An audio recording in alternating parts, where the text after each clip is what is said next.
Flower Stealing Master Chapter 2112 to Chapter 2189. Gu Ningqing's expression was a bit embarrassed. After all, her suggestions weren't something a mother should say, but she truly felt sorry for her daughter. She sighed and returned to her room. Meanwhile, on the other side, Song Qingshu was leaning against the door frame, feeling the heat in his body. He felt extremely depressed. Tonight was really strange. First, he was tossed and turned in bed by Wanyan Zhongjia. Now that he had finally calmed down, the passionate Gu Zixian came running over. He had originally been conflicted for a while, but in the end, all his efforts had been for naught. Stinking brat, why did the dual cultivator princess come looking for you? Not long after Gu Zixian left, Xue Pan came over like a rat.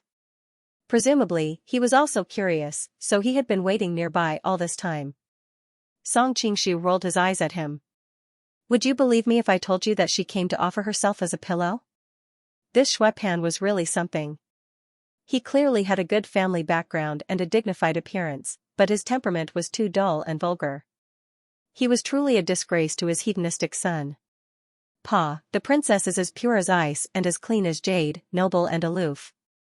How could she do such a thing? Xue Pan was enraged. It was as if the goddess in his heart had been insulted. Noble and aloof? Song Qingshu was startled. He thought back to how Gu Zixian had lowered her head in front of him, bashfully and passionately. It was difficult to connect the image of her with the one he was talking about. I'm warning you, she's the woman your big brother has taken a fancy to. She'll be your sister-in-law in the future. You're not allowed to have any ideas about her, not even in your heart. Xue Pan waved his fist in a warning manner. Otherwise, we won't be brothers anymore. Song Qingshu was speechless. He didn't know why Xue Pan was so dramatic. Even without him, Gu Zixian wouldn't have taken a fancy to him.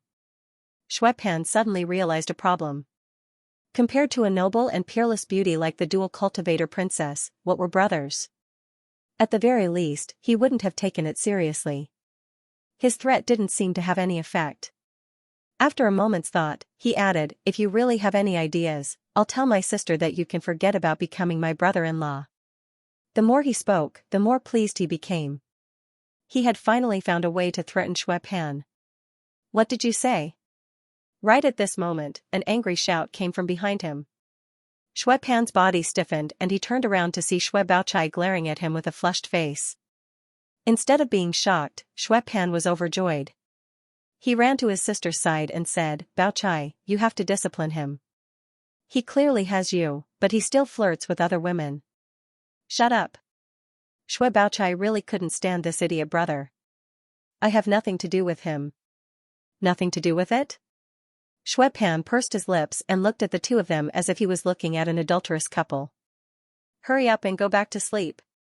Xue Baochai wasn't in a good mood recently. Xue Pan was completely teasing her bottom line. Let's go back then. Xue Pan felt a little guilty when he saw that his sister was really angry. Moreover, the princess was no longer here, so there was no point in him staying. Before he left, he even waved his fist at Song Qingshu, giving him a warning look as he silently repeated the threat he had just made. Xue Baochai happened to see this and felt a headache coming on. She apologetically said to Song Qingshu, Baoyu, don't take his words to heart. Song Qingshu smiled. He's your brother, so it's only right for him to teach me a lesson. There was no way he would be jealous of someone like Xue Pan right now. Xue Baochai couldn't help but blush. What does it have to do with me? Seeing the young girl's bashful appearance, Song Qingshu's heart skipped a beat. Oh no, he had completely gotten used to it. His casual words had inadvertently provoked her. In the future, he had to be more careful with his words and actions. Why does this feel the same as Yangwen books? Xue Baochai finally recovered from her shyness and pretended to casually say, Big brother has been pestering the princess before. I wonder if they'll look down on our great song.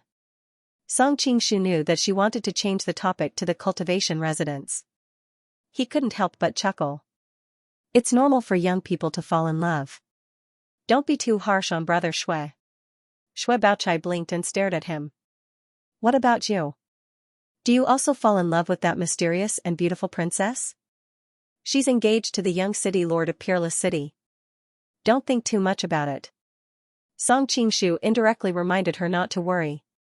Why would he look for you in the middle of the night when he's engaged to someone else? As a daughter of a noble family, Shui Baochai couldn't understand such a thing. Why would he look for you so late at night? Would you believe me if I told you that she took off her clothes as soon as she came in? Song Qingshu chuckled. Tui. Shui Baochai's face immediately turned red.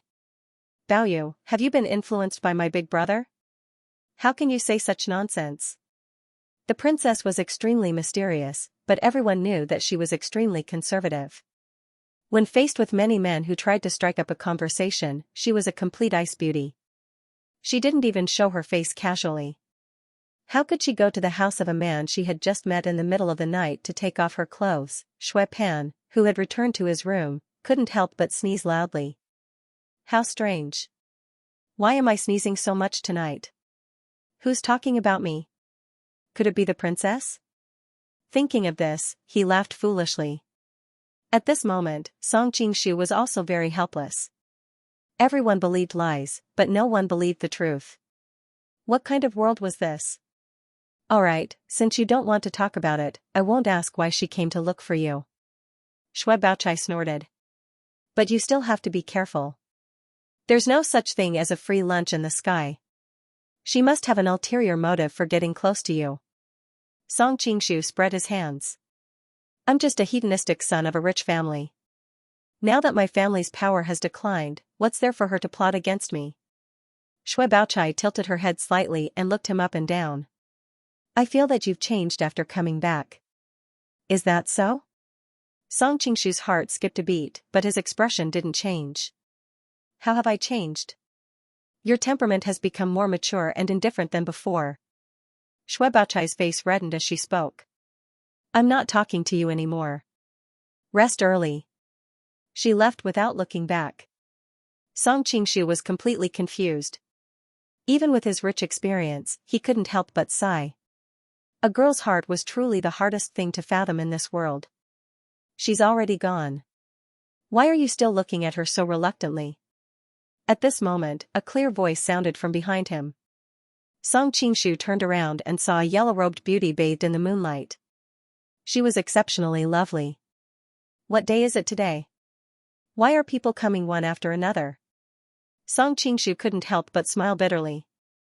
The yellow-robed woman furrowed her delicate brows and revealed a puzzled expression.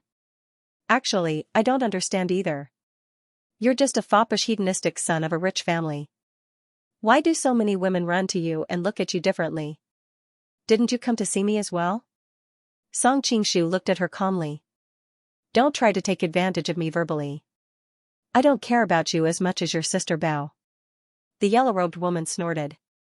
She had been in a bad mood recently, and Jia Sherdao was the main culprit behind the upheaval in Wudong sect. Naturally, she wouldn't be nice to Jia Baoyu. Feeling the stiffness in her tone, Song Qingshu wondered if this woman was on her period these days. Why did the princess of dual cultivation come to see you? The yellow-robed woman asked. Nothing much. She just came to praise my handsomeness.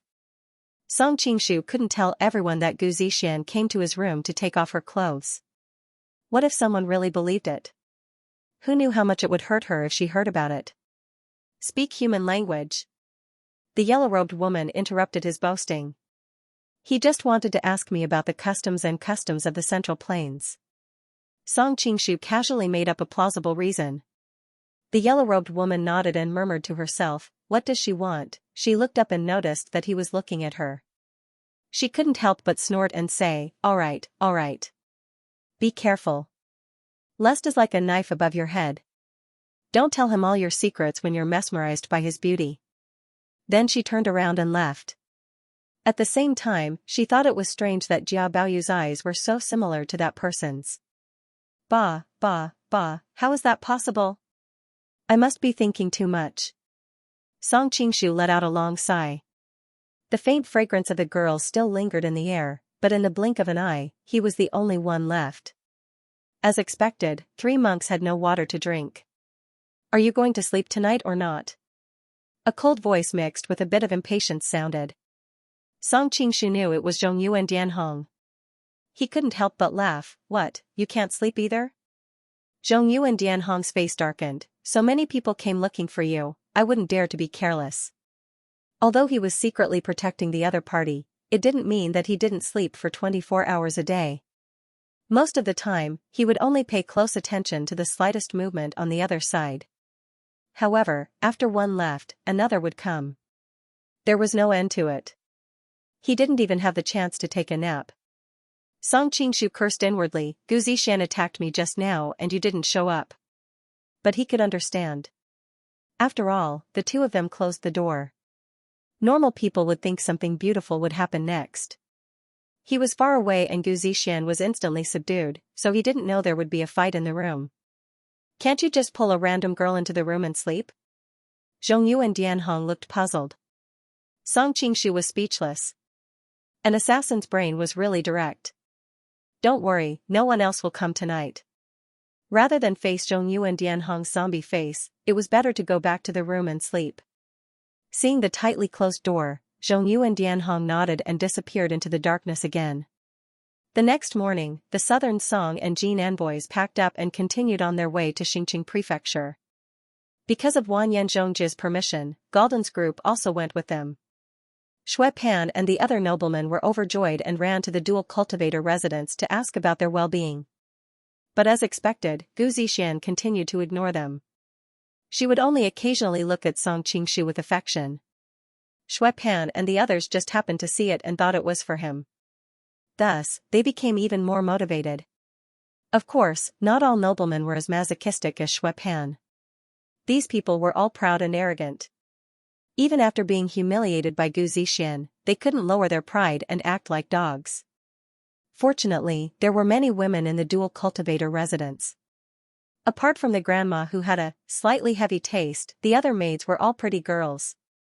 The group quickly changed their target and enjoyed it. On a distant mountain, a few people from the Heavens sect watched the group leave. Evil Buddha Zhongzhongyo couldn't help but say, "This is troublesome." Also, the Southern Song dynasty is with them. We can't touch them with our current strength. In fact, he was being conservative. Even when the Heavens Fate sect was at its peak, it could do nothing to the alliance of the Jin Kingdom and the Southern Song dynasty. Zhongzhongyo was panting as he spoke, his face visibly pale. It was clear that the Sky Devil escape had greatly damaged his vitality. The Jin Kingdom and the Southern Song dynasty were sworn enemies. I really don't understand how they got together. Dan Yuru casually stood there, exuding a peerless and otherworldly temperament. If the people around her didn't know the details of the charm technique she practiced, they would probably not be able to take their eyes off her. It is indeed a little strange. However, it has already become an established fact. We should be thinking about what to do next, said Zhongzhongyo with a frown. Unless we join forces with the people from the Demon Palace, we won't be able to deal with the alliance of these three forces.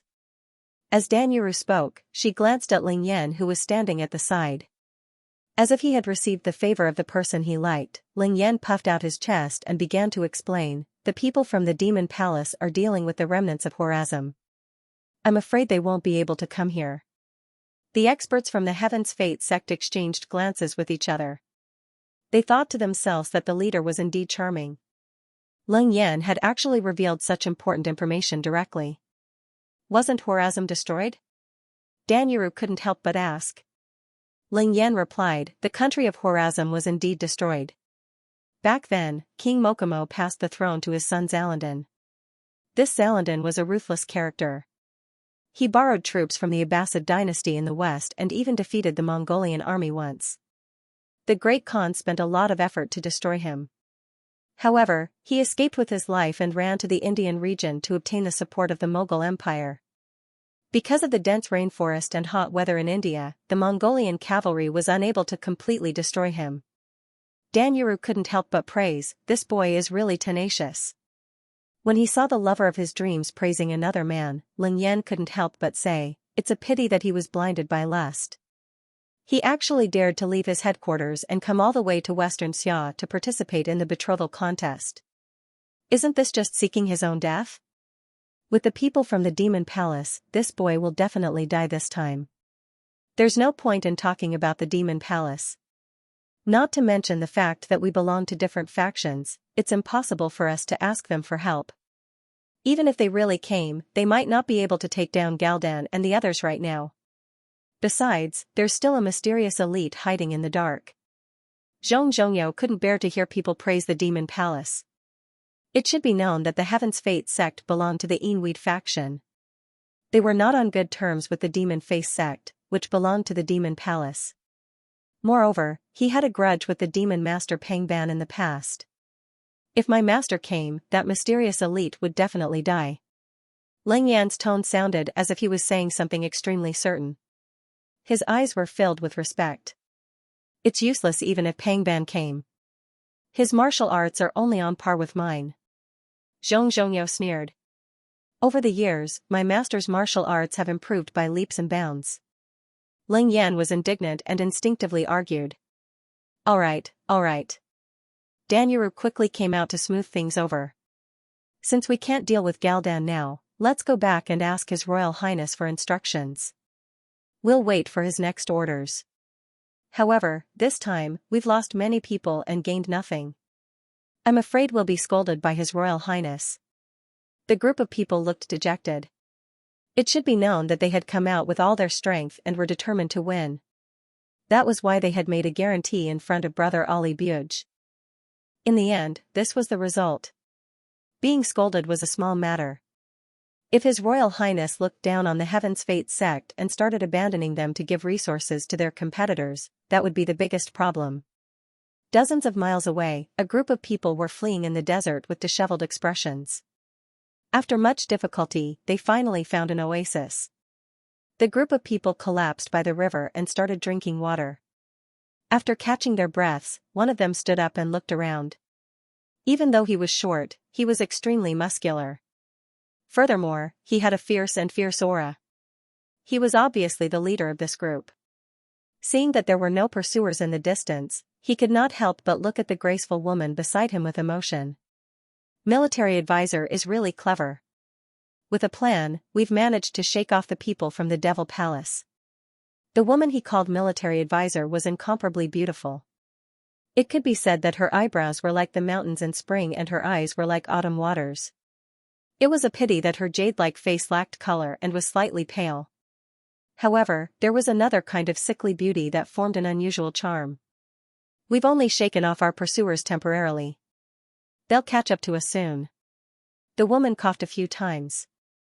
There was a strange accent in her voice that was very different from the people of the Middle Kingdom. Calm. Miaoshiwu calm, Madame Zhen is too modest. You should know that the Devil's Palace never fails. Moreover, other than the Devil's Palace, almost all of them have come out this time. Madame Zhen deserves the credit for temporarily shaking them off. A tall man from the western region sighed with emotion. This woman was called Jin Sushan. Although she was young and beautiful, she was not married, but everyone called her Madame Zhen. In the beginning, he was very unconvinced that this delicate woman was actually pointing fingers at him from the side. He felt that this kind of woman should lie on the bed and serve men was her forte.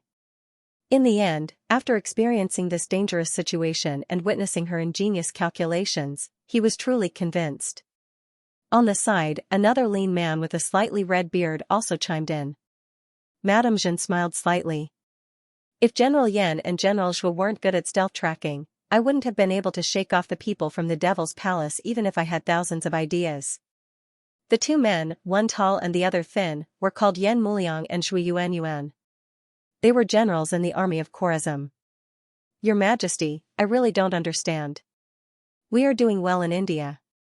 Why do we have to come all the way to Xianxia to participate in the betrothal contest?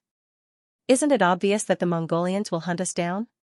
The speaker was an old man in his 50s. He had a high nose and deep eyes. What left a deep impression on people was his silver hair that hung down to his shoulders. He looked extremely fierce.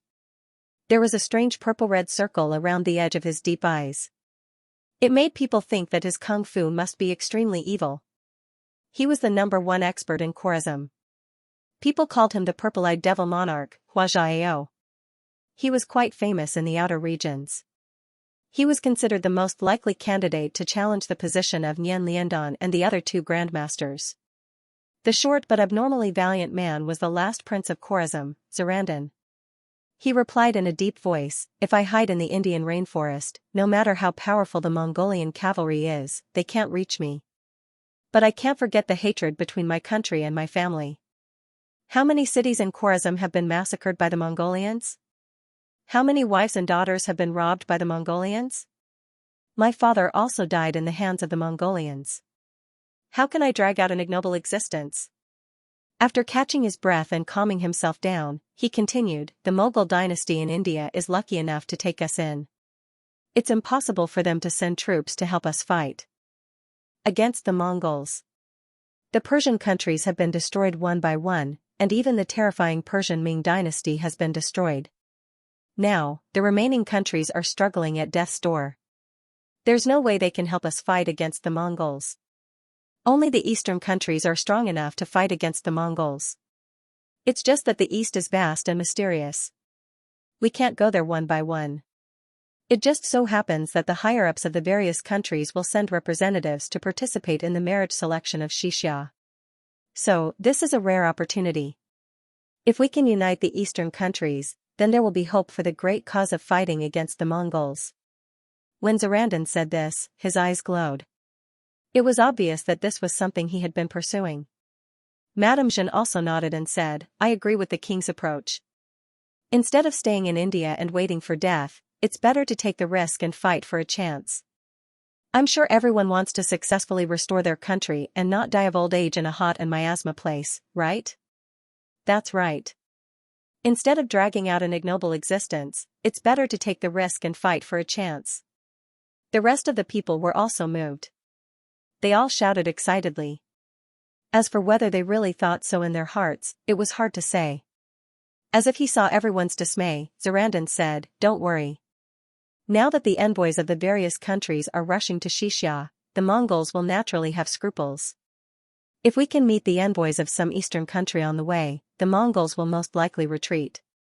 Even if we are unlucky and can't meet them, as long as we enter Xinjiang Prefecture, we will naturally be safe." As the host, Xianxia would definitely ensure the safety of the people of the various countries. Moreover, there would be people from other countries. Among them, there would be many who were hostile to the Mongols. They would definitely not sit back and watch the Mongols mess around. Gazing in the direction of Xinjiang Prefecture, Zarandin's eyes were filled with determination. At this time, on the main roads to Xinjiang Prefecture, the envoys of various countries were rushing to the capital in an orderly manner. On the road to the south, a middle-aged man dressed like a scholar was earnestly persuading a young master, "Crown Prince, this time, the Royal Highness has repeatedly exhorted us to keep a close eye on you. After arriving at Xianxia, with your appearance and martial arts, it won't be difficult for you to gain the favor of the princess. This matter concerns the fate of our Dolly. Crown Prince, you must not be careless." The young master said, "I don't even know that Xianxia princess. I don't even know if she is fat, thin, beautiful, or ugly. I don't want to marry her." "Young master, you can rest assured. We have already sent someone to inquire about her. Although the princess of the Western Xia country doesn't show her face often, she is beautiful, elegant, and unparalleled." "She is a rare beauty," another man with a simple and honest appearance said with a smile. "No matter how beautiful the princess is, what does it have to do with me? She is not Miss Wang." The young master sighed deeply, as if he was not interested in anything. This group of people was naturally the Dali envoys, Duan Yu, and the four great generals. Hearing Duan Yu say this, the four great generals looked at each other and saw the worry in each other's eyes. Zhu Danshan was the quick-witted one. He turned his eyes and said, "The Xianxia marriage is a big event. Prince Morong is determined to restore the country. Naturally, he won't miss it. If he goes, Miss Wang," Duan Yu instantly became spirited. "Yes, Miss Wang will definitely accompany him." But his eyes immediately dimmed. "No, Prince Morong seems to have been involved in a case of rebellion a few days ago. He has disappeared during this time. How can he openly participate in the marriage? And even if he really goes to the marriage, Miss Wang must be heartbroken." Zhu Danshan said with a smile, "Miss Wang must be heartbroken. She must be at her weakest and most helpless. Young master, shouldn't you go to the Xianxia?" No, no, how could I, Duan Yu, do such a thing to take advantage of someone when they are down? Duan Yu hurriedly waved his hand, it's just that I don't want to see Miss Wang sad. So if Master Murong also participates, I must defeat him and cut off his thoughts, so that Master Murong can wholeheartedly treat Miss Wang. Hearing his bold words, Zhu Danshan secretly shook his head. This young master is too crazy. But this is also good. Finally, he can go to the Xianxia with peace of mind. At this time, in a desert in the west, the sound of camel bells was melodious. A beautiful figure on the camel was eye-catching. Especially the emerald feather on her temple, which added a bit of vitality to the barren desert. Brother, the people who will participate in the marriage contest in the Xianxia must be outstanding talents from various countries. Our chances of winning are not very high. Compared with the marriage contest, I think it is more important to establish an alliance with the countries of the Central Plains, the young girl said while thinking. The young man next to her was somewhat disapproving. Why do you praise others' ambition and belittle your own? Can't I, your big brother, win the favor of the Xianxia princess? The young girl slightly frowned. When she was about to say something, the young man hurriedly said, forget it. Let's not talk about me. Instead, I am more curious about your fiancé. Is there really no problem between you two? A hint of worry flashed across the girl's face. Why do you ask? What problem could we have? It's been so long and he hasn't come to see you. The man snorted. No matter how busy the Ming dynasty is, Guangmingding is not too far from Yarkand. Does he really have no time to spare? The two were Hua Qingtong and her brother Hua Ai. She had accompanied her brother to Western Xia to participate in the princess matchmaking event. Leader Zhang must have something important to do during this period of time. I haven't heard from him for several months. Rumor has it that he is cultivating a peerless divine art in seclusion, an old man on the side said in a deep voice. He was naturally Tianqi's strange hero Yuan Shao. Grandpa, Zhang Jiaozhu's kung fu is already so good. Why does he still need to train in martial arts? A beautiful girl in purple beside him asked curiously. She was Yuan Shixiao's granddaughter, Yuan Ziyi. There is always someone better. Although Zhang Jiaozhu's kung fu is good, there are a few people in Mongolia who are just as good as him. Rumor has it that Temujin has been training in a demonic art and his kung fu has become unfathomable. I'm afraid no one in the world can defeat him. Yuan Shixiao's voice was full of worry, and there was a hint of fear in the depths of his eyes. Could it be that even Song Qingshu is no match for him? A handsome man at the side said with a complicated expression. Over the years, Yuan Shixiao said, Temujin has killed countless masters of the West. Even the king of assassins of the Persian Ming cult, the old man of the mountain, was defeated by him. Song Qingshu's kung fu is good, but he is still not as good as Temujin. Hua Qingtong couldn't help but say, Song Qingshu's kung fu has improved a lot since the Golden Snake Gathering. She couldn't help but think of the last time she saw him at Songzhou City's drumming mountain. Yuan Shixiao's expression changed. No wonder I keep hearing news about him from the Central Plains. But Temujin has gathered all the resources of the Mongolian Empire to train. It's beyond the reach of ordinary people. If Zhang Jiaozhu teamed up with him, they should be able to beat Temujin. Hua Qingtong was also unsure if Song Qingshu's kung fu was comparable to Temujin's. After all, Temujin's reputation in the western regions was enough to stop children from crying at night. Suddenly noticing the melancholy look on the man's face, Hua Qingtong comforted him, Head Leader Chen, I've also heard about the grudge between you and Song Qingshu. You don't have to take it to heart. In the past, when Liu Bang and Xianyu fought, they said that it was a battle of wits and not a battle of strength, so you don't have to worry too much about the fact that your martial arts are not as good as his. The man was the head of the Red Flower Society, Qin Jialua. He bowed to Hua Qingtong and said, Thank you, Miss Hua, for enlightening me. Your words have enlightened me. Hua Qingtong smiled. It's good that Head Leader can pull himself together again. This time, Head Leader is a man of striking appearance. Who knows, you might be able to win the favor of the Princess of Xianxia and be elected as the Emperor's son-in-law. At that time, the good relationship between the Wooden Table Ethics Division and Xianxia will depend on you. Hearing his sister's words, Hua Ai secretly curled her lips. Handsome my ass, he's just a stray dog. Qin Jialua hurriedly waved his hand. Miss Hua, you're exaggerating. I know my own limitations. How can I compare to the talents of the various countries in the world? For example, Brother Hua, I'm far inferior. Moreover, I have no intention of participating in the marriage contest.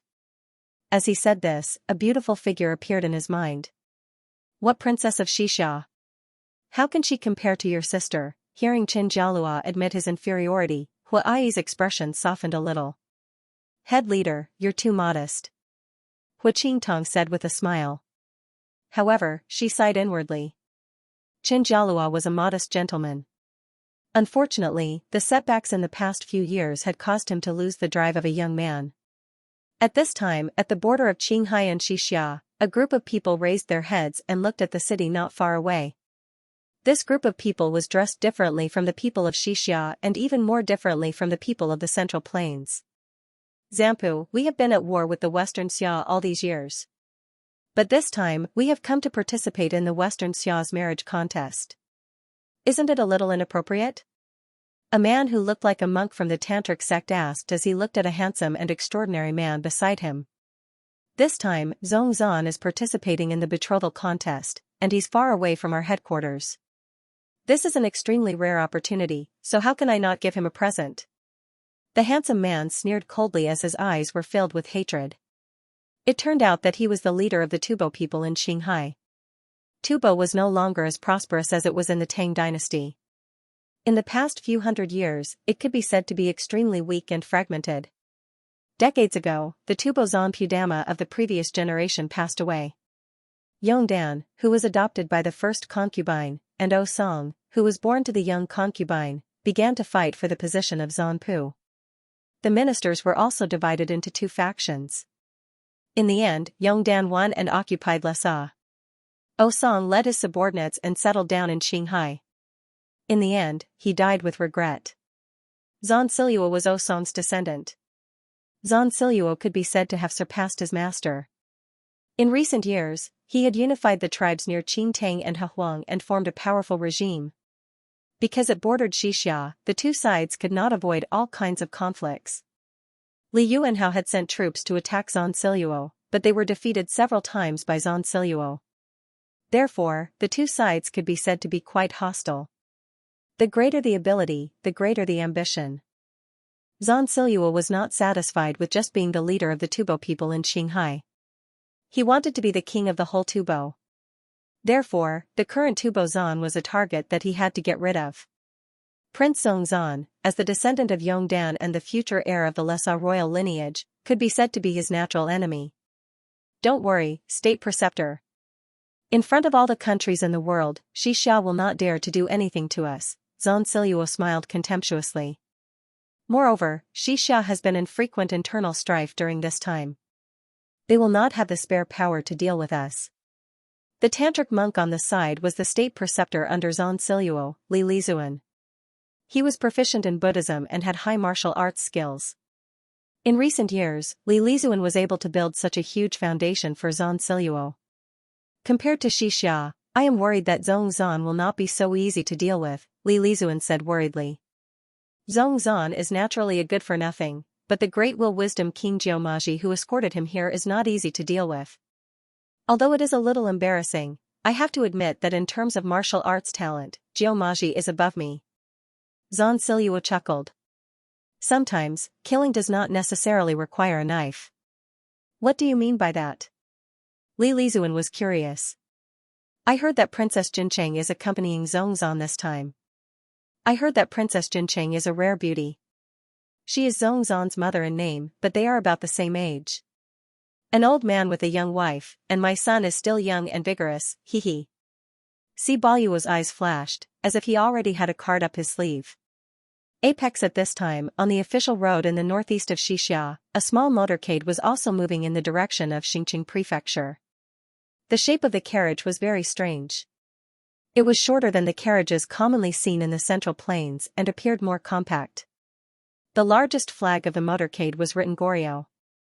The other flags had Chui and Jin written on them.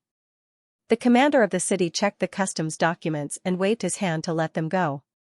Looking at their figures leaving, the soldiers at the gate could not help but ask their companions, "Where is Goryo?" "How would I know? Does this country even exist in this world?" Another soldier was also confused. The commander snorted, "What do you know? Goryo is thousands of miles away in the northeast. It seems to be in the east of the Qing dynasty. Even the crown prince of such a faraway country has come to participate in the marriage contest. Our princess is really charming. Of course. It is said that Princess Xianxia's beauty is unparalleled.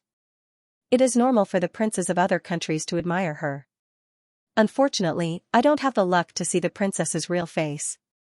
But the woman in the Goryo envoy group is so beautiful. I think she is not much worse than the princess." "You didn't see her. There is a younger one. She is so beautiful. Her skin is so soft that water can be squeezed out. Ahem, they should be sisters. Their temperament is somewhat similar. I think the elder sister is more beautiful." "Boss, you really know your stuff." "I don't think they are biological sisters. They don't look like each other. But they are both beautiful. If I can hug them and sleep, I will wake up laughing even in my dreams." "You can't sleep if you hug them." "If I were you, I would do it to death." "That makes sense." "Ha ha ha." In the faraway carriage, a beautiful girl's eyes flashed with a trace of anger. She was about to get up but was gently held down by her companion. "Senior sister, you also heard what those bastards said. Let me go and cut off their tongues." The girl's sword was slightly unsheathed. Obviously, she was very angry. A woman in white sat beside her. She had a dignified and calm face.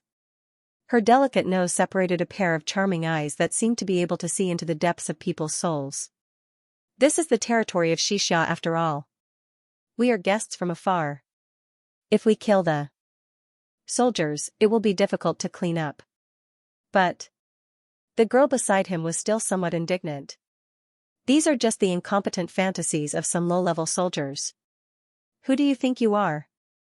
Why do you have to lower yourself to their level?" The woman in white's voice was gentle, as if it had a calming power. "You're right, senior sister." The pretty girl finally calmed down. "Compared to these people's wild imaginations, I'm more worried about Japan. Toyotomi Hideyoshi is about to unify the country. All kinds of information show that he intends to attack Korea." The lady in white was worried. Based on the Woku pirates' behavior in the past few years, these Donging people are cruel and licentious. If they really attack Goryo, I'm afraid we'll really end up like what those soldiers said. Xian Lu, when the beautiful girl knew very well what kind of danger her senior and junior sister's appearance would bring, but she was still a little unconvinced. Japan is separated by the sea after all. Even the powerful Sui and Tang dynasties failed to conquer our country back then. What's a mere Japan? The woman in white shook her head slightly. Things are different now. Back then, the Sui and Tang dynasties were tens of thousands of miles away from each other. The logistical pressure was very great. Although Japan is separated by the sea, it's much closer. Moreover, there's shipping, so it's much more convenient for logistical supplies. Also, when facing the attack of the Sui and Tang dynasties, the entire country was united. But now, Goryo.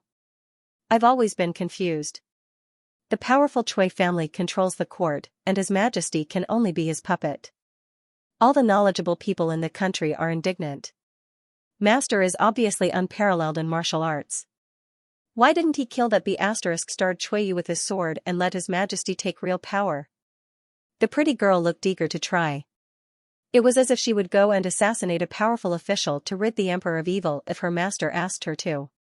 You're thinking too simply.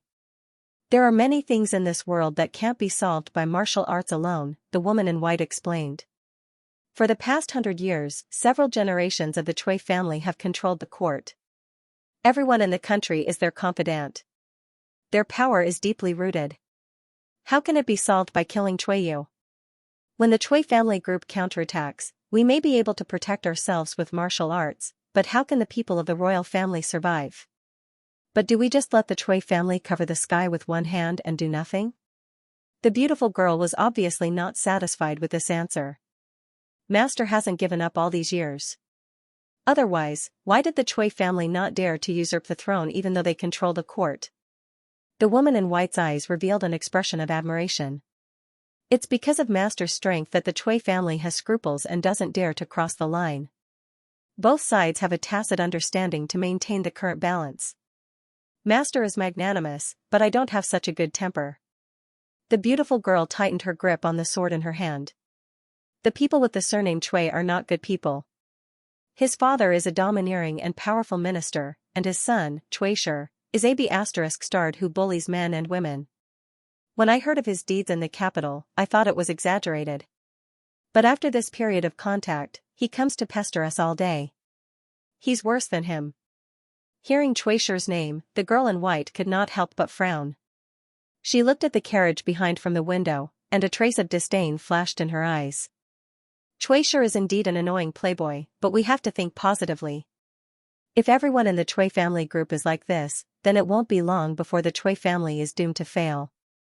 Chui Yu's son-in-law, Jin Ruoxian, is a talent. It's a pity that he married the daughter of the Chui family. Hearing the melancholy in her tone, the beautiful girl rolled her eyes. General Jin is indeed a talented man.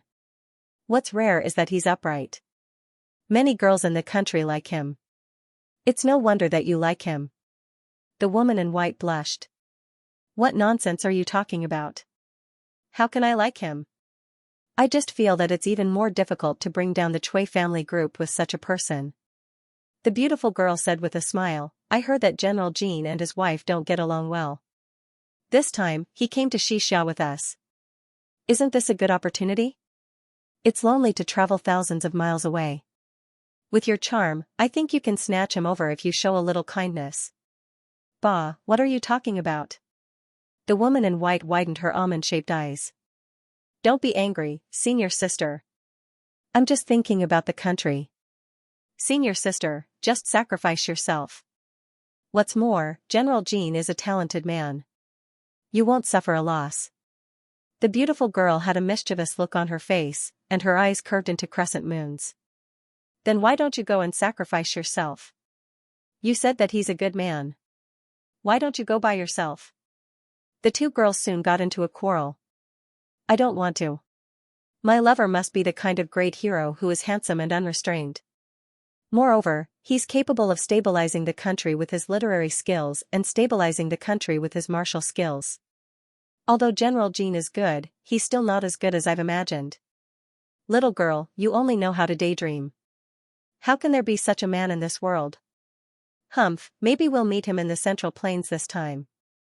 In the carriage at the back, a man in luxurious clothes but with a wretched appearance heard the faint bell-like laughter in front of him. He couldn't help but scold, these two hoofs, laughing so wantonly. Are they trying to seduce me? Obviously, he was the Chui Shi that the sisters were talking about. A man with a calm and resolute face said with a wry smile, Young master, they're the disciples of the brilliant sword master, Fu Cailin. Their status is aloof. I'm afraid we can't use force. Hearing his words, the man next to him showed an expression of wanting to laugh but not daring to. Especially when he thought of how badly he was beaten by the little girl before, he almost couldn't hold it in. The two girls are highly skilled in martial arts and have a high status. I'm afraid we can't stand up for you. Chui Hang suddenly turned around and glared at him fiercely. Jin Renjun, are you laughing at me? No. The man next to him looked solemn, without the slightest hint of a smile. You'd better not. You have to know your identity. You're just a servant of our Chui family. Chui Hang obviously transferred the anger of the two girls to him. You're right. Jin Renjun lowered his head, and anger flashed in his eyes. Chui Hang went on to say, the two sisters are so arrogant all day long, just because they are Master Fu's disciples. Humph, one day I will get them. I wish you success. Jin Renjun still lowered his head. Chui Hang sneered, why, you don't believe me? I don't dare. Jin Renjun replied. I know what you're thinking, Chui Hang snorted coldly. Yes, they have a high status, but if I become the heir of the Chui family and ask for Master Fu's hand in marriage, I think Master Fu will make a wise choice for the stability of the court and the relationship between the two sides. Jin Renjun was stunned. If he really inherited the position of the Chui family, then Master Fu was really likely to marry his disciple to him. After all, in the eyes of people at their level, character was no longer important. If a woman's happiness was sacrificed in exchange for the stability of the country and the court, it was self-evident what choice he would make. But the master seems to prefer General Jin. Jin Renjun couldn't help but say. Looking at the carriage hanging the Jin character flag at the front, Cui Hang's eyes flashed with a trace of ruthlessness. I don't know what father is thinking. He has a son, but he wants to pass it on to an outsider. Jin Renjun was silent, but his lips were slightly raised, flashing a contemptuous smile. Jin Ruoxian was well versed in both literature and martial arts, but Cui Hang only knew how to bully people. Moreover, the master did not have a legitimate son. Cui Hang was just a concubine's son, and his relationship may not be comparable to Jin Ruoxian's son-in-law. Cui Shi suddenly opened his mouth and said, Mr. Jin, this time I asked you to come here to ask for your help. You are my father's most capable subordinate, so you will definitely be able to help me. Once I get what I want, I will not treat you unfairly. Jin Renjun frowned and replied, the master has always to mean what he says and what to do to him. Jin Renjun is to think that he is a man. How to think to him is not to be. Cui Shi's selection of an heir was not a small matter, and it was not only related to him, but also related to the rise and fall of the entire Cui family. Cui Shi had a bad reputation in the capital, and everyone knew that he was a prodigal. On the contrary, Jin Ruoxian was steady and mature. If he succeeded, the Cui family, as well as their partners, would feel more at ease. Therefore, he secretly decided that he would report Cui Shi's thoughts to the master of the house after he returned to the country and deal with this hidden danger as soon as possible. Cui Shi suddenly said, Mr. Jin, I'm telling you this because I treat you as one of my own. Please don't make things difficult for me. Hearing the threat in his tone, Jin Renjuan's heart trembled. What does young master mean? Cui Shi smiled faintly and said, 2 years ago, my father married a concubine called an Xian. She is young and beautiful. Mr. Jin seems to visit her often. If my father knew about this, what do you think he would do? Jin Renjuan's expression changed greatly. His affair with an Xian was originally a secret, so how did the other party know about it? However, he reacted quickly and immediately replied, young master, I'll think of a way. I'll definitely let young master get what he wants. Cui Shi laughed out loud. Indeed, a wise man submits to circumstances. No wonder my father admires you so much. Jin Renjun also laughed, but his heart was shrouded in a layer of haze. At this time, on the Yellow River, a large ship was sailing in the direction of Xinjiang Prefecture. On the ship, there was a flag of cherry blossoms. Many parts of the cabin were printed with special patterns. The bottom was in the shape of 3 leaves, and the top was in the shape of 3 wutong flowers. There were 5 wutong flowers on both sides and 7 in the middle.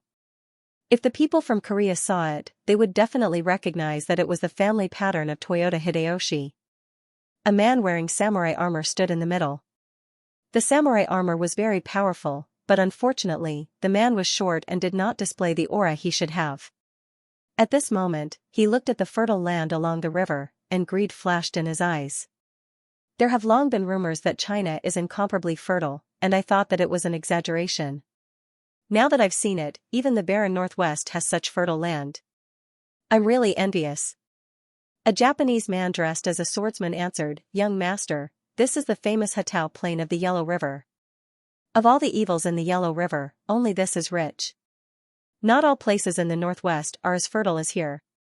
The man in samurai armor nodded. Even so, we have seen along the way. The land of China is indeed vast and abundant. It is much better than those places in our country. Damn it, we are about to unify the whole country, but there is only so much land. It is not even enough for the meritorious officials. The swordsman on the side answered, therefore, Guanbai sent us to China to take the opportunity of the marriage selection in Xianxia to find out the actual situation of each country. Yes, Korea is nothing to be afraid of. Foster father is mainly worried about the reaction of the countries in the Central Plains after sending troops. The man in samurai armor was the adopted son of Toyotomi Hideyoshi. But after we came to China, we found that the countries in the Central Plains are busy fighting each other. The Qing Kingdom, which borders Korea, is busy quelling the rebellion of the three border states and the war with the Mongols. It has no time to worry about Korea. Therefore, as long as foster father sends troops, Korea will be ours. Hideyoshi paused, then continued, it is just that Korea is a bitter and cold land. Even if we get it, it is not very valuable. The Central Plains is more fertile. At first, Guanbai also planned to use Korea as a springboard to march into the Central Plains. The swordsman on the side showed a hint of worry. But the information we received before may be wrong. The countries in the Central Plains are not as weak as we thought. Toyotomi Hideyoshi had gathered some Japanese wanderers to inquire about the Central Plains. When he learned that these wanderers who could not survive in Dongying, when 10 of them united, could sweep through dozens of coastal counties and defeat the imperial army, wouldn't the elite soldiers who had experienced the tempering of the Warring States period be able to run amok in the world? When he thought of this, he could not help but feel heroic. He felt that he could conquer the Central Plains in 5 years. Of course, he was cautious by nature, so he first sent a diplomatic group to the Central Plains to investigate. It just so happened that there was an opportunity for Xianxia to find a bride. When he heard that all the countries would gather there, he decided to join in the fun. Shiba, you are worrying too much. I heard that the Mongolians are very powerful, but the Shueiyue sect was able to be the guest of honor there. I think their strength is limited. Hideyoshi said with a smile. Among the top 10 Dongying masters, the Shueiyue sect could only be ranked third at most. There were still 2 invincible sword saints in front of them, Wazumi Shinsuna and Makihara Buchuan. Moreover, if he really thought about it, even this Yagyu Shiba beside him might not be weaker than the Shueiyue sect. Yagyu Shiba was more clear-headed. In front of the army, an individual's martial strength does not mean anything. Hideyoshi snorted. Why do you have to boost the morale of others and diminish your own? In my opinion, the countries in the Central Plains have been at peace for a long time, and their armies have long been rotten. That is why the Mongolians appear to be invincible. Our Dongying has gone through 100 years of warring states, and it can be said that we have many famous generals. The remaining ones are all elites who have gone through hundreds of battles. If we were to fight against the Mongolians, it is hard to say who will be the winner. Moreover, Hideyoshi continued, how many people do the Mongolians have? They seem to be very powerful now, but they mainly rely on a large number of servants. The population of our Dongying is 10 times that of the Mongolians, and we have more soldiers than the Mongolians. If we learn from their strategy of controlling their servants, I am afraid that the time taken to destroy the Tang Empire in 5 years is still too long. Due to the deep influence of the Tang dynasty, the Dongying had always been used to calling the Central Plains as Tang. What you said is not without reason. Yagyu Shiba nodded. This time, the Xianxia marriage contest is going to be attended by all the countries. We can observe their combat strength from a close distance. As he spoke, he could not help but tighten his grip on the katana in his hand. A hint of fanaticism flashed in his eyes. When the time comes, we will let the masters of the countries in the Central Plains witness the swordsmanship of the Dongying. On the southern Song dynasty's side, Song Qingshu woke up and washed up. Just as he was about to have breakfast with Shui Pan and the others, a maidservant with a pretty face suddenly came forward. Young Master Jia, our princess invites you over for breakfast. Ah? Song Qingshu was stunned. He thought that Gu Zixian was too bold. If she did that, her fiancé would lose face. Shui Pan, who was standing at the side, hurriedly asked, little girl, did your princess invite me? I had a pleasant conversation with her last night. The maidservant shook her head. She only said to invite young Master Jia over. Shui Pan was extremely disappointed. He then turned around and glared at Song Qingshu fiercely. He wanted to strangle him. The others beside him also looked at him with envy and jealousy. The Liu brothers looked at each other. They were the ones who did not want to see Jia Baoyu prosper the most. After all, they had betrayed the Jia clan. Naturally, they hoped that the Jia clan would completely decline and have no chance to rise again. However, this time, Jia Baoyu was really unexpected. If he revived the Jia clan in the future, it would be troublesome. Song Qingshu shook his head. Forget it. Thank you for your princess's kindness. I will not go over. It was broad daylight now. If he really went over, he would not be able to do anything. Furthermore, it would attract too much attention in front of so many people. Sigh, I have already tried my best to keep a low profile. However, for such an eye-catching man, no matter how hard I try to hide, I will not be able to conceal my charm. Shui Pan, who was standing at the side, was almost angered to death. This was an opportunity that he had yearned for, yet Jiao Baoyu had actually given it up. The young prince of the Jin kingdom is also there. The maidservant thought of the princess's request before she left and said hurriedly. Oh? Song Qingshu's heart skipped a beat. Could it be that Wanyan Zhongjia was looking for him? Then let's go over. Seeing him leave with the maidservant, the yellow-robed girl could not help but frown. She nudged Shui Baochai lightly with her shoulder. When did he become so popular with women? Song Qingshu arrived at the side of the dual cultivator house. Gu Zixian was sitting there in a very demure manner. His slender neck further accentuated his noble temperament. As he sat there, he was like the picture of a rare court lady. Noble, outstanding, and cold as ice. Such a scene would arouse the poetic thoughts of many outstanding scholars. However, when she saw Song Qingshu arrive, her cold temperament immediately disappeared. She glanced at him and then nervously withdrew her gaze. In a small voice, she said, "You've come?" "Greetings, princess, greetings, young prince." There were many maids present.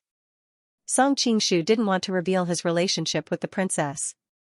At the side, Wanyan Zhongjia looked at Gu Zixian and then at Song Qingshu. A trace of suspicion flashed through her beautiful and intelligent eyes. When Song Qingshu sat down next to her, she pulled on his sleeve and asked, "What kind of bewitching potion did you give that girl? Why did she ask you to come?" Song Qingshu spread out his hands and said, "When a person's charm is too great, it can't be stopped. Stop being so smug."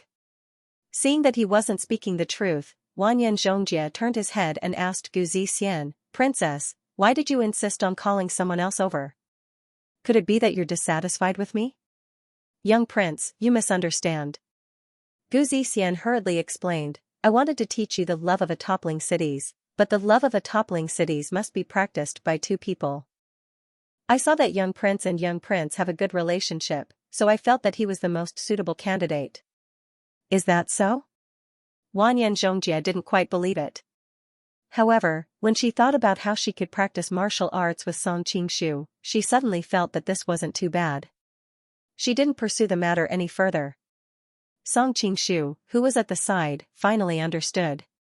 He originally thought that Wanyan Zhongjia had something to say to him, but in the end, it was just the two women's petty thoughts. After breakfast, Gu Zixian began to teach the two of them the love of a toppling city. In name, she was teaching Wanyan Zhongjia, but most of the time she was by Song Qingshu's side. With Song Qingshu's cultivation, it was easy for him to determine that the love of a devastatingly beautiful cities was a martial art similar to the harmonious sword technique. Moreover, he quickly realized that Gu Zixian had taught him the male's technique, while she had taught Wanyan Zhongjia the female's technique. At first, Song Qingshu thought that Gu Zixian had seen through Wanyan Zhongjia's identity, but he quickly understood her intentions. She probably wanted to use the love of a toppling city with him in the future, so she carefully taught him the groom's moves. Song Qingshu made a rough deduction. This love of a devastatingly beautiful cities was indeed miraculous, but it was similar to the ancient tomb sect's pure heart of jade maidens' swordsmanship. It was far from the legendary power that could destroy a city with one sword.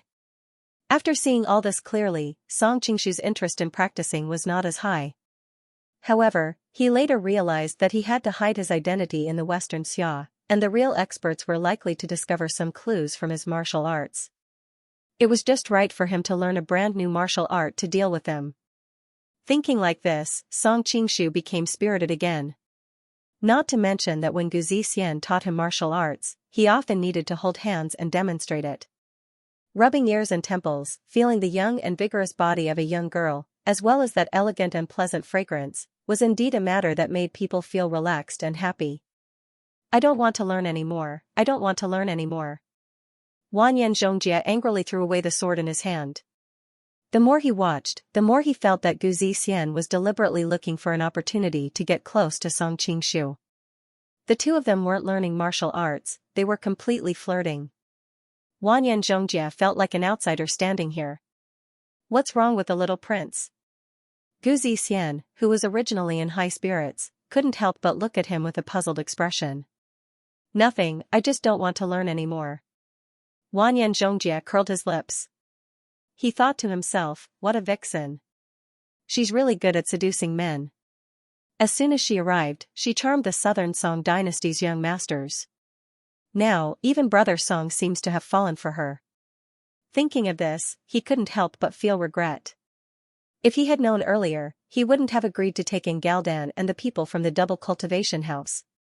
Let's go play chess. The more he thought about it, the more annoyed he became. Wanyan Zhongjie grabbed Song Qingshu's hand and left. Song Qingshu smiled and didn't refuse. She was still very cute when she was throwing a tantrum.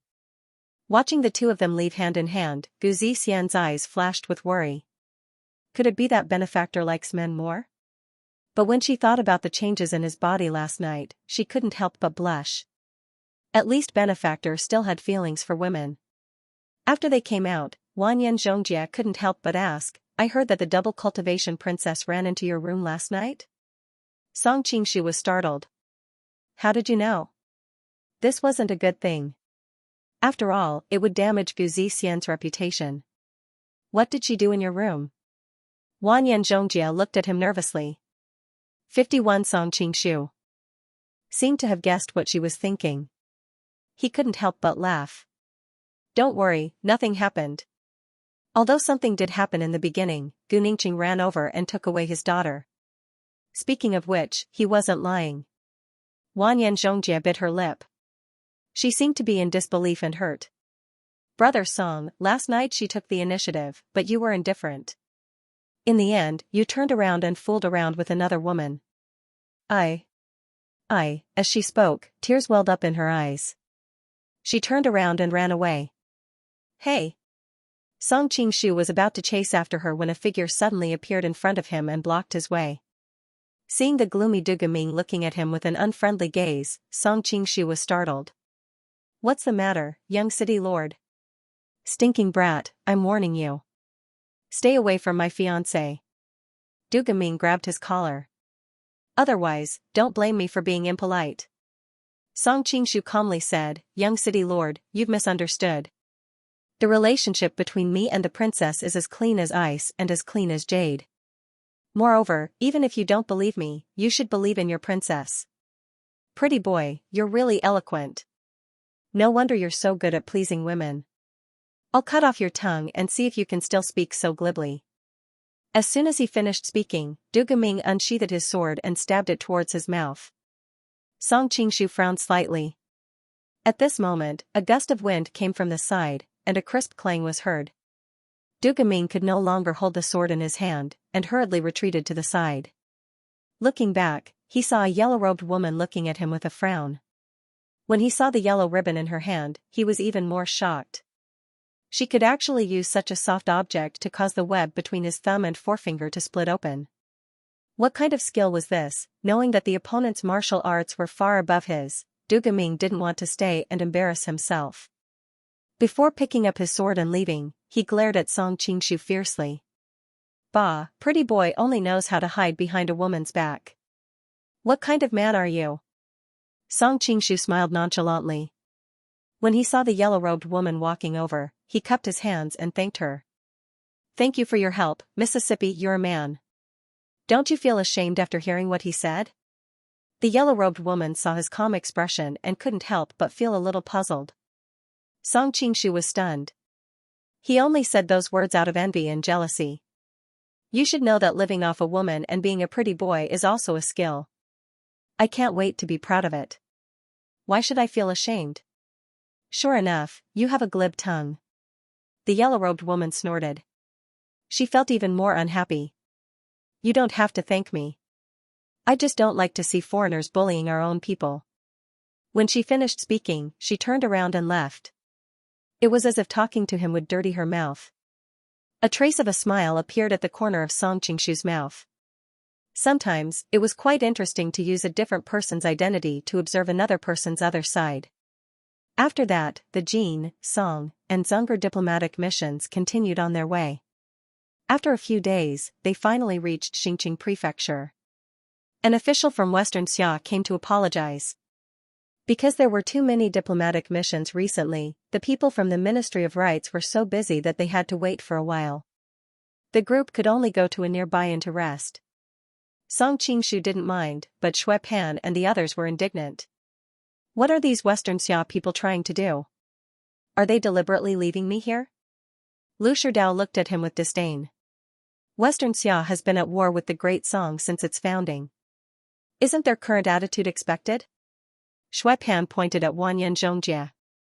The Jin and Western Xia are on good terms. Aren't they treated the same? Lu Sherdao was speechless. The Jin and Western Xia were indeed on good terms.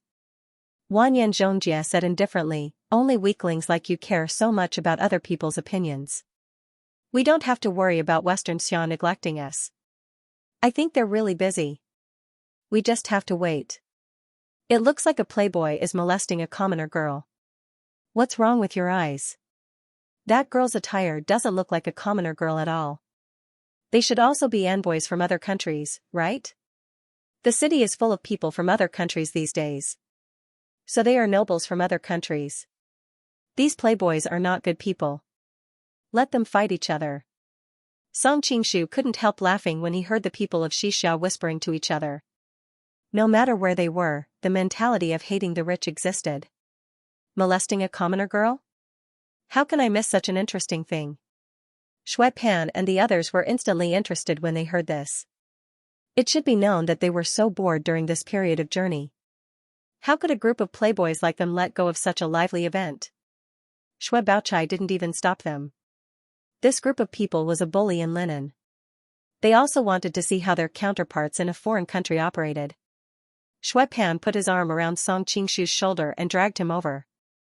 He had no interest in such a thing, but Xue Pan was worried that he would be hooked up with the princess if he stayed, so he nipped any danger in the bud. Thinking that Jia Baoyu was a person who liked to be in a crowd, Song Qingshu let him pull him over. Jia Baoyu was someone who liked to be in a crowd. Oh, I didn't expect it to be such a beautiful girl. Judging from her attire, she should be a bannerman from the Manchurian Qing. Who is that man? Why is he dressed so strangely? Xue Pan and the others were discussing, but Song Qingshu was stunned. He saw a young playboy leading a group of people surrounding a man and a woman. The playboy and his group were dressed strangely, not like the style of the countries in the Central Plains, and also very different from the style of the countries in the Western region. All of them had big faces with single eyelids, and their loud and noisy tones sounded somewhat familiar. It seemed to be the accent of Goryeo. Of the young man and woman who were surrounded, the man had sword-like eyebrows and starry eyes. Even though he had a treasured sword at his waist, he still gave off a somewhat scholarly aura. The young girl was delicate and refined. She had a scholarly aura about her, and with a single glance, one could tell that she was a talented and beautiful young lady from a respectable family. Her eyes were bright and spirited, and it was obvious that she was not as dull as other young ladies from respectable families. It's her. Song Qingshu had a strange look on his face. He happened to know this man and woman. The man was Nailan Rongrua, the son of the Minister of War, Ming Zhu, and the woman was the daughter of the Minister of Political Affairs, Song Gotu, Wu Yunzhu. He saved the two of them on the way to the Golden Snake Battalion. Especially this Wu Yunzhu, back then she could be considered as his little fangirl. But after such a long time, he did not know if the young girl's feelings had changed. Hey, I heard that the Qing Empire is quite powerful. Why are they being bullied by the Goryeo envoy when there are only a few of them? A puzzled voice came from beside him. It turned out that Galdan had come over after hearing the news. After seeing the situation clearly, he was very puzzled.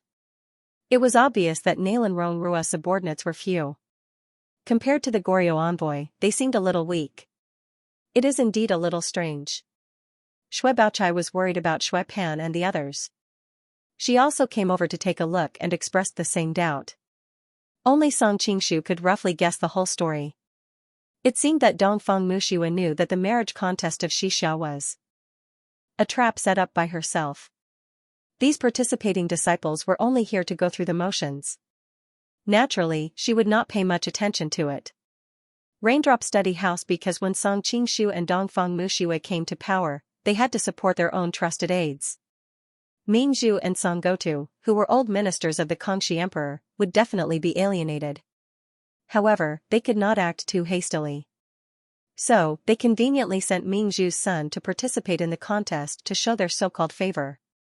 If they had sent a large group of people to protect them like other countries, Dongfang Mushui probably would not have the time to do so. As a result, the Qing envoy seemed a little weak. These Goryeo people are too arrogant. Wanyan Zhongjia also came over. After witnessing everything, he could not help but feel angry. It should be known that the Jin and Qing kingdoms were brothers. Seeing the Qing people being bullied, he could not help but feel a sense of common hatred. Go, break a leg of each of those Goryeo people. He turned around and gave the order to the warriors under his command. In this kind of situation, he naturally would not trouble Ouyang Feng. However, the accompanying warriors of the Jin kingdom were all very valiant. They were more than enough to deal with those Goryeo people. Yes. Just as the group of people were about to follow the order, two beautiful women in white suddenly appeared. The slightly older woman was tall, and the first impression people had of her was that her waist was very thin, and her legs were very long. She stood there like an iceberg, and the temperature of the entire inn seemed to have dropped a few degrees because of her arrival. There was a beautiful mole at the corner of her mouth, which to a certain extent softened her temperament as an iceberg beauty. The younger girl was more delicate and charming.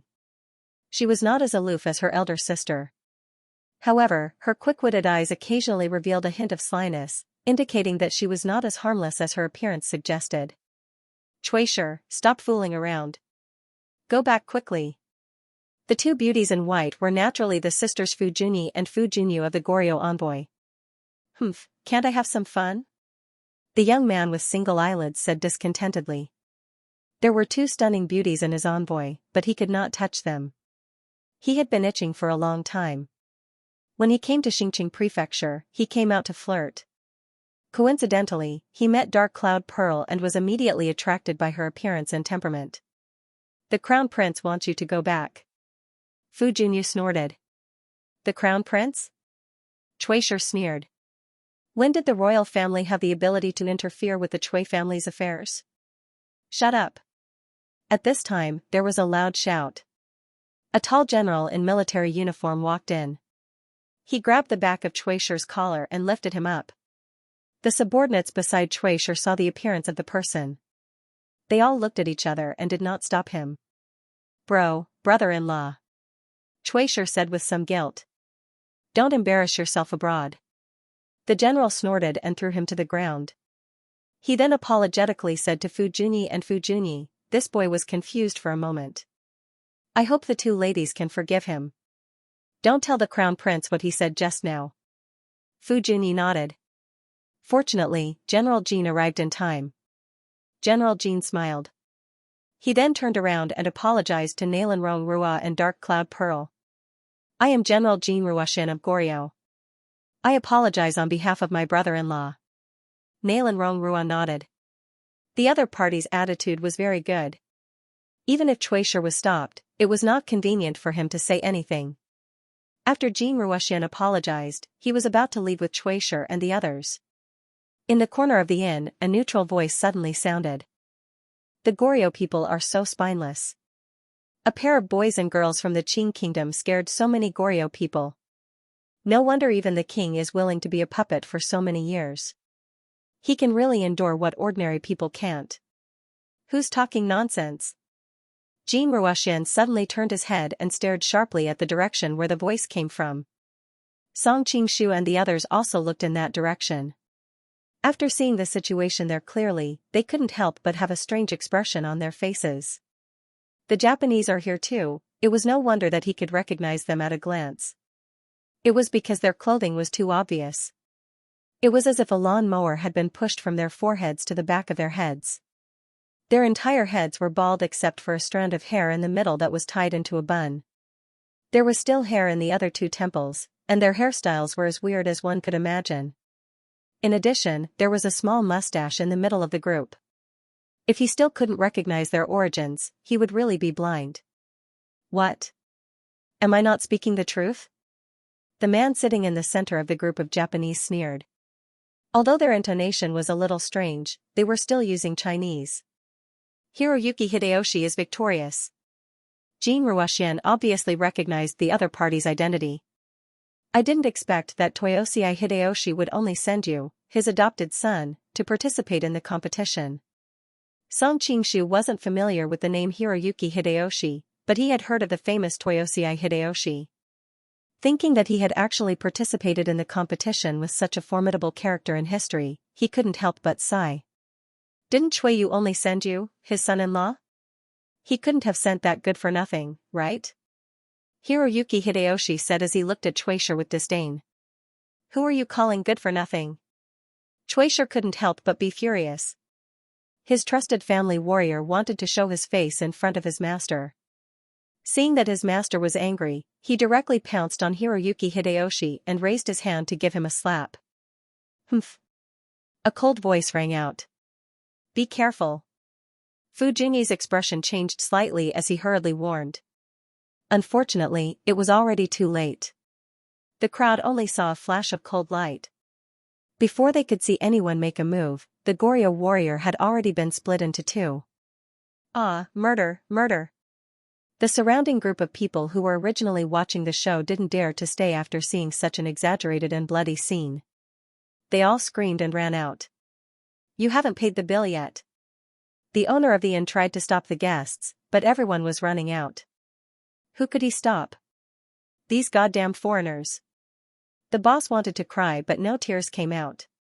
He wanted to settle the score with the Japanese, but the bloody corpses on the ground were still steaming hot. He didn't dare to approach them. As for Gao Li's side, the people who had just died were their people. Their expressions were extremely ugly. At this time, whoever went up would be unlucky. These Japanese are really disgusting. Wanyan Xianxia was, after all, a young girl. She subconsciously turned her head away and cursed under her breath. Song Qingshu's eyelids twitched. This person was indeed a little **ket up. If he wanted to kill him, he could have just killed him. Why did he have to do this? Who was he trying to disgust? However, whether it was the speed or the timing of that slash, he had indeed mastered it to perfection. New stream? Are you Yagyu Danmasho or Yagyu Jubai? Fu Jingyi stared coldly at a samurai beside Hidekatsu and asked. New stream was a sect founded by the Japanese sword saint, Waizumi Shinsuna. However, Waizumi Shinsuna's status in Japan was very high and he was very old. His status in Japan was similar to Zhang Sanfeng's in the Central Plains. Clearly, this person couldn't be him. The one who had received Waizumi Shinsuna's teachings was his disciple Yagyu Munio. Yagyu Munio was also a grandmaster in Japan and was very old. In that case, this person could only be his son Yagyu Danmasho or his grandson Yagyu Jubai. 600-inch Swoka, you have good eyesight. I'm Yagyu Jubai, that samurai said proudly. Clearly, he was very proud of the surname Yagyu. Fu Jingyi said coldly, although my companion was a little rude first, he doesn't deserve to die. Aren't you being too ruthless? My skills are inferior, and my death is not to be regretted. Yagyu Jubai raised his head, clearly not feeling apologetic at all. These Japanese are really arrogant, Xue Pan couldn't help but mumble. Lu Sherdao, who was at the side, said, I don't think he did anything wrong. After all, it was the Koreans who attacked first. If the Japanese were inferior, they would be the ones being humiliated now. After all, it's very embarrassing to be slapped in public. The lady in yellow humphed, stop fooling around. Be careful not to get yourself into trouble. Only then did Xue Pan and the others shut up resentfully. Song Qingshu turned his gaze to the other two people beside Yagyu Jubai. One of them had messy hair and looked extremely dispirited. To a certain extent, he was even a little sloppy. However, Song Qingshu didn't dare to underestimate him at all because the blade in his hand would definitely be faster and sharper than Yagyu Jubai's. The other person was dressed in a purple warrior's robe. His entire appearance was much cleaner and neater. He had a long dark blue ponytail, and his temples hung down to his collarbone. He was very handsome. If the first person looked like a sloppy man who wandered the streets of Jianghu, Then the one in the purple warrior's robe looked more like an elegant young master. However, what caught Song Qingshu's attention was definitely not his appearance, but the sword on his back. This was a sword that people would never forget. It was very long, longer than all the swords he had seen before. It was more than 5 feet long, making people wonder how the owner of such a long sword could wield it. However, Song Qingshu didn't dare to underestimate the two of them. Although Yagyu Jubiai's blade was amazing, that was all. After all, it was still lacking. However, these two people had the cultivation of a grandmaster, which made him secretly click his tongue. There were actually so many experts in Japan? It seemed that he had underestimated them before. What a good way to say that your skills are inferior. Since that's the case, let me experience your Neo-In style blade technique. Fu Junyi's wrist shook and the long sword in her hand was already slowly unsheathed. It was as if there was an invisible wind blowing past. Her cloud-like hair fluttered freely in the wind, giving off a dignified sense of beauty. Wow, this girl from Korea is really beautiful. Lower your voice, can't you see that she's very skilled in martial arts? TSK, she's fighting with the Japanese. How could she care about us? Shui Pan and the others began to comment on the side. They all sighed that although this trip was boring, they really saw one beauty after another. Song Qingshu also nodded secretly. This girl in white's appearance and temperament were indeed outstanding. At this moment, Wanyan Zhongjia secretly poked his waist and said sourly, "Don't tell me that you want to be a hero and save the damsel in distress because she's beautiful." Song Qingshu was speechless for a while. Am I that kind of person in your eyes? Moreover, with her martial arts, she doesn't need anyone to save her. Judging from her breathing and temperament, this girl from Korea was definitely an expert. Against Yagyu Jubiai, she would definitely be able to protect herself with ease. I've long heard of the fame of Master Brightsword of Korea. He and our patriarch are both known as the sword saints of their respective countries. However, seeing is believing. Miss Fu has received the true teachings of Master Brightsword, and I've also learned some superficial knowledge of the Neo-In style. It's just the right time for us younger disciples to have a good fight. Yagyu Jubiai didn't dare to be careless. He stood up and tightly grasped the hilt of the blade at his waist. Master Brightsword? Also surnamed Fu? Song Qingshu had a strange expression as he stared at the two girls in white. He thought that this world was really chaotic. Even they had come out. A group of Xianxia warriors filed in. The leader wore a green robe and had a long beard that reached his chest. His face was dark, and his eyes were wide open and full of expression. However, his legs were crippled, and he held a pair of wrought iron staffs. His aura was faint, and he looked like a living dead. The person who came was the leader of the 4 villains, Duan Yanqing. He glanced around and roughly understood what had happened. During this time, there were many people from various countries in Xinqing Prefecture, so it was easier for them to cause trouble. Therefore, the people of Class 1 Hall patrolled around the clock. Just now, someone had been killed in the inn, and the escaped guests had already spread the news, so they rushed over. This is a grudge between Dongying and Goryeo. Please don't interfere, Yagyu Jubiai said coldly. Jubiai Yagyu said coldly. Then, he directly rose from the ground and slashed at Fu Junyi on the opposite side. Fu Junyi did not dare to be careless. She unsheathed her long sword and waited for the best time to counterattack. The key to bright swordsmanship was to anticipate the enemy's moves. To do all this, one must have good eyesight and careful observation. She was not in a hurry to attack before figuring out the opponent's strength. Seeing that the opponent did not take his words seriously, Duan Yanqing's face flashed with anger. He snorted coldly and attacked with the iron staff in his hand. The timing and speed were just right, and the power of the one sun finger hit Yagyu Jubiai's blade. Ding! With a clear and bright sound, Yagyu Jubiai felt like his hand was about to crack, and he almost dropped the long sword in his hand. Song Qingshu nodded inwardly. As expected of the demon that even Jiu Maji and Ding Chuanqiu were afraid of. His power and battle experience had reached the point of perfection. It was no wonder that Murong Fu and a few of his family warriors were unable to defeat him. The reason why he had always been looked down upon was largely because he had lost to Qiao Feng. In addition, Xiao Feng had thought that he would need 5 or 6 Duanyanqings to attack him together before he would run away. However, with Song Qingshu's current cultivation, Xiao Feng could not beat 5 Duanyanqings. 2 or 3 Duanyanqings could fight Xiao Feng, and the outcome was still unknown. Yagyu Jubai flew back and glared at Duanyanqing angrily. Sneak attack from the side is not what a gentleman would do. Duanyanqing said lightly, "This is Xianxia, and we are responsible for the security of the city. You are not allowed to make trouble in private." In his heart, he was clear that he had the upper hand by attacking from the side just now. If he were to fight his opponent face to face, he might not be able to resolve this move so easily. Jubai Yagyu wanted to say something, but the warrior with disheveled hair next to him stopped him. "Today is not a good time." The purple-clothed warrior next to him also said, "There's no need to offend the Western Xia."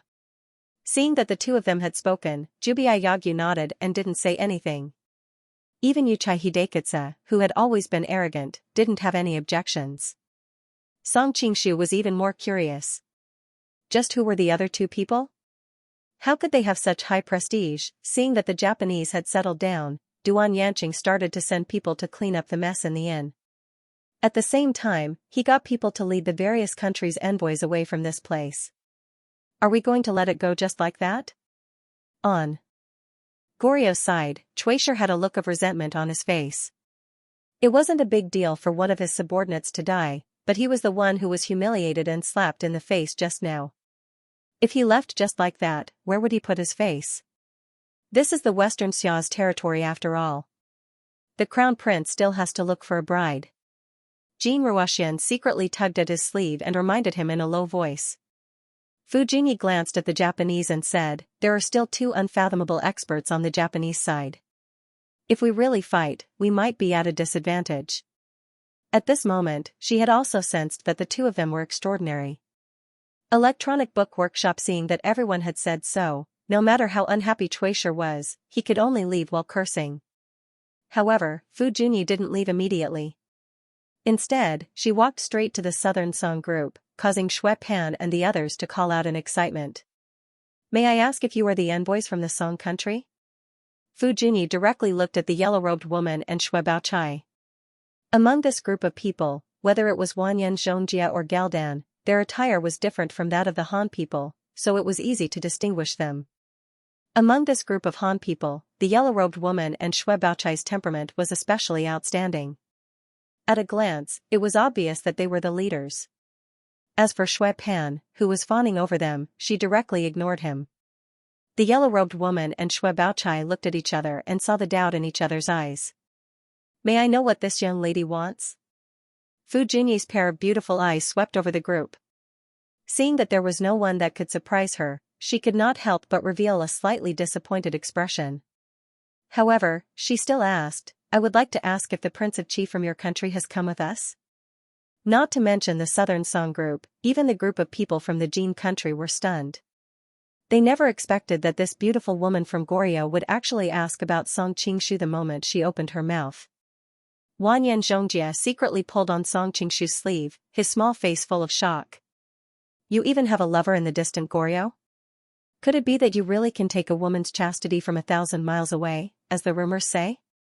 Song Qingshu's face darkened. "What nonsense are you talking about? I don't have that kind of ability." At the same time, he was also very puzzled. "Do I know this young lady? I don't think I've seen her before, right? I'm not a scumbag like Duan Jingchen who doesn't even remember himself after playing with her. Why are you asking about him?" The yellow-robed woman's expression was somewhat unfriendly. After all, this time she had volunteered to come here to avoid that man and to relax. Who knew that she would hear his name the moment she arrived here? A look of hesitation appeared on Fu Junyi's face. After a long time, she finally replied, "I have a lot of things to say to him." Faced with the covetous eyes of the Dongying people, the knowledgeable people in Goryeo had also sensed it. This time, they had sent a diplomatic mission to Xianxia not only to participate in the marriage selection, but also to build a good relationship with the various countries in the Central Plains and seek help in dealing with the Dongying people. As for the few forces closest to Goryeo, Wu Sangue couldn't even take care of himself. The relationship between Goryeo and the Manchurian Qing had always been bad. Goryeo had allied with the Song dynasty several times, but the Song dynasty was, after all, too far away. Even if they wanted to help, it was too far away. After thinking about it, only the Golden Snake Battalion in Shandong had the most ability to help Goryeo. After all, Goryeo and Dongying were separated by a vast ocean, so the navy must be of utmost importance. The navy of the Golden Snake Battalion was also famous all over the world. It was also convenient to set off from Jiaozhou Bay to Goryeo. In addition, there was also a powerful navy force in Liaodong, which was the Divine Dragon Island. Previously, he had sent people to inquire about it, and it seemed that the people of the Divine Dragon Island now followed Song Qingshu's lead. With all these factors added together, Fu Junyi naturally wanted to discuss with Song Qingshu. When she had just arrived at Xinjiang Prefecture, she had inquired about it. This time, the Golden Snake Battalion did not send a representative, so she could only go to the southern Song dynasty to try her luck. After all, in addition to being the leader of the Golden Snake Battalion, Song Qingshu was also a powerful minister in the southern Song dynasty. Of course, it was not convenient for her to say the reason in front of so many people. In addition, she was not a Han, and her Chinese was not that fluent, so it caused ambiguity in her words. "You have a lot of things to say to him?" Looking at Fu Junyi's bashful expression, everyone revealed an expression of understanding. Wanyan Xianxia lightly bit her pearly white teeth, thinking, "Stinky big brother still lied to me. Isn't it obvious that the two of them are having an affair?" While Song Qingshu was daydreaming, the yellow-robed woman replied coldly, "He didn't come. If you want to find him, go to Linen yourself." Huh? Fu Junyi looked at her in surprise because she could hear the unfriendliness in her tone. She thought to herself, "It said that Song Qingshu has women everywhere. Could it be that this woman in front of me is also so resentful because she was abandoned by him?" But even such an outstanding beauty was abandoned. What kind of heaven-defying beauties did that Song Qingshu have by his side? Thinking of this, she couldn't help but be curious about that mysterious man. "Thank you." Fu Junyi bowed. Before leaving, she paused and said, "I'll visit you again another time." Goryeo had always admired the culture of the Central Plains and had a good impression of the Southern Song diplomatic corps. Watching her white figure leave, Xue Pan couldn't help but sigh with emotion. Goryeo women are really beautiful. Yes, her figure is also very good. Her friends echoed and all praised her slender waist and long legs. It's worth the long journey. There are so many beautiful women, and all of them are of the highest quality. A group of people began to discuss the quality of the women they had seen in the past few days. "Shut up." The yellow-robed woman couldn't stand their filthy words and glared at them angrily. Only then did the group of rich playboys calm down a little. After a while, the people of the Western Xia's Class 1 hall also came and began to lead the diplomatic groups of various countries to their respective residences. Since there were grudges between the various countries, and there were many people who had come this time, the officials of the Western Xia country had arranged for the diplomatic groups of various countries to stay in different places. It was especially true for some countries that were old enemies of the Western Xia country. They were even further away from each other to prevent any conflicts between them. For example, the diplomatic corps of Jin Kingdom and Southern Song Kingdom were stationed in the north of the city and the south of the city respectively. Hearing that they were so far away, Wanyan Zhongjie immediately became unhappy and asked to stay with the people of Southern Song. At the same time, he said that they had traveled together and were already familiar with each other. Daldan and the people of the residence of dual cultivators also made similar requests, but the officials of Xianxia said that they had no choice but to follow the orders of their superiors. Wanyan Zhongjie felt helpless. In addition, Song Qingshu used the secret voice-sending technique to comfort her. So, she could only purse her lips and follow the Xianxia officials away. Song Qingshu and the others were taken to the guest house in the southern part of the city. Daldan and the others were taken to another place. When they left, the dual cultivator princess looked back at Song Qingshu reluctantly. Unfortunately, in front of so many people, she couldn't speak her mind. Daldan and the others looked worried. On one hand, they were worried about the threat of the Mongolians. On the other hand, they had worked so hard to get closer to the Jin kingdom, but now they had to go their separate ways. The only one who was happy was probably the young master of Peerless City, Du Gumming. During this period of time, his fiancée's attitude toward the pretty boy of southern Song Qingshu made him almost go crazy with jealousy. But the residence of dual cultivators was independent of Peerless City, and the princess had always been cold, so he couldn't be angry with his fiancée.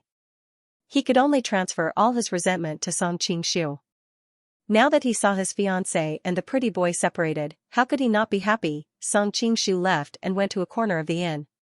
He found that Nalan Rongrua and Wu Yunju had already left. He thought that Dongfang Muxue was a bit careless. Although she knew that they were just here to watch, she couldn't just send a young man and a young woman. After all, the diplomatic mission represented the country, and it was not right for them to be bullied by other countries. Song Qingshu thought that he should take care of the two of them when he had the chance. As soon as this idea arose, he couldn't help but be startled. Could it be that Dongfang Muxue also knew that Xianxia was his territory? In any case, I won't just stand by and watch, so she can't be bothered to send experts to protect them? Baoyu, they've already left. Are you still reluctant to part with them? Shui Baochai said sourly when she saw him staring at the door in a daze. Song Qingshu turned around and said, Sister Baoyu, you misunderstood me. I'm thinking about something else. Although she still didn't believe him, Shui Baochai was in a good mood and a smile appeared on her face. You've been busy all this time. Go take a bath and have a good rest. Song Qingshu thought, she's telling me such an erotic thing. It seems that she really doesn't treat Jia Baoyu as an outsider. After staying in the guest house, Song Qingshu thought about finding an opportunity to go to the palace. He had been separated from Mu Wanqing, Yelu Nanxian, and Li Qinglu for a long time, and there was still a lot of information for them to exchange. Joha bookstore. Suddenly, there was a commotion in the courtyard. Shui Pan pushed open the door and winked at him. Baoyu, don't say that I didn't tell you something good. Another beauty has come. Seeing Shui Pan's wretched look, Song Qingshu couldn't help but laugh. You're the eldest son of the Shui family. What kind of beauty haven't you seen in linen? Is there a need to be so excited? How can those common beauties compare to the ones I've gotten to know recently? Shui Pan said disapprovingly. The one who came now is not inferior to the princess and the Goryeo girl from before. She's even nobler. Oh, what's her identity? Song Qingshu couldn't help but be curious. The crown princess of Xianxia. Seeing him dilly-dallying, Shui Pan couldn't help but be annoyed.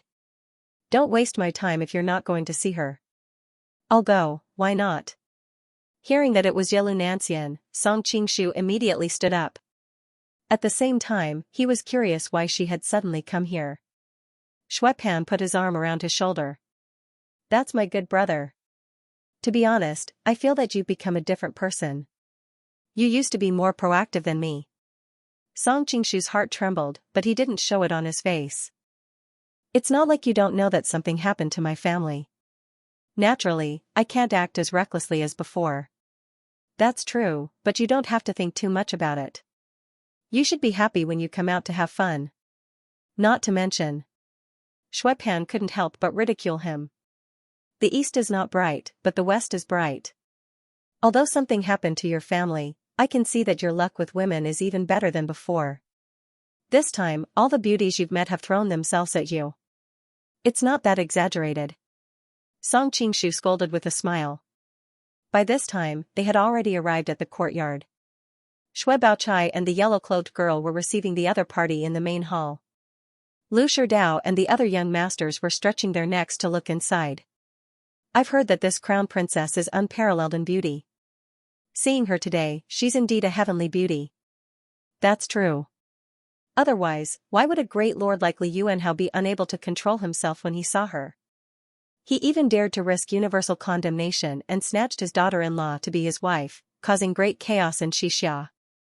The ancients said that Baoyan Daji is nothing more than this. She's really a beauty that can bring disaster to a country and people. This group of people were the children of high-level officials in southern Song. Naturally, they were more well-informed than ordinary people. They had also heard about what happened in Xianxia from their families.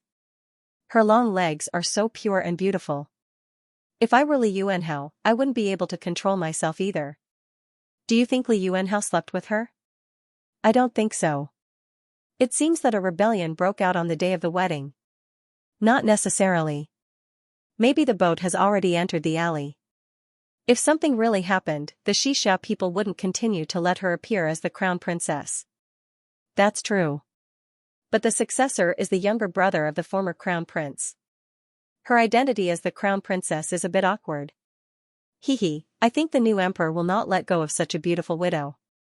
I heard that the Xianxia people don't care about etiquette in this regard. Shui Pan and Baoyu, you've come at the right time. You two are experienced. Can you see if this crown princess is still a virgin? Just as he was about to say something, Shui Baochai had already come out from inside. She said to the crowd, everyone, let's compare our piggies and tidy up our appearances. We will be entering the palace soon. The Empress has summoned us. The Empress is summoning us? The group of people were puzzled. Shui Baochai pulled everyone aside and explained in a low voice, I don't know what's going on either. But it's not a bad thing. It proves the goodwill of the Western Xia authorities toward our great song. You're all going to be the emperor's son-in-law. It'll be more helpful for you to get acquainted with the people in the palace. Yes, what if we see Princess Xianxia in the palace? I've heard that Princess Xianxia is incomparably beautiful and has an unparalleled appearance. But no one has ever seen her. It's hard to say that the Xianxia people are just blowing their own trumpet. If they find out that she's a bitch when they marry her, they'll be done for. Not bad, not bad. It's better to inspect the goods first. Shui Baochai wished she could tear their mouths apart. She thought that the crown princess of the Western Xia country was still talking with the yellow-robed woman in the hall. If she heard what they said and heard it, wouldn't the princess have an extremely bad impression of them? Why is the empress summoning us and not the emperor? Xianxia is really a barbarian land. The womenfolk of the palace show their faces in public all day long. What a scandal. In the southern Song dynasty, Confucianism was very popular. Many young ladies were not even allowed to come down from the attic after they turned a few years old, let alone meet strange men. So when they heard that the empress summoned them, a group of outsiders, they felt it was a bit unbelievable. Your news is too outdated. Although Emperor Li Liangzhua managed to quell the civil strife during the Western Xia country's rebellion, he was also seriously injured. So, he has been living in seclusion to recuperate. So, the empress is in charge of the state affairs. I heard that the empress is also a beautiful girl. She just got married and her husband is bedridden for a long time. Isn't she a widow? Now that he's in power, who knows how many cuckolds he'll make the emperor wear in the future. Do you think that she summoned us into the palace this time to choose a male escort? Then I have to dress up properly. I have never tasted the taste of an empress in my life, let alone a beautiful girl. Who hit me? Black lines appeared on Song Qingshu's face. He said coldly, it's not a gentleman's behavior to talk about people behind their backs. Hey, what kind of gentleman are you? Don't think that we don't know what you're up to. You're always thinking about other people's families. Song Qingshu raised his eyebrows. It seemed like many people in the circle knew about Jia Baoyu's hobby. Shui Baochai also shot a fierce glare at Song Qingshu. Obviously, it was impossible for her to not have heard about it since she was a member of the Imperial City Guards. However, she didn't say anything. Instead, she stopped them and said, all of you, shut up. The crown princess of Xianxia has come out. A beautiful woman walked out. She was dressed in the unique clothing of the Western Xia, and there were many gold and silver ornaments hanging on her clothes. Not only did she not have the slightest sense of incongruity, but it also made her skin look even more white and tender. Song Qingshu couldn't help but sigh. Yelu Nanxian was becoming more and more charming. Not only did she retain the innocence of a young girl, but she also occasionally revealed the charm of a young married woman. Her identity as the crown princess and the Hua residence made her even more noble. At the same time, she also had a hint of exotic charm. It was no wonder that these southern Prince Song brothers were all drooling. Yelu Nanxian clearly noticed the passionate and lustful gazes of these good-for-nothings. She couldn't help but frown, feeling quite displeased. However, she still patiently looked at the crowd. When she saw Song Qingshu, her eyes suddenly lit up and the corners of her lips curled up into a shallow smile. Good network. Everyone, please. Yelu Nancian made an inviting gesture and left with her subordinates. She returned to her carriage and led the way. The Southern Song family did not need Xue Baochai's greeting. They all followed behind her. On the way, Xue Pan and Song Qingshu were in the same carriage.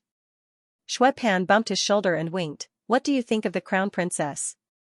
"I didn't lie to you, did I? She is indeed quite beautiful." Song Qingshu also smiled warmly. "This crown princess is too pitiful. I heard that she is the princess of the Western Xia kingdom. In the end, her father participated in the rebellion.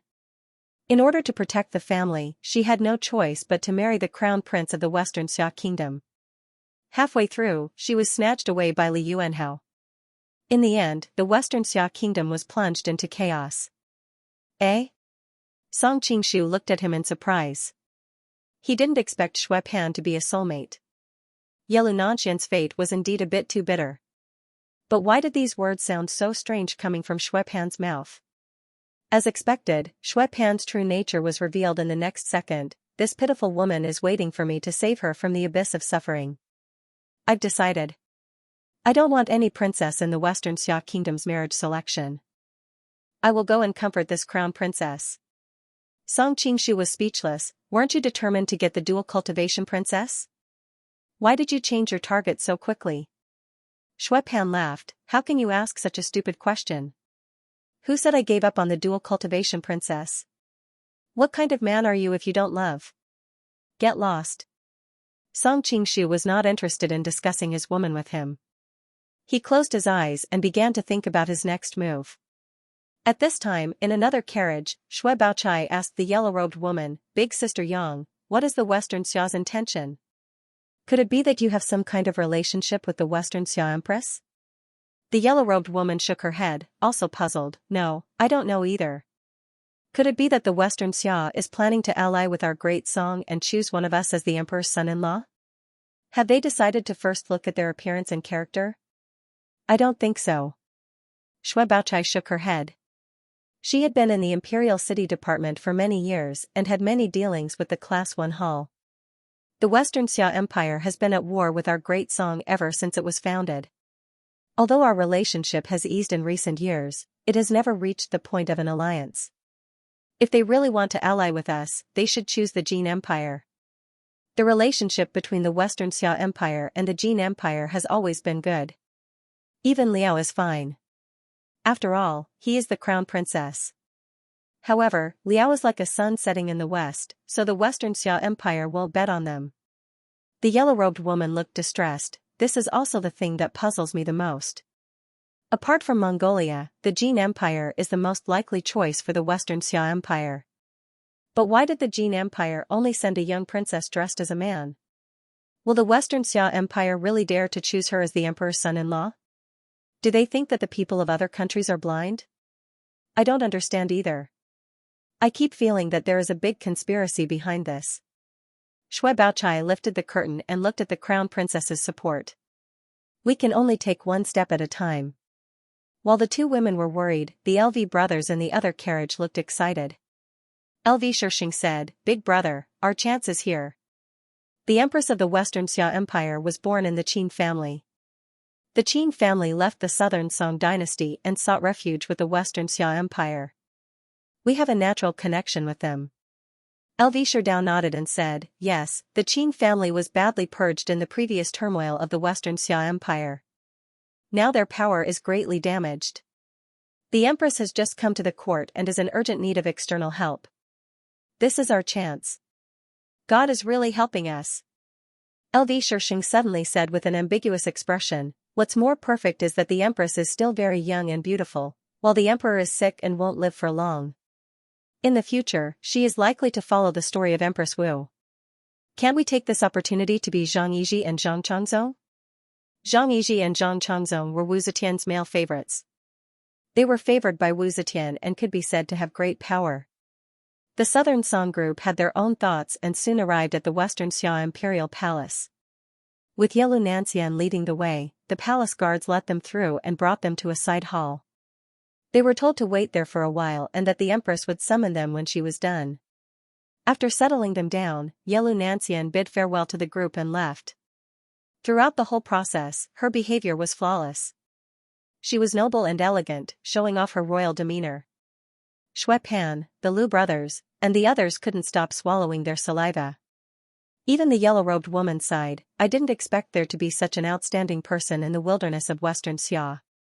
Shui Baochai nodded in agreement, she is not inferior to the noble ladies of our dynasty. I have only seen such elegance from the eldest miss of the Shin clan. Unfortunately, the yellow-robed woman's expression became solemn, has the Shin clan been exterminated yet? Shui Baochai shook her head, no, the murderer's method is very clean and efficient. I suspect that there is a big hand behind the scenes that is preventing us from investigating the case. Because every time we find a key clue, they would kill us. So, we haven't found anything useful after so long. Even the Imperial City Department can't find anything. I don't know who has such great power. The yellow-robed woman looked worried, Miss Shin has a hard life. She used to be the noble crown princess, but now her fate is unknown. Shui Baochai hesitated for a moment before saying, Miss Yang, I heard that the imperial family doesn't want Miss Shin to live in this world. She and Shin Bijuan used to be best friends. Naturally, she didn't want to see her friend end up like this. As for when Shui Erin tried to kill Shin Bijuan and Liao, she didn't participate in it. The yellow-robed woman's expression froze. She wanted to deny it, but as a member of the imperial family, she knew the rules of the game. How could they let a crown princess who had been in the hands of criminals live? I don't care about others, but if I run into them, I will definitely protect Miss Shin. The yellow-robed woman could only say so. Shui Baochai sighed, of course I don't doubt sister's intentions. But I can't beat Miss Shin alone. Sister may not be able to protect her.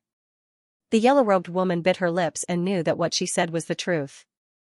After a long time, she said, if my strength alone is not enough, I will call for Song Qingshu's help.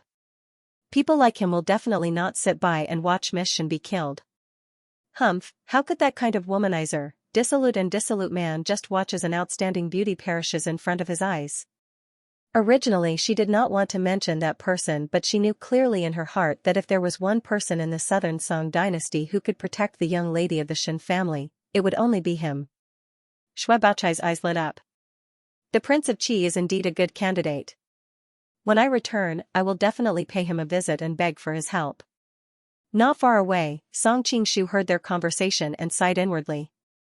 Shui Baochai was still young. If she knew that it was Shui Yi's people who wanted to kill Shin Bijuan, would she still insist on protecting others? I'm going to relieve myself. Seeing that it was about time, Song Qingshu said a few words to Shui Pan and left the side chamber. How could he not know why Xianxia had gathered the people of the southern Song dynasty to the palace? It was clearly to see him. Walking around outside, he passed by a long corridor and saw a beautiful figure standing by the white marble railing, gazing into the distance. Who else could it be but Xianxia? A cool breeze blew past, and the hem of her skirt fluttered in the wind. Her smooth hair was scattered around her neck, and her beautiful black hair formed a sharp contrast with her snow-white and delicate skin. It had a visual impact that made people's hearts beat faster. Song Qingshu quietly walked over and gently embraced the beautiful woman from behind. Her body was very soft, making people want to hold her and not let go. 163 realizing there was someone behind her, Xianxia was startled. She hurriedly lifted her leg back and at the same time, she elbowed behind her. Whether it was the strength or the angle, it was very powerful. If it was a normal person, her ribs and leg bones would have been broken. But Song Qingshu wasn't an ordinary person. He lightly placed his hand on her waist and Xianxia instantly lost all strength, falling limply into his arms. The crown princess was so elegant and dignified before, why is she so vicious? Song Qingshu moved closer to her ear and couldn't help but tease. Xianxia saw his face clearly but didn't show any signs of panic. Instead, she had a faint smile on her face as she said, young Master Jia's courage is not small, daring to be rude to me in the imperial palace. Aren't you afraid of losing your life and causing a war between the two countries?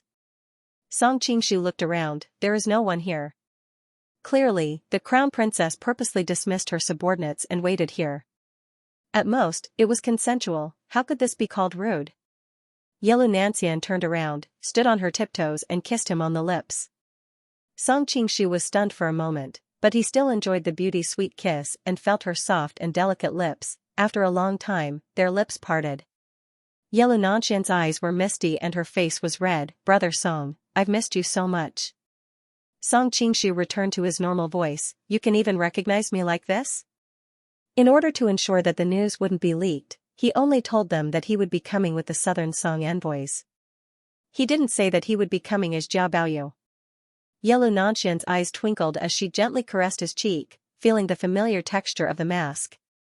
She pursed her lips and smiled, how could I not recognize my own man? In fact, when I came to your guest house today, I recognized you at first glance. Song Qingshu was shocked, could it be that my disguise has deteriorated? Wouldn't I be recognized by other acquaintances? It's not the same, other people didn't. Yellow Nanshan clenched her teeth and smiled foolishly. She refused to say how she recognized him, only saying that it was a kind of intuition. It's a little unreliable, what if I mistook you for someone else? Song Qingshu said discontentedly. Yellow Nanshan spat, other than you, who else would be so bold as to be so rude to me in the Western Xia Imperial Palace, not to mention just now, who else could subdue me in an instant? Song Qingshu laughed, if it were other great grandmasters, it wouldn't be difficult for them to subdue you in an instant. Bah, they are all highly respected people, do you think they are as shameless as you? Yellow Nanshan's eyes were watery, although she was reprimanding him, her eyes were full of joy.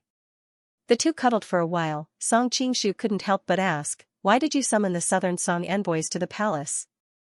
Now that there are so many envoys in the city, it's too conspicuous. I just want to see you sooner. Yellow Nanshan acted coquettishly, her voice coquettish and seductive, coupled with her radiant beauty. Song Qingshu's index finger was aroused, he pulled her into his arms and kissed her heavily. Yellow Nanshan let out a soft moan, she obediently fell into his arms as if she was boneless. Yellow Nanshan jumped in fright and quickly struggled out of Song Qingshu's embrace. When she saw who it was, she angrily said, don't you know that scaring people can scare people to death? An elegant young girl smiled mischievously at the side, who else could it be but Li Qinglu, you've never done anything shameful in your life, you're not afraid of ghosts knocking on your door in the middle of the night. You've done such a shameful thing, of course you're feeling guilty. Alright, stop fooling around. Song Qingshu couldn't help but sigh. If an outsider saw Li Qinglu, they would definitely be fooled by her appearance, thinking she was a dignified and quiet young girl. Who would know that she was actually a little temptress who wished for the world to be in chaos? You two are really daring, being so lovey-dovey in the palace, aren't you afraid others will see? Li Qinglu said as she leaped into Song Qingshu's arms, hugging him tightly. Yellow Nanshan couldn't help but roll her eyes, thinking, where did you get the face to talk to me like that? Li Qinglu raised her head, caressing Song Qingshu's face with her hand, giggling, are you planning to use this identity to participate in the groom selection? She was after all a princess of a country, she also had to consider the public opinion and the attitudes of other countries. If she directly chose the married Song Qingshu as her son-in-law, it would definitely cause an uproar. She had no choice but to use another method. Song Qingshu hesitated, not necessarily, I'll adapt to the situation when the time comes. Li Qinglu raised her fist, I don't care, there are so many countries participating in the groom selection this time, the arrow is already knocked on the bow and has to be released. In the end, I have to choose someone to be my son-in-law. If you can't win and I'm married to another man, I won't keep my chastity for you and make you wear 8 or 10 green hats. Song Qingshu's face darkened. As expected, Li Qiushui's descendants all had the same temperament. Now that he thought about it, although Wang Yuyan looked like a gentle and virtuous lady, could she also have similar genes? Li Qinglu rolled her eyes and giggled. I'm just teasing you. Look at how scared you are. Song Qingshu was so angry that he pinched her face. Even though she had an oval face, the flesh on her face was quite comfortable to pinch. After all, she was young, and her face was full of collagen. The two of them joked around for a while. A palace maid or eunuch happened to pass by nearby, so the two of them hastily separated from each other. Song Qingshu then said, let's talk about the current situation in Western Xia first. Li Qinglu also put away her mischievous smile and answered seriously, Big Brother Song, after you left the Western Xia, we sisters have worked together to gradually wipe out the remaining forces of Heli and Taishu. In addition, we've divided and roped in Li Liangzuo's trusted subordinates, and we've gradually taken over them. Song Qingshu couldn't help but be a little surprised. The forces that Li Liangzuo has managed for so many years have joined your side? You guys are really amazing. Yelu Nancian smiled and said, in fact, it's not as difficult as you think. After all, Li Liangzuo is seriously injured and recuperating in the palace every day. Anyone with a discerning eye knows that he won't live for long. In addition, he doesn't have any children. Even the most loyal subordinates have to consider their own futures and the interests of their families. In addition, Wan Qing is Li Liangzuo's empress in name. Not only are you all beautiful, but you're also so capable. I don't know what I did in my past life to be able to gain your favor. Before this, Song Qingshu had been a little worried about the situation in Western Xia. Hearing this, he finally felt relieved. Don't pretend to be innocent after getting what you want. Yelu Nancian spat and said, although the domestic situation has stabilized, the reaction of all the countries in the Western Xia country this time is a bit beyond our initial expectations. Even Dongying, Korea, and Khorasan from the far west have come. Khorasan? Wasn't it destroyed by the Mongols? Song Qingshu was stunned. He had already met the envoys from Dongying and Korea, but this was the first time he heard about Khorasan. This country was once powerful in Central Asia, but unfortunately, they ran into the Mongols at their peak. In the end, the country was destroyed, but their prince, Zalanden, escaped and led the remaining forces of Khorasan to continue fighting against the Mongols. A few years ago, they even borrowed troops from the Western countries and defeated the Mongols once. However, borrowing troops is ultimately a tree without roots. In the end, they were still defeated by the Mongols. He then led his people into exile in India and Afghanistan, where he obtained the support of the Mughal dynasty. In addition, the weather there is hot and the forests are dense, and the Mongols' cavalry can't reach them. That's how they managed to survive, Li Qinglu explained. How do you know so much? Song Qingshu was stunned. He didn't know much about the affairs of the Western countries. He didn't expect her to be able to explain it so clearly. After all, he's in charge of Class 1 Hall. Li Qinglu rolled her eyes at him. And this time, when Khorasan's envoy group entered Xingqing Manor, they came to us and we obtained a lot of information from them. Song Qingshu frowned and said, but he left his nest and came all the way to Western Xia. Wasn't he afraid that the Mongols would kill him? How could he not be afraid? Li Qinglu sighed. On the way, they were chased by the Mongolian demon palace. Fortunately, his military counselor, Madame Zhen, had great foresight, and the group successfully came to Western Xia. Madame Zhen, a woman? Song Qingshu was stunned. In his imagination, military counselors were like Zhuge Liang and Guojia, with feather fans and silk scarves. This was the first time he heard of a female military counselor. Not only is she a woman, but she's also very beautiful. Her skin is white and her figure is great. Li Qinglu praised the other and looked at him with a faint smile. What, our young master Song is tempted again? Song Qingshu wisely did not linger on this topic with her. If that's the case, then why did they take the risk to come to Western Xia to find a husband? Could it be that your reputation for beauty has spread to India? This princess was born beautiful and attracted the princes and grandsons of all countries to bow down to me. Is that not okay? Li Qinglu proudly raised her chin. It was obvious that she also enjoyed the feeling of being pursued by countless people. It was Yelu Nancian who was understanding and explained on her behalf. The main reason is that Zalanden has always been determined to restore his country and is not willing to hide in India. That's why he took the risk to come here and contact the countries in the Central Plains to see if they can fight against the Mongols together. Song Qingshu's eyes brightened. He could not help but praise. This Zalanden is really a hero. He actually has such ambition. Then we must send people to protect them. Li Qinglu nodded. The first thing they did after entering Xingqing Prefecture was ask for our help.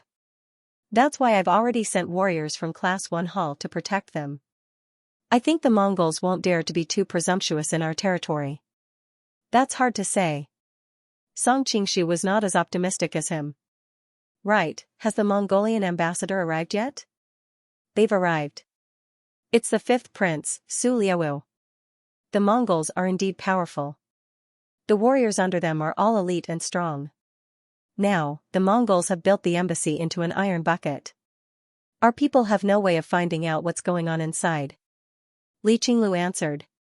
Have you seen Su Liawu before? How is he? Song Qingshu was a little curious. Previously, when they came to Xingqing Prefecture, I went to receive them and met them once. This person is handsome and extraordinary. However, perhaps it's because the Mongols have been invincible all these years that he always has an arrogant air of superiority. In addition, he's also a little overbearing. Yelu Nanxian said with a frown. Overbearing? Song Qingshu was stunned. Flirting? Song Qingshu's face darkened, looking worriedly at Yelu Nanxian. Yelu Nanxian pursed her lips into a smile. Don't worry, this is our territory. No matter how arrogant he is, he wouldn't dare to do anything to me. He just said a few rude words. Song Qingshu snorted. I'll find a chance to meet this arrogant prince. Yelu Nanxian was startled. Don't be rash. The Mongols were planning to conquer the western Xia. We just managed to calm them down with the marriage proposal. If something happens to Su Liawu here, the Mongols will definitely send their armies to take revenge. At that time, the people will be plunged into misery and suffering. I don't want to become the same kind of person as Bao Luo Daji in the history books. Li Qinglu giggled from the side. Xian Jia is extremely beautiful. Even the reincarnation of Bao Luo Daji is the same. The only difference is that your temperament is too proper. You don't have a bit of foxy charm. Yelu Nanxian couldn't help but pinch her. I think you're more like Bao Luo Daji. What's wrong with Bao Luo Daji? Li Qinglu didn't mind. If Song Gij played with the nobles for my sake, I don't know how happy I'd be. Song Qingshu wasn't surprised by her answer. If he were to divide everyone into attributes, Li Qinglu and Li Qiushui were of the same origin, most likely in the chaotic evil camp. Which other countries' envoys have come? Time was tight in the palace. Song Qingshu didn't dare to waste any time. The Crown Prince of Dali Duanyu has also come. I don't know if Sister Mu is trying to avoid arousing suspicion or worried that you'll misunderstand, but from beginning to end, she didn't summon him. Li Qinglu looked like she wanted to see the world in chaos. If it were me, I'd definitely go see him. It'd be best if I could see that he's not living well, then I'd be even happier. Song Qingshu sighed inwardly. He wanted to find a time to talk to Sister Wan. After all, Duanyu was still her brother, so how could he be overly sensitive? It seemed like they weren't biological siblings. Thinking of Dao Baifeng's time with Duan Yanqing under the Bodhi tree, Song Qingshu's expression became a little interesting. He became more and more curious about this woman. What kind of woman could cheat on her husband for so many years without anyone noticing? She even let her dissolute husband raise someone else's child for more than 10 years? It was a pity that when he had just transmigrated to this world, he went to Dali mainly for the Dark North divine power and wave-like subtle steps. He did not have the chance to meet this legendary woman. Seeing the change in his expression, Li Qinglu was also a little scared. She hurriedly said, Brother Song, I just said it casually. You won't really blame Sister Mu, right? Don't worry, I've seen that Duanyu. He's just a bookworm. He's no threat to you at all. Only then did Song Qingshu come back to his senses. He smiled and rubbed her hair. You worry too much. I was just thinking about something else. Is there anyone else other than Dali? Your old lover is also here. Li Qinglu suddenly said sourly. Old lover? Song Qingshu was confused. Why didn't he know that his old lover was here? It's that yellow-robed girl from the Muzhualuan tribe. This time, she accompanied her brother to participate in the betrothal contest. Their family is really good. The younger sister is beautiful and the older brother is also quite handsome. It's a pity that the Muzhualuan tribe dares to compete for this princess. They don't have any self-awareness at all. Li Qinglu's face was not as gentle as she usually was in front of Song Qingshu. Instead, there was an innate arrogance and indifference. Don't talk nonsense. She has a fiancé. The valiant and heroic appearance of the yellow-robed girl appeared in his mind. Song Qingshu's anxious mood became a little cooler. TCH, it's not like we don't know your hobby. Isn't it more attractive for you to have a fiancé? Li Qinglu glanced at him with a faint smile. Song Qingshu's face darkened. He wanted to grab him and give him a good spanking.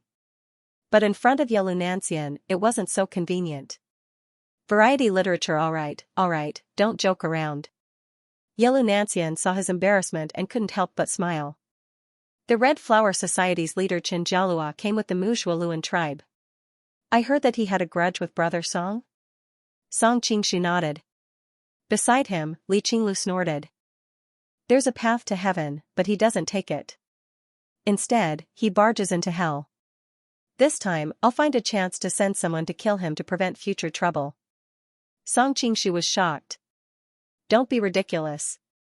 My grudge with him was because we had different paths. It wasn't because of a personal grudge. Plus, he's no longer a threat to me. There's no need to take things too far. Alright, Brother Song is very magnanimous. Li Qinglua's eyes darted around. It was hard to tell if she heard what he said. Yelu Nancian continued to explain. You already know about the Dzungar Khaganate and the Jin Kingdom. In addition, there are also the Pai Siluo and the Tibetan Empire. These two forces are also incompatible like fire and water. Pai Siluo? Song Qingshu had vaguely heard of this before, but he didn't know much about it. I know this even better. Li Qinglu put away the smile on her face. Since the founding of our Western Xia, the Pai Siluo have been our mortal enemy. They are entrenched in the area where Qinghai and Sichuan meet the Tibetan Empire. Even the mighty Emperor of Wulia suffered a few battles with them. Speaking of which, they are also from the Tibetan Empire. At that time, there was internal strife in the Tibetan Empire. The princess and the princess each had their own heir. Then, the Pai Siluo branch left and went to the Qinghai Huang area. Not only are they our enemies, but they also want to take over the Tibetan Empire. At this point, Li Qinglu spat. With the hatred between us, I don't know where the Pai Siluo gets the confidence to come to the betrothal contest. This princess would rather marry a pig or a dog than marry him. Song Qingshu felt that he was being scolded. Yelu Nancian opened her mouth and said, since the Pai Siluo has always wanted to replace the Tibetan Empire, we are also very careful about the Tibetan Empire's safety. Fortunately, the Tibetan Empire has the state preceptor Jinluan Fuang as their bodyguard. He is highly skilled in martial arts, so I don't think the Pai Siluo will be able to take advantage of them so easily. Li Qinglu smiled and moved closer. This time, the Tibetan Empire also sent a princess. I think she is the princess of the Song Kingdom. She usually lives in seclusion, but this is not a problem for me. I found a chance to see her. She is indeed beautiful and dignified. Brother Song, you will definitely be interested. Song Qingshu's face darkened. Am I really a big pervert in your heart? Li Qinglu was startled. Brother Song, aren't you? Standing to the side, Yelu Nancian couldn't help but chuckle, nodding in agreement, obviously agreeing with her. Alright. The people from the southern Song dynasty have arrived. We'll be leaving first. Yelu Nancian quickly added, the people from the other countries are still on their way. When Liao's people arrive, can you accompany me to see them? Yes. Seeing the pleading look in her eyes, Song Qingshu felt pity for her. He knew that she had been in a foreign country for a while and was inevitably homesick. The people from the southern Song dynasty were about to leave the palace after seeing the empress. Li Qinglu and the others didn't want to be seen and hurried away. The yellow-shirt girl and Xue Baochai led the group out. Xue Pan saw him and very naturally ran over to hug him. Hey, who were those two girls just now? Just looking at their backs, they were very beautiful. Oh, two palace maids. I was asking them for directions. Song Qingshu answered naturally. Are the palace maids of Xianxia so beautiful? Although Xue Pan didn't get to see their faces, he could tell from their graceful figures that they weren't ordinary. Song Qingshu shrugged his shoulders. Maybe I was lucky enough to meet two beautiful ones. Humph, they can't be more beautiful than the Empress of Xianxia. It's a pity that you weren't there just now. Let me tell you, the Empress is young and beautiful. I've never seen such a beautiful woman in my life. Xue Pan described excitedly. Is she that beautiful? Song Qingshu pointed at the yellow-robed woman and Xue Baochai. I think Miss Yang and Sister Bao aren't inferior to them. The yellow-robed woman raised her eyebrows but didn't say anything. Shui Baochai's lips curled up slightly. Apparently, all women liked to be praised for their beauty. Humph, you haven't seen the Empress of Xianxia. You can ask LV Dao and the others if you don't believe me. Seeing that he didn't believe him, Shui Pan became anxious. He pulled the LV brothers over and asked them to testify for him. The Empress of the Western Xia country is indeed elegant and refined, but Miss Yang and Miss Shui are also heaven-defying beauties. Plum blossoms, orchid, bamboo, chrysanthemum, each has its own advantages. Ha ha, the two brothers were obviously not as straightforward as Shui Pan. Flatterers. Shui Pan spat. Obviously, he was not in the same boat as them. Brother Shui, it should be because of their status. Miss Yang and Sister Bao are as beautiful as the Empress. However, the Empress has the halo of the Empress and sits on the dragon throne. No one dares to look at her. It's normal for you to think she is more beautiful after a few glances. Song Qingshu gave a fair evaluation. After all, when a woman is beautiful to a certain level, her charm is closely related to her status. Shui Pan suddenly understood. Bao Yu, your words have enlightened me. I didn't expect you to be so knowledgeable. Although he said so, he was a little disappointed when he saw that Song Qingshu didn't believe him. So, he ran to the side and discussed the beauty of the Empress with his companions. Shui Baochai walked over and stared at him with a faint smile. Bao Yu, I didn't expect you to understand women so well. Song Qingshu was instantly drenched in sweat. He hurriedly denied, don't joke around, Sister Bao. I was just speaking nonsense. How would I know anything about women? The yellow-clothed woman also came over and asked, where did you go just now? Her tone was somewhat unkind. The Empress had summoned Jia Baoyu just now, but they couldn't find him anywhere. So, they had no choice but to go to the Empress first. They were afraid that the Western Xia country would blame them, but they were also worried that Jia Baoyu might cause some trouble in the imperial palace. So, they naturally didn't have a good expression when they saw him at this time. I went to relieve myself just now, but the palace was too big, so I accidentally got lost. It wasn't easy to find my way back, but I found that you guys had already gone to see the Empress, so I wandered around, Song Qingshu said without a blush. Do you think the imperial palace is your home? What if you get into trouble by walking around as you please?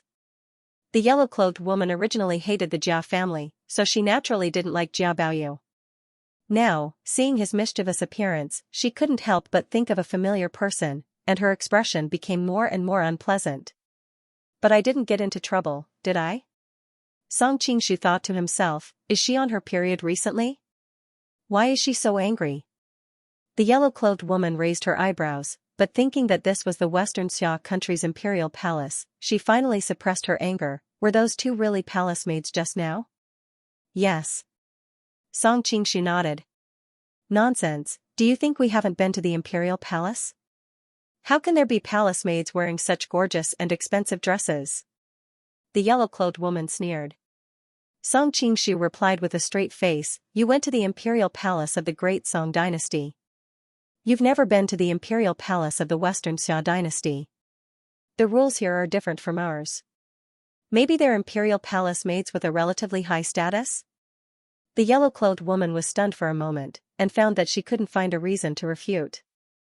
At this time, Shui Baochai hurriedly ran over to smooth things over, and the group of people just left the imperial palace. Looking back at the imperial palace, Song Qingshu vaguely saw a slender and beautiful woman dressed in palace attire staring at him from the highest pavilion. Who else could it be but Mu Wanqing? 20 This time she spent a lot of effort to invite him to the imperial palace, but the two of them didn't get to see each other. It was really a freak accident. Song Qingshu sighed inwardly. He would find a time to visit her again, but the most urgent thing now was to go to the Mongolian embassy to investigate. From the conversation with Yelu Nanxian and the others just now, he knew the situation of the other countries' diplomatic groups. Only the Mongolian embassy, as soon as they entered the embassy, they drove out all the Western Xia people, and only used their own people. It could be said that even a fly couldn't fly out. After all, they were the strongest enemy in the world, and Song Qingshu didn't dare to underestimate them. He decided to personally investigate them and see the truth. Returning to the southern Song residence, Song Qingshu bragged with Shui Pan and the others as usual while waiting for night to fall. After dark, Shui Pan ran over with a wretched look on his face and asked him out to drink. I asked around during the day, and I know which garden has the most beautiful girls. Let's go, it's not easy to get out of the country. No matter what, we have to try the taste of foreign horses. Song Qingshu rolled his eyes. Why did this Shui Pan have the same déjà vu as those scoundrels in his previous life? It seemed that no matter which era, men's thoughts were the same. However, the current him couldn't be bothered with those vulgar girls in the brothels. Besides, he still had things to do tonight, so he found an excuse to reject Shui Pan. It might be because I'm not used to the climate here. I'm not feeling too well, so I won't be going. Shui Pan looked at him with disdain. Your body is too weak. I told you before to stop playing with married women. It's a waste of your body, and it's better to play with delicate girls. You didn't listen. Look at you now, your body has been hollowed out. Song Qingshu was speechless. He didn't expect that Jia Baoyu would even talk to him about these things. They were really a pair of close brothers. Shui Pan scolded him for a while, but in the end, it was impossible for him to stay and accompany him out of loyalty. He abandoned the foreign brothel that he had been longing for a long time, and soon, he left with his other companions with a lewd look on his face. On the other hand, Song Qingshu found an opportunity to sneak out of the embassy and rush towards the Mongolian envoy's residence. He had already heard from Li Qinglu that the Mongolian envoy was to the west of the city. Because the Mongolians were the most powerful, the Western Xia didn't dare to neglect them. They specially gave them a high-ranking official's residence. It just so happened that many high-ranking officials had been purged during the recent rebellions. Otherwise, it wouldn't be so easy to find such a large residence in the capital. It didn't take long for him to find the place. Song Qingshu found a secluded area and quietly climbed over the wall. He jumped in fright the moment he climbed over the wall. In that instant, several auras swept towards his position. If it wasn't for his peerless lightness skill, he would have been discovered. As expected of the strongest nation in the world. There are so many capable people under their command. Song Qingshu secretly wiped away the cold sweat on his forehead. He didn't dare to be careless in the slightest. Previously, he had only come into contact with the Ruyang Palace and the experts under Kublai's command. Both sides were full of experts. Su Liawu had been in charge of attacking the Western countries these past few years, so he must have had many experts under his command. Moreover, he must have recruited many experts from the Western countries. His methods were different from the experts of the Central Plains, so they would be even more treacherous and difficult to deal with. After walking around the courtyard for a while, Song Qingshu discovered dozens of hidden sentries. Even with his abilities, he still had to be careful. If he wasn't careful, he would be discovered. The defense of the palace was only SOSO. More importantly, this wasn't Su Liawu's usual residence. They had only been here for a few days, but the defenses were already so tight in such a short time. From this, it could be seen just how heavily guarded his residence was. It was no wonder that Huashan, the king of assassins, had organized thousands of assassinations and still failed to do anything to Temujin and Su Liawu.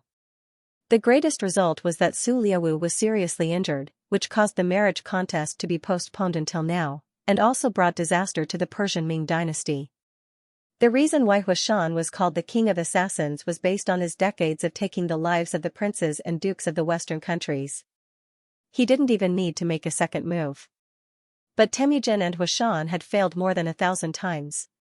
Song Qingshu had never been to this courtyard before. Moreover, the layout of the Mongols was very different from the layout of the Central Plains, which made it impossible for him to find the main house. Just as he was hesitating, he suddenly heard a commotion not far away. What was even more eye-catching was that her skin was very white as snow, and her appearance was rather exotic. It was obvious that she was not a woman from the Central Plains. At first glance, Song Qingshu could not help but think of a word, Caucasian? As soon as this thought appeared, Song Qingshu's face heated up. He thought that he had really been influenced by that bastard Shui Pan to unconsciously think in this direction. The woman must have been in a fight and suffered serious injuries. Her face was abnormally pale, and her breathing was very rapid. It was obvious that she was in a panic. Could it be a scene of kidnapping a civilian girl? Song Qingshu was startled. He thought that Su Liaowu had sent someone to find women for him to pass his time. He had been fighting in the West for a long time, so it was normal for his taste to be more westernized. In ancient China, having a high nose and deep-set eyes had nothing to do with being handsome. Instead, they were called Hu Face, and people regarded them as having the appearance of a ghost. After the Five Barbarians' rebellion, Zhao Shihu and his son were very afraid of others talking about their looks. Anyone who mentioned anything about their sunken eye sockets would be killed without restraint. Only someone like Song Qingshu, who came from the later generations, could appreciate the beauty of Western women.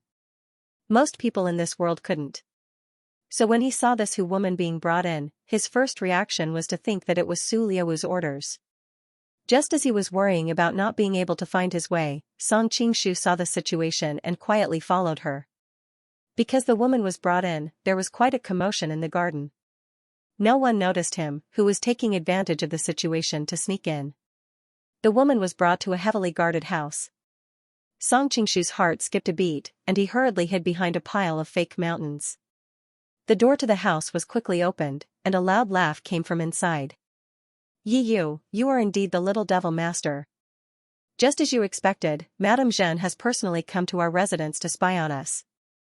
Song Qingshu looked in the direction of the voice, and saw a tall and straight man walking out of the house. He wore a Mongolian-style felt hat, and just stood there casually. His every movement was brimming with endless confidence. Without countless victories and successes, it was impossible to accumulate this kind of temperament.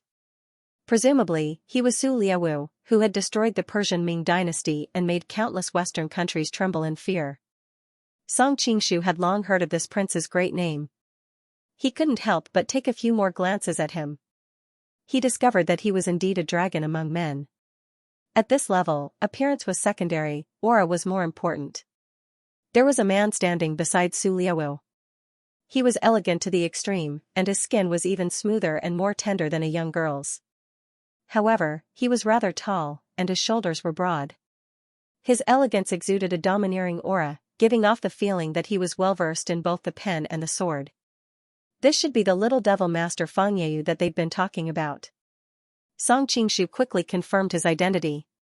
If this person appeared alone, his domineering aura would definitely leave a deep impression on people. However, when he stood with Su Liaowu, his domineering aura seemed to be lacking something. Instead, it made people notice his feminine aura even more. You flatter me, Your Highness. I was just lucky, Fang Yeyu replied. Although his words were modest, there was no surprise on his face. He smiled and looked at the Western region's woman beside him. Madame Zhen, previously, you used a clever trick to escape. You can say that I lost to you. However, this time, I've won. Humph, since I've already fallen into your hands, do whatever you want to me. What's the point of talking so much? The Western region's woman turned her head away. It was obvious that she didn't want him to strut around in front of her. Please. Is this the beautiful military advisor of the Khwarezmi that Qing Lu mentioned? As expected, she was beautiful and delicate. However, Song Qingshu didn't have the time to admire her beauty. Instead, he frowned inwardly. As the military advisor of the Khwarezmi, how did she fall into the hands of the Mongolians? After all, they had a common enemy. Song Qingshu didn't want to see a potential ally suffer such a great loss. Killing you is too much of a waste, Su Liaowu said. I'll give you a chance. Pledge your allegiance to this king, and this king will let bygones be bygones for your past actions. Furthermore, I'll also confer you the title of military advisor. With your talent, it's a waste to stay by the side of the remnants of a destroyed country. This king can provide you with a broader stage. The battlefields of the Western countries are all places where you can display your strengths. If you follow this king, your name will definitely be recorded in history. Su Liaowu's tone was very infectious. Even Song Qingshu had to admit that what he said was very reasonable. Staying by his side would naturally have a much better future than staying by Xalandan's side. People with ability often didn't want their abilities to be buried in obscurity. Unexpectedly, Madame Zhen refused without hesitation. Back then, you Mongolians invaded our Jade Dragon's Crimson City. You burned, killed, and looted for 7 days and 7 nights. 1,200,000 people died in your massacre. My parents and brothers were among them. How can I do anything for you Mongolians with this blood feud? Song Qingshu was shocked when he heard this. He only knew that the Mongolians had massacred many cities in recent years, but he hadn't seen it with his own eyes. Now that he heard someone who had experienced it personally, he truly understood how tragic it was. Since that's the case, then it's regrettable. Su Laiwu shook his head and gave up on the idea of persuading her to surrender. How could he persuade her to surrender with this kind of national and family hatred? However, it would be a waste to just kill her like this. Seeing the hesitation on his face, Fang Yeyu, who was at the side, smiled and said, "Your Highness, this Madame Zhen is the #1 beauty in Horazm. Even if you can't use her as a military advisor, it's good to keep her by your side as a concubine to warm your bed. However, your Highness needs to be careful. Don't be hurt by this thorny rose." Su Laiwu laughed. "You don't know how many women by my side want to kill me for revenge. In the end, they still succumb to my charm. Send her to my room." Bastard. Hearing the conversation between the two, Madame Zhen's almond-shaped eyes widened. Her expression became agitated, and she spoke in a language that Su Laiwu couldn't understand. It should be the local dialect of Horazm. She must be cursing. Su Laiwu didn't care at all. He waved his hand and signaled for his subordinates to bring her in. In the past few years, he had conquered countless countries and cities in the West. He had enjoyed countless princesses and concubines of conquered countries. He was already familiar with this. Madame Zhen wasn't the first, and she wouldn't be the last. Therefore, his emotions didn't fluctuate at all. After Madame Zhen was taken away, Su Laiwu said to Fang Yeyu, "Leaving Zalanden alive will be a problem in the future. It just so happens that they are in the city now. Immediately take some people to kill all the remaining members of Horazm." Fang Yeyu looked hesitant. "Is it to start a massacre in the city? What about Western Xia?" Su Laiwu said proudly, "How can a mere Western Xia dare to meddle in our Mongolian affairs? Moreover, the ones in charge of Western Xia are only a few young women. Sooner or later, they will be my concubines, so there's no need to worry about Western Xia." Song Qingshu finally understood why Yelu Nanxian's previous evaluation of Su Laiwu was a little overbearing. Now that he had seen it with his own eyes, he was indeed quite arrogant. Most importantly, this kind of arrogance was different from normal people. Combined with his background and confidence, it was as if he was talking about something as easy as flipping his hand. After Su Laiwu finished arranging his troops, he returned to his own room. Obviously, he was going to enjoy that beautiful captive. Thinking about how he was thinking about Li Qinglu, Mu Wanqing and the others, Song Qingshu was extremely displeased. He decided to teach this arrogant prince a lesson. The security in the courtyard was very tight, and Su Laiwu's bedroom was the most important. It would not be an exaggeration to say that not even a fly would be able to fly in. There were all kinds of open and hidden sentries, and there was not a single blind spot. No matter how high one's martial arts was, it would be impossible to barge in without alerting the guards. Even if people like Zhang Sanfeng and Wang Chongyang came, they would not be able to avoid the eyes of the guards. However, Song Qingshu was different. He had a unique skill, and that was so close, yet worlds apart. Within a certain range, he could skip through space.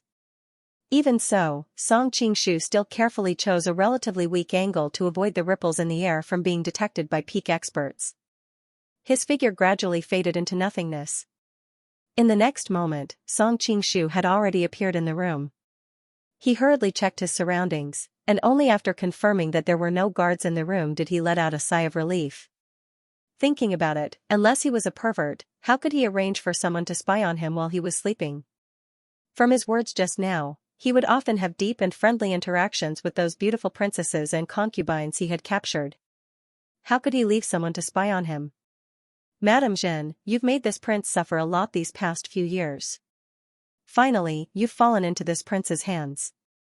Su Laiwu's proud voice came from the room. Song Qingshu's heart skipped a beat. He quietly crept closer and hid behind a screen. He saw Madame Zhen lying on the bed, her voluptuous figure completely exposed to the air. It was obvious that she had been groomed by the maidservants when she was first sent in. The bloodstains on her body had long been wiped clean. She was lying on the bed powerlessly, looking exceptionally languid and beautiful. Su Liaowu looked down at his spoils of war from above. He was not in a hurry. He had experienced countless similar things over the years, and it was very difficult for him to have such an impulsive desire. Compared to simply possessing the other party's body, he preferred to conquer them both mentally and physically. Madame Jeanne let out a faint sigh. Her tone was filled with loneliness and resignation. There is a saying in the Han people, do what you know is impossible.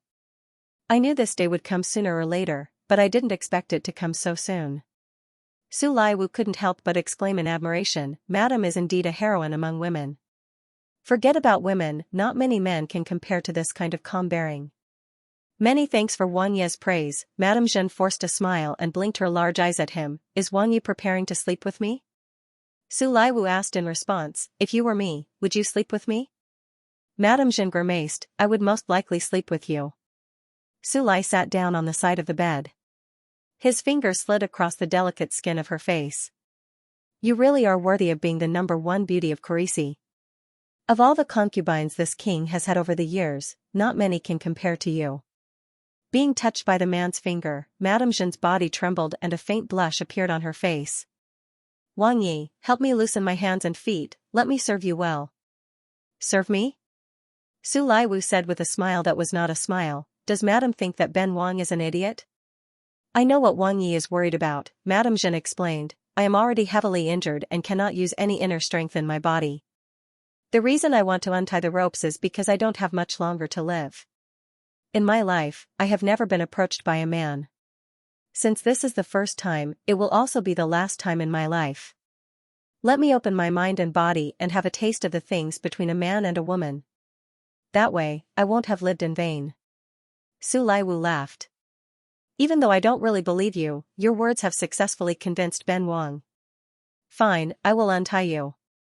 Song Qingxu was confused. From their conversation, didn't they call her Madame Jeanne? Why was she still a virgin? Now that the ropes have been untied, Madame can serve Ben Wang well. Su Liaowu looked at her calmly. Madame Jeanne crawled out of the bed and knelt behind him. Her 10 slender fingers rested on his shoulders. Let me massage Wang Ye's shoulders first. Su Liaowu nodded. That's fine, I have worked hard in this period of time. Madame Jeanne gently began to massage him. Even though her technique looked very jerky, the strength she used was extremely suitable. Even Su Liaowu, who was used to enjoying it, could not help but let out a groan of comfort. Seeing him close his eyes, a cold light flashed in Madame Jeanne's eyes. Her hand quietly reached behind her head and took out a 2-inch hairpin from her beautiful black hair. Normally, with the professionalism of the Mongolian imperial guards, they would not make such a serious mistake. Any woman sent to serve them would be strictly inspected. Things like hairpins that could be used as weapons were definitely not allowed to be worn. However, Madame Jeanne was wearing a mother-child hairpin. It was the last line of defense she had on her body. The imperial guards only took away the mother-child hairpin and did not notice the mother-child hairpin that she had hidden in her hair. One end of the hairpin was extremely sharp and even faintly flashed with a blue light. It was obvious that the hairpin had been dipped in a deadly poison. As long as it cut the skin a little, it would be able to take a person's life. A hint of determination flashed in Madame Jeanne's eyes. The hairpin in her hand fiercely pierced towards Su Liaowu's neck. She was clear that no matter what the result was, she would definitely die. However, she still did not regret it. If she could drag him down with her before she died, it could be considered as comforting the souls of her parents and brothers in heaven. A cold snort rang out. Su Liaowu casually raised his hand. Madame Jeanne could not hold on to the hairpin and it directly shot towards a pillar at the side, almost directly sinking into it. Su Liaowu grabbed Madame Jeanne's neck. A hint of killing intent flashed in his eyes. Is this how you come to serve me? You know martial arts? Madame Jeanne's large eyes were filled with shock. She herself was one of the top experts in Koresh. Even though she was currently heavily injured, a sneak attack was not something that an ordinary person could dodge. She did not expect that she would be instantly countered by him. The opponent's martial arts were truly unfathomable. If I did not know martial arts, I would have long since died under the endless assassinations of the subordinates of the old man in the mountain. Su Laiwu snorted coldly. Originally, he had wanted to directly break her neck. However, when he saw that her brows were like the mountains in spring, her eyes like autumn waters, and her well-proportioned body lying on the bed, appearing extremely alluring, he could not help but hesitate. It would be a pity to just kill her like this. At this moment, Song Qingshu made his move. In that instant just now, he could see that Su Laiwu had the cultivation of a grandmaster. He did not dare to be careless in the slightest. With a long spear in hand, it was like a silver dragon emerging from the sea, emitting a brilliant cold light. In the dark night, this spear was extremely stunning. Song Qingshu's heart trembled. Even though he had just caught a glimpse of Su Liawu's martial arts were very high, he realized that he had still underestimated him. With the spear in hand, his aura doubled. In Jianghu, he would be a top-notch expert. What gave Song Qingshu a headache was that his opponent's spear was not aimed at him, but at Madame Zhen. The most rational thing for Song Qingshu to do now was to ignore Madame Zhen's life and continue to attack Su Liawu. In a few moves, he would be able to take his life. But if he did that, Madame Zhen would instantly be pierced by his opponent's spear, and even a Daluo golden deity would not be able to save her. Song Qingshu hesitated for a moment, but in the end, he still moved to protect the beauty in his arms. Firstly, he was a man who had tender and protective feelings for the fairer sex. If he watched a woman die in his arms, he would not be able to get over it. Secondly, he did not really want to kill Su Liawu. Su Liawu's identity was very sensitive. If he was killed here, it would immediately attract the Mongolian army. With the style of the Mongolians, they would definitely massacre the entire city, and blood would flow like a river. Right now, Song Qingshu had not organized the forces in his hands, and it was not wise to immediately start a war with the Mongolians. Su Liawu had roamed the western countries for many years, and his eyes were very sharp. Seeing this, he continued to attack Madame Zhen in his opponent's arms with the spear in his hand, buying time for himself. Song Qingshu held the warm and fragrant woman in his arms with one hand, and his other hand pointed in the air. The spear that filled the sky instantly fell into silence. Su Liawu felt his hand go numb, and he almost lost his grip on the spear in his hand. He could not help but be shocked. It should be known that his martial arts were well known in Mongolia, where there were many experts. Who knew how many experts in the western countries could not last more than 10 moves against his spear? But now, his full-strength attack was actually blocked by his opponent with one hand. But although he was panicking, his hands did not panic. Not only did he not escape, but he also used everything he had learned and continued to attack his opponent. Born in Mongolia, he knew very well that he should never expose his back to the enemy. In this way, Song Qingshu could not help but feel a bit of a headache. This Su Liawu was, after all, a grandmaster-level expert. Now that he was fighting with his life on the line, and he still had to protect Madame Zhen, he could not help but feel somewhat flustered. "Prince! Assassin!" There was a sudden commotion outside the door. If the guards outside still didn't respond after such a big commotion, then they could all retire and return to their hometown. The door was slammed open, and 2 figures rushed in. One of them had an extremely strange movement technique. His whole body was like a shadow. He slid in front of Song Qingshu in an instant and attacked his lower body. Holy Fire Badge martial arts? Song Qingshu was shocked. After all these years of fighting with Zhang Wuji, as well as the Persian 3 Wind and Cloud envoys, he was very familiar with this strange martial arts technique. When a normal person encountered such a strange and powerful move, their first reaction would be to retreat and defend. If they did so, they would fall into the next few extremely powerful killing moves, and most of them would die on the spot. Therefore, Song Qingshu did not retreat but advanced instead. He directly punched at the top of his opponent's head. Not only did he dispel the opponent's following moves, but he also turned defense into offense, instantly changing the situation. The person who came was wrapped in a black cloak, and most of his face was covered. Even though his expression could not be seen clearly, it was obvious that he was shocked. He did not expect his killing move to be countered in an instant. He hurriedly clasped his hands in front of him, blocking the opponent's ferocious punch. Temple Street feeling the distortion on his fist, Song Qingshu immediately understood that the opponent had used the heaven and earth great shift to dispel the force of his fist. The old man of the mountain. At this time, Song Qingshu had already confirmed the opponent's identity. He was also a little afraid of his reputation as the king of killers. Now that he was alone in the enemy's camp, he did not want to fight him in close combat.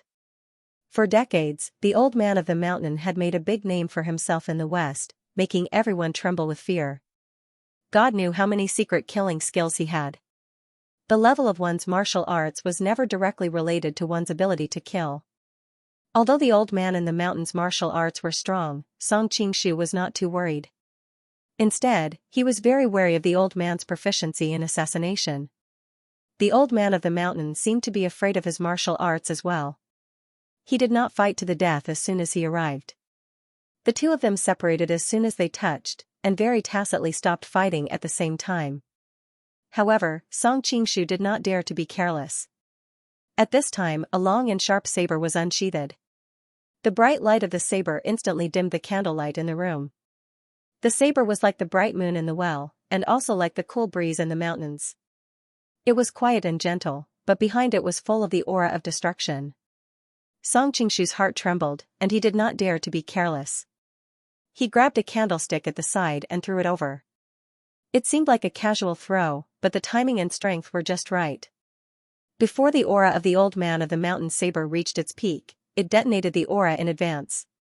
The candlestick was shattered by the saber chi, and the oil in the candlestick splattered everywhere, creating balls of sparks. This prevented the surrounding warriors from surrounding the old man of the mountain. At that instant, Song Qingshu saw the appearance of the person who threw the saber. The person was tall and straight, wearing a sleeveless outer robe that was the color of gorilla's blood, a pair of brand new white pants, and a pair of straw sandals.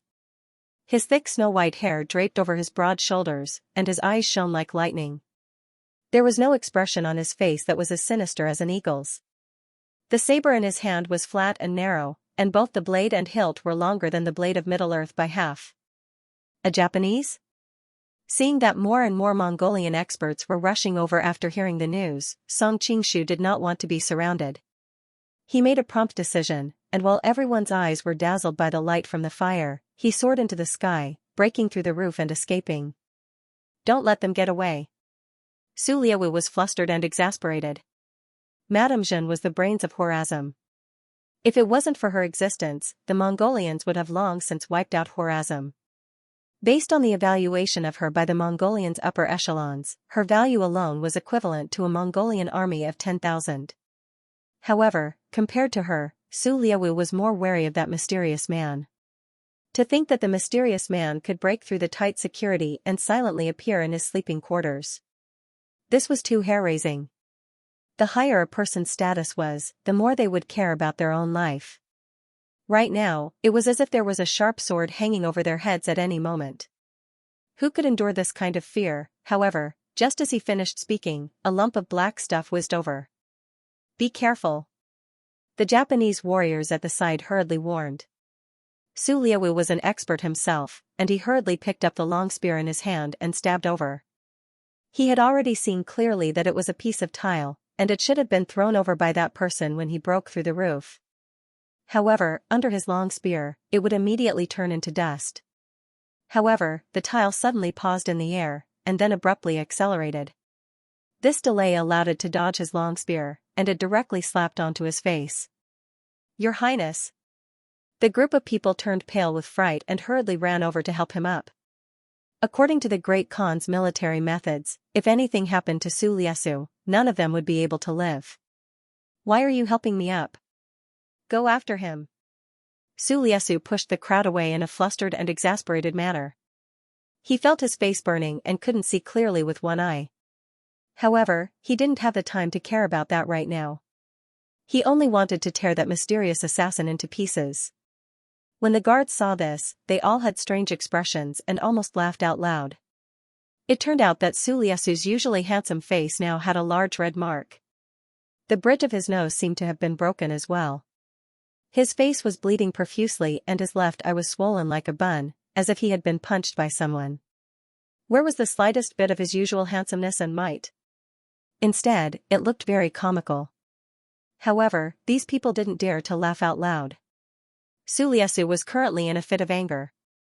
If he found out that he was being mocked by his subordinates, he wouldn't be the man who had been called the whip of God by the Western countries if he didn't kill someone to show his might.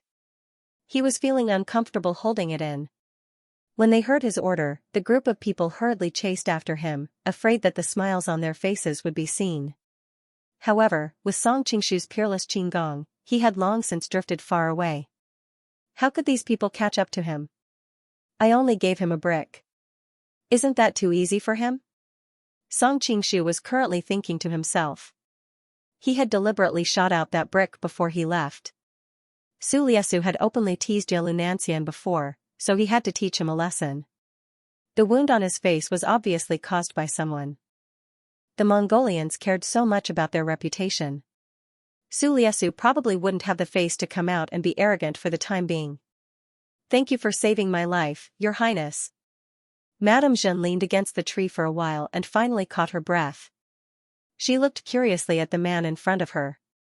He was tall and straight, and from his skin and hair, he should still be very young. It was a pity that his face was covered and she couldn't see his appearance. Can you move freely now? Song Qingshu planned to part ways after she regained her ability to move. Madame Zhen rolled her eyes as if she had guessed his thoughts.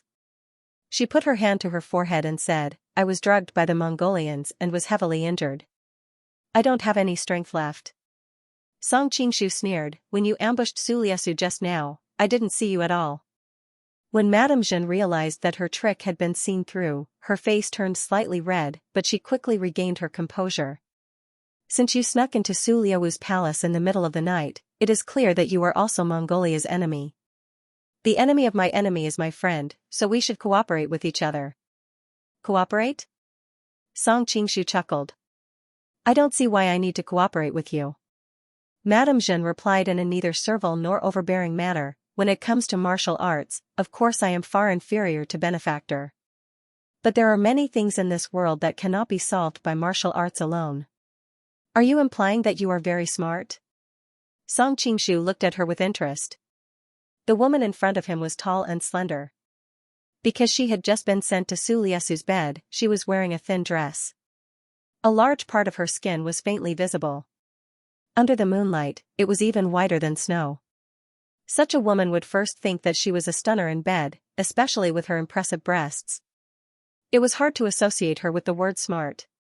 Maybe it was fate. Noticing his gaze, Madame Zhen didn't try to avoid it. Instead, she straightened her back and said, my body is the most worthless thing I have. If you are interested, you can enjoy it to your heart's content. Song Qingshu was taken aback. He had not expected the other party to be so direct. Just now, when Suliesu wanted your body, your reaction was very intense. Could it be that you're playing the same old trick again, planning to numb me first before taking out some poison needle and using it on me as well? Madame Zhen shook her head and said, it's not the same. The Mongolians and I are enemies. I won't obey him. But you saved my life and saved me from the joint attack of the old man of the mountain and the Xianxia sect. With such amazing martial arts, if you want to do anything to me, I won't be able to resist. I might as well obey you from the beginning. Why do you make it sound like I am forcing you to be a prostitute? Song Qingshu had a strange expression on his face. At the same time, he confirmed the identity of the Dongying warrior from her mouth. He was indeed from the Xianxia sect. The courtesan that the southern Song dynasty's ambassadors met in the small town was the Wind Lady under his command. Now, he finally met her. That slash of his was indeed in line with the Tao of nature. He was definitely a top-notch martial artist. However, with Song Qingshu's current insight, he didn't think much of it. The Xianxia sect was still inferior to the Old Man of the Mountain. The Old Man of the Mountain could be said to be at the doorstep of a great grandmaster and could take that step at any time. Of course, although it seemed like it was only one step, it could also mean that he would never be able to take that step in his entire life. Prostitute? I'm not a prostitute. Madame Zhen shook her head like a rattledrum. She hurriedly explained, although they all call me madam, I've never married anyone and have never had a man. This caused Song Qingshu to be confused. He thought to himself, what are you talking about? However, his mind worked like lightning and he quickly realized that Madame Zhen was from the western region after all.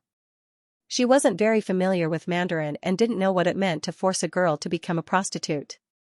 She could only understand it by capturing a prostitute. That's enough, Song Qingshu stopped her from continuing to explain. Although he was very curious as to why a young girl like her would be called madam, he felt that asking such a question would damage his image as a master. You're the military advisor of Khwarezm. How did you get captured by the Mongolians at this time? I wanted to observe them from a closer distance and understand more detailed information so that I could target them. However, I didn't expect that the little devil master Feng Yeyu would predict that I would come and set up an ambush. Madame Zhen's beautiful face paled. Oh no, the people from the Devil Palace must have gone to kill the prince. Song Qingshu was secretly impressed. When Su Liawu gave the order, she had already been brought in. Now, she was able to analyze the Mongolians' actions with just a few clues. She was indeed worthy of being called a beautiful military advisor. Your Excellency, can you go and rescue the prince? All the citizens of Khwarezm will remember your kindness. Madame Zhen looked at him eagerly. Song Qingshu sneered, you're still thinking of deceiving me at this point? Khwarezm has long since disappeared. Now, there's only a remnant of your forces left. What's the value of the gratitude of your people? Madame Zhen's face reddened. She apologized, all these years of fighting against the treacherous Mongolians, I've developed a habit of speaking half-truths. I didn't mean to deceive you. Please forgive me, Your Excellency. Seeing that he didn't respond, Madame Zhen continued, since Your Excellency saved me, you're obviously an enemy of the Mongolians. Saving our prince should be beneficial to you. Show me the way. Song Qingshu didn't waste any time. He grabbed her shoulder and rushed to the place where Khwarezm was staying. Looking at the trees and houses passing by quickly, Madame Zhen pointed the way and exclaimed, your lightness skill is amazing. I've never seen a man so fast. Song Qingshu almost fell to the ground, don't use words randomly. The Chinese language is deep and profound. Many words have other meanings. Madame Zhen nodded, not really understanding, can't you say that I'm amazing or that I can't say that I'm fast? Song Qingshu was speechless. He didn't want to talk to her anymore. Are you famous in the Central Plains? Madame Zhen blinked her big eyes and looked at the man in front of her curiously. Song Qingshu was shocked. Did she know who he was? Why do you ask? Madame Zhen answered, first of all, Su Liawu is a top-notch expert. You can suppress him even with me in your arms. Then, the old man in the mountain and Shuiwei Grandmaster came in. They are even more terrifying. Not many people are their opponents in a one-on-one fight. But just now, you fought against two of them and didn't fall into a disadvantage. You even brought me out of the encirclement of the Mongolians easily. How can someone like this be nameless? At this moment, in the Mongolian ambassador's camp, Su Liawu sat on the bed with a gloomy face and was being bandaged by a doctor. His subordinates all kept quiet out of fear. No one wanted to get into trouble at this time. Did you find out who that mysterious person is? Thinking of that person, Su Liawu felt the pain on his face increase. No. That person seemed to have appeared out of nowhere. We couldn't find out where he came from. One of his subordinates braced himself and answered. Useless. Su Liawu cursed. Then, he turned to the old man in the mountain and Shuiwei Grandmaster and asked, this person's martial arts are so high that it's rare in the world. Did you see anything from his martial arts? The old man in the mountain shook his head, I've lived in the West for a long time. I'm not very familiar with the martial arts of the Central Plains. I couldn't see anything. Seeing the prince's gaze fall on him, Shuiwei Grandmaster hurriedly answered, that person's martial arts are mixed. He seems to be hiding his original martial arts. So, it's hard to tell what his special skill is. Could he be Khwarezm's man? Impossible. If Khwarezm had such an expert, we wouldn't have been unaware of it. They wouldn't have gone into hiding like stray dogs all these years. That's true. The Water Moon Great Master nodded. Then it seems that he's from a certain country's diplomatic mission. It could also be someone from the Western Xia side.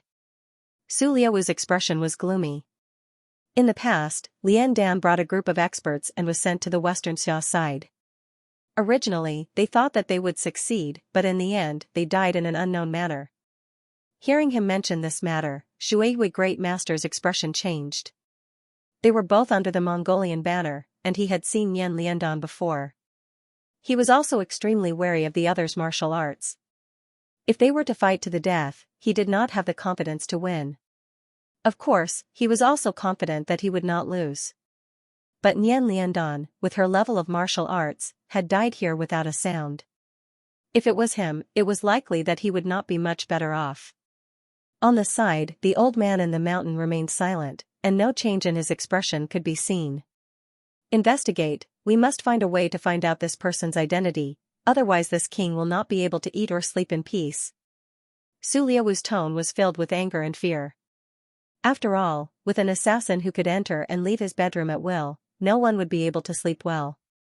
69 School bag at this moment. On the other side, before Song Qingshu could reply, Madame Zhen had already continued, "My name is Jin Sushan, but you will definitely not tell me your identity." "Oh, why?" In any case, it was boring to travel, so Song Qingshu did not mind talking more with her. "You have been covering your face since the beginning, clearly to hide your identity. Even after saving me, you did not take off your mask, which proves that you do not want me to see your face." Jin Sushan sighed faintly. "We people of Khorazm pay particular attention to repaying kindness, but unfortunately, I have not even seen the appearance of my benefactor." Song Qingshu laughed softly. "You do not have to deliberately test me. When it is time for you to see, I will naturally let you see." Jin Sushan still wanted to say something, but Song Qingshu's expression became solemn. "We have arrived." Hurriedly turning around, Jin Sushan saw that the consulate of Khorazm was on fire, and there were corpses everywhere inside. A large number of guards in the courtyard were lying in pools of blood, indicating that they had just experienced a terrible battle. Song Qingshu frowned. "Are we still too late? The prince and the others should still be alive."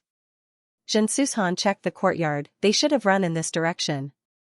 "How do you know?" Although Song Qingshu had doubts, he did not delay. Grabbing her shoulder, he chased in the direction she had pointed. "Although Khorazm has been destroyed, those who have survived until now are the best of the best in our country.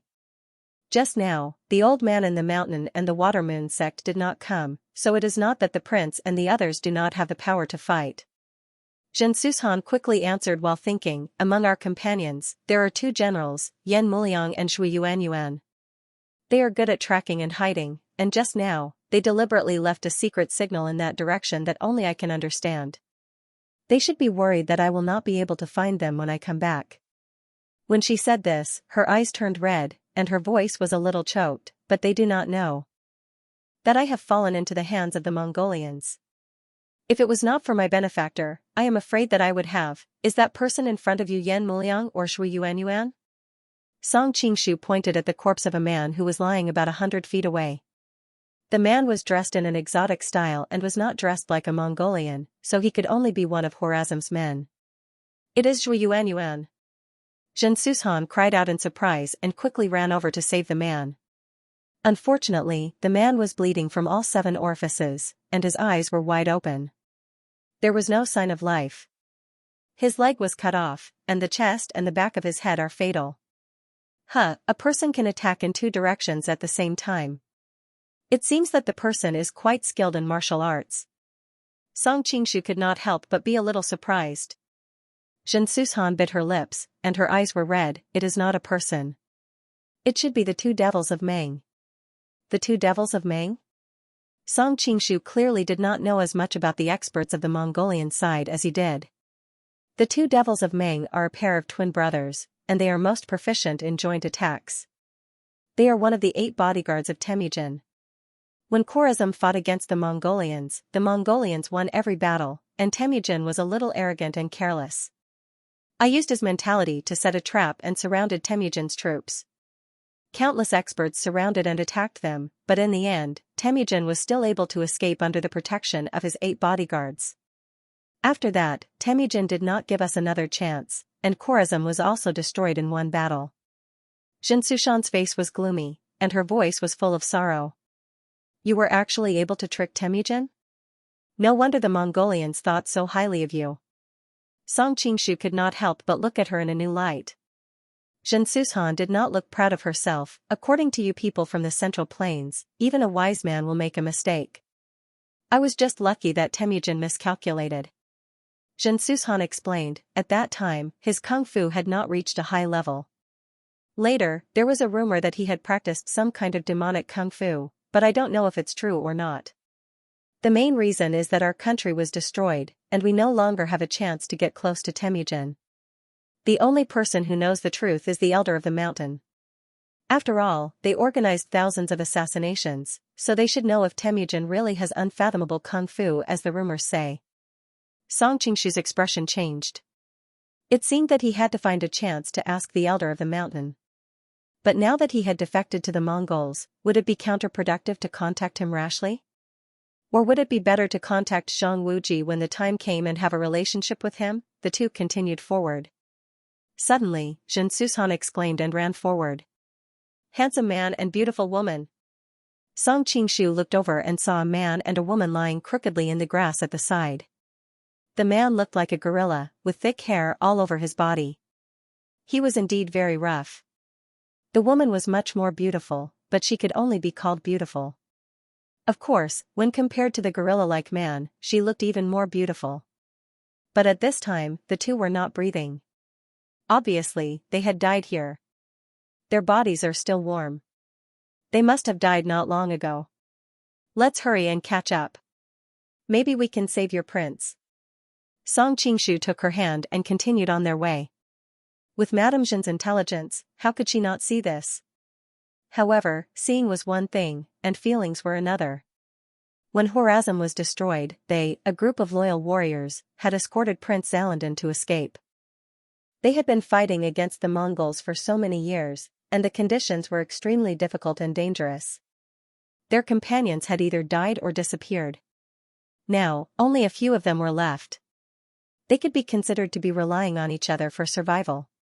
Seeing so many companions die in front of her, it was inevitable that she would feel sad for them.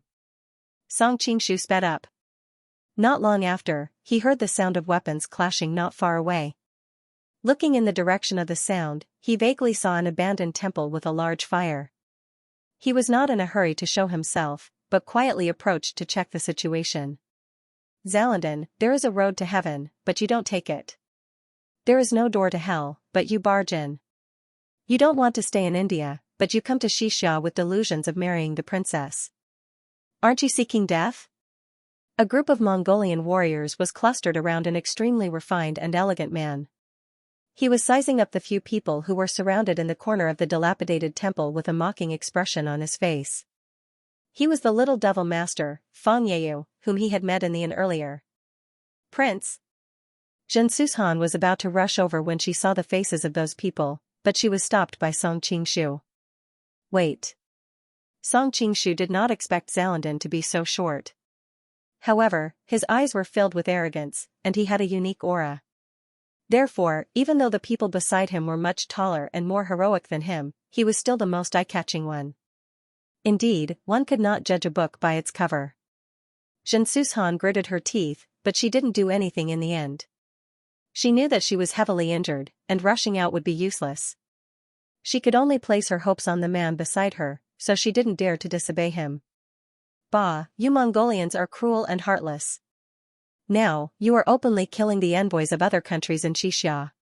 You will inevitably become the target of a crusade. Zalandan spat out a mouthful of blood.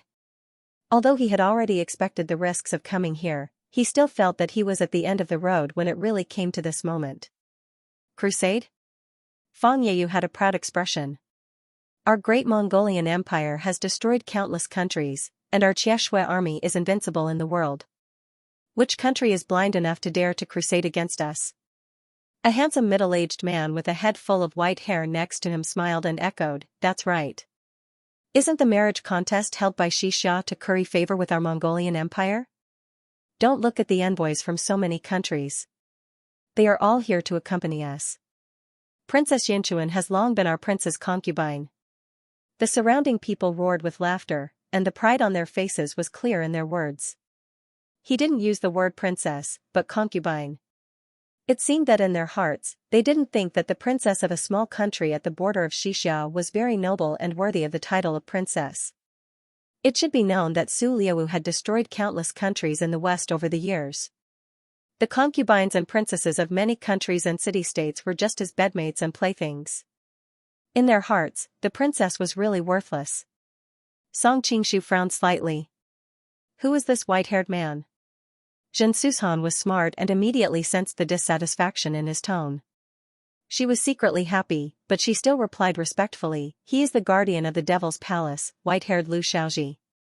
The gorgeous young woman in red next to him is Hongyan Huajieyu. Don't be fooled by her young and delicate appearance. In fact, she is already more than 50 years old. These two people are proficient in the art of plucking. They are cruel, vicious, and extremely lewd. They love to play with young boys and girls.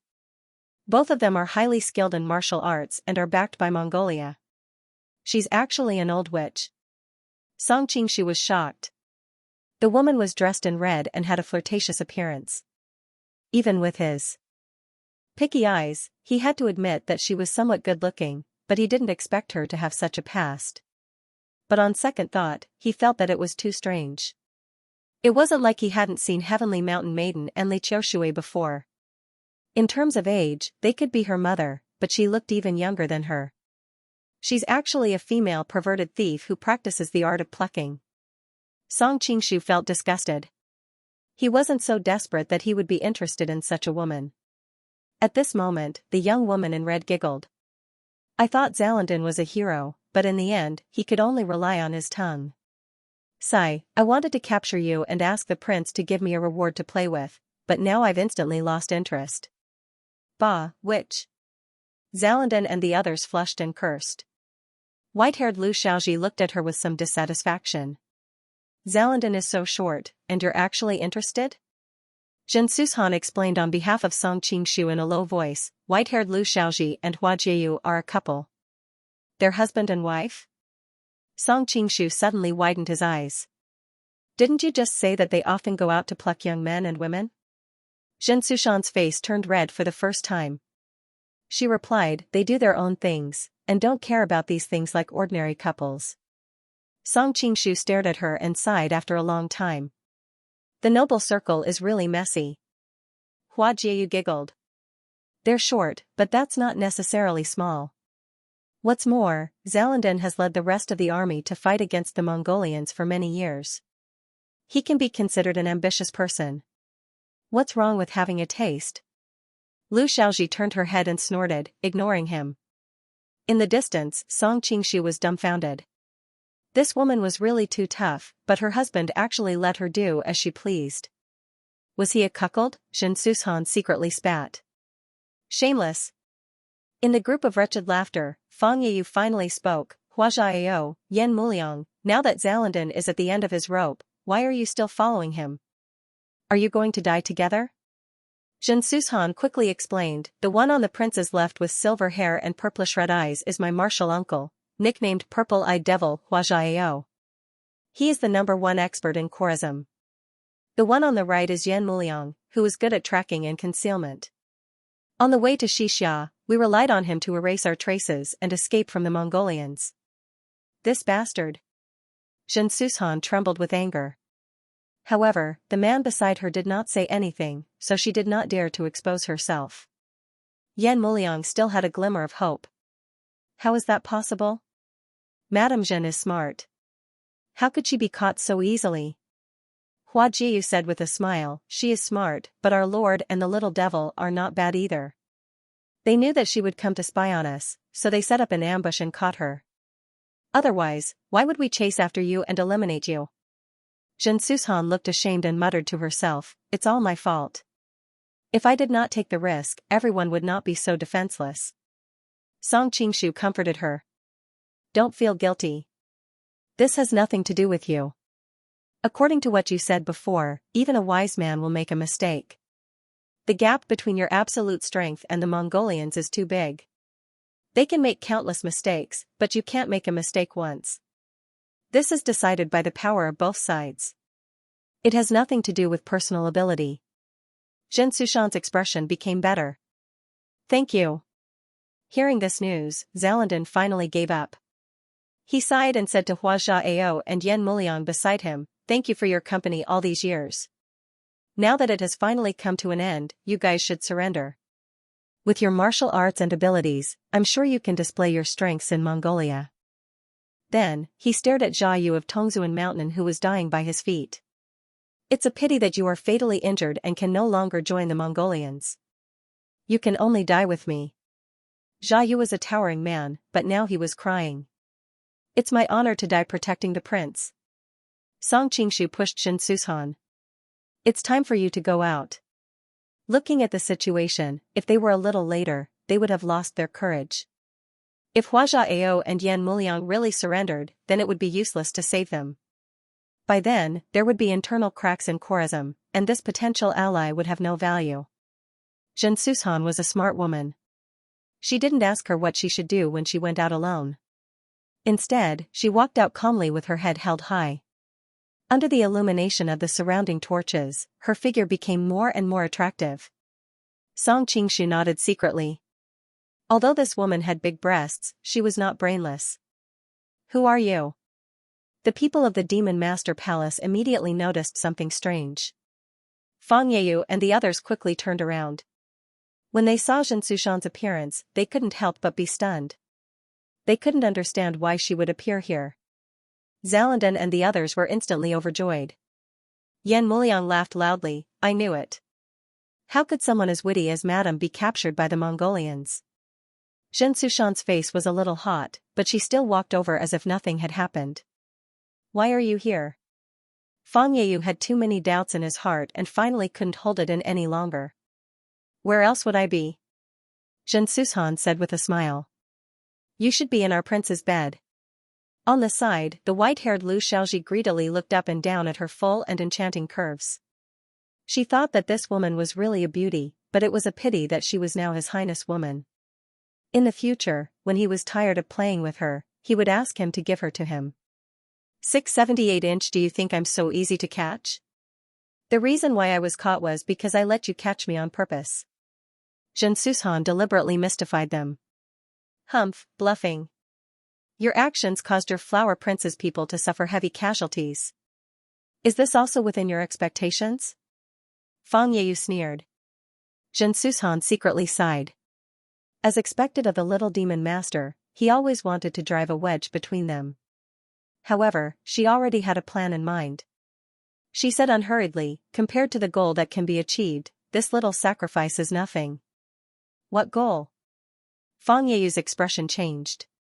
He already had a frightening guess. "Of course it's to get close to your prince." Noticing the other's expression, Zhen Sushan secretly rejoiced.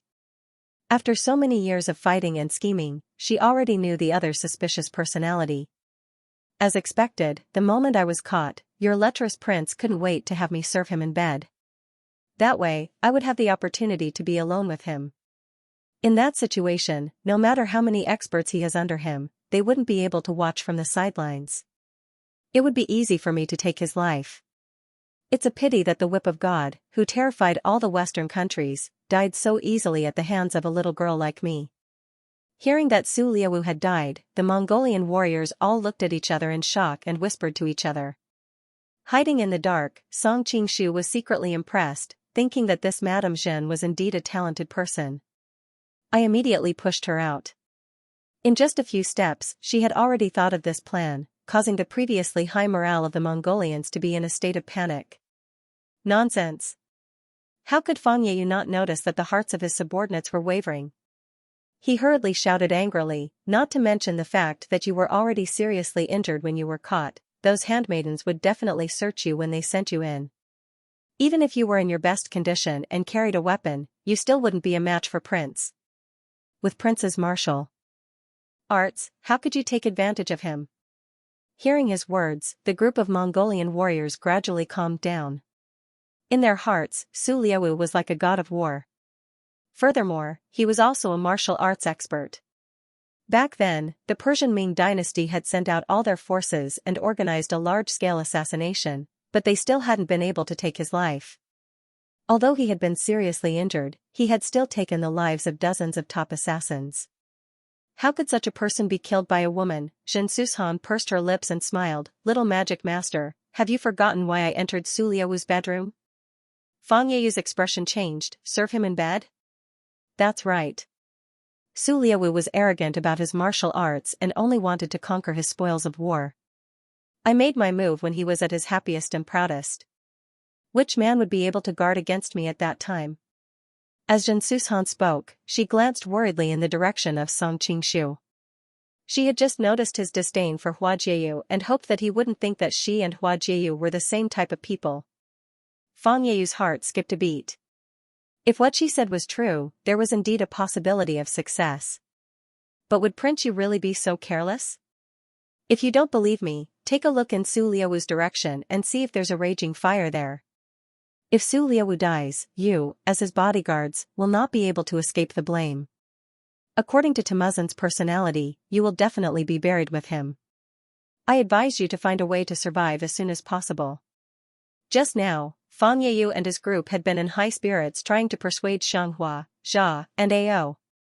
Who would have thought that the tables would turn so quickly, noticing that it wasn't just the ordinary subordinates, but even experts like White-haired and Han Yan had expressions of fear on their faces. Fang Yeyu knew that if he didn't stabilize the morale of the army soon, these people could explode at any time. His mind was like lightning, and he immediately found the loophole in the other party's words. I was almost fooled by you.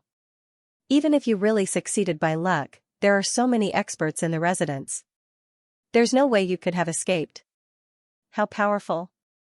Fang Yeyu sneered. He didn't believe her at all.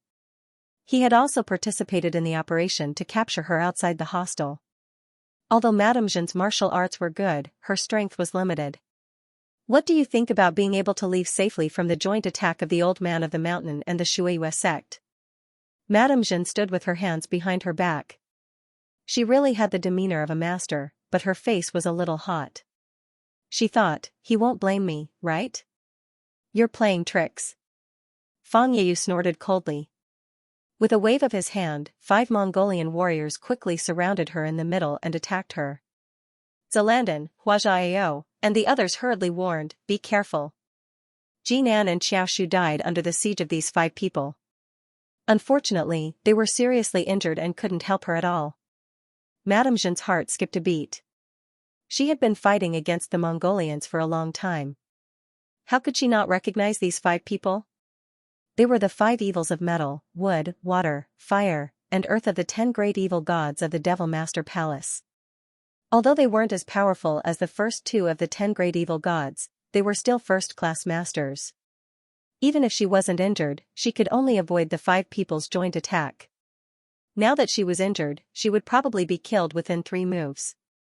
Just when she was at a loss, a voice suddenly came to her ears, reach out and hit them. She didn't know why, but when she heard this voice, her panicked heart instantly calmed down. She instinctively waved her hand. Even she felt that her hand was weak, but she knew that since the other party made such a request, he must have his reasons. A few screams sounded. When Madame Zhen came to her senses, she found that the 5 great evil gods of metal, wood, water, fire, and earth had fallen to the ground and were no longer breathing. This time even she was shocked. After a long time, she came back to her senses and took her hand back. In order to hide her embarrassment, she coughed lightly. The Mongolian people were also in an uproar. They didn't expect that the 5 people who were so aggressive just a second ago were all dead in the next second. Even Fang Yeyu was dumbfounded. Even if he faced the 5 evil gods together, it would take him a lot of effort. Who knew that Madame Zhen could kill them just by raising her hand? The key was that even he didn't see how she did it. In his opinion, the strength and speed of her move were very ordinary. How could she achieve such a high power? Can you see how she did it? Fang Yeyu asked the people around him in a low voice. Young beauty flower Jieyu and white-haired Lu Yaoji frowned. We don't understand either. Could she have used some kind of hidden weapon? I didn't hear the sound of a concealed weapon tearing through the air. Fang Yeyu shook his head and denied the speculation. A burly man at the side said, "Let us two brothers go and test her." Fang Yeyu was overjoyed. "Of course I'm relieved that you guys are going to take care of her, but you still have to be careful. She might use poison." He was a meticulous person. From the very beginning, he had been thinking about how Madame Zhen could kill the 5 experts without making a sound. Excluding hidden weapons, it could only be poison. The burly man nodded and silently walked in the direction of Madame Zhen. At the same time, there was another burly man who looked exactly like him. In the dark, Song Qingshu noticed that the two men were between 60 and 70 years old. Their faces were gloomy, they were tall, and their noses were high and curved. They didn't look like people from the Central Plains. In addition, the two men looked exactly the same. It was obvious that they were twins. Song Qingshu immediately realized that they were the two devils of Meng, one of Temujin's 8 bodyguards mentioned by Madame Zhen. 020 Since they were bodyguards, why didn't they stay by Temujin's side? Instead, they were sent out on a mission. It seemed that the rumor that Temujin had mastered the demonic arts was true. He was confident enough to ensure his safety. After a careful look, Song Qingshu noticed that the two men were breathing smoothly and their steps were light. It was obvious that their kung fu had reached the point of perfection. The Crazimo expert he saw on the road was killed by the two of them. Seeing the two devils of Meng approaching, Madame Zhen broke out in a cold sweat. Normally, she could barely handle one of them, but with the two of them working together, she had no chance of survival. The main reason was that they were twins, and they were experts in joint attacks. There were many couples in the world who used the harmonious dual swords, but no matter how close they were, it couldn't compare to the telepathic connection between two people born in the womb. When the two of them worked together, it was not as simple as 1 + 1 = 2. They could unleash a force many times stronger than a single person. Many famous experts in the West, who were clearly more skilled than either of them, had died under their hands. "Throw the hairpin at them." Hearing the warm voice again, Madame Zhen's panicked eyes immediately calmed down. When she escaped from the Mongolian embassy, she had casually picked a hairpin from a maid and tied it up. She didn't expect it to be useful again so soon. But there's only one hairpin, and there are 2 of them. Taking out the hairpin, Madame Zhen was a little hesitant, but as the two of them got closer, she didn't dare to hesitate anymore. She directly threw the hairpin at Mengde. Seeing that the hairpin was light and fluttering in the air, Mengde couldn't help but show a look of disdain. He raised his hand and casually waved it, while his other hand covered Madame Zhen's entire head. Meng too, on the other hand, blocked all of her escape routes. The two of them were worthy of being twin brothers, their cooperation was flawless. Suddenly, a crisp sound came from the hairpin in the air, and it directly broke into 2 pieces. Then, it suddenly accelerated and shot towards the two of them. The Meng brothers' expressions changed drastically, and they hurriedly retracted their hands to block the hairpin. But in front of the hairpin, their hands were like tofu, and were instantly pierced through. Then, under their shocked and frightened eyes, the hairpin instantly pierced through their throats. Previously, when the 5 great evil gods fell, the Mongolian people were in an uproar. Now, when they saw the 2 devils of Meng killed, the group of people immediately became silent. It was really too unbelievable. Madame Zhen's heart trembled, and she slowly took a step forward. Because she had just killed a few experts in an instant, at this moment, there seemed to be an invisible pressure on her, and the group of Mongolian warriors couldn't help but take a step back. Even Fang Yeyu, Hong Yan, and White Hair subconsciously took a step back. Madame Zhen couldn't help but feel very happy. In all these years, when had she ever felt so proud? At this time, the spy that Fang Yeyu had sent to investigate had also returned. He whispered, "Little Devil Master, the prince's mansion is indeed in a mess. Now, the experts under his command are moving everywhere, as if they are searching for something."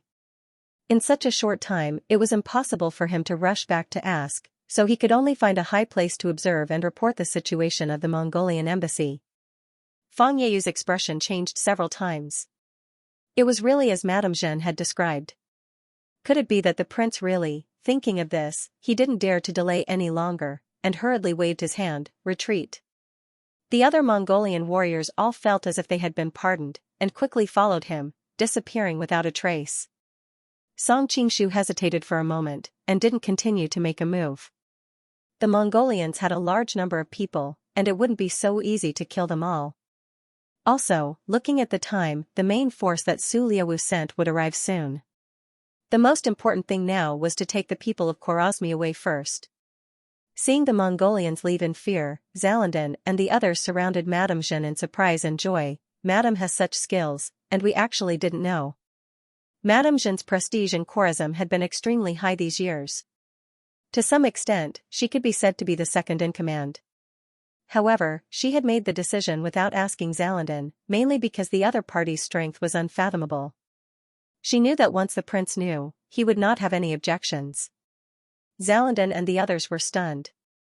They followed her gaze and saw a masked man slowly walking out of the forest. They were not stupid, and they knew Madame Jeanne well over the years. They immediately realized that Madame Jeanne's power must have been due to this person's help. I've already told you, your Khwarezm country has already been destroyed. What else is there for me to be interested in? Song Qingshu snorted in annoyance. Madame Jeanne bit her lip. Although our country was destroyed, we brought our national treasure with us when we escaped. If Benefactor is interested, we can give our national treasure to you. Zalanden, Huajiao, and the others looked at each other. When did we bring out a national treasure? Song Qingshu was also stunned and could not help but feel curious. What national treasure? What did Central and Eastern Europe produce? Jewelry or Fergana horses? It couldn't be pandas, right? Madame Jeanne raised her head. Her sapphire-like eyes revealed an inexplicable meaning. Am I beautiful? Song Qingshu did not understand why she suddenly asked this, but he still nodded. You are very beautiful. Even the most picky person had to admit that she was a great beauty. Her exotic charm added a different kind of charm to her. Back then, I was called the most beautiful woman in Khwarezm. Whether it was Temujin, Zulwu, or even our prince, they all wanted me, Madame Jeanne said as she looked at the man beside her. Zalanden could not help but show an awkward expression.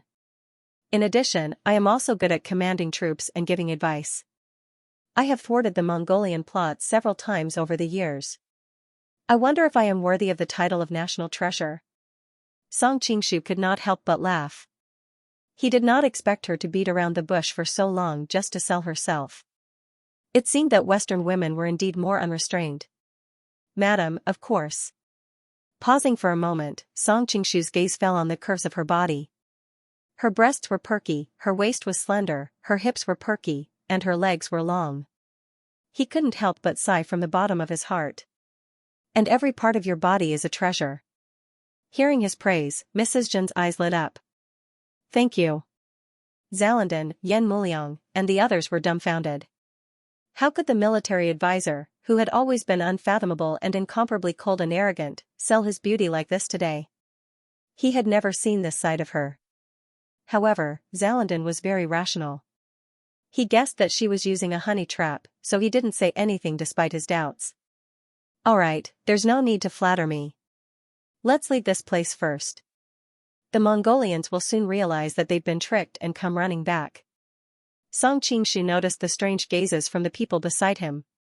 He coughed softly and quickly said. Zalanden seemed to wake up from a dream and hurriedly nodded, that's right, let's go, let's go.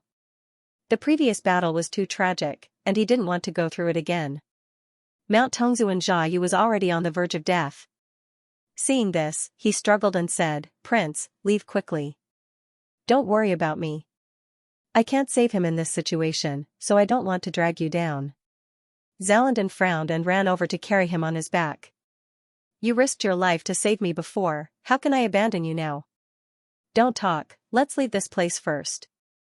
With a big man on his back, his short body seemed to have grown much taller. Prince?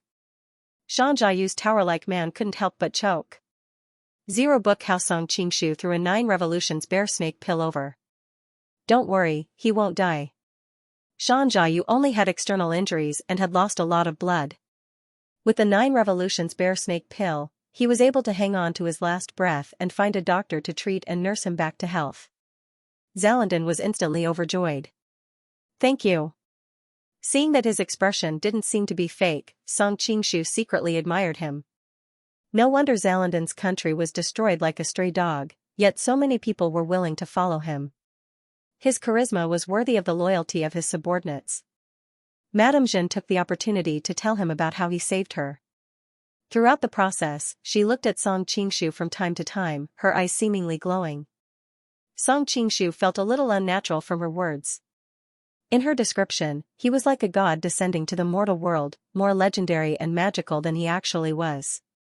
If someone had told them that someone could successfully take a person away under the joint efforts of the elder in the mountain, the Shueyue sect, and so many experts, they would only think it was a fantasy. However, they had just seen him take care of the Mongolian experts with their own eyes, so they naturally believed Madame Jeanne's description. They kept thanking and praising him. Zalandan's gaze fell on Madame Jeanne and he seemed to be deep in thought. After so many years, when had he ever seen such a delicate expression from her? What do you plan to do next, Prince? Song Qingshu asked. Zalandan smiled bitterly. I came to Western Xia this time mainly to contact the eastern countries to deal with the Mongolians. I thought that there were envoys from other countries in Western Xia's territory, so the Mongolians would be cautious. Who knew that they would ignore everything? Song Qingshu felt the same way. Su Liawu directly made a move. It was obvious that he didn't care about Western Xia. It must be because he had the powerful Mongolians to rely on, and Western Xia couldn't really fall out with him. I think you should return to India as soon as possible. The Mongolians won't let this go. I can protect you for a while, but I can't protect you forever. Song Qingshu wasn't lying. He couldn't always put his energy on these people. The Mongolians had so many top experts under them.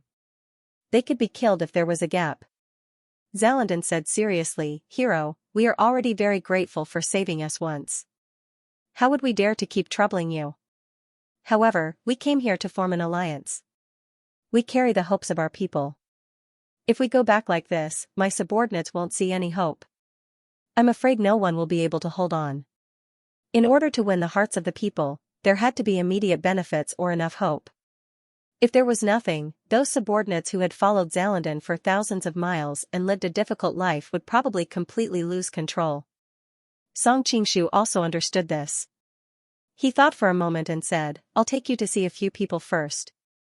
Next, Song Qingshu brought them to the Jin Kingdom's encampment. Currently, only the Jin Kingdom had the strength to fight against Mongolia. Furthermore, both sides were mortal enemies, so there was no need for them to disguise themselves like the other countries. Knowing that Song Qingshu had arrived, Wanyan Xianxia ran out happily. It could be seen that she had put on meticulous makeup. However, when she saw Madame Jeanne beside him, her smile immediately froze. She muttered, Where did this foreign woman come from? Song Qingshu, who was drinking tea, almost spat out the water in his mouth. Where did this lass learn these words? Could it be that Xue Pan taught her? Song Qingshu was speechless. No, you heard wrong. Although Madame Jeanne didn't think there was anything wrong with what she heard, she now worshipped him like a god. Hearing his words, she suppressed the doubts in her heart. Song Qingshu coughed lightly and introduced them to each other. When Zalandan saw this beautiful little girl, he did not take her seriously. However, when he heard that she could represent the Jin Kingdom, he immediately put away his contempt. Even though he was far away in India, he had heard that the biggest enemy of the Mongolians in the Central Plains was the Jin Kingdom. Therefore, one of the main purposes of his trip to Western Xia was to establish a connection with the Jin Kingdom. Wanyan Xianxia curled his lips. He thought that he was more like a mascot and couldn't represent the Jin Kingdom. But he also understood that Song Qingshu didn't want to stand in front of the stage, so he acquiesced. As Song Qingshu introduced the two sides, he sent someone to invite Galdan and the others over. He didn't call the people of Western Xia and Qing. This was the result of careful consideration.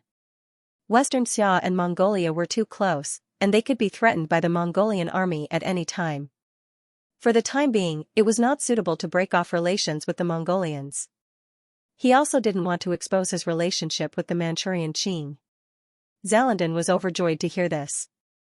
Although the Jin Kingdom was powerful, it was too far away from Khorasan. But the Dzungar Khaganate was different. It could be said that they were very close to Khorasan, so there were many areas where they could cooperate. Madame Jeanne blinked her eyes and looked at Song Qingshu. At this moment, she admired him from the bottom of her heart. Not only was his kung fu so high, but he also had such a wide network.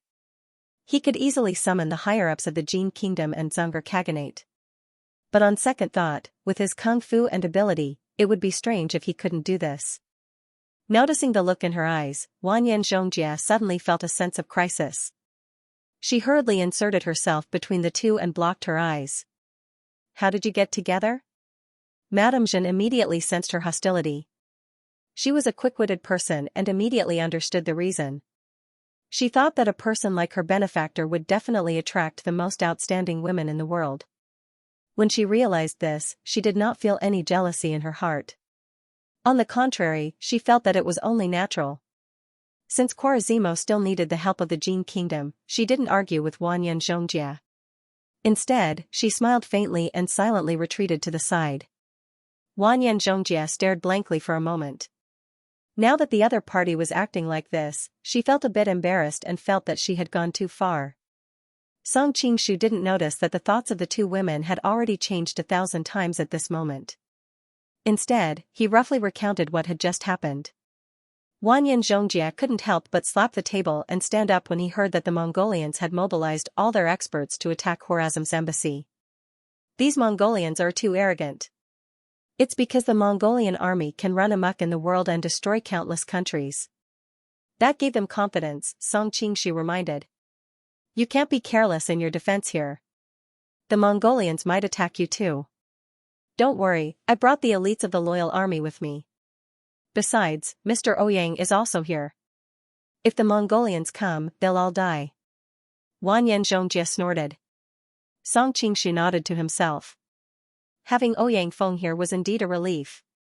Not only was he skilled in martial arts, but he was also good at using poison. No matter how many Mongolian masters there were, it would be useless. Not long after, Galdan also arrived with his men. His original purpose for this trip was to look for allies. Both sides could be said to hit it off. Although Zalandan's power was a little weak now, it had proven that he could cause enough trouble for the Mongolians over the years. Moreover, he had the Indian Mughal dynasty behind him. After some discussion, they decided on military, political, and commercial cooperation. The Jin Kingdom's goods and armaments could flow into Khwarazm through Dzungar Khwarazm, while Khwarazm would import Indian and Western goods and specialties into Dzungar Khwarazm through the Tsung Mountains. After signing the agreement, Galdan and the others returned to their own residence. Worried that something might happen on the way, Song Qingshu even asked Wanyan Zhongjia to send Jin Kingdom warriors to escort them. The Mongolians were searching the entire city, but this was the capital of Xianxia after all. It would be a loss of face for them to act like this, so Yelu Nanxian and Lei Qinglu led the people of Class 1 Hall to stop them. The two sides fell into a stalemate. Song Qingshu asked Zalandan to take this opportunity to leave. Since they had already signed the agreement, most of the purpose of this trip had been accomplished. Zalandan had no reason to continue staying. He immediately led his subordinates and left the capital of Xianxia that very night. Song Qingshu was chatting with Wanyan Zhongjia in the embassy when someone suddenly reported that someone wanted to see him. When the person came in, he couldn't help but be startled. "Why haven't you left?" The person who came was graceful and beautiful, with skin as white as snow. Who else could it be but Madame Jeanne? Madame Jeanne bowed and explained. If the Mongols knew that the prince had escaped the city, it would definitely be easier to kill him in the wilderness than in the city. Therefore, I must continue to stay in the city in the name of the Khwarazm diplomatic mission and create the illusion that he is still here. This will numb the Mongols and buy enough time for the prince and the others. Wanyan Zhongjia couldn't help but say, but if that's the case, won't you all die 9 out of 10? Staying here alone and facing the powerful Mongols would be no different from sending them to their deaths. According to a saying on your side, a gentleman will die for his bosom friend. The prince has treated us well, and he is the last hope of the Khwarazm. In order to cover his escape, any sacrifice is worth it. Madame Jeanne smiled. It's not just me. Xianxia also volunteered to stay behind and cooperate with me. That person was heavily injured. If he didn't die, he should be thanking the heavens. But you are different. You are the second in command of the Horazm, and you are so beautiful. Are you really willing to stay behind and die? Wanyan Zhongjie asked. In the past, I might have hesitated, but now. Madame Zhen didn't say anything else. She just looked at Song Qingshu with a smile. Wanyan Zhongjie pouted and snorted. He turned around and left. He hadn't seen her for half a day, and now there was another woman who would throw herself at him. Was this guy an aphrodisiac? Song Qingshu smiled bitterly. There was no way he could explain this to her. After Wanyan Zhongjie left, he calmly looked at the tall and voluptuous woman in front of him and said, "You didn't stay here just to buy time for your prince, did you?" Madame Zhen smiled sweetly. A trace of shyness flashed in her eyes. "Young master, you have done so much for our Horazm. I am unable to repay you. If you don't mind, I am willing to be your servant and serve you." Madame Zhen didn't try to explain. If someone else asked me, I would definitely deny it. But since you asked, I dare not hide it from you. The prince asked me to stay here not only to buy time for him, but also to settle the details of the alliance. After all, after he returns to India, he will be thousands of miles away from here. It will be inconvenient for him to communicate with the countries in the Central Plains. After a pause, she continued, "In addition, I can also contact Xianxia, Qing, Song, and other countries. It will be better if I can get them to join the alliance." Madame Zhen looked at Song Qingshu with watery eyes. "Of course, if it weren't for you, I wouldn't have to stay here. I didn't lie to you when I said I would repay you." At this time, Song Qingshu faintly heard the noise coming from the street. He said in a deep voice, "I still have something to do. You stay here and recuperate. With the protection of the Jin and Xianxia, the Mongols won't dare to attack you again." Madame Zhen nodded. "Yes, you can come to my room if you want." Song Qingshu's heart skipped a beat, thinking that this Western woman was really proactive. However, with her unique temperament and outstanding beauty, she didn't sound cheap at all when she talked about it. Instead, it was filled with endless temptation. Of course, Song Qingshu was not in the mood to think about these things at the moment. He went to Wanyan Zhongjie to entrust some matters to him. After that, he rushed to the Western Xia Imperial Palace. The Mongolians had made such a big move tonight, so he had to inform Mu Wanqing and the others about it. When he arrived at the gate of the Imperial Palace, Song Qingshu didn't use his lightness skill to sneak in. Instead, he entered through the gate. Now that the Xianxia Imperial Palace was his territory, sneaking in was a bit embarrassing. He showed the highest level token to the guards. The guards didn't dare to ask his identity and let him pass. Song Qingshu went all the way to the Imperial Study. He had learned from the guards that the Empress was dealing with the memorials in the Imperial Study. After entering the room, he found a slender girl lying in the middle of a pile of memorials. The candlelight fell on her body, making her look as beautiful as ever. Moreover, she looked even more innocent, because she had fallen asleep on the table. Arriving near the desk, Song Qingshu saw the exhaustion between the young girl's eyebrows. His heart was filled with pity. He was outside having fun, but she was dealing with these heavy documents. He couldn't help but feel guilty. Who is it? Even in her sleep, Mu Wanqing was still very vigilant. She felt the strangeness around her and woke up immediately. The sleeve dart in her hand was aimed at the other party. "You're already an empress, yet you're still hiding poison arrows in your sleeves. If the ministers find out about this, they'll write a few books about this," Song Qingshu said with a smile. "Brother Song." Seeing the lover of her dreams so close to her, Mu Wanqing was pleasantly surprised and confused. She subconsciously rubbed her eyes. "Am I still dreaming?" Song Qingshu gently pulled her into his arms. "Do you feel more real now?" Feeling the familiar embrace and scent, Mu Wanqing finally knew that all of this was not fake. She pressed her face against his chest and listened to his steady heartbeat. She called out softly, "Song Qingshu, it's already so late." "Don't read these memorials anymore," Song Qingshu said with a pained heart. "Okay." Mu Wanqing smiled sweetly, like the most obedient young lady. "Why did those eunuchs and palace maids let you fall asleep like this?" "What did they do?" Song Qingshu was a little angry. Mu Wanqing said with a smile, "It's not their fault. I'm not used to being served by others, and I don't like being stared at all times, so I chased them out." Then go back to your chambers and sleep. You're already so tired. Song Qingshu stretched out his hand and stroked the few strands of messy hair on her temples. 168 Mu Wanqing shook her head. Right now, the city is very chaotic. Xianxia and Qinglu took the people from Class 1 hall to deal with it. I have to wait for them to come back to discuss it. The uproar in Mongolia is because of the Horazmer incident. Song Qingshu roughly explained what happened that night. So that's how it is. Mu Wanqing suddenly understood. She then called a servant girl in and had her bring the news to Yalu Nanxian and the others. The two women knew the whole story and naturally knew how to deal with it. After the maid left, Song Qingshu came out from behind the screen. Now you should be able to rest in peace. I'll take you back to your chambers. As he spoke, he carried her in his arms. Mu Wanqing's body was very soft. She couldn't feel any weight in his arms, which made her even more pitiful. No. Mu Wanqing's face was slightly red. There are many people on the way to the chambers. It's easy for rumors to spread like this. Song Qingshu had a depressed expression. At worst, I'll disguise myself as Li Longzhua. When the emperor goes to the empress chambers, no one will dare to say anything. He has been lying in the palace recovering all day. Right now, everyone has tacitly accepted the fact that he is heavily injured. If he suddenly appears in front of people full of energy, it will easily cause some ambitious people to have other thoughts. Mu Wanqing bit her lip.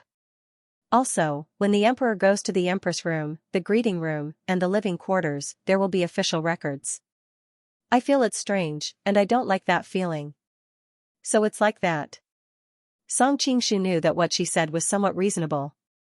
As if hearing the disappointment in his tone, Mu Wanqing lowered her head and said in a small voice, Actually, this place is fine. What? Song Qingshu didn't immediately react. Mu Wanqing's face grew redder. This is a study, but to make it easier to rest, I had people set up a soft couch. Song Qingshu looked at the little bed at the side and finally reacted. Actually, his original intention had been to take Mu Wanqing back to the room to rest, but he hadn't expected her to think the wrong way. However, the two of them hadn't seen each other for a long time. As the saying went, absence makes the heart grow fonder. Furthermore, he had just been aroused by Zhen Foran. He didn't say anything else and carried her towards the soft couch. Mu Wanqing seemed to know what was coming. Her small hands tightly gripped his clothes, her face becoming even redder. Song Qingshu had to admit that the feeling of being with a young woman who loved him deeply was not something those women who threw themselves at him outside could compare to. The young woman's eyes were as gentle as water as she looked at him affectionately, her mouth continuously calling out Song Lang, Song Lang. That kind of feeling where the spirit and body were one was unparalleled. After an unknown amount of time, just as the two of them were immersed in love, Song Qingshu's expression suddenly changed. He pulled over the blanket to cover Mu Wan's glowing body. The door was pushed open with a bang, and a beautiful figure rushed in. Sister Mu, something happened. Li Qinglu's expression was very interesting. She had never expected to see such a scene when she pushed open the door. Mu Wanqing was so embarrassed that she hid under the blanket and didn't dare to show her head. What are you looking at? Close the door. Song Qingshu coughed lightly to hide the awkwardness in his heart. What did you just say happened? Did you fight with the Mongolians? Are you sure it was Goryeo who took him away? Song Qingshu hurriedly started to put on his clothes. Now that things had come to this, he naturally could not continue to enjoy the gentleness. I'm not sure, Li Qinglu shook her head, but if Nailan Rong said so, and Shueisha was stopped from flirting with Wu Yunju during the day, he is indeed the most suspicious. As she spoke, her gaze wandered back and forth between him and Mu Wanqing. She had the ghost of a smile on her face. Now that the Qing people are surrounding the Goryeo guest house, I was worried that something would happen, so I came back to inform you. I didn't expect to disturb you, I'm sorry. Although she said she was sorry, her tone was not apologetic at all. Song Qingshu's nerves were already very thick, so he could naturally ignore it. However, Mu Wanqing's face was tender, and she was so embarrassed that she wanted to hide in a hole. Goryeo directly denied it, and it is not convenient for us to enter the house to search, so we are in a stalemate there. When it came to business, Li Qinglu put away her joking expression. I originally wanted to secretly send someone in to take a look, but those two Goryeo women's martial arts are very high. I'm afraid it will be difficult to hide from them. I'll go take a look. Song Qingshu got up and had already put on his clothes. Not to mention that Manchu Qing was now his territory. Even if Wu Yunju called him big brother, he did not want to see anything happen to her. I'll take you there. After Li Qinglu said that, she turned around and looked at Mu Wanqing in the blanket. Sister Mu, do you mind if I take him away? Pfft, take him as far away as possible. Mu Wanqing's embarrassed and angry voice came from under the blanket. Then Sister Mu, rest well, Li Qinglu said with a smile as she held Song Qingshu's arm and rushed out of the palace. It's not like you don't know that she's tender. Why are you deliberately making fun of her like this? Song Qingshu said impatiently on the way. Tender? Li Qinglu's expression was strange. Messing around with you in a place like the Imperial Study, she's very bold. She doesn't look tender at all. Song Qingshu said embarrassedly, it's all my fault, I wanted to be there. TSK, TSK, TSK. You're so protective of her. I'm going to be jealous if you keep speaking up for her. Li Qinglu snorted. Song Qingshu wisely decided not to argue with her and changed the topic. Oh yeah, how's the situation in Mongolia? Li Qinglu replied, the Mongols have been making noise for a while, but they did not really have any conflict with us. Moreover, Korea and the Manchurian Qing are in trouble. They are more than happy to watch a good show, hence they took the opportunity to get off the slope. That's good. I'll go to the Korean embassy to investigate first. You go and stabilize the two sides. Don't let them have a conflict. As soon as Song Qingshu finished speaking, he disappeared. Li Qinglu couldn't hold him back and couldn't help but stomp her feet. Annoying brother Song. Song Qingshu ran as fast as lightning. Other than avoiding Li Qinglu's jealousy, he was also worried that Dark Cloud Pearl would be harmed if he was a little late. Although the two of them were not familiar with each other, he couldn't just watch a little girl fall into the hands of a wolf. With his Qing Gong, it didn't take long for him to arrive outside the Western Xia embassy. The warriors of Western Xia were in a standoff with the people of the Qing kingdom. Yelu Nanxian was mediating, while the Mongolians and Dongying people were watching the show from the sidelines. Qiandu Chinese network Song Qingshu quietly snuck in and found that the Fu sisters were talking about something in the courtyard. The two sisters stood together, and it could be said that they complimented each other, but the two beautiful faces were now filled with solemnity. Was it that bastard Cui Shi who kidnapped the girl? Fu Junyi's face was as cold as ice. She clearly understood the seriousness of the matter. I brought some people to search his room just now, but we didn't find the girl from the Qing kingdom. Fu Junyi shook her head. Could it be that the people of the Qing kingdom are slandering us? Fu Junyi frowned slightly. I don't think so. Looking at that person's anxious expression, he didn't seem to be faking it. It's most likely that the girl was really kidnapped. Maybe she was kidnapped by someone else, or someone deliberately wanted to frame us. Fu Junyi couldn't help but stomp her feet. It's all that bastard's fault. If we didn't flirt with her during the day, how could the Qing kingdom's first reaction be to suspect us? Song Qingshu, who was in the dark, was shocked. Dark Cloud Pearl isn't here? Since the girl from the Qing kingdom isn't here, why don't we let them in to take a look so that the people of the Qing kingdom will give up? Fu Junyi couldn't help but ask. Fu Junyi shook her head. Let's not talk about the fact that Cui Shi didn't allow it. Even if he agreed, we can't let other countries come in and search so easily. If we open the door, all the countries will think that our Goryeo is easy to bully. They can find any reason to make trouble for us. It's really humiliating for our country. It's that serious. Fu Junyi was shocked, and her small mouth opened in surprise. Song Qingshu saw that they couldn't get any useful information here, so he quietly searched the inner courtyard. Cui Shi's room wasn't difficult to find. Li Qinglu had told him about it on the way here. He came to a remote place and opened a corner of the window. He looked into the room and really didn't find the figure of Dark Cloud Pearl. He couldn't help but feel his heart sink. This was troublesome. Just as he didn't know where to look, he suddenly noticed that Cui Shi had chased all the maids and subordinates out of the room. His heart moved. He cancelled the idea of leaving and continued to observe in the dark. He saw Xianxia rubbing his hands and humming a tune. His walking posture was as proud as it could be and as wretched as it could be. He came to the side of a wardrobe and pushed the clothes aside. Then he bent over and pushed open a secret compartment. Heaven is really helping me. I didn't expect that there would be such a secret compartment in this house. Little beauty, even if your companions break in, they won't be able to find you. You should give up on this idea and accompany me to have fun. When the time comes, you will return to China with me. You will enjoy endless glory and wealth, Xianxia said as he walked out with a young girl in his arms. Song Qingshu fixed his eyes on the young girl. She was delicate and pretty. She had a special scholarly temperament. Who else could it be if it wasn't Dark Cloud Pearl? Fu Junyu must have come to investigate before because she didn't find her. These houses were the mansions of some princes and nobles who had fallen into rebellion. They were used to settle down the envoys of various countries. It was common for some princes and nobles to set up secret rooms in their houses to protect themselves. My father is the dignified Great Qing Empire's imperial bodyguard minister and the grand secretary of the Hall of Preserving Harmony. Do you think that I would care about the wealth of a small country like Korea? I advise you to let me go quickly. I can pretend that today's matter never happened. Otherwise, my father will mobilize the 8 Banners army and dismember your body into 10,000 pieces.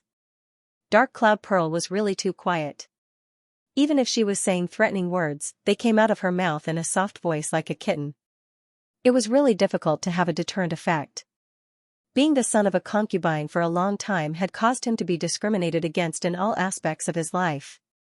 Even his family's inheritance was ranked behind his son-in-law. His extremely sensitive heart had been completely distorted. He was full of hatred for people of noble status. If the other party was a woman, then it made him extremely eager to conquer the other party. The Fu sisters were beautiful and had a high status. They had always been the target of his desire. Previously, he had taken the opportunity to hit on the 2 girls. In the end, he had been taught a harsh lesson. He understood that the sisters' martial arts were too high. In addition, his subordinates were afraid of Master Fu and did not dare to make a move on them. So, he could only change his target. Coincidentally, he met Wu Yunzhu. She was beautiful and quiet. At the same time, she was of noble status. She satisfied all his needs. Come on, you have lived for so long. You must have never experienced the joy of a woman, right? Xianxia felt his lower abdomen burning. Finally, he could not help but bend down and stretch his claws towards the girl on the bed. Song Qingshu, who was outside the window, shook his head. This Xianxia was exactly the same as the villains in TV dramas. His lines were too dirty and terrible. Wu Yunzhu finally panicked. Which girl did not yearn for love? In her heart, she had always imagined that one day, she would offer herself to her lover. She did not know how many times she had imagined this beautiful scene. Who would have thought that in the end, she would be ruined by this disgusting man? At that moment, she felt that everything in front of her had turned gray. It was as if everything had lost its color. If you really do anything to me, my big brother will not let you go. Wu Yunzhu made a final effort. Your big brother? If that boy Nalan Rongrua has any skills, let him come find me. Xianxia did not take it seriously at all. It's not him. My big brother's martial arts are unparalleled. He is also a god of war. These years, his name has shaken the world. He is the most capable man in the world. The image of that person appeared in Wu Yunzhu's mind. Her almond-shaped eyes seemed to be filled with a brilliant light. TSK, how can there be such a person? Xianxia snorted disdainfully. His face quickly showed a trace of a lewd smile. Come, take a good look. Your big brother is actually also very big. In the next moment, his expression changed greatly. He hurriedly covered his crotch and rolled on the ground. His face was full of cold sweat. It was obvious that he was in extreme pain. Song Qingshu stood behind him and rubbed his feet against his clothes in disgust. You're disgusting. I don't even want to dirty my shoes when I kick you. Dark Cloud Pearl didn't expect this turn of events. She blinked her big eyes and looked at the masked man in front of her. Now is not the time to talk about this. Let me unseal your acupoints first. With a stroke of his hand, Song Qingshu cut off the rope that was tied to her body. At the same time, he unsealed her acupoints. This Chuisher was really careful. Not only did he seal her acupoints, he also tied her up. This knot doesn't look very proper. Who the hell are you? Chuisher gritted his teeth and looked at him. Song Qingshu picked up the dark cloud bead from the bed and was about to leave when he paused. You can call me the egg crusher. Chuisher was speechless. As soon as Song Qingshu walked out of the house, he was greeted by two snow-white sword lights, which blocked all his steps. Song Qingshu had to admit that this swordsmanship was somewhat magical. It was as if it could predict the enemy's next step. However, his current martial arts had long surpassed the ordinary concept. With a flash of his feet, he dodged the attack in an incredible rout. Fu Junyi and Fu Junyi were both stunned. The sword that the sisters made together could be said to be flawless. How did the other party jump out of the encirclement? The two of them were patrolling in the guest house. When they heard Chuisher scream, they quickly rushed over and happened to see a masked man coming out of the house with a young girl in his arms. He didn't look like a good person, so they tacitly made a move. They didn't expect that the other party could easily dodge their attacks. 7 asked. Hearing the commotion in the guest house, Song Qingshu didn't want to cause more trouble. He didn't fight with the two of them. He directly carried the dark cloud bead and disappeared into the darkness with a few leaps.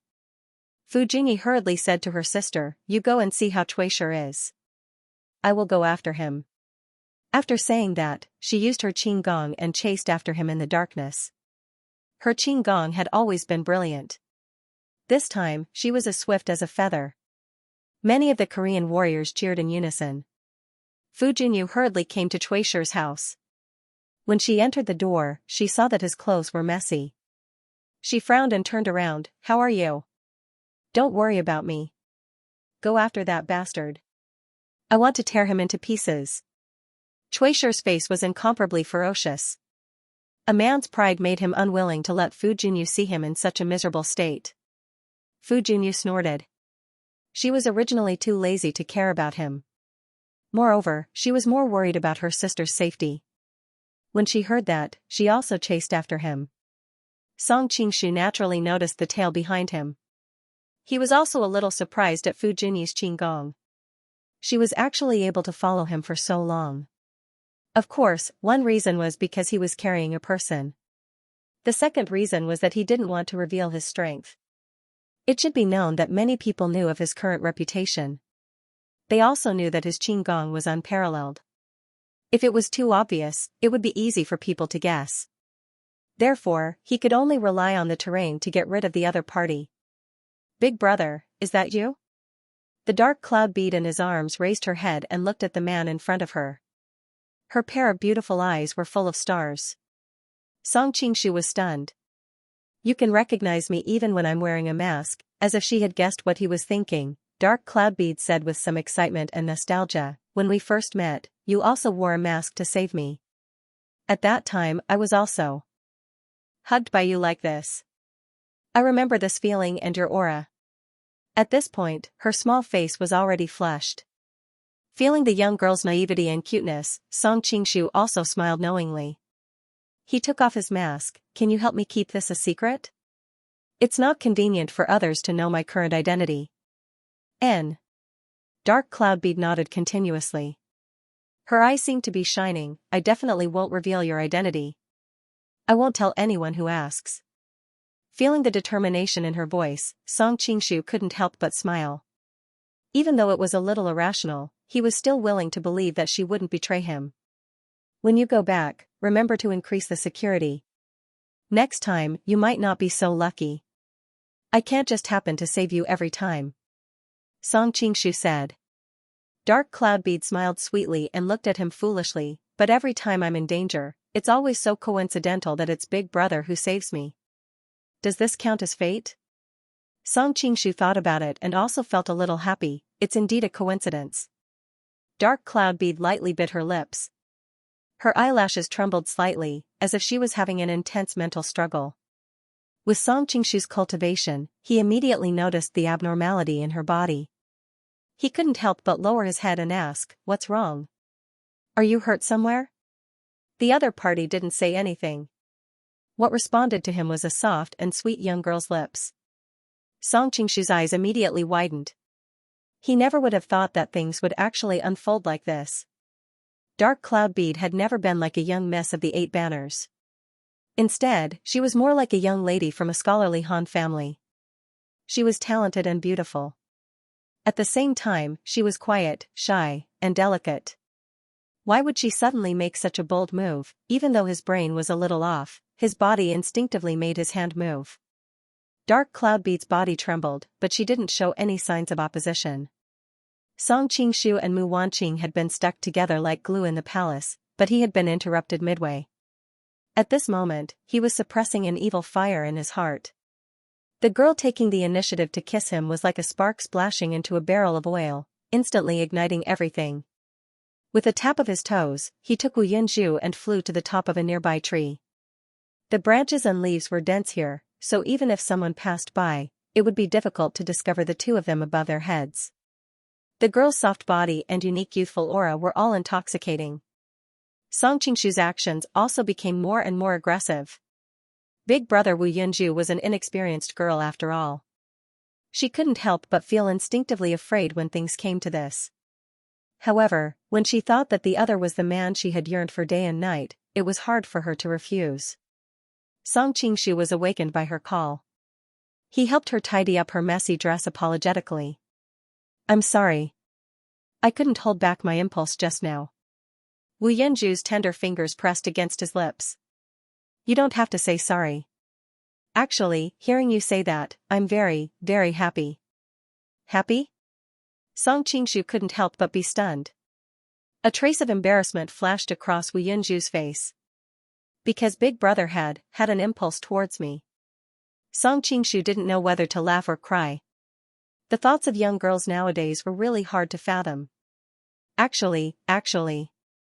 Wu Yunju blushed and lowered her head. She said softly, "Actually, you don't have to stop. I'm willing." Seeing her extremely shy look, Song Qingshu almost lost control of his emotions again after much difficulty. Song Qingshu knew that he had a hidden danger of inner demons. He didn't know when he would lose control and explode. How could he bear to ravage this girl who was as delicate as a flower? "This is too unfair to you. I don't want to ruin your lifelong happiness for a moment of pleasure," Song Qingshu said apologetically as he combed her messy hair. After all, Wu Yunju was a well-educated girl from a wealthy family. After the initial impulse, she gradually became rational. "Big brother, thank you. You're really a gentleman." Song Qingshu thought to himself, is this considered a different kind of good person card? Also, if your father finds out what I just did to you, I'm afraid he'll be so angry that he'll chop me with a knife. "What kind of good person are you?" Wu Yunju suddenly became worried about personal gains and losses. "Big brother, do you think I'm a casual woman?" Seeing the young girl's tear-stained face, Song Qingshu couldn't help but feel a little flustered. How could that be? I'm deeply moved, so how could I have such thoughts? Feeling the sincerity in his tone, the Dark Cloud Bead's worry turned to joy. "Shoo, someone's catching up." Song Qingshu listened attentively. "Hey, that kid Nalan also brought people here. You go down first, you can go back with them." Wu Yunju opened her mouth and wanted to say that she did not want to part with him. However, she immediately remembered that the two of them had almost gotten into an accident just now. She was embarrassed and did not know how to face him, so she did not open her mouth to refuse. Song Qingshu gently supported her waist and gently sent her to the bottom of the tree. Just as she stood firm, a large group of people appeared in her line of sight. Qiankuan Listening Network Dark Cloud Bead. The person in the lead was Nalan Rongrua. Seeing her appearance, he was pleasantly surprised and hurriedly ran over with his people. "Big brother Nalan." The two of them were childhood friends. Seeing him so anxious, Wu Yunju was also a little moved. "Are you alone? Where's the man in black who brought you out?" Fu Jingyi looked around, but unfortunately, she did not see the figure of the mysterious man. He left after saving me. Why, do you still want to settle the score with him? Wu Yunju said angrily. One must know that she was almost humiliated by that disgusting Gao Li Gongzi. After all, he hurt someone. Our Gongzi's life or death is unknown. Fu Junyi said without confidence. She also knew that her side was in the wrong. Nailan Rong Rua was reminded by the two people's words. He suddenly noticed that Wu Yunju's face was flushed. Her usually gentle and quiet eyes were now about to seep out water. Her lips were also a little red and swollen. He could not help but be shocked. Sister, did you get bullied by that surnamed Shui? Fu Junyi was also shocked. If they really sullied the innocence of the young lady, it would definitely cause a diplomatic dispute between the two countries. Although the Manchurian Qing was busy dealing with the chaos of the three border defenses, they would definitely send troops to punish them later. Wu Yunju's heart skipped a beat. She hurriedly covered her face and shook her head to deny. No. I was just frightened and ran all the way, so my face is a little red. Oh. Seeing that she was fine, Nailan Rong Rua let out a sigh of relief. Fu Junyi was a little suspicious. She saw with her own eyes that the mysterious man brought her away. The mysterious man's qinggong was so high, why did he need her to run? Naturally, it was impossible for him to be so tired that his face was red. However, her words were beneficial to Gao Li, so she did not choose to question it. Our great Qing dynasty will settle the score with your country sooner or later. At this time, Nailan Rong Rua was also very sullen. This time, when they came to Xianxia, the imperial court's intention was to let them go sightseeing. They did not really need him to fight for a consort. Therefore, they did not assign any masters to him, so he could not take revenge on the spot. He could only threaten them from afar. Song Qingshu saw his sullen expression from afar and secretly sighed. In his heart, Nailan Rong Rua did not know that the Manchurian Qing dynasty's upper echelons had been completely reshuffled. His father, Mingzhu, and Song Godu had been marginalized. Even if they wanted to send more top masters, they did not have the ability. As for Dongfang Muxue, she would not care about his life or death. Seeing that both sides had left, he also left quietly. Because he had been out for too long, he was worried that he would be discovered, so he directly returned to the southern Song residence.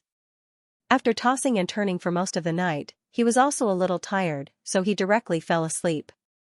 The next day, at the first glimmer of dawn, he heard the noise outside. He could not help but get up and go out to investigate. He just happened to run into Shui Pan, who had just returned from outside. Shui Pan's face had dark circles, and he looked like he had overindulged in debauchery. Brother Shui, what's the matter that's so noisy? Song Qingshu asked. Shui Pan answered while yawning, it seems that the crown prince of Goryeo with the surname Chui died. The Goryeo people and the Manchurian Qing people are fighting fiercely, so they all ran over to watch the show. I don't know what's so interesting about it. I have to go back and catch up on my sleep. That Hu Ji yesterday was too exciting. She is indeed worthy of the Caucasian that those people talk about. Chui Pan is dead? Song Qingshu was startled. He really did not understand. Although he had kicked him hard yesterday, at most, his balls would suffer, and his life should not be in danger. Shui Pan walked past him. Suddenly, he wrinkled his nose and directly smelled his clothes. Hey, Baoyu, you are really not a good friend. Last night, you clearly said that you were not feeling well, but in the end, you still sneaked out to seek pleasure. Song Qingshu frowned. What nonsense are you talking about? Song Qingshu's jaw almost dropped. Yesterday, he was with Mu Wanqing, then he hugged Li Qinglu and rushed to the embassy of Korea. Finally, he stayed with Wu Yunju for a while. In total, there were 3 of them. He didn't expect Shui Pan's nose to be so sensitive. Are you born in the year of the dog? Song Qingshu looked at him with admiration. This is my talent. I'm very sensitive to women. You can't be jealous. Shui Pan wasn't angry. Instead, he was full of pride. Remember to bring me with you next time. The smell really makes one's imagination run wild. Before Song Qingshu could reply, Shui Pan yawned. I can't anymore. I've worked hard all night. I can't take it anymore. Song Qingshu couldn't be bothered with him. He walked outside and saw Shui Baochai and the yellow-shirt woman about to go to the embassy. He hurriedly followed them. Baoyu, where did you go last night? Shui Baochai suddenly asked. Song Qingshu was startled, but he replied calmly, I'm resting in my room. The yellow-shirt woman snorted. Nonsense. When I went to your room last night, there was no one there. Song Qingshu was stunned. Why did you go to my room in the middle of the night? A trace of embarrassment flashed across the yellow-shirt woman's face. She snorted and turned her head away, as if she couldn't be bothered to talk to him. Shui Baochai said gently, Baoyu, don't go out with my brother tonight. Xingqing Prefecture is a place where many powers gather. It's not very safe. The heir of Korea's Chui family died last night. I don't want you to repeat the same mistake. Song Qingshu couldn't help but sigh. To men, the Song dynasty was truly a heavenly era.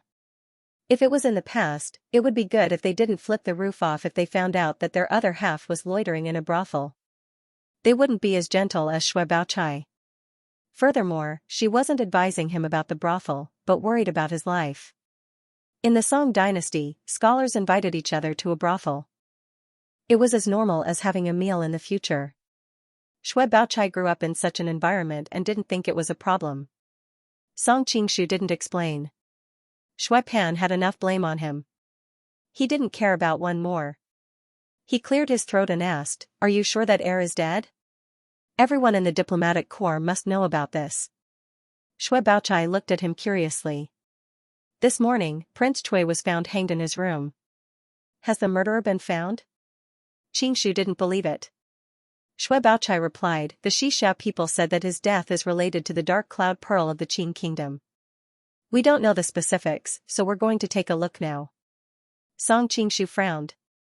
Could it be that Wu Yunju was so angry that he went to kill Chui? As soon as this thought came out, it was immediately denied. Let alone the dark cloud bead, even Nailan Rongrua didn't have such a high level of martial arts. Not long after, they finally arrived at the embassy of the Qing kingdom. A large group of people had already gathered there. The Goryeo surrounded the door aggressively, while Nailan Rongrua guarded the dark cloud pearl behind her.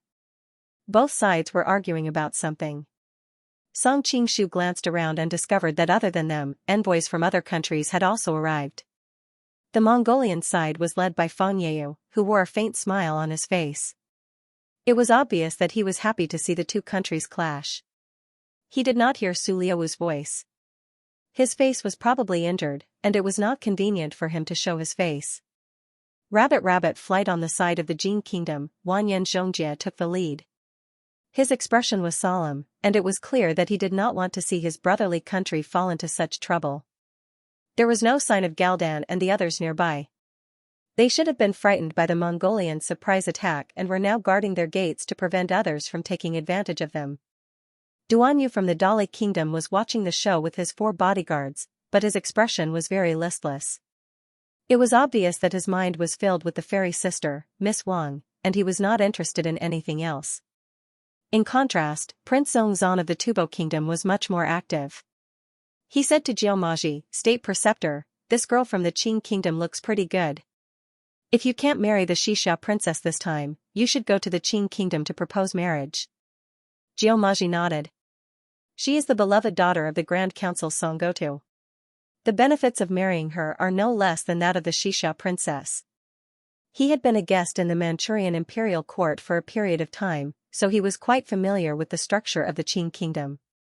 Unfortunately, his intelligence was a little behind, and Songgotu was no longer as powerful as before. Unexpectedly, Zongzan pointed at the Fu sisters. Those 2 Goryeo women are also beautiful, and they are sisters. TSK, I get excited just thinking about it. State Preceptor, your martial arts are unparalleled. Can you find an opportunity to catch them and warm my bed? Black lines appeared on Jiumaji's forehead. Those 2 sisters' martial arts are not weak. It's not easy to catch them. Moreover, they are representing the Goryeo kingdom this time. Zongpu will not allow this kind of provocation to other countries. I can't do this, and I can't do that. It's really boring to be a prince. Zongzan complained discontentedly. Jiumaji's face was livid, but he did not say anything. Although their voices were not loud, Song Qingshu heard them clearly with his martial arts. He could not help but secretly shake his head. With such an air, the Tubo kingdom was destined to not be peaceful in the future. At this time, Wu Yunju's clear and angry voice came. I have already said that when we left yesterday, he was still fine. Now that he is dead, how can you blame me? The Goryeo General Jin Ruoxian said in a deep voice. We also know that this has nothing to do with Mississippi. However, the mysterious person who saved you last night caused extremely humiliating injuries to our young master, causing him to commit suicide out of shame. Miss, please tell us the identity of that person, and we will leave immediately. He knew that it was not wise to have a head-on conflict with the Qin kingdom, but he could not ignore Cui Shi's death. Not to mention the power of the Cui family in Goryeo. Even without this, it was now related to the national system of Goryeo. Therefore, after weighing the pros and cons, he directly took out Wu Yunju and turned his attention to the mysterious person. In his opinion, this way, both sides had a way out, which was the best of both worlds. Song Qingshu was also a little confused. Did Cui Shi really commit suicide because his testicles were broken? In fact, if he was treated in time, he might be able to use it after a few years of recuperation. Why did he take it so hard? Unexpectedly, Wu Yunju bit her lip and refused directly. I won't tell you the identity of that person. Song Qingshu couldn't help sighing. This silly girl, couldn't she just say that she didn't know? Wouldn't that be admitting that she knew who the person who saved her was? Sure enough, when they heard her words, the faces of the Goryeo people changed. Jin Ruoxian's face was gloomy. Miss, are you determined to cover up the murderer? Humph. Because of what happened yesterday, Wu Yunju did not have a good impression of this group of Goryeo people, so she directly turned her head and ignored them. The Goryeo people were in an uproar.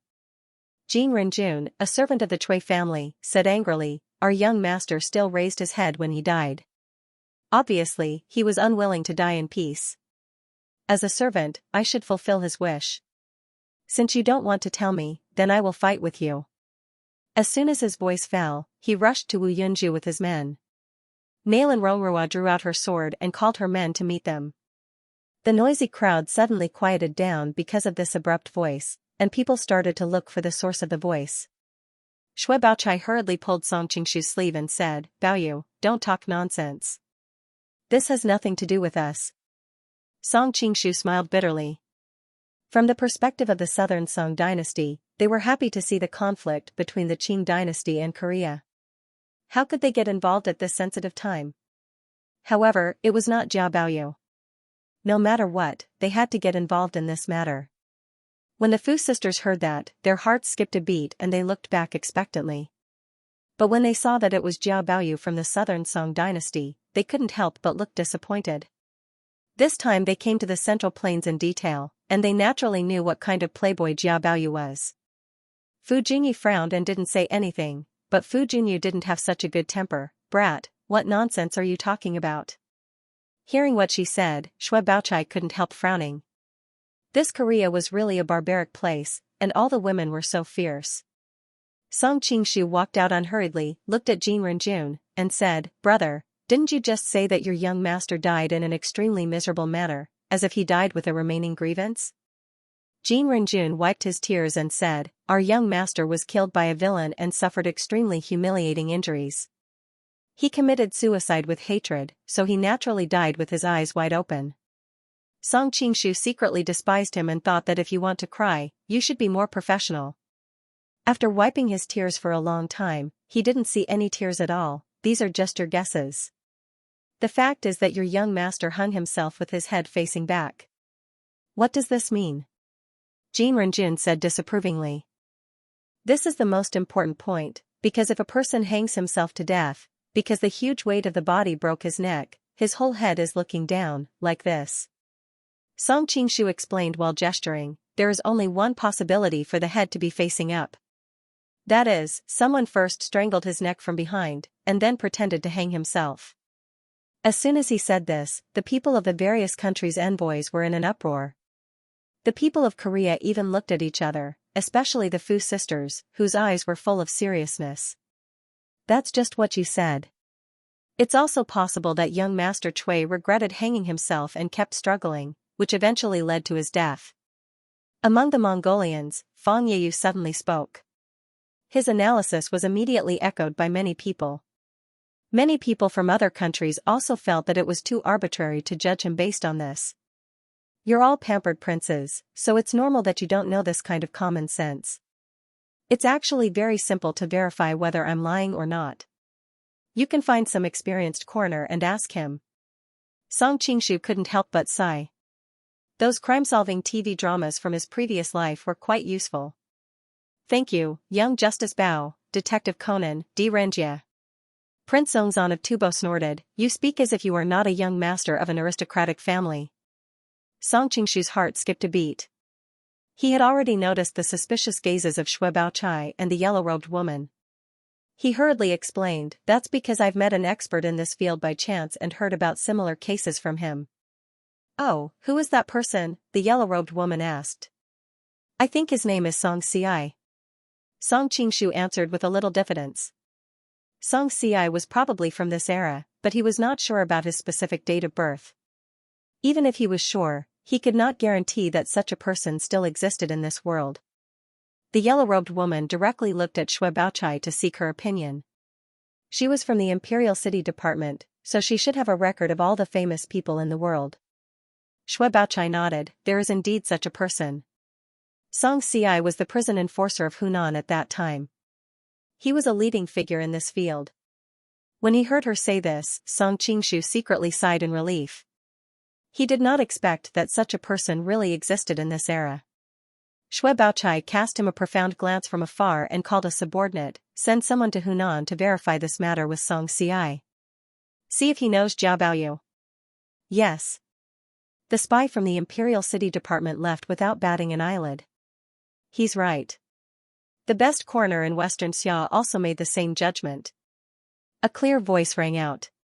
Not far away, a group of warriors from Western Xia's first-class hall surrounded a beautiful girl as they walked over. Yelu Nanxian was tall to begin with. When she rode on a horse, her legs became even more slender and round. Her whole body was beautiful and full of heroic spirit. She suddenly became the focus of everyone present. Prince Songzan's eyes lit up, this woman is not bad.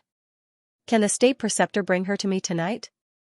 Jiao Maji's face darkened, she is the Western Xia's crown princess. Prince, don't mess around. On the other side, Fang Yeyu waved the fan in his hand, thinking that this woman was indeed an outstanding beauty. Even he was a little moved by her. Unfortunately, she was the woman that the prince had taken a fancy to.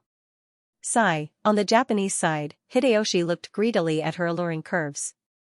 He was talking to Jubiai Yagyu next to him, although there are people in Japan who are not inferior to this woman in terms of appearance, but in terms of height, they are far inferior. In the Middle Earth, everything exudes temptation.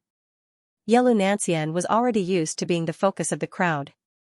She naturally walked between the Koreans and the Qing people. Young Master Chui did not commit suicide because he was ashamed of his injuries. He was murdered.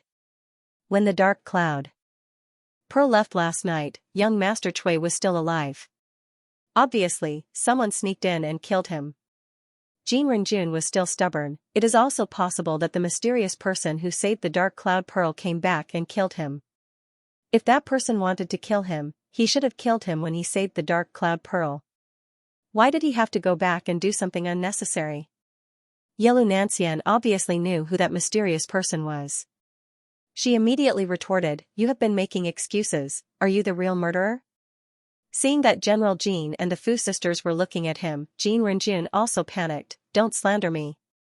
Yelu Nanxian ignored him and said directly, from now on, I will be in charge of the investigation of this case. Before we find the real murderer, no one is allowed to cause trouble. Jin Renjun still wanted to say something, but Jin Ruoxian stopped him first, if that's the case, then we will have to trouble the crown princess. As the host, they could use the most manpower and resources, it was best for them to investigate the case. Yelu Nanxian nodded, then suddenly pointed at Song Qingshu and said, from what this young master said just now, it is obvious that he is proficient in the art of litigation. Please join us and help us investigate the case, is young master willing? The Mongolian Fang Yeyu couldn't help but frown, thinking that this Jiao Baoyu was a bit different from the rumors. Didn't they say that he was just a spoiled brat who spent his days surrounded by women? Fu Junyi and Fu Junyu, on the other hand, looked at Song Qingshu suspiciously. They felt that this pretty boy in front of them was a little unreliable. Xue Baochai and the yellow-clothed girl exchanged a look, thinking that Jia Baoyu's luck with women was a bit too good these days. All the beauties he met along the way were looking at him in a different light. Fang Yeyu said, "It's one thing for your Western Xia's Class 1 Hall to investigate the case as a neutral third party, but you asked a Song person to investigate with you. Isn't that bad?" "That's right. Who knows if he's the murderer or not?" Prince Zongzan of Tubo said. Yelu Nancian said coldly, "This is Western Xia's territory. Naturally, we have the final say.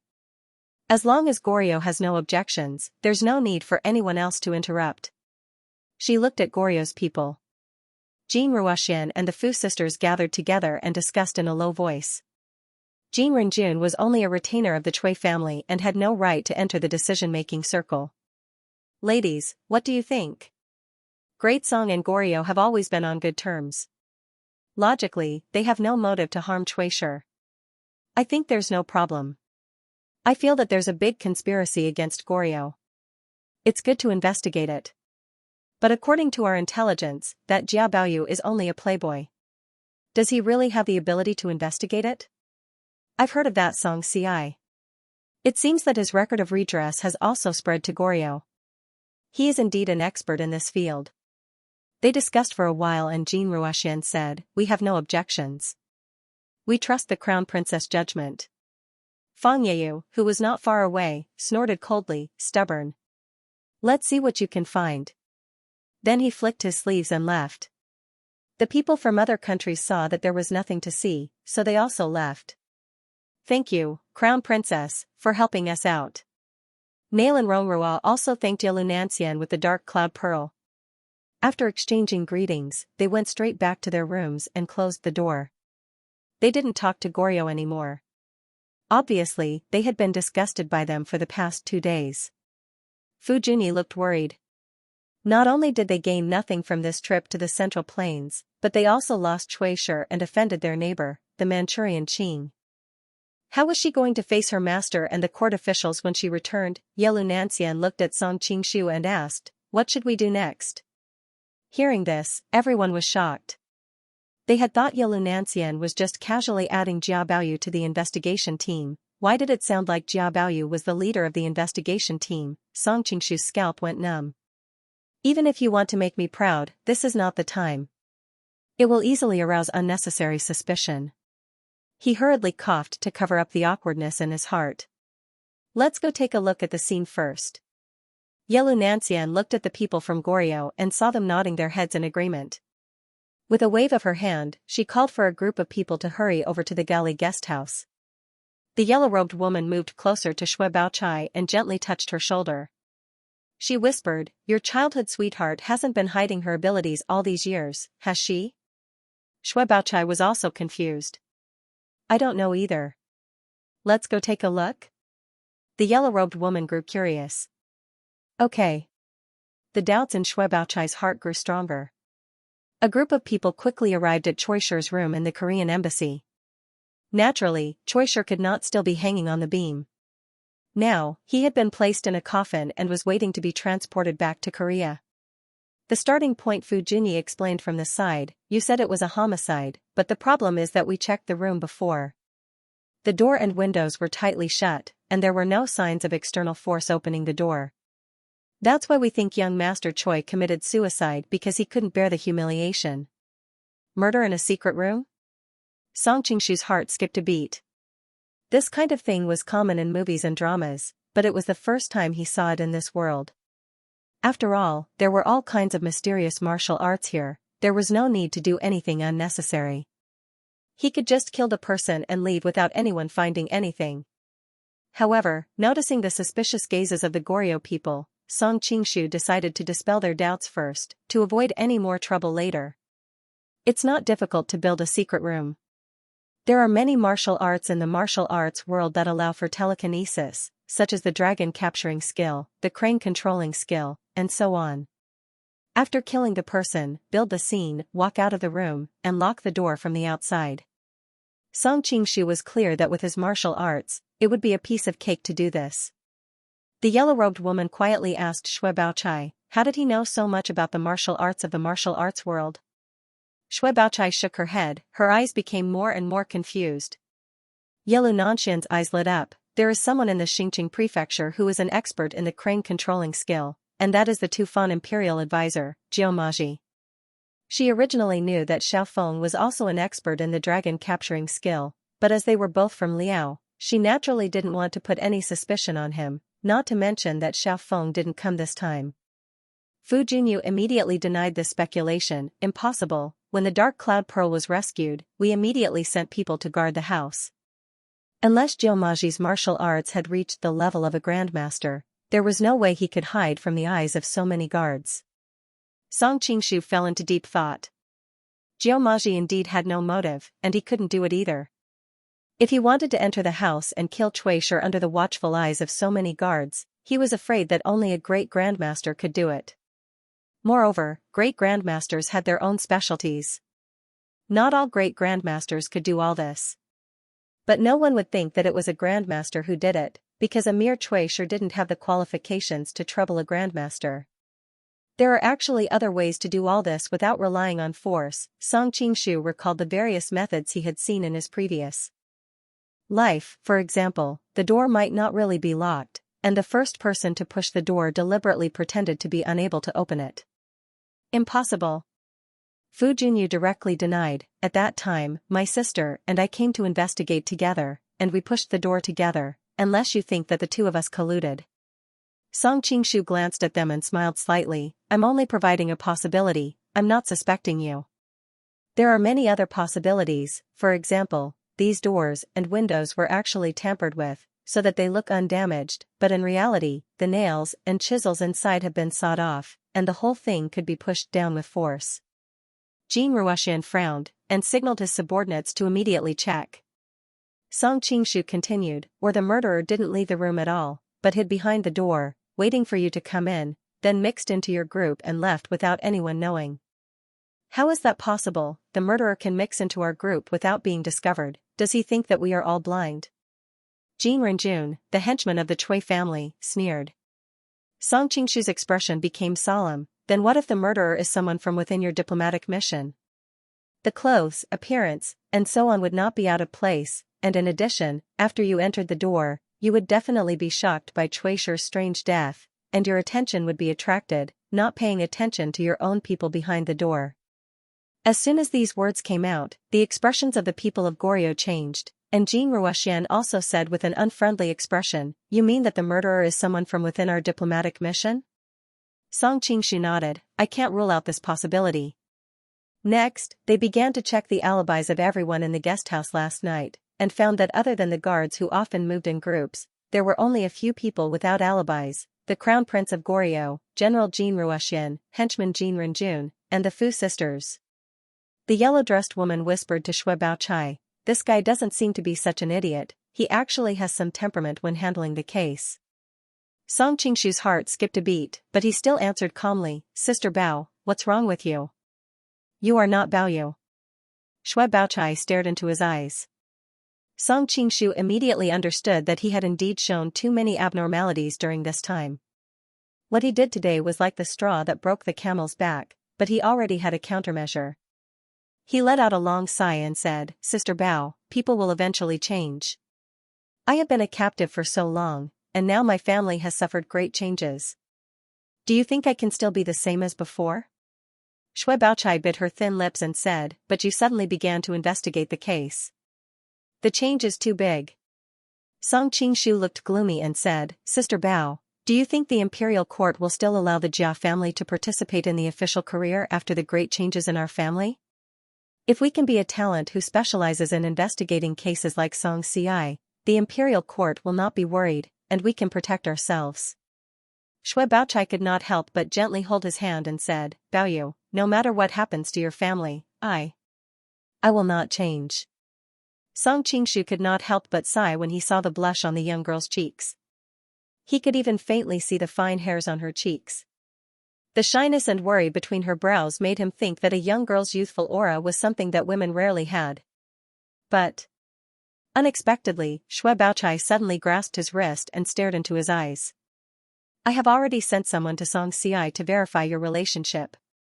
If I find out that you are lying to me, I will not spare you. A second ago, she was still a bashful young lady, and the next second, she became a secret agent of the Imperial City Department full of dark aura.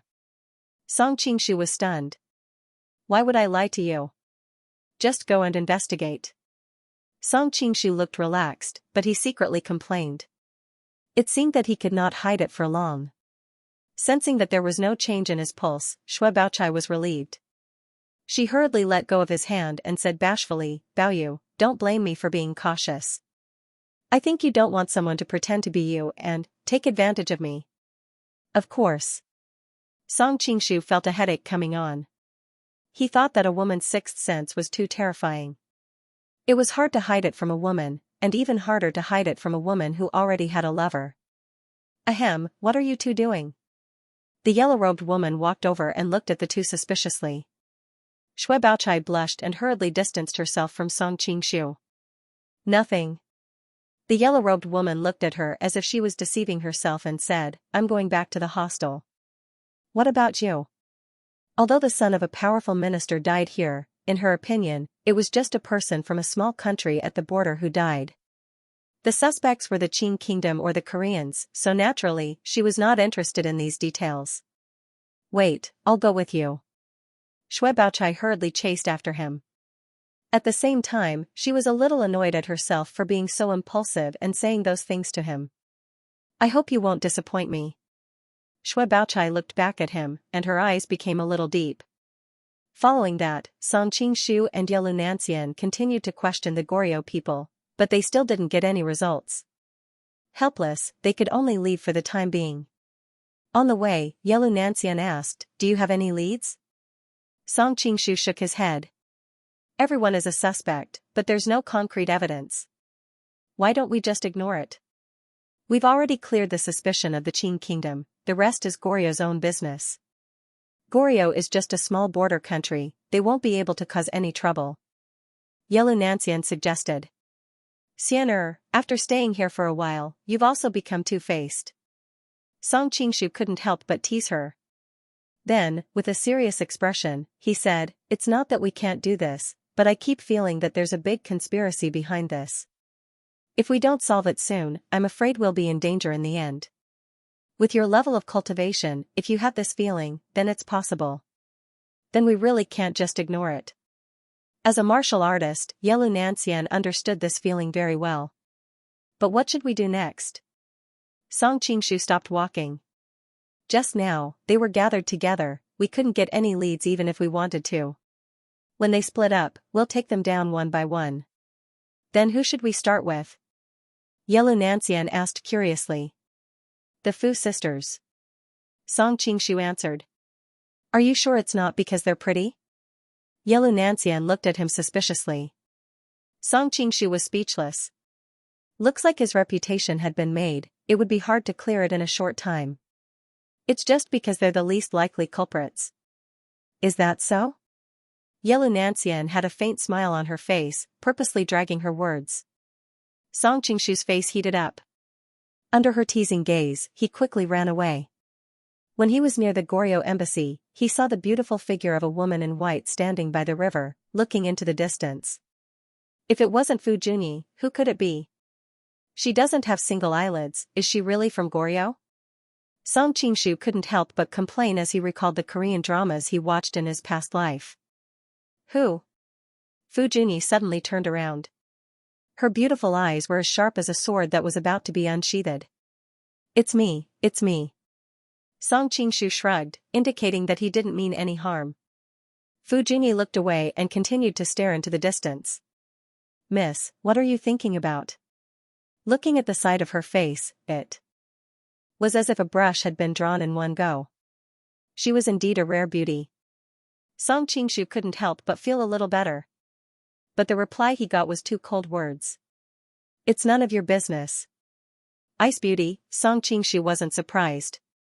After standing with her for a while, he asked, Who do you think the murderer of young Master Cui is? You're in charge of the investigation, this is your business. Fu Junyi didn't even bat an eyelid. Song Qingshu knew that she was guarding against him. He probably wouldn't be able to get anything out of her, so he didn't insist. Miss, continue watching. I'll go ask the others. This time, it was Fu Junyi's turn to be surprised. She thought that her attitude would make this spoiled brat angry. Who would have thought that he wouldn't feel humiliated at all? Of course, she was only a little surprised, but she didn't take it to heart. Song Qingshu's ears twitched slightly. Suddenly, he heard the indistinct sound of swordplay in the air. Following the sound, he walked for about 100 feet and just happened to see a young girl in white practicing her swordplay in the bamboo forest. The fluttering bamboo leaves in the air seemed to have become the best decoration for the young girl in midair, making her figure look even more alluring. Miss, good swordsmanship. Song Qingshu could not help but clap his hands. Even with his attainments in swordsmanship, he had to admit that this was a rather exquisite set of swordsmanship. However, his gaze still subconsciously fell on the girl's waist. Just now, when she turned and twisted a few times in midair, the flexibility of her waist was really too good. Song Qingshu blinked and replied seriously, believe it or not, you have to be able to put it back after digging it up. I can not only put my eyes back, I can even save you after killing you. Do you want to try? The corner of the girl's lips curled up slightly, showing that she was trying hard to hold back her laughter. There's no need to try, there's no need to try. Song Qingshu said as he pinched the tip of her sword with his fingers and moved it to the side. The girl clearly had no intention of really hurting him, and casually sheathed her sword. What, you suffered at sister's place, and now you're here to make fun of me? You saw it? Song Qingshu was startled. The young girl was naturally Gao Li's Fu Junyi. Objectively speaking, her face was more beautiful than her sister Fu Junyi's, but Fu Junyi had a unique cold and noble temperament. Overall, the two of them could be considered as plum blossoms, orchid, bamboo, and chrysanthemum. Fu Junyi snorted.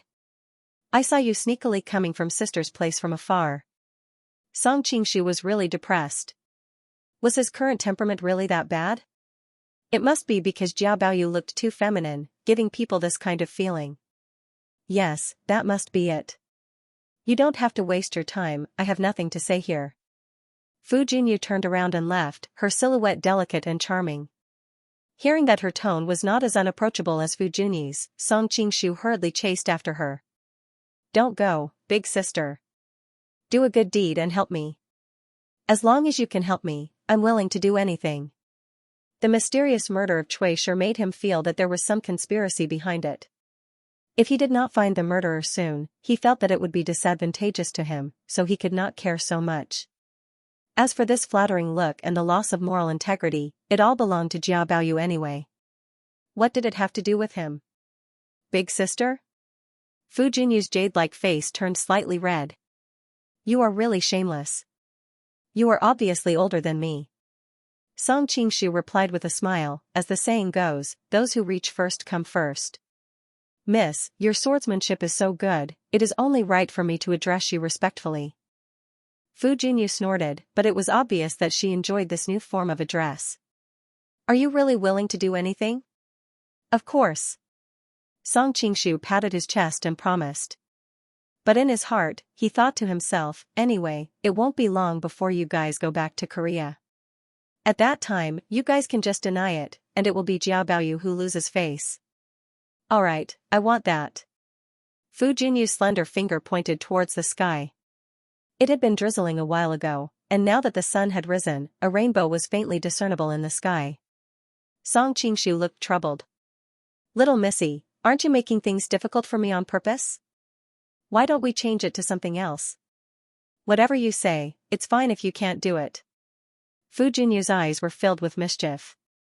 This smelly brat with oily hair and powdered face, if she didn't teach him a lesson, he wouldn't know how powerful this lady was. Will you really help me if I give you the rainbow? Song Qingshu's face was conflicted, but his heart was bursting with joy. Why didn't these women have any sense of innovation? They just happened to bump into his door. One had to know that he always carried a few prism mirrors with him. Usually, he would combine them into a convex lens to start a fire. Occasionally, he could take them out alone to trick young girls. Cool. Of course, I'll tell you everything I know. Fu Junyu didn't think that the other party could really take the rainbow. Then give me your hand. Song Qingshu took out a prism mirror from his bosom. What are you doing? Hearing his words, Fu Junyu couldn't help but look vigilant. If you don't give me your hand, how can I give you the rainbow? Song Qingshu directly grabbed her wrist and pulled it over. Then, he aimed the prism mirror at the sun and adjusted its angle. Her hand being held by a man, Fu Junyu was about to get angry, but suddenly her body trembled. Looking at the beautiful rainbow in her hand, her eyes couldn't help but widen. Don't move. Seeing that she subconsciously clenched her fist to grab the rainbow, Song Qingshu hurriedly smoothed her palm again. If he touched her like this on a normal day, Fu Junyu would have already pierced a hole in him with her sword. But at this moment, her attention was completely attracted by the rainbow in her hand. Her whole person was shocked and didn't notice anything at all. Looking at her cute surprised look, Song Qingshu secretly sighed. This doesn't seem to be the first time I used this method. Who was the last girl? He couldn't help but think of the story of a male star in his previous life who used the same heart-shaped stone to deceive several women. For a moment, his expression was a little strange, but he quickly comforted himself. No matter what, he had to be more skillful. How did you do it? Fu Junyu looked at him with surprise.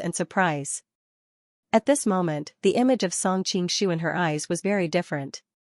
Before, he was just a greasy-haired playboy. Now, his whole body seemed to be shrouded in a layer of mysterious halo, and seemed to be much more pleasing to the eye. Song Qingshu stuffed the prism mirror into her hand. Why do you care how I did it? Now that the rainbow has been given to you, it's time for you to fulfill your promise. To explain spectrum to people of this era that different frequencies of light have different refractive indices to the same medium? He didn't have that much free time. Fu Junyu happily held the prism mirror in her hand and lightly bit her lips. A trace of shyness flashed across her face, but she immediately recovered. Okay, what do you want to know? Who do you think has the most motive in your mission? Song Qingshu didn't know the internal situation of Korea, so he needed to personally inquire. Don't you suspect that my sister and I are the murderers? Fu Junyu looked at him curiously. Song Qingshu said with a smile, the two of you are so beautiful and noble, how could you do such a dirty thing? Although he said that, his heart was cold. In those detective movies, the person who was the least likely to look like the murderer was the murderer.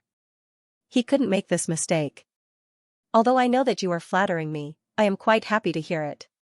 Fu Junyu was no longer as distant as before, and her expression was much softer. The one with the most motive is General Jin Ruoxian. Our Korea is now in the hands of the powerful minister Cui Yu. Now that Cui Yu is old, the issue of the successor of the Cui family is on the agenda. However, Cui Yu has no legitimate son. Jin Ruoxian is his legitimate son-in-law, and he is very capable, so Cui Yu has the intention to cultivate him as the successor. But Cui Yu still has a few illegitimate sons, such as Cui Shi. Of course, they are not willing to see this happen, and they all see Jin Ruoxian as a thorn in their side. Fu Junyu hesitated and added, some time ago, I inadvertently heard that Cui Shi and his subordinates discussed to get rid of Jin Ruoxian. It is very likely that Jin Ruoxian knew all this and took the initiative to gain the upper hand. Song Qingshu secretly clicked his tongue. It seemed that where there were people, there was no lack of struggle for power and interests. Since you found out that Cui Shi was going to harm Jin Ruoxian, didn't you stop it? Song Qingshu didn't expect her to be so direct. After a while, he asked, which side are you and your sister on? Of course we are on the same side as Master. Fu Junyu showed respect when she mentioned Master. Master has a high position in Korea and maintains the balance between the Cui family and the royal family. Balance? Song Qingshu's expression was strange. From your tone, it's obvious that you are helping the royal family to suppress the Cui family. Fu Junyu blushed and snorted, now that the Cui family is in trouble, of course, I have to help the royal family. If the royal family becomes powerful and acts recklessly in the future, Master will definitely take care of it. Your master must be very good at martial arts. If he didn't have absolute martial arts, the Cui family, who had the power, wouldn't care about his words. However, such a person was destined to be in trouble with both the Cui family and the royal family. He probably wouldn't have a good end in the future. Of course. My master is the most powerful person in the world. Fu Junyu's tone was full of pride and matter of fact. Really? Song Qingshu chuckled and didn't refute. At this time, a cold voice suddenly came from not far away. Junyu, what are you doing over there? Fu Junyu stuck out her tongue and said, my sister is calling me. I can't talk to you anymore. I'll leave first. After that, she didn't wait for the other party to answer and skipped away, playing with something in her hand as she walked. What's this? Fu Junyu glared at Song Qingshu from afar and then noticed the prism in her sister's hand. No, nothing. It's just a small thing. Fu Junyu quickly put the prism in her arms. Obviously, she didn't want to share this secret with her sister. Fu Junyu frowned and didn't continue to ask, in the future, stay away from that Jia. I heard that his family is involved in the rebellion and is not liked by the Song court. Now that Korea is in troubled times, don't make trouble for us. His family has suffered such a misfortune? Fu Junyu was a little surprised and looked back at the man. She really couldn't figure out how he still maintained an optimistic and cheerful smile. Although the sisters' voices were soft, with Song Qingshu's martial arts, he could hear them clearly. He thought that as the elder sister, Fu Junyi must be more sensible and put Goryo's interests first. His younger sister was more carefree and did things according to her whims. I should ask Jin Ruoxian. Thinking of the information provided by Fu Junyu, Song Qingshu walked toward Jin Ruoxian's residence. Knowing the purpose of his visit, Kim Ruoxian was very tight-lipped. Although we Koreans have a lot of internal strife, we are very united against outsiders. This time, we came to the Central Plains to shoulder a heavy responsibility. I really don't believe that anyone would disregard the overall situation and kill Choi Shi. As far as I know, there seems to be a fundamental conflict of interest between you and Choi Shi, right? Song Qingshu asked as he stared into his eyes.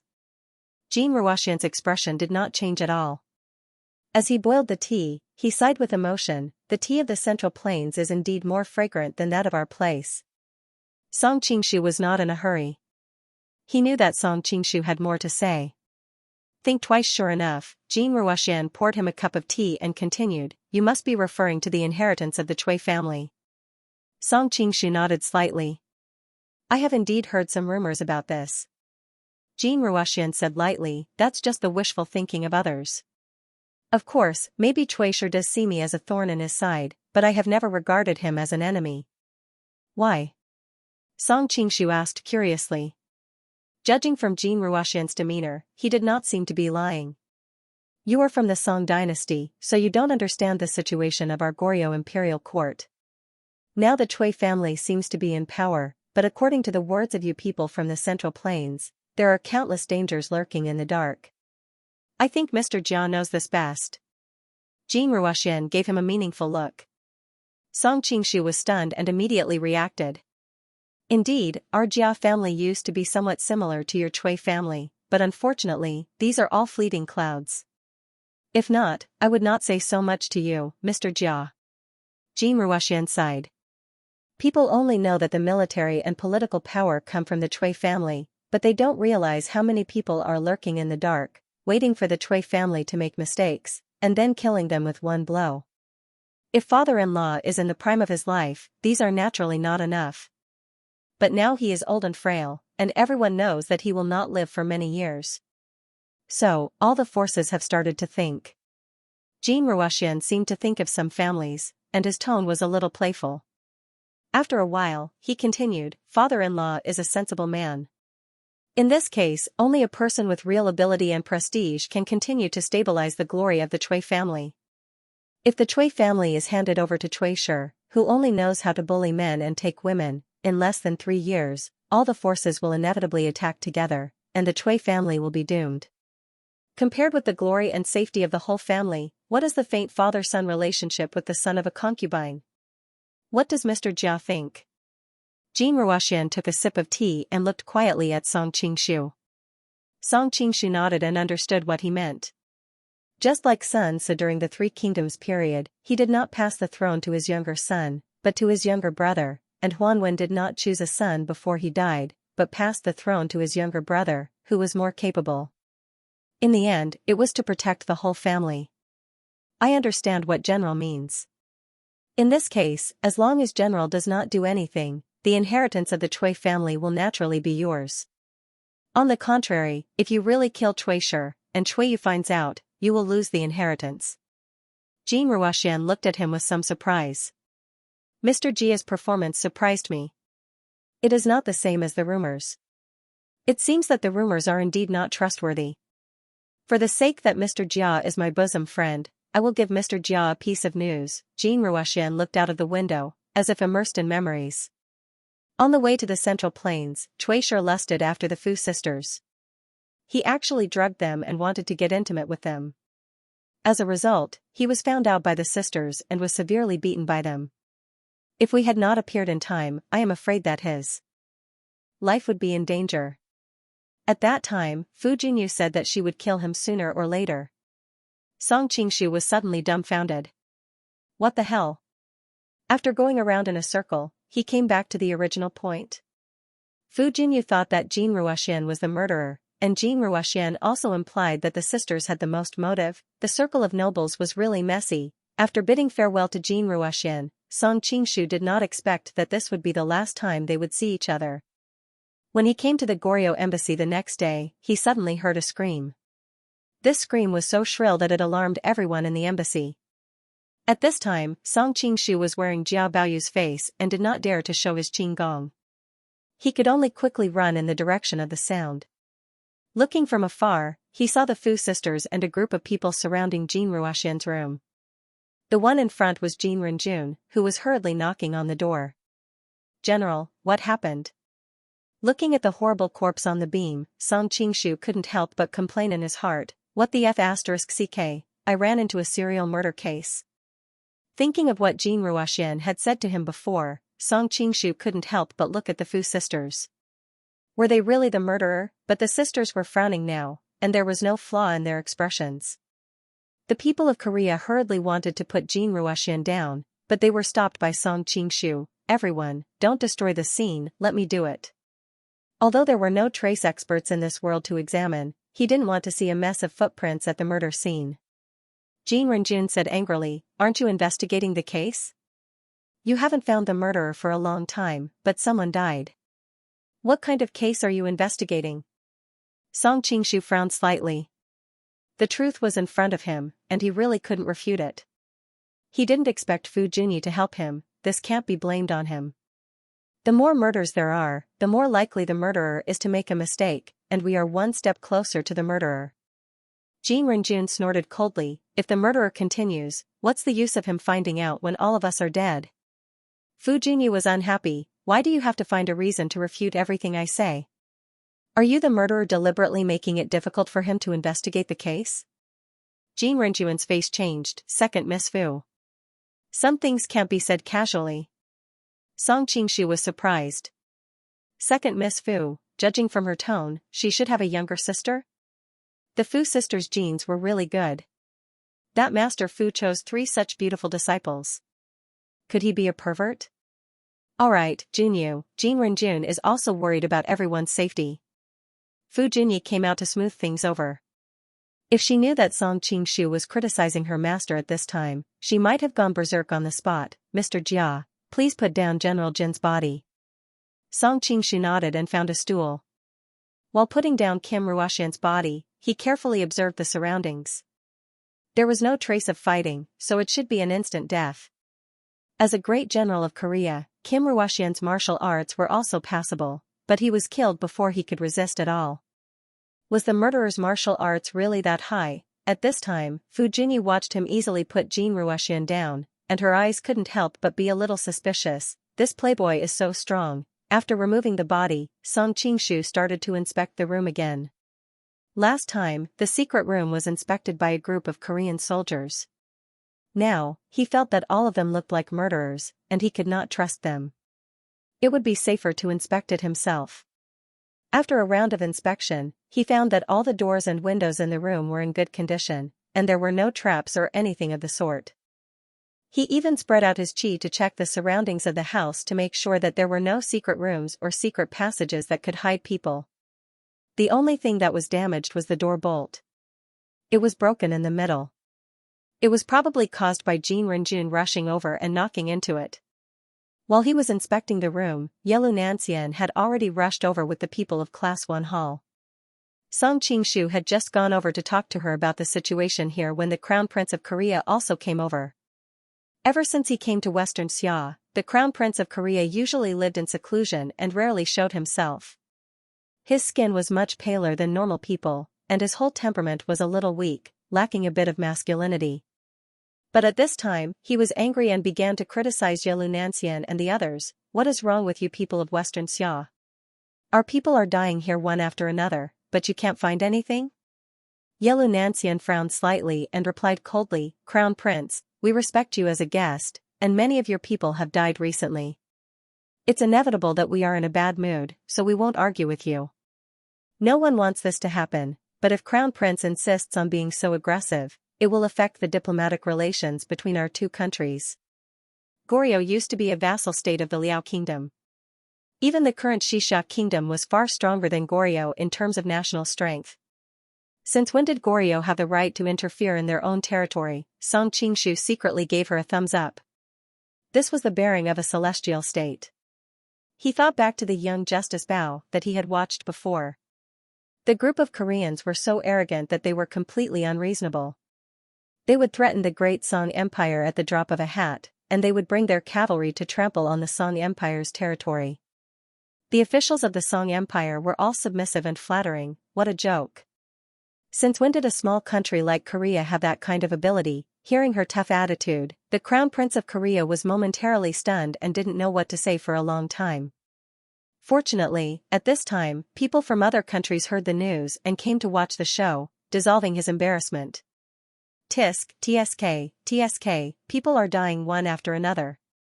The standards of your Western Xia guards are really unreliable. Prince Zongzan of Tubo said as he watched the show. Yes, we are all doubting our own safety. Who knows when it will be our turn? Dong Ying's Fuchai Hidekatsu said with a gloomy face. That's right. His words resonated with the other forces, and they all chimed in. Yelu Nanxian said coldly, after you checked into the embassy, the first thing you did was to drive the people arranged by our Western Xia to the periphery. You only believe in the protection of your own people, and now you are accusing us of not protecting you well enough? Everyone was speechless.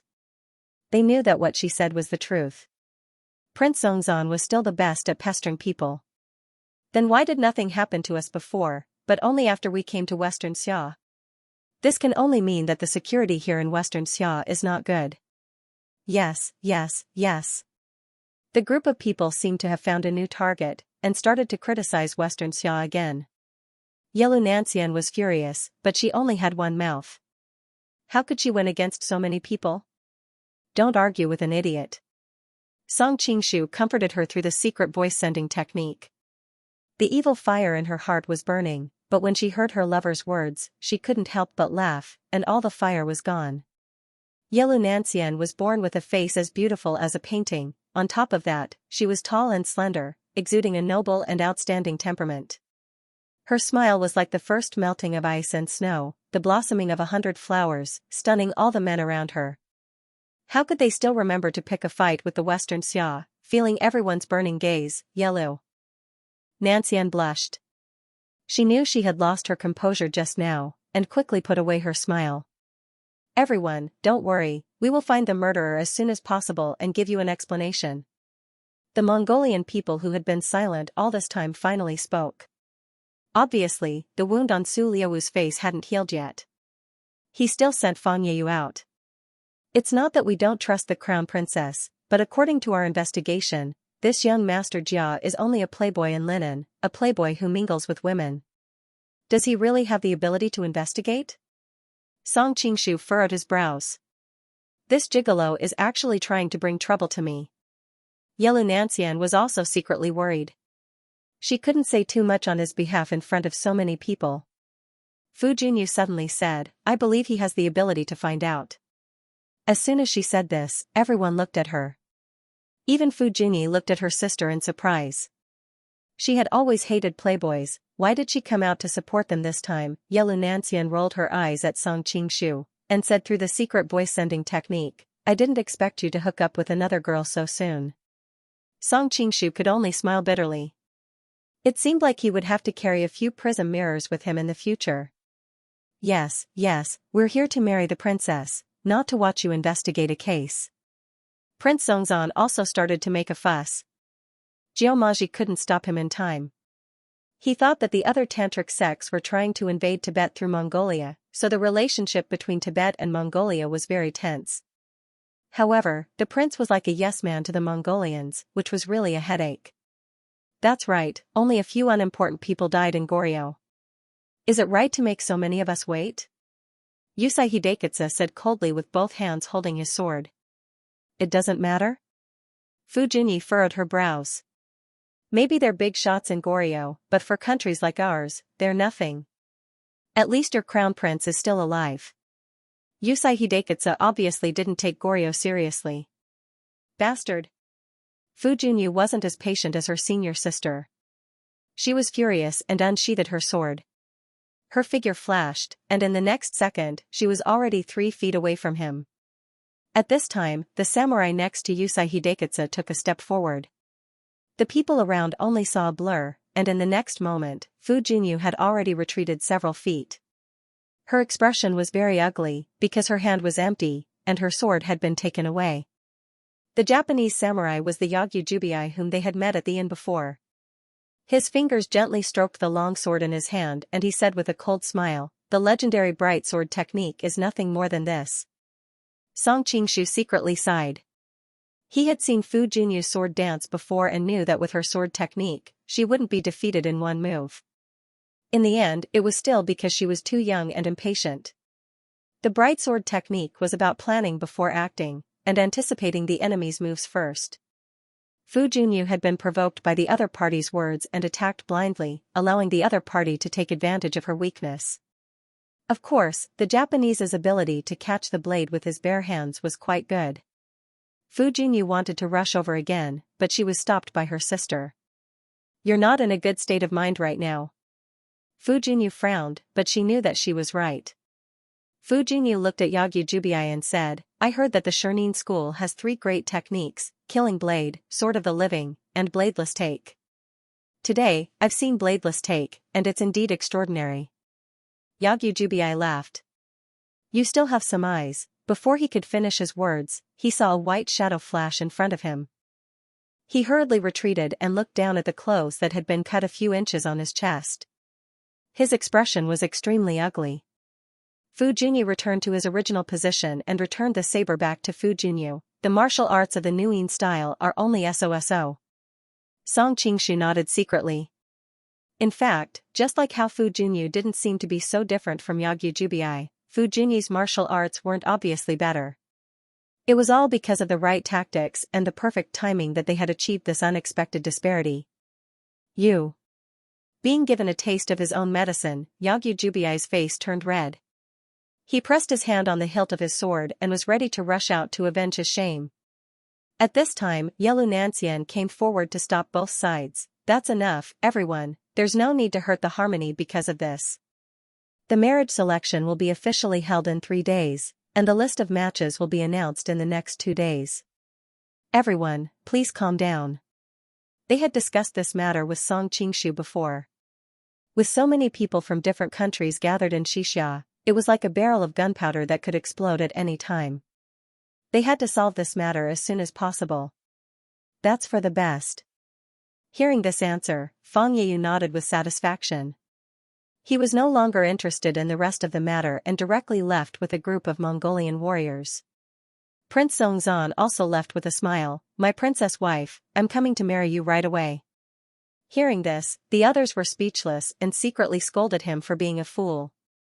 The group of Dongying people looked at the Koreans with unfriendly eyes, but Yelu Nanxian stood between the two sides. It was impossible for them to take the risk of offending the Xianxia people and attack the Koreans, so they could only snort coldly and say, you Koreans only know how to rely on others to protect you. You can protect me for a while, but how can you protect me forever? After saying that, the group of Dongying people left resentfully. The Koreans all looked angry, but after so many important people died one after another, they didn't have the energy to argue with the Japanese. Chinese Network 3 Xianxia began to comfort the Koreans about Jin Ruoxian's death, and the people from Class 1 Hall and the coroner they brought also began to work, asking everyone's testimony and examining the corpses. Song Qingshu went to Fu Junyu's room and found the girl sitting on a stool, sulking and pouting. Before he could say anything, she said, "Don't bother me, I'm not in a good mood today." Song Qingshu couldn't help but laugh. "You were just careless and your weapon was snatched away, it's not a big deal. You've touched my sore spot, do you believe I won't beat you up?" Fu Junyu instantly exploded, disappeared from the stool, and grabbed Song Qingshu's collar, pressing him against the wall. Feeling the softness on his chest, Song Qingshu had a strange expression on his face. This girl was really angry, she didn't care about the boundaries between men and women. He coughed lightly and said calmly, "I'm telling the truth, you were planning to fight with that Yakuri Shusei, but in the end, that Yagyu Jubii ambushed you from the side, and only then did you luckily succeed." Such a despicable act, everyone saw it. Fu Junyu spat, "What do you know, you're just a good-for-nothing, a loss is a loss. I should have been prepared for this, but unfortunately, I was too impulsive and messed up my state of mind, and in the end, I brought shame to my sect." Song Qingshu couldn't help but give her a thumbs up. "Miss, you're young, but your knowledge is admirable. I thought you would find an objective reason, but with this kind of bearing, there are many experts who can't compare to you." "Pfft, stop flattering me." Fu Junyu's expression finally relaxed, her pink lips looked exceptionally charming under the candlelight. "Why are you looking for me?" "I want to ask if the royal family of Goryeo has a deep hatred for the Wuchen group?" Song Qingshu replied. Fu Junyu's expression turned cold. "Are you suspecting our crown prince?" "I'm just asking." Thinking about the crown prince, Song Qingshu felt that no matter how he looked at it, the mournful look on his face was fake, and he could even feel the smile at the corner of his mouth. The royal family does have conflicts with the Wuchen family, but what kind of person is the crown prince? Why would he do such a thing? Fu Junyu shook her head, directly denying it. Song Qingshu wanted to ask again, but at this time, a delicate shout came from the door. "What are you two doing?" Looking back, Fu Junyu was dressed in white, standing at the door looking at the two of them. Only then did Fu Junyu realize that she was a little too close to the other party, and her face instantly turned red. She immediately let go of him, at the same time taking a few steps back. "Nothing, I'm just here to see Miss Fu," Song Qingshu replied calmly. Fu Junyu ignored him, directly looking at her sister with an unfriendly gaze. "Why do you tell outsiders everything?" Fu Junyu stuck out her tongue, a little bashfully said, "Actually, I didn't say anything." Fu Junyu snorted coldly, directly looking at Song Qingshu. "You're not welcome here, don't come and disturb my sister in the future." Song Qingshu shrugged.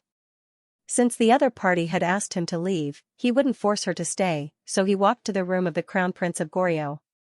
Fu Junyu looked at her sister strangely. "Didn't you hate this kind of playboy the most?" "Really?" Fu Junyu's eyes were a little evasive. "I think he's okay. He's different from other playboys." "What's the difference?" Fu Junyu snorted disdainfully. "He still likes to get close to beautiful girls. Anyway, he's different." Fu Junyu touched the prism in her arms, but in the end, she did not take it out to share with her sister. At this time, Song Qingshu had already arrived at the Crown Prince's room. The Crown Prince received him, and the two of them chatted, exchanging the customs of Korea and the southern Song dynasty. After a while, the Crown Prince of Korea said, "Mr. Jia, you're not here to talk to me about these things, are you?" Song Qingshu looked at him. "I've been observing since I came in. Your Highness seems to be in a particularly good mood today." "I'm in a good mood every day." The Crown Prince did not deny it. Song Qingshu said, "But it's a bit unreasonable for the Crown Prince to be so happy after the death of two important people in the country." The Crown Prince of Korea said lightly, "I know what you want to say, but everything needs evidence. Don't blame me if you can't find anything." Song Qingshu carefully looked at his eyes, but he could not find any flaws. "Your Highness, you'd better be careful during this period. General Kim died suddenly after talking to me. I don't want you to repeat the same mistake." The Crown Prince's eyes narrowed. "Are you threatening me?" "No," Song Qingshu shook his head, "I'm just reminding you that the real threat is still hiding in the dark." The Crown Prince said lightly, "You don't have to worry about it." Song Qingshu even wanted to use the soul transfer technique to torture his mind to see if he was the murderer. But he immediately suppressed this impulse. After all, he was the crown prince of a country, and it was too risky to do it in broad daylight. Seeing that he couldn't get any useful information from them, Song Qingshu left the embassy of Korea and went straight to the palace. He still needed to discuss the marriage with the women. Little Red of the Central Plains, who had been following him in the dark, was a little annoying, but now that he was participating in the murder investigation, it made sense for him to go to the palace to report his work. He took out his waist tag and entered the palace openly. Little Red of the Central Plains had no choice but to wait outside the palace. Brother Song Song Lang, big brother Qing Shu. At this time, the three ladies were discussing the candidates for the betrothal contest in the imperial study. When they saw Song Qingshu's arrival, all of them were pleasantly surprised. Seeing the three women's heartfelt happiness, Song Qingshu also felt warm. Have you come to a conclusion? Yelu Nancian answered, for the time being, we've decided to arrange the matchups by drawing lots, this way we can stop people from gossiping. Song Qingshu frowned. Draw lots? If there are some strong people fighting at the beginning, the people from those countries will definitely be displeased. Li Qinglu pursed her lips and smiled. Don't worry, it's just drawing lots in name. In truth, the results are mostly arranged by us. Class 1 Hall has people in charge of this. Song Qingshu widened his eyes. He couldn't help but sigh. He thought that only those lottery tickets had under-the-table manipulation. He didn't expect it to exist in this era. Mu Wanqing took out a scroll and unfurled it. First of all, the principle is to let the people from the diplomatic groups from different countries meet later. Otherwise, if they get eliminated in the first round, they won't be able to live with their dignity, and it'll easily cause diplomatic disputes. Song Qingshu nodded. That's true, but where are we going to find so many cannon fodder? Yelu Nancian glanced at Li Qinglu and giggled. You're underestimating our little sister Qinglu's charm. I heard that the most beautiful princess of Western Xia is looking for a son-in-law. People from all over the country, young and old, are rushing here. Now, the entire Xingqing Manor is almost full. All the inns are full, and many of the houses have been rented out to the participants. It's that exaggerated? Song Qingshu had been busy investigating the case these past few days, so he didn't notice the changes in the city. Li Qinglu raised her jade-like chin, trying to make her tone as normal as possible. However, she couldn't hide the smugness on her face. Those people don't have any self-awareness. All kinds of demons and monsters are running here to marry this princess. If they don't become cannon fodder, then what should they be? Yelu Nancian couldn't help but tease her. If those people outside knew that the rumored peerless, beautiful, and gentle princess is actually a merciless witch, they'd probably scatter a long time ago. Big brother Qingshu, look, Sister Xianxia is bullying me again. Li Qinglu shook Song Qingshu's arm with a pitiful look. Song Qingshu naturally knew about her background. He couldn't help but laugh. It's good enough that you don't bully others. Do you think you'll be bullied? Humphrey Qinglu pouted, but she wasn't really angry. Song Qingshu suddenly noticed a name and couldn't help but be surprised. Shuzhu? Can a monk also come to find a spouse? According to the news, Shuzhu has already returned to secular life. Mu Wanqing explained. However, she still couldn't help but spit. These people are really not serious. They don't eat vegetarian and pray to Buddha. They just go around and join in the fun. Song Qingshu sighed. Actually, it's understandable. It's an era of great competition. Everyone is placing their bets. The Buddhist and Taoist sects are no exception. Based on historical experience, once they become the national religion of a dynasty, all kinds of temples, land, and offerings will be endless. Naturally, they have to work hard for this. Of course, this isn't completely out of selfishness. Whether it's the Buddhist or Taoist sects, they all want their beliefs to be accepted by more people. To spread their beliefs, it's far from enough to rely on themselves. Naturally, they can only rely on the power of the country. Li Qinglu's eyes lit up. Big brother Qingshu, do you think those who opposed you before will come to lick your boots if you become the person most likely to unify the world one day? Song Qingshu rubbed her head. I hope that day will come. Next, the women began to formulate the specific battle list. Song Qingshu couldn't help them, so he left the palace. After he left, Li Qinglu put down the pen and paper in her hand. She wrinkled her nose and said, "We can't do this." Mu Wanqing and Yelu Nanxian were confused. "What's wrong? Why didn't you make him stay just now?" Li Qinglu said angrily. Mu Wanqing and Yelu Nanxian blushed. "You didn't say anything either." "I was worried about you guys." Li Qinglu bit her lip. Keeping each other in check like this isn't a solution. The 3 monks have no water to drink. In the end, those seductive bitches outside will take advantage of us. That's a bit exaggerated. Yelu Nanxian said hesitantly. It's not like you don't know how good he is at seducing women. These days, he's probably been sleeping with someone. Li Qinglu curled her lips. Yelu Nanxian wanted to say something else, but when she thought about what she saw these days, how he was flirting with the 2 women from Southern Song Dynasty and that little girl from Goryeo, she couldn't refute. That's why us 3 sisters need to work together. We can't fight among ourselves to benefit others. Li Qinglu clenched her fists. Yelu Nanxian smiled. I don't have any objections.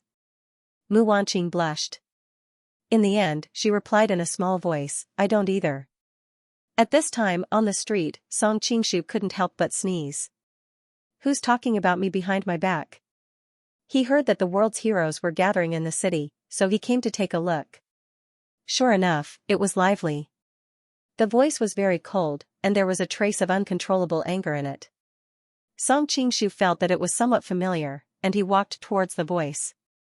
A seductive figure entered his sight, and with that special veil, who else could it be other than the dual cultivation princess, Gu Zixian? I haven't seen her for a few days. Song Qingshu thought about how she ran into his room not long ago and his heart couldn't help but beat faster. Little girl, don't you feel stuffy with a veil on such a hot day? Take it off and get some fresh air. A fat man said with a smile as he reached out to take off her veil. Gu Zixian's eyes flashed and she kicked the back of his foot. The fat man screamed and lost his balance. His hand was twisted behind his back and he knelt on the ground. Stop. A monk with a dignified appearance shouted. When he said the last word, he had already appeared next to the 2 people. Gu Zixian felt her vision blur and quickly tried to pull out her sword. Unfortunately, her wrist was numb, so how could she pull it out? The monk helped the fat man to the side and asked with concern, Prince, are you okay? The fat man was very angry. State preceptor, help me catch this little bitch. The 2 people were naturally the Tubo Prince Zongzan and the Great Will Wisdom King Jiao. Prince Zongzan had always liked to play around. When he was in Tubo, how could the city be so lively? Thus, he couldn't stay idle here. He had just gone to the galley guesthouse to join in the fun and then wandered around the city. Now that Xingqing Prefecture had gathered all the heroes in the world to participate in the marriage contest, it could be considered the most lively city in the world these days. Prince Zongzan was naturally restless. He had been a big and burly man since he was young, so his energy was naturally extraordinary. His desire for women was also different from that of ordinary people. He had gone to the brothels in the city before, but he was a prince after all, so he naturally would not be interested in ordinary women. In addition, there were many heroes in the city, and the girls in the brothels were in short supply. So, after looking around, he felt bored and came out. He was just feeling depressed when he suddenly saw the princess of double cultivation on the street. Unfortunately, Gu Zixian's martial arts weren't weak. He quickly went up to tease her. Hearing his request, Jiao could not help but feel a bit awkward. Prince, I'm afraid that's not appropriate. Although he did not have a good reputation in Jianghu, he was still an eminent monk of the tantric sect and had never been close to women. Now that he was asked to bully a weak woman in public, he really could not bring himself to do it. What's wrong with that? The mission of the imperial preceptor is to protect me. I was injured by this woman just now. Shouldn't you help me vent my anger? Ouch, it hurts. As he said that, he had an exaggerated expression on his face as he covered the spot where he had just been kicked by the opponent. Not far away, Song Qingshu frowned and was about to step forward when a mocking voice came from the other side. We haven't seen each other for so many years and you're still so disappointing. It's a shame for us Tubo to have a prince like you. It was obvious that this person was not someone to be trifled with. The crowd automatically moved aside, afraid that they would be caught in the crossfire. Soon, a group of people appeared. The person in the lead was tall and burly. The most eye-catching thing about him was his exaggerated long beard. However, Song Qingshu paid more attention to his large, bell-like eyes. They were full of spirit. It was obvious that he was a man full of energy and confidence. Next to him stood a foreign monk in red. His attire was similar to that of the great master Xianxia that he had seen in the Qing kingdom. There were also 5 swordsmen standing next to him. Qinghai sect and Diansong sect? Song Qingshu had been in Jianghu for so many years. He could recognize these people at a glance. 3 of the swordsmen were dressed in the attire of the Qinghai sect, while the other 2 were from the Diansong sect. Let's find the book. Prince Songzan's pupil shrank when he saw this group of people. Bully Nan Lingwen. What name is that? Song Qingshu was stunned at first. However, he quickly realized that the one who had a feud with Tubo was Si Luo, who was based in the Qingtang region. His original name was Bully Nan Lingwen. However, people referred to him by his honorific title Si Luo. State Preceptor, help me take down this traitor. Prince Songzan couldn't be bothered with the princess anymore. His eyes were filled with excitement. 100 years ago, Tubo was split into 2 royal lineages, fighting for the legitimacy of the throne. Si Luo was one of the other lineages and had always been a thorn in the side of Tubo. Usually, Si Luo could not do anything to him because he was far away from Tubo and had a strong army. Now that he came alone, if he could kill him, wouldn't his prestige skyrocket? My father might even pass the position of Zanpu to me in advance. Alright. Jiamaji also knew how powerful he was. Without any hesitation, he turned into a blue shadow and grabbed Si Luo's shoulder. How dare you, traitor! The 5 swordsmen beside Si Luo instantly unsheathed their swords. Instantly, the sky was filled with sword shadows. 2 of them worked together to save their masters, while the other 3 waited for an opportunity to counterattack Jiamaji. Their swordsmanship was orderly, and their teamwork was perfect. However, Jiamaji pushed left and right, and used both his fists and legs. In just a few moves, he had broken the swords in the hands of the 5 swordsmen. The 3 swords of Qinghai and the double swords of Diansong are nothing more than this. As soon as he finished speaking, he shot the broken sword in his hand toward Si Luo's major acupoints. Song Qingshu nodded to himself. It had been a while since they last met, and Jiamaji's martial arts had improved a lot. When he swung his hand, he combined the essence of many unique skills such as flower-pinching finger and multi-layered leaf finger. He was no longer limited to the 72 ultimate skills of Shaolin Temple like before. He seemed to have mastered all of them. Seeing that the 5 sword tips were about to hit Pai Baluo, the red-robed foreign monk next to him finally moved. His wide robe was like an unfathomable whirlpool, silently withdrawing the 5 menacing sword tips in the blink of an eye. Kasaya exorcism? No, there are many differences. It seems that all the kung fu in the world is the same. Song Qingshu sighed with emotion. Li Lizuan, you and I belong to the Tantric Buddhism. Why are you helping the evildoer? Jiamaji stared at him with a little fear in his eyes. The foreign monk in red laughed and said, You are from the Ningma Temple, and I am from the Zhenyan school. How can we be the same? Among the 4 schools of the Tantric Buddhism, the other 3 schools have found their own masters. Only the Ningma Temple is stubborn. Look at the prince you are supporting. Only you are so stubborn. Jiamaji snorted coldly and said, Today, I will clean up the sect. With a flash, he attacked Li Lizuan. Li Lizuan did not dare to be careless. He also attacked, and the 2 sides were instantly engaged in a fierce battle. Song Qingshu watched coldly from the side. The Tantric Buddhism was indeed full of masters. Although Li Lizuan's kung fu was slightly weaker than Jiamaji's, Jiamaji would need more than 100 moves to defeat him. Stop. When the 2 sides were locked in a fierce battle, a soft female voice suddenly came. Song Qingshu looked in the direction of the voice and saw a carriage slowly approaching. The window was covered with a layer of gauze, but with Song Qingshu's cultivation, how could a mere gauze stop him? Even through the curtains and gauze, the lady's snow-white skin could still be seen.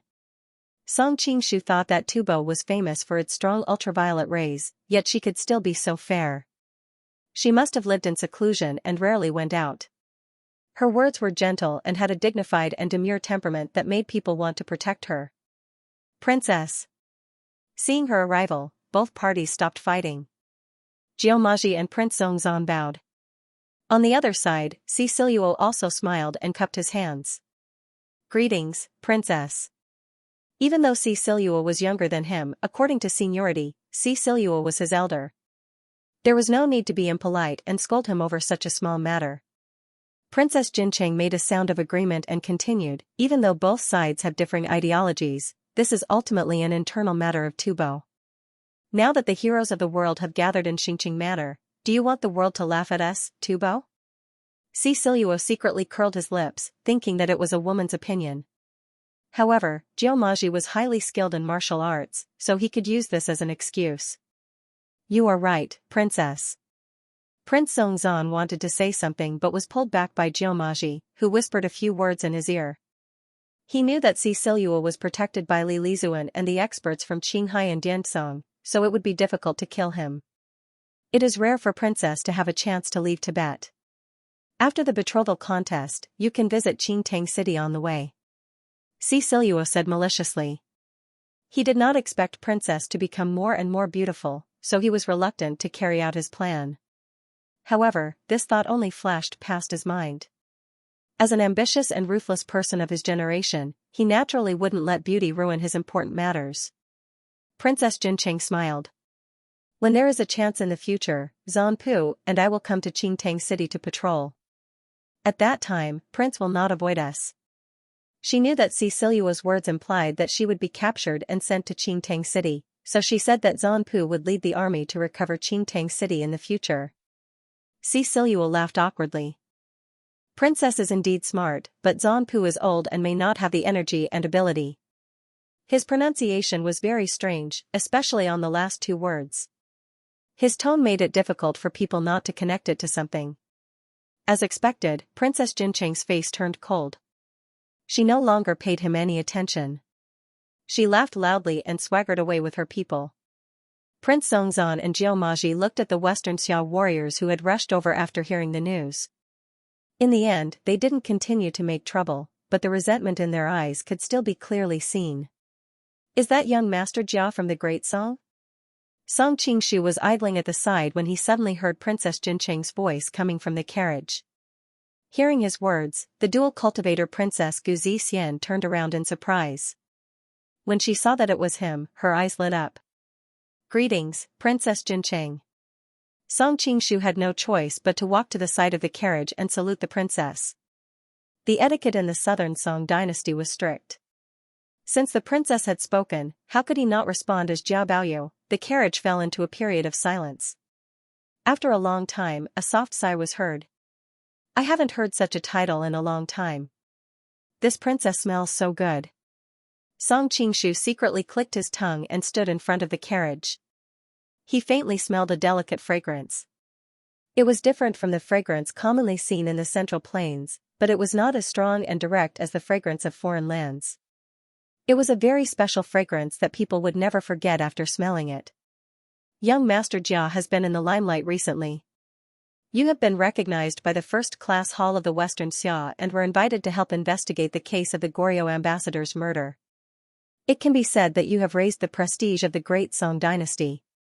When Princess Jincheng mentioned the Great Song dynasty, there was a hint of pride and nostalgia in her tone.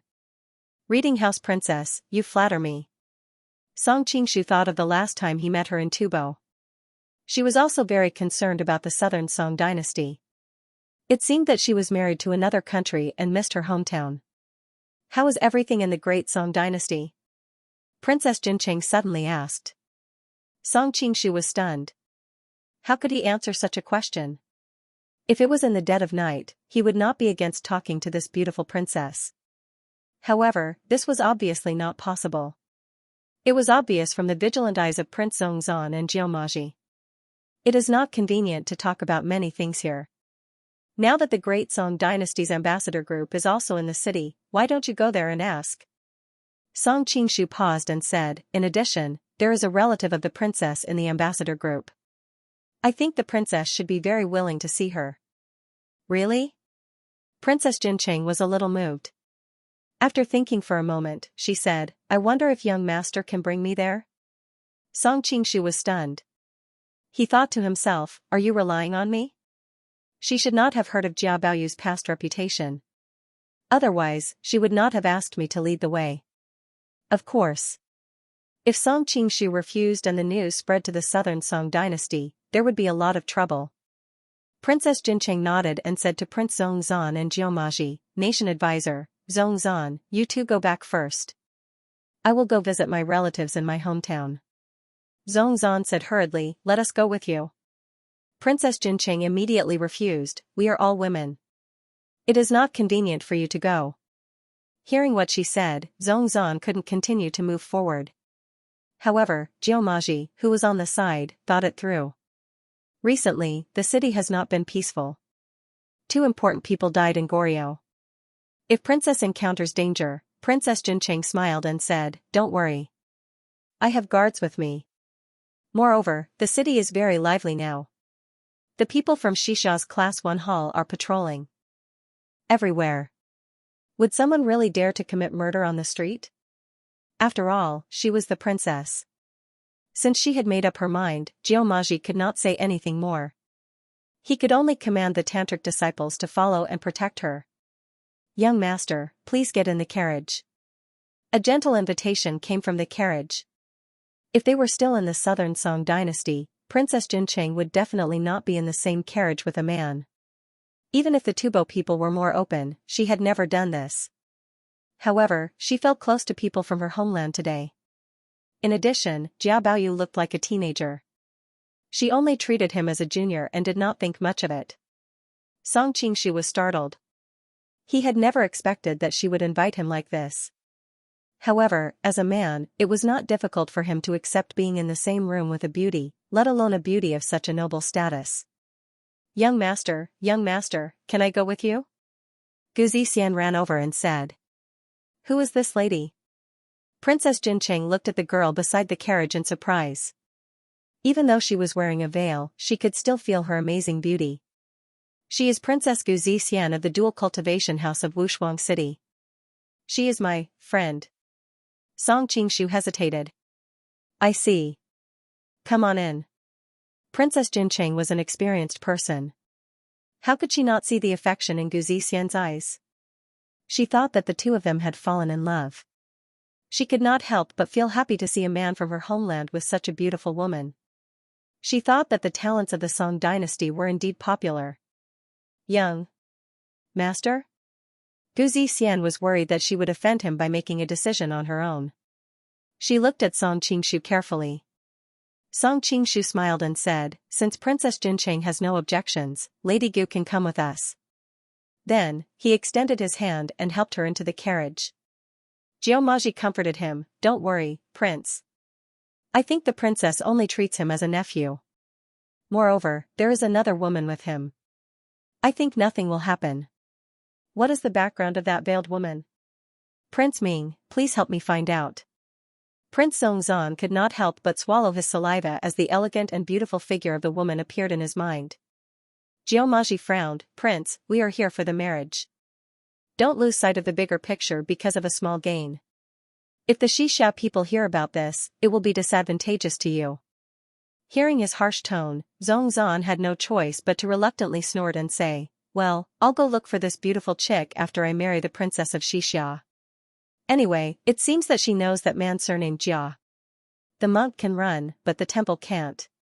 At this time, in the carriage, Song Qingshu's nose was a little itchy. He wanted to sneeze but couldn't. What's wrong, Master Jia? Are you not feeling well? Princess Jincheng asked with concern. I'm fine. Maybe someone is badmouthing me behind my back. Song Qingshu smiled. He finally had the opportunity to observe the woman in front of him closely.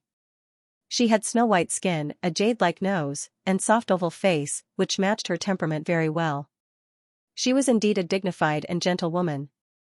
However, Song Qingshu's eyes fell on her slender and beautiful eyebrows and moist red lips. Especially when compared with the tan tubo maid beside her, her skin looked even fairer. The more he looked at her, the more he felt that every part of her was full of temptation. Song Qingshu could not help but secretly complain, "Have I been a vegetarian for too long? Why is my mind full of nonsense?" Princess Jincheng's smooth and white face showed a faint blush when she noticed his gaze. She turned her face to the other side unnaturally. "Miss Gu, your Wushuang city is thousands of miles away from the Great Song. How did you know each other?" Princess Jincheng used this to cover up her embarrassment.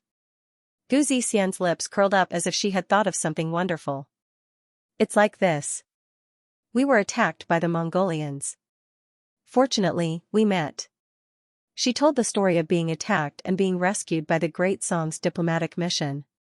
Song Qingshu was shocked at first. When he heard that she did not reveal her identity, he let out a long sigh of relief. The Mongolians are really aggressive. Princess Jincheng listened with great interest and kept asking for details. Gu Zixian also patiently answered her questions. Looking at Princess Jincheng's excited expression, Song Qingshu recalled the first time he saw her. He felt that her eyes revealed traces of defeat. Now, she was in high spirits. It was as if she was a caged canary, beautiful but without freedom. She was full of curiosity about the outside world. Listening to these stories along the way, the carriage had unknowingly arrived outside the southern Song residence. Knowing that the Tufan princess had arrived, everyone in the embassy hurriedly came out to welcome her and happened to see Song Qingshu getting out of her carriage. Shui Baochai jumped in fright. "Baoyu, why did you run to Wang Fei's carriage? Quickly get down." The identity of the Tufan princess was special. She was also the only princess of the Great Song dynasty who was related by marriage. Now that the Jia family was in a precarious situation, the royal family did not touch them because they were concerned about the overall situation. If someone took the opportunity to make a complaint, Jia Baoyu would be in trouble. "Nothing, I called him up." Princess Jincheng got down the carriage with the help of her maid. Her gentle smile was like a spring breeze. "Greetings, Wang Fei." A group of people hurriedly bowed to her. The yellow-shirted girl looked at her with an excited expression.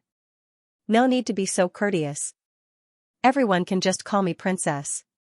It sounds more intimate."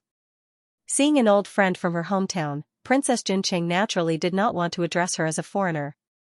Learning institution in the past, the Song dynasty's princess was called Empress Concubine. In reality, Emperor Huizong of Song changed the inherited title of princess to Empress Concubine. Not long after, the shame of Jing Kong happened. At that time, people were somewhat superstitious and felt that the title Empress Concubine was somewhat inauspicious. Thus, it was naturally changed back to princess. "Are you Ying Luo?" Princess Jincheng asked softly as she supported the yellow-shirted girl. Previously in the carriage, she had already heard from Song Qingshu. Yes. Seeing her relatives, the yellow-shirted girl could not help but feel gratified. Princess Jincheng was not her biological sister. She was originally the daughter of a prince. Later, because of marriage, she was conferred the title of princess. In terms of seniority, Ying Luo was her aunt. However, the age difference between them was not too big. After all, their bloodlines were connected. One had experienced many dangers and tribulations at a young age, while the other had married far away at a young age. When they saw each other, they immediately resonated with each other and looked at each other with tears in their eyes. The two of them quickly walked into the inner room. They both had a stomach full of things to say. Dual cultivator princess. Shui Pan and the others naturally could not follow. Just as they were feeling bored, they suddenly noticed Gu Zixian and their worries turned to joy. Young Master Shui. The dual cultivator princess nodded slightly. During this time, she had investigated a lot of information about her benefactor. It was not difficult to find out that Jia Baoyu and Shui Pan were best friends. She did not know the relationship between her benefactor and Shui Pan. She was worried that their relationship was not shallow and did not want to offend her benefactor's friend. Hearing the unprecedented gentleness in her tone, Shui Pan almost went crazy with joy. She smiled at me, she actually smiled at me. Is she interested in me? In the end, she was attracted by my brilliance and martial prowess? But our identities are a problem. I wonder if my father will agree to marry her. But she is still a princess. It is not a disgrace to our Shui family. At that moment, countless thoughts flashed through his mind. He had even thought of the name of their first child. Seeing Shui Pan's perverted look, Song Qingshu was speechless. Shui Pan was the son of a top-notch family. Did he have to be like this? Gu Zixian also felt uncomfortable under Shui Pan's gaze.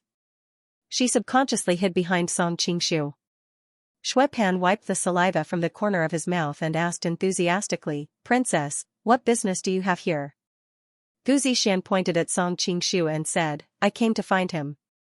A Shui Pan's smile instantly froze on his face. He couldn't help but pull Song Qingshu to the side and said fiercely, "Does my sister know you're so coquettish?" Song Qingshu looked to the side guiltily. Fortunately, Shui Baochai had followed the yellow-clothed woman into the house. Otherwise, it would be even harder to explain. Ahem, it's not what you think. She took the initiative to find you. What else could it be? Shui Pan felt his heart bleeding. Song Qingshu didn't know how to explain, so he threw the ball to Gu Zixian. "What business do you have with me?" Gu Zixian wasn't stupid. She could tell from the two's reactions that she had brought trouble to her benefactor. However, she reacted quickly and immediately said, "I heard that young Master Jia was in charge of investigating the Goryeo murder case. I happened to have some clues and wanted to see if I could help him." Hearing this, Shui Pan's worry turned to joy. "What kind of clues? Is that so?" Shui Pan couldn't hide his disappointment, but he knew that Jia Baoyu had recently taken on a lot of work and couldn't find a reason to refute. Song Qingshu was also overjoyed. His investigation had reached an impasse recently and he didn't expect to find a new breakthrough from Gu Zixian. He couldn't help asking curiously, "What is it?" Gu Zixian looked left and right with an awkward expression. "There are too many people here, then let's go to my room." Song Qingshu nodded and pulled her hand to run to his room. Shui Pan's eyes almost popped out of his head. Damn, why are our hands together? He wanted to chase after them, but the two of them disappeared in the blink of an eye. He didn't even have time to say what he wanted to say. "I must let my little sister see the true face of this scum." After returning to his room, Song Qingshu hurriedly asked, "Princess, what clues did you find?" What responded to him was a pair of fragrant and soft lips. It was unknown when Gu Zixian had taken off her veil, revealing her indescribably beautiful face. Song Qingshu was startled, but he still instinctively hugged her soft and slender body, feeling the exaggerated elasticity of youth. After a long time, their lips parted and Gu Zixian's snow-white cheeks flushed red. Her beautiful eyes were moist and her long eyelashes lightly trembled. "Benefactor, I've been telling myself to stay calm these past few days and not be a moth flying into a flame. But in the dead of night, your figure kept appearing in my mind and my longing for you grew stronger and stronger. In the end, I couldn't bear it anymore and decided to go out to find you. I didn't expect to run into that fat Prince of Tubo on the way, and I also didn't expect to run into you. All of this makes me feel like everything is destined." Song Qingshu was greatly moved when he heard this. He was clearly aware in his heart that Gu Zixian's feelings were so intense mainly because she'd always been living in despair for the future. She'd always hoped to escape the cage of an arranged marriage, but unfortunately, the responsibilities she carried prevented her from taking that step. Only when he appeared did her stagnant life finally have color. An obedient girl from a young age would be much more daring than ordinary people when she became rebellious. Thinking of this, Song Qingshu felt even more pity in his heart.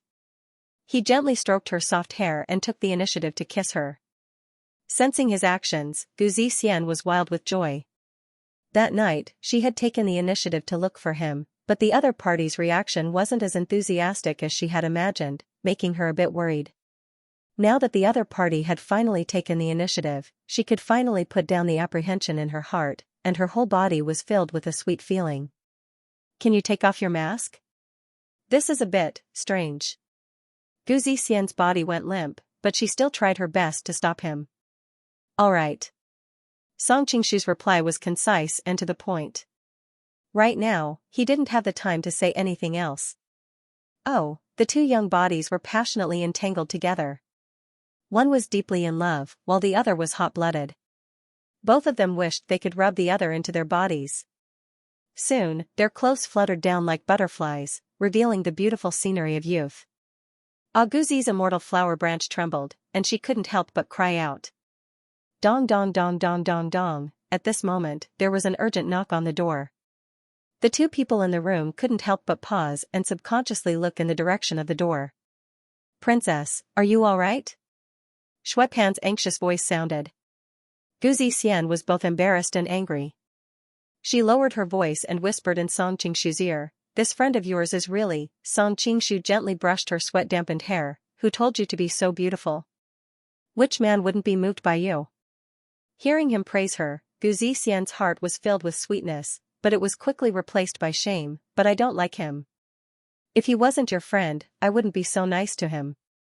Song Qingshu couldn't help but laugh. "Shui Pan is actually a wonderful person. There's no need to care about him." However, Shui Pan clearly didn't think so.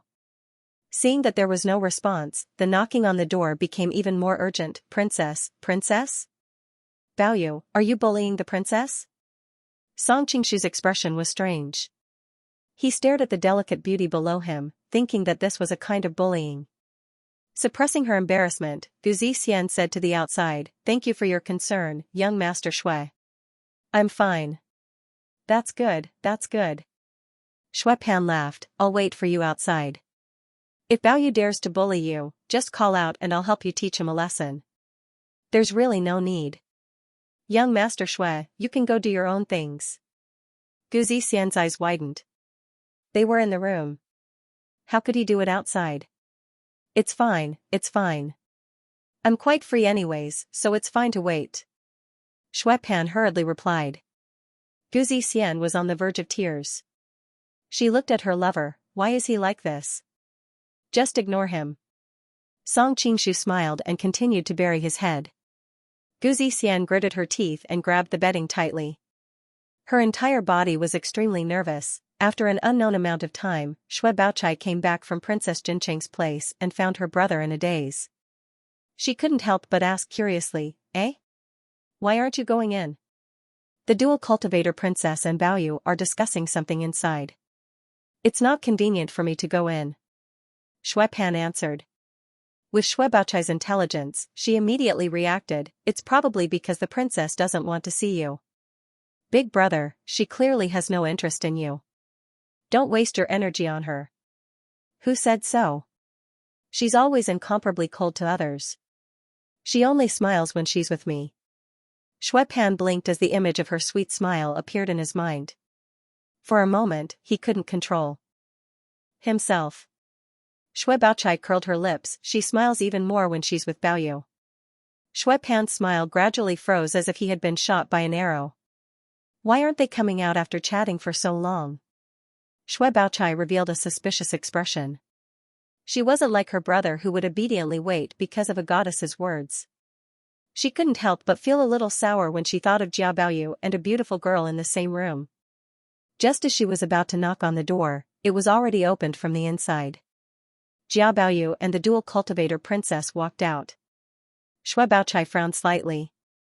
She felt that the two of them looked strange, but she couldn't tell where to blame them. The only thing worth noticing was that the dual cultivator princess's face wasn't as pale as usual. There seemed to be a hint of pink.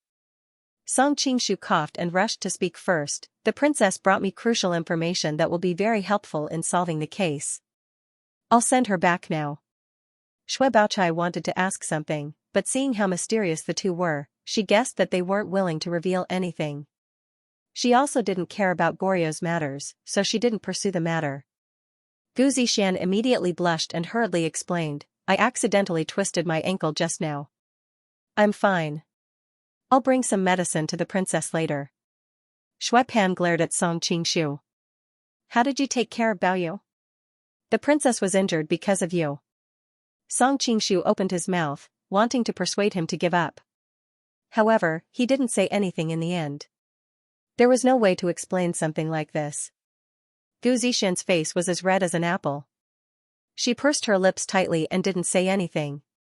Song Qingshu knew that she was embarrassed and hurriedly said a few words to the Shui siblings before leaving with her. Xian had originally said that she would go back alone, but Song Qingshu was worried about her safety on the road alone. She had previously been harassed by Prince Zhongzhan on the streets because of her beauty and figure. If she encountered something similar again, she might not be so lucky. Furthermore, the two of them had just had that kind of relationship. She was currently at her most sensitive and vulnerable. How could he let her go back alone? Gu Zixian was extremely happy to see him take the initiative to send her off. Her body was soft and tender the entire way in the carriage. She obediently lay in her lover's arms and spoke of her love. Song Qingshu hugged her soft and alluring body and listened to the girl's passionate words. He almost couldn't control himself.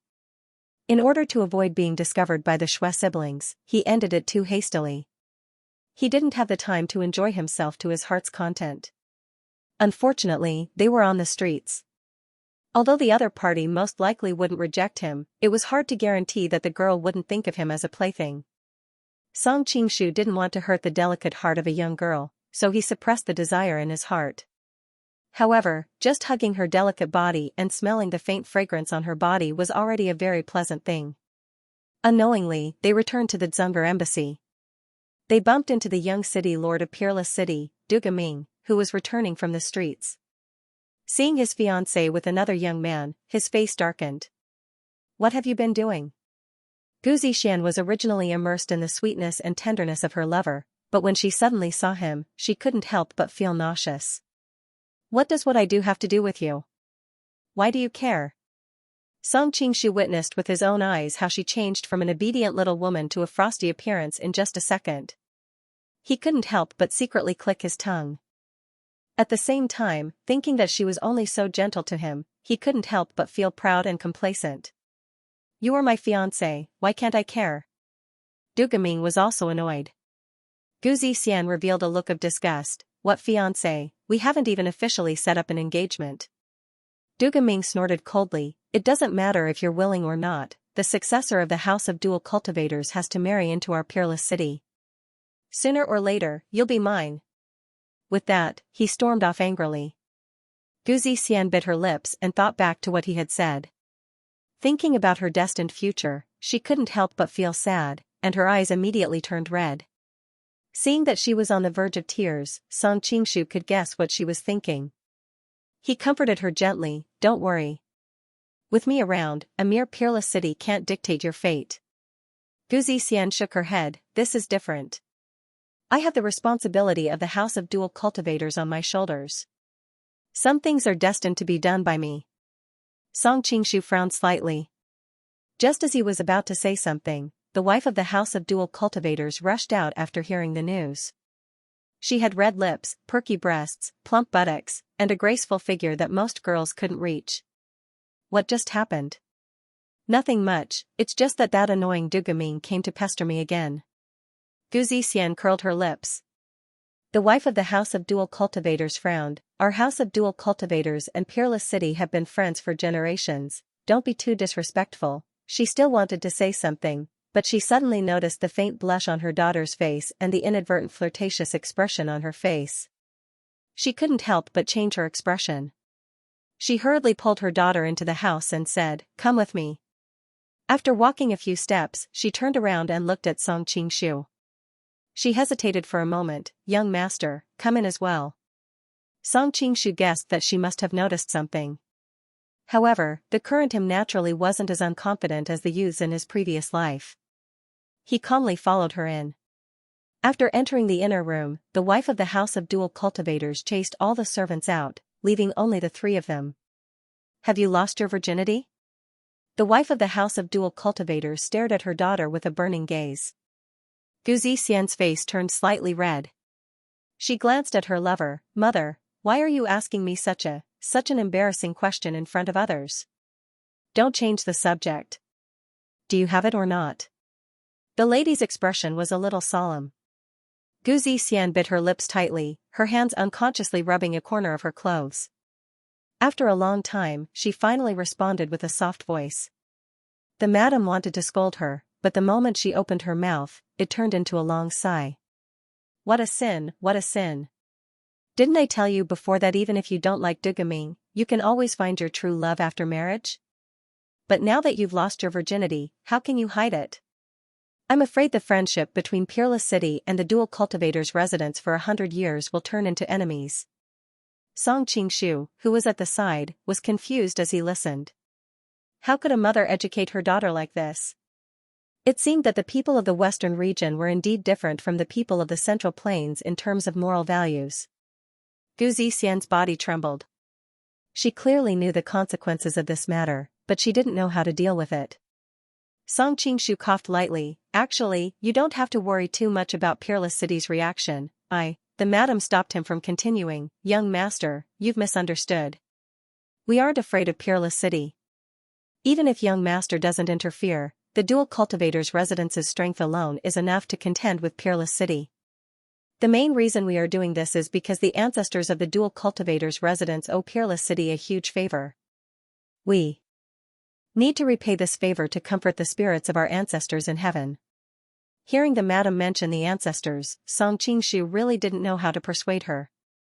After a long time, the madam let out a long sigh. Fine, we'll take it one step at a time. Mother Gu Zixian's eyes reddened, and her voice was a little choked up. The madam gently caressed her daughter's head. Suddenly, she thought of something, and her expression changed. Oh yes, just now, when you used the dual cultivator's mental cultivation method. I. Gu Zixian blinked her eyes, and was about to cry. I was too nervous just now and forgot. The madam immediately became anxious. That is the most important step in cultivating our mental cultivation method. If you don't do it, it will cause you to be unable to progress for the rest of your life. The madam paced back and forth, clearly very anxious. What a waste, what a waste. Cultivating the dual cultivator's mental cultivation method for more than 10 years has the effect of bringing the dead back to life. It is extremely beneficial to both sides.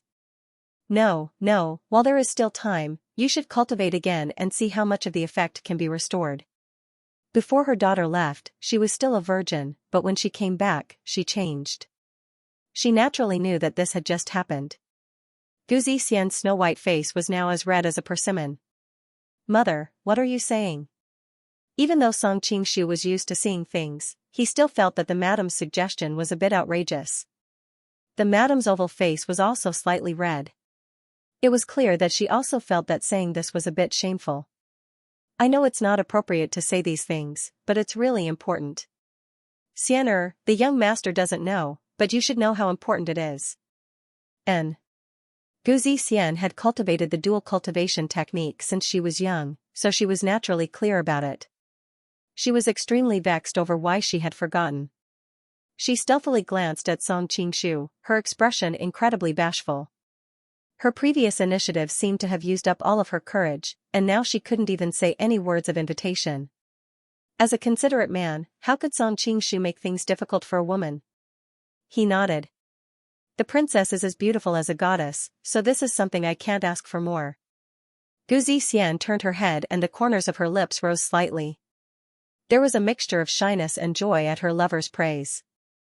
The madam's heart jumped when she heard their words of love. She quickly said, Xianxia, don't go back to your room. There are too many people on the road and it's not good to be seen. Just stay in my room. I'll go out and help you keep people away. She then ran out as if she was escaping. Song Qingshu looked around the room. All the decorations were quiet and dignified. However, there was a faint rose fragrance in the room that seemed to reveal the passion in the owner's heart. What are you looking at? Gu Zixian's curious voice came into his ear. Song Qingshu's heart jumped and he quickly said, No, nothing.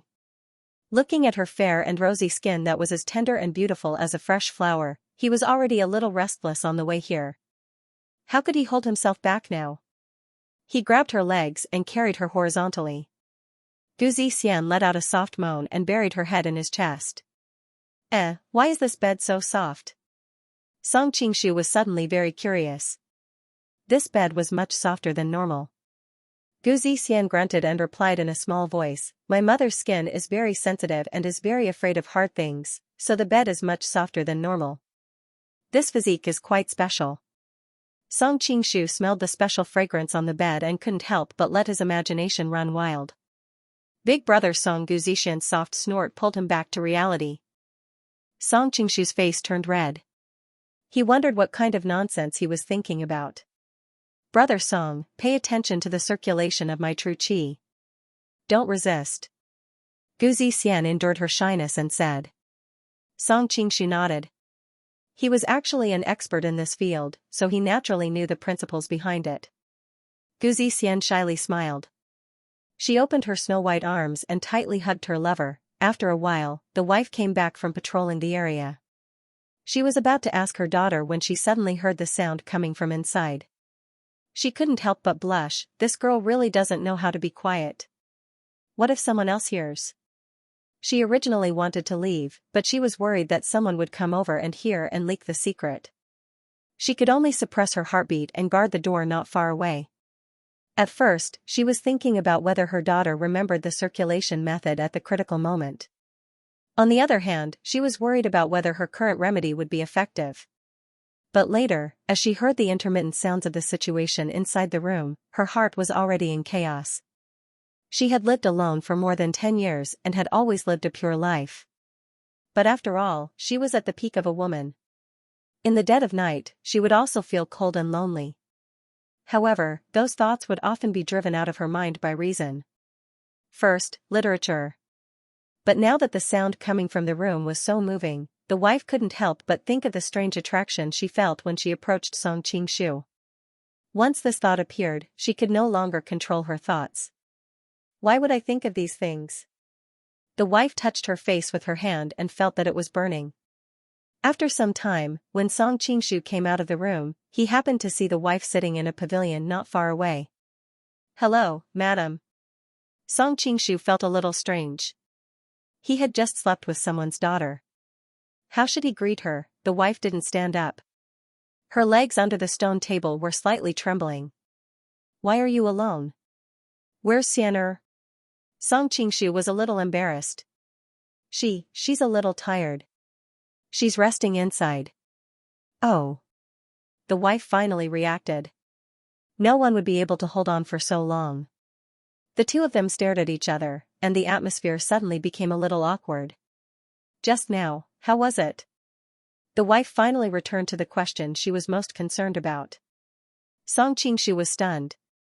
Why are you talking to me about this?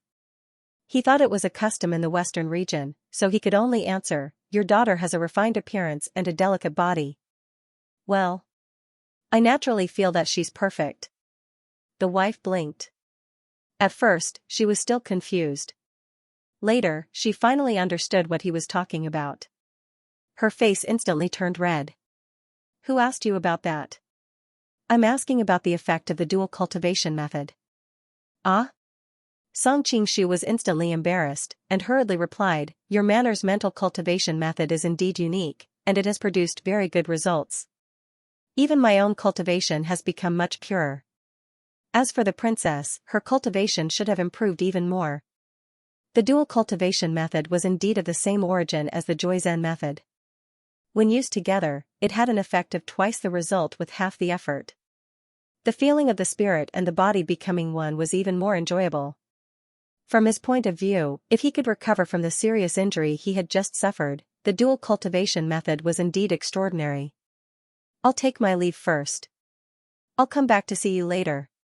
Song Qingshu felt too embarrassed to stay here, so he hurriedly left after saying this. Looking at his fleeing figure, the wife couldn't help but laugh. She got up to ask her daughter, but as soon as she got up, her legs gave way and she almost fell down. For a moment, her face became even redder. After Song Qingshu came out from the mansion of dual cultivators, as the saying goes, when a person encounters a happy event, his spirit is refreshed, he seemed to be walking a lot more briskly. Recalling the scene from earlier, Gu Zixian's boundless gentleness, and the corners of her mouth couldn't help but curl into a satisfied smile. Suddenly, his expression froze, but he didn't stop.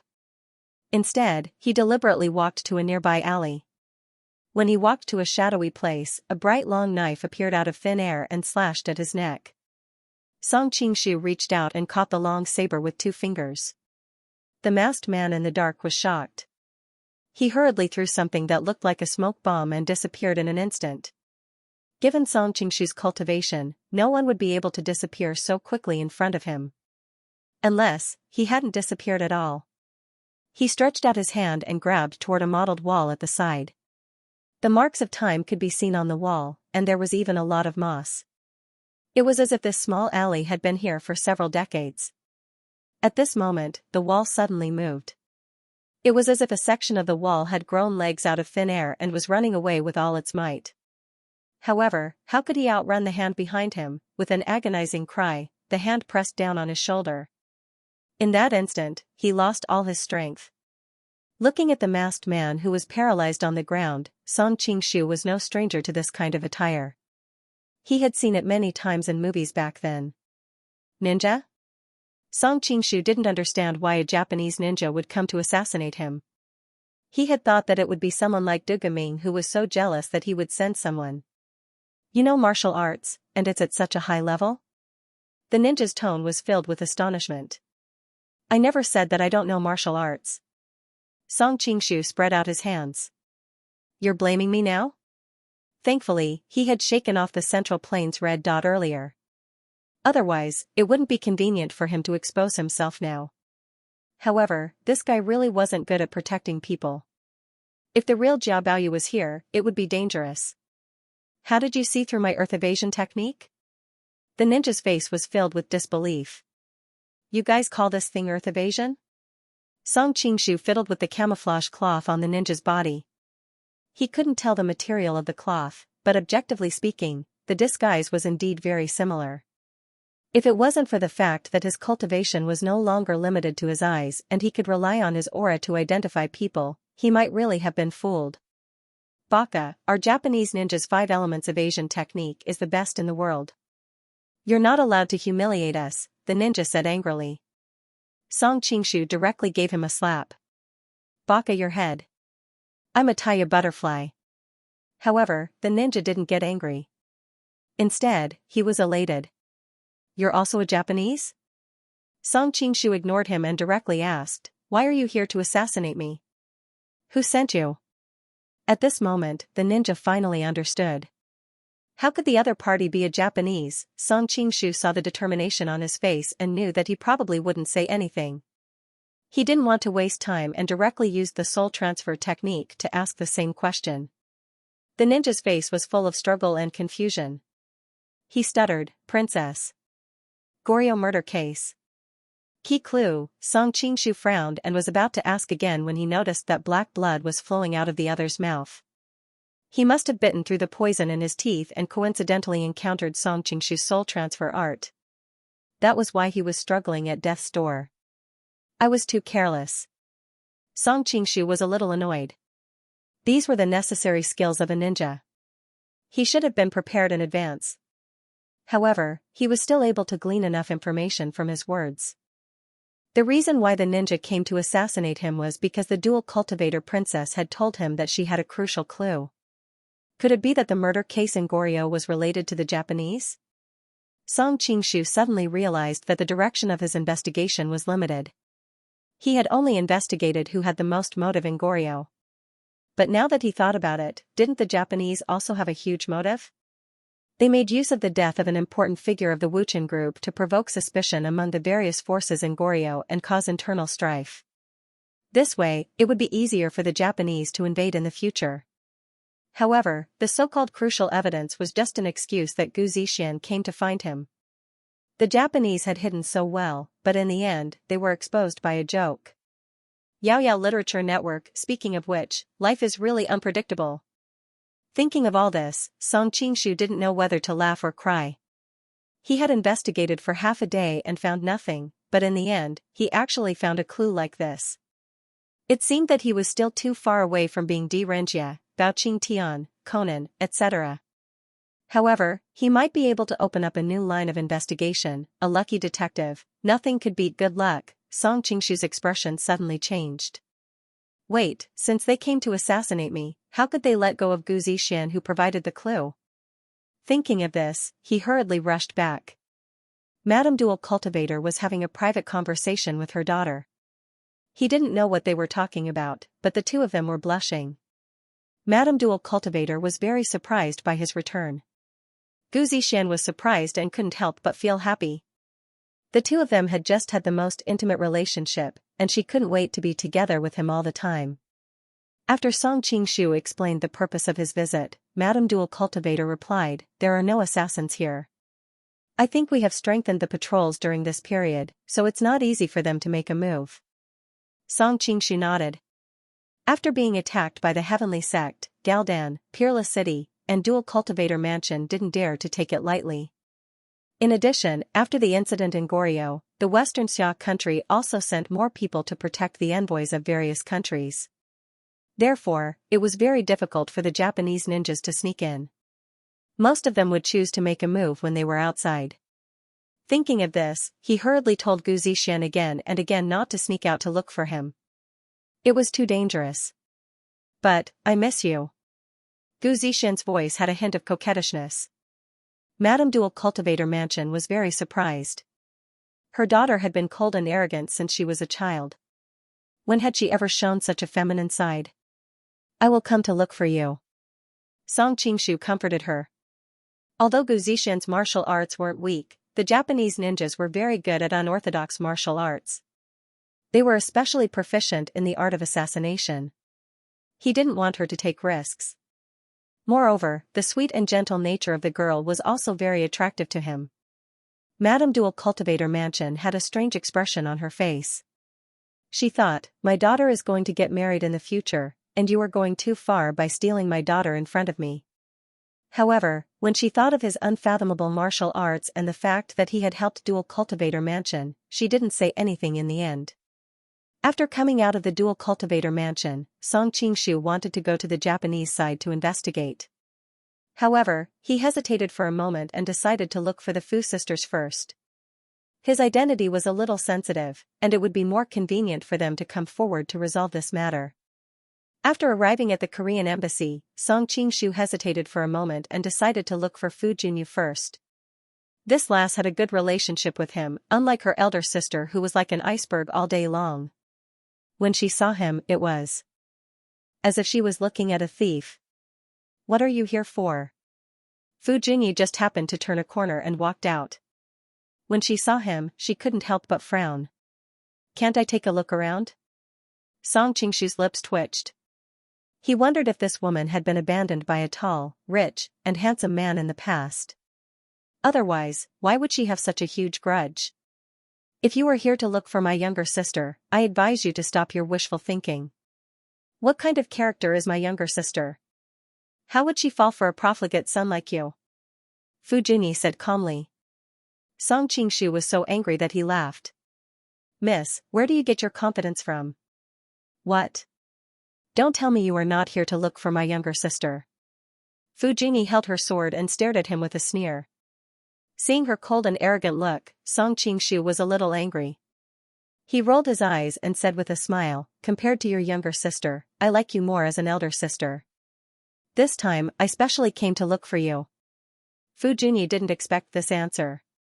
Although she had many admirers in this life, they didn't dare to be the slightest bit rude because of her identity and martial arts. She had never heard such a bold and direct confession from a man. In an instant, her face turned red. Song Qingshu had to admit that Fu Junyi's swordsmanship had reached a very high level. The strength, timing, and angle of the sword were all top-notch. Seeing that the sword was about to stab his throat, Song Qingshu did not dodge but just looked at her quietly. "Why don't you dodge?" Sure enough, the sword stopped 3 inches away from his throat. Fu Junyi tilted her head and looked at him. She couldn't help but admire his courage. Song Qingshu looked at her with a smile. "How could you bear to kill me?" Fu Junyi was so angry that she wanted to stab a big hole in him with her sword, but her reason stopped her from doing so. After all, he was the son of a prominent family in the Song dynasty. Recently, Korea had been plagued by disasters, so she didn't want to cause any more trouble. Song Qingshu used his hand to gently push her sword away. "Miss, your hand is shaking badly. It's better to put it away." Fu Junyi sneered. "Why, are you still afraid?" "I'm not afraid of being stabbed to death by you, but I'm afraid that you will be sad after I die. If that happens, I will really be heartbroken." Song Qingshu said affectionately. "You be *****. Fu Junyi finally couldn't hold back anymore. She pulled out her sword again and wanted to slash him. At this time, she didn't care about her usual moves. She only slashed at him in the simplest and most direct way, as if this was the only way to vent the hatred in her heart. "You're trying to kill your husband." Song Qingshu screamed and ran away in a flurry. Fu Junyi's face became more and more gloomy. She didn't say a word and chased after him with her sword.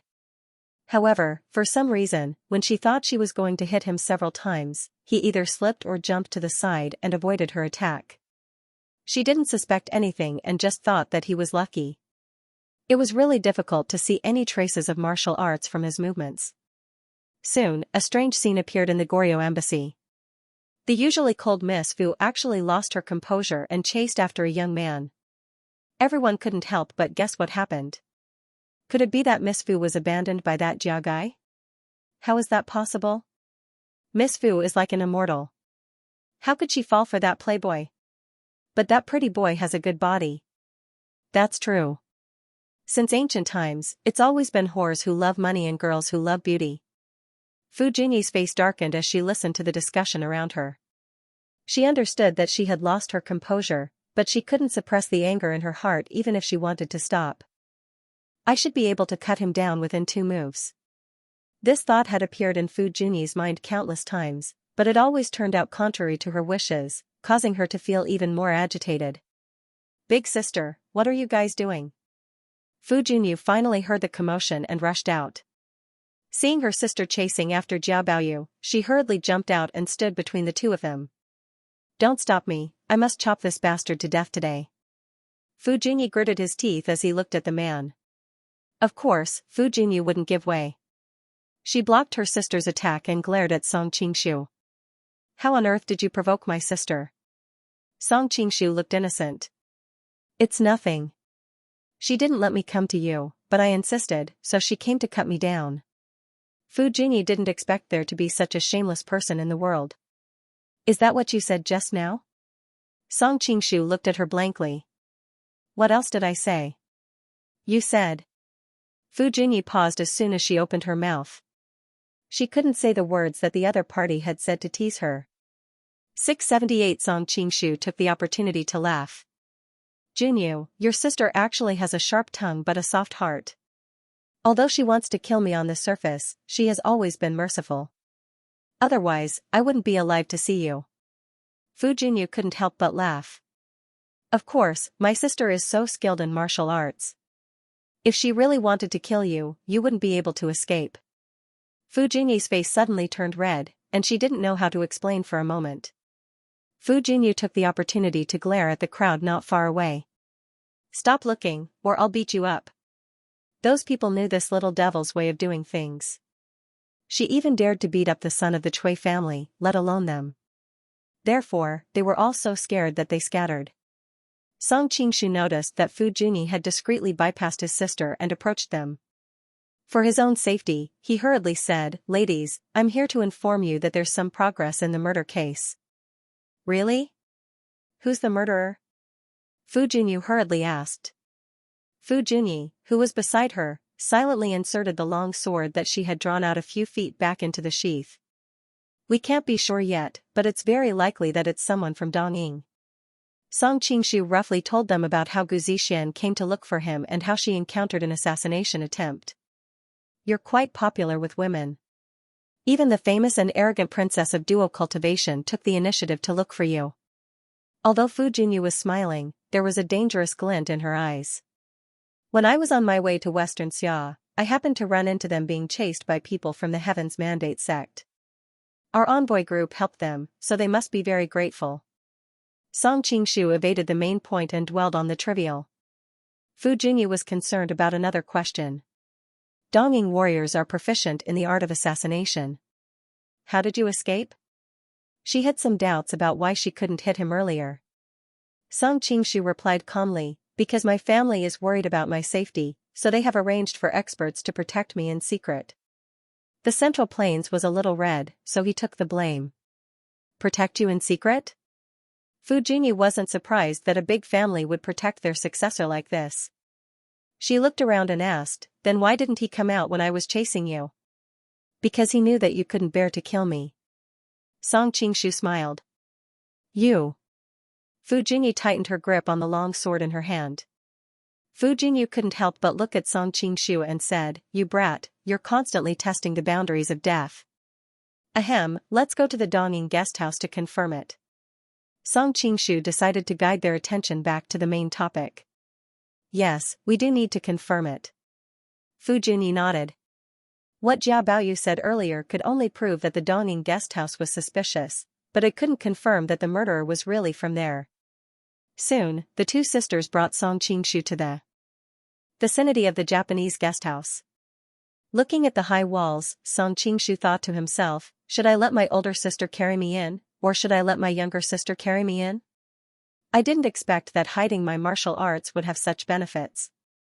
Wait outside, we'll go in and investigate. Who knew that Fu Junyu's words would directly kill all his hopes? Song Qingshu? I'm not afraid of danger. Song Qingshu hurriedly said. Dongying ninjas are all mysterious and unpredictable. We don't have the energy to protect your safety. Fu Junyi snorted coldly. Fu Junyu also echoed, you're too weak. We don't want to bring a burden like you along. The Fu sisters didn't waste any more words. With a tap of their toes, the two of them leaped into the Japanese guest house, leaving Song Qingshu alone to stare at the high courtyard wall. Looking at the backs of the two girls as they drifted away, Song Qingshu couldn't help but think, these two sisters are too good at burning bridges after crossing the river. Sister, isn't it bad for us to leave him behind like this? Fu Junyu looked back and asked in embarrassment. Fu Junyi shook her head. It's very dangerous here. Bringing him here would be harming him instead. I didn't expect that although you're fierce to him, you're actually quite concerned about him. Fu Junyu teased. Fu Junyi's face turned slightly red. Don't talk nonsense. I care about pigs and dogs, but I won't care about that playboy. Fu Junyi looked back again and was shocked to find that Jia Baoyu was no longer there. She couldn't help but say, did he sneak in? How is that possible? Fu Junyi curled her lips in disdain. That kid is glib and afraid of death. Why would he take such a risk? Thinking of Jia Baoyu's usual behavior, Fu Junyi couldn't help but chuckle. She felt that her sister's description was very apartment shush, the Japanese ninjas are quite capable. Don't get discovered. Fu Junyi hurriedly reminded. Fu Junyi thought of the battle with Yagyu Jimin and didn't dare to be careless. The two sisters quietly walked around the guest house for a while, avoiding the guards along the way. Suddenly, they saw a person dressed as a ninja rushing toward a house. The two girls looked at each other and hurriedly followed. When the ninja opened the door, Hidekatsu's face flashed through the gap. The two sisters were overjoyed. They knew that they had come to the right place. They quietly went to the back of the house and opened a small hole in the window to observe. There was a crisp bang. It should be the sound of a teacup falling to the ground. Then, Hidekatsu roared angrily, Baka. The mission failed? He spoke in Japanese. Because Korea and Japan were close, and Japan had attacked Korea from time to time in recent years, the Fu sisters had studied the enemy's language to a certain extent. It's fine if the princess is heavily guarded, but Jia Baoyu is alone on the street. Why can't we kill him? Yagyu Jubiai asked in a deep voice. I don't know. When we found Tanaka-san, he was already dead. It looked like he was restrained and committed suicide by poison, the ninja explained. Seeing that he couldn't get anything out of him, Yagyu Jubiai waved his hand and motioned for him to leave. Then, he said to Yuchai Shoshing, young master, if I had known this would happen, I would have done it myself. Hayashi Shoshing shook his head. You killed Goryo's people earlier, so it's best that you don't move around now, lest you expose yourself. When the Fu sisters heard this, their eyes burned with rage. So the Japanese were the culprits. Young master, this is really a brilliant move. You used this to provoke internal strife in Korea and make the Korean martial officials and the royal family suspect each other. When our Japanese army arrives, they can only surrender. Yagyu Jubiai's eyes were filled with madness. Actually, with our Japanese elite soldiers, it doesn't need to be so complicated to deal with Goryo. However, foster father is cautious, so we just do as he says. Hayashi Shoshing laughed proudly a few times before frowning. However, how did that princess get the evidence? It's really troublesome. Yagyu Jubi shook his head and said, I don't think it's possible. When I killed Shueisha, I hid in the house with the wood escape technique. Those people didn't notice me when they came in, and they still can't solve the mystery of the secret room. How would the princess of the western regions know? When Fu Junyu heard him talking about killing her Korean compatriots proudly, she couldn't hold back anymore. With the new and old hatred from his sneak attack added together, she shouted and directly rushed in with her sword, Die, you scoundrel! Fu Junyu didn't hold her sister back. She was angry and anxious. Her sister was too irrational to rush out like this, but now was not the time to blame. She was worried that her sister would be hurt, so she hurriedly rushed up to help. Young master, be careful. The two people in the house were obviously caught off guard by the attack. Fortunately, Yagyu Jubi reacted quickly and instantly pulled out his long sword to meet the two beauties. It was a pity that he had lost the initiative, and the Fu sisters' bright swordsmanship was ahead of him step by step. When the two of them joined forces, their power was multiplied. Soon, Yagyu Jubi had several sword wounds on his body. Fortunately, his martial arts was strong, and he barely avoided the vital parts. Otherwise, he might have been lying on the ground. Even so, the wounds on his body kept bleeding, and his strength was gradually draining. He couldn't hold on for long. Baka! Miyamoto, Kojiro, how long are you two going to watch the show? Yagyu Jubi saw a gap and roared. Fu Junyi and Fu Junyu's expressions changed slightly. They stopped attacking him and looked at the door solemnly. Two Japanese samurai with completely different auras walked in. One of them had messy long hair and seemed to have experienced the vicissitudes of life. The other person's hair was neat and tidy, and he seemed like a clean young master. Didn't your Yagyu family boast that you have the true inheritance of the sword saint Shinshin Ryu? Why do you need help? The melancholy and decadent uncle leaned against the door with his sword in his arms. He was not in a hurry to attack. Yagyu Jubi's face was livid. Baka!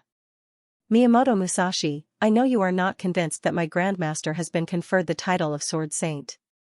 If you have the ability, go directly to Xianxia City and challenge him. The decadent uncle looked out of the window. Wazumi Shinsuna, sooner or later, I will challenge him. At this time, the noble swordsman next to him said coldly, You are no match for the Sword Saint. The decadent uncle suddenly became angry. How do you know that you can't beat him if you haven't fought him? The noble young master ignored him and walked straight to the Fu sisters. Let me experience Master Fu's bright swordsmanship. Fu Junyi looked warily at the strange long sword in his hand and suddenly thought of a person.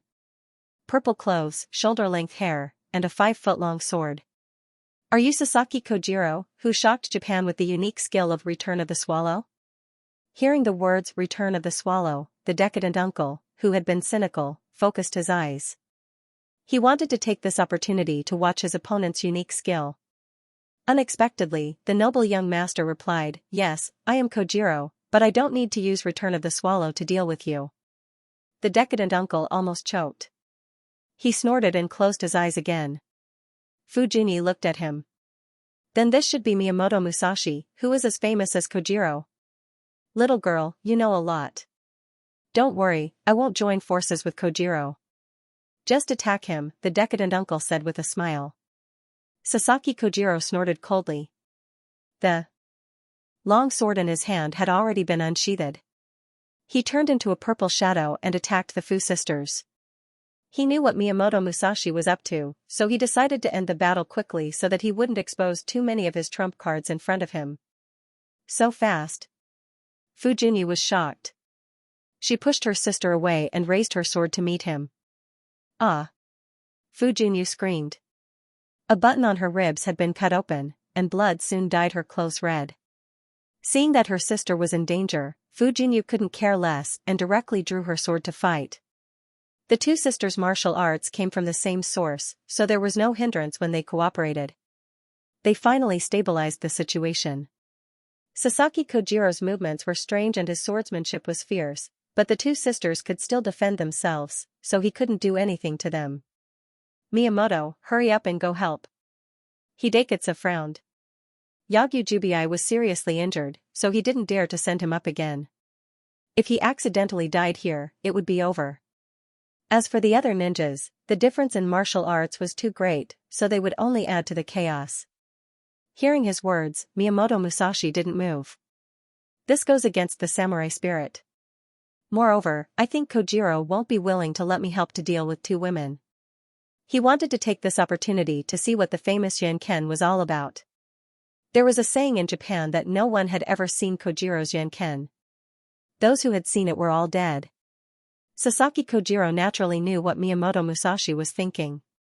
The two had always been in a competitive relationship, and there would be a life-and-death battle sooner or later. They were both afraid of each other's martial arts, so he didn't want to expose his ultimate move in front of each other. However, facing the two women, he also felt a little embarrassed. So he attacked faster and faster, and his moves became more and more ruthless. The Fu sisters were just able to deal with it. Thinking that there were so many Japanese masters around, the two women inevitably panicked. The most important thing about bright swordsmanship was the state of mind. Once the mind was in a mess, the swordsmanship would be greatly reduced. Under this situation, the two women were suddenly in a precarious situation. It didn't take long for the two women to suffer many sword wounds.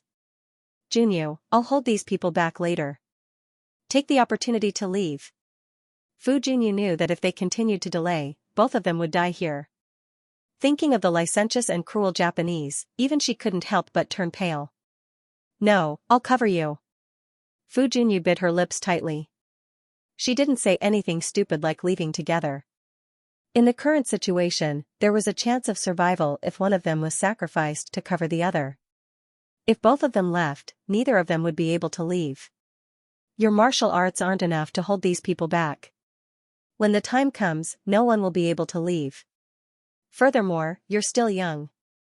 I've lived a few years longer than you, and I've lived enough. Hurry up and leave, don't waste time. Fu Junyu was already planning to use a suicidal method to see if she could create an opportunity for her sister. You want to leave? None of you can leave today. Looking at the sisters' abnormally flexible and tough bodies as they swung their swords, a trace of excitement flashed in Yuchai Xiaoxing's eyes. Right at this moment, a wave of clamorous noise suddenly sounded out from outside, and Feather Chai Xiaoxing frowned. What's going on outside? Soon, a ninja came in and said something. Fu Junyu vaguely heard something about a fire outside. Baka. Why did it catch on fire?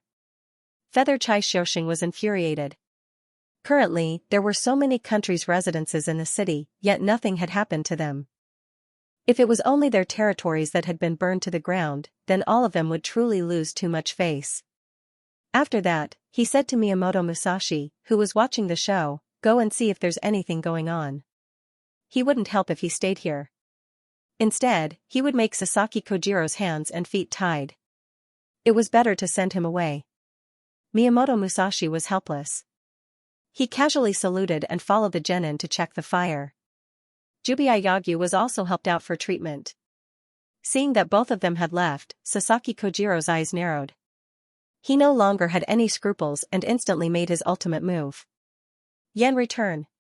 Fu Junyu and Fu Junyu instantly turned pale because they found that at this moment, there were three Sasaki Kojiro waving their swords at them from the front, back, and side at the same time. Generally speaking, as long as the speed was fast enough, a similar afterimage could be formed, but afterimages were afterimages after all. They often only played the role of confusing the eyes, and had no real lethality. But the Yen return in front of them was different. The three Sasaki Kojiro were absolutely real. Each of them carried a sharp sword chi, which brought a terrible pressure to people. No matter who was hit, there was absolutely no chance of survival. Don't kill them. Hidekatsu hurriedly stopped them. What a joke. If such two beautiful girls were cut in half by Sasaki Kojiro's sword, it would be too much of a waste of God's gifts. Sasaki Kojiro frowned, but in the end, he didn't kill them. The Fu sisters screamed one after another. Both of them were hit by the back of the sword. Although they were not killed, this heavy blow also made their internal breath chaotic, and they couldn't raise their combat power at all. Seeing that they had no power to resist, Hidekatsu walked over with a smile. Although the two girls are a little fierce, they look quite good. Take them back to Dongying. One is for my adoptive father, and the other is for my own use. Hey, hey, hey.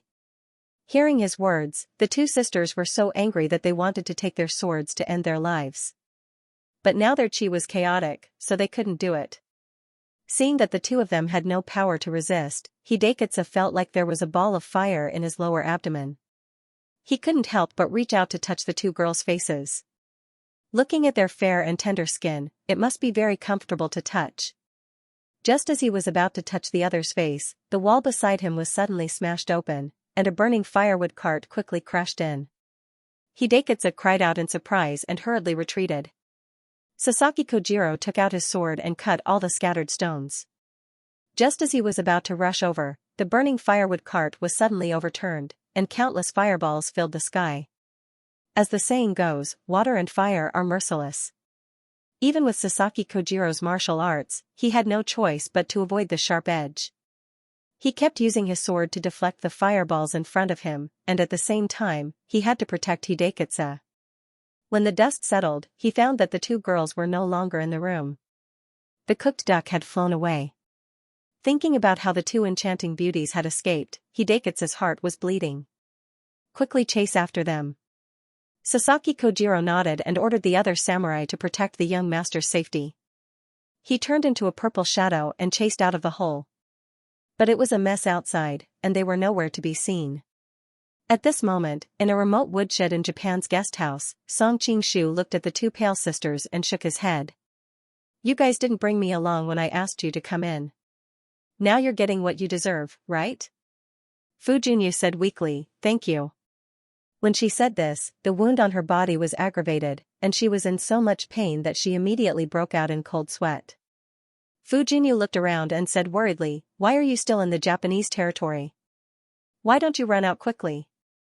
Song Qingshu explained, the most dangerous place is the safest place.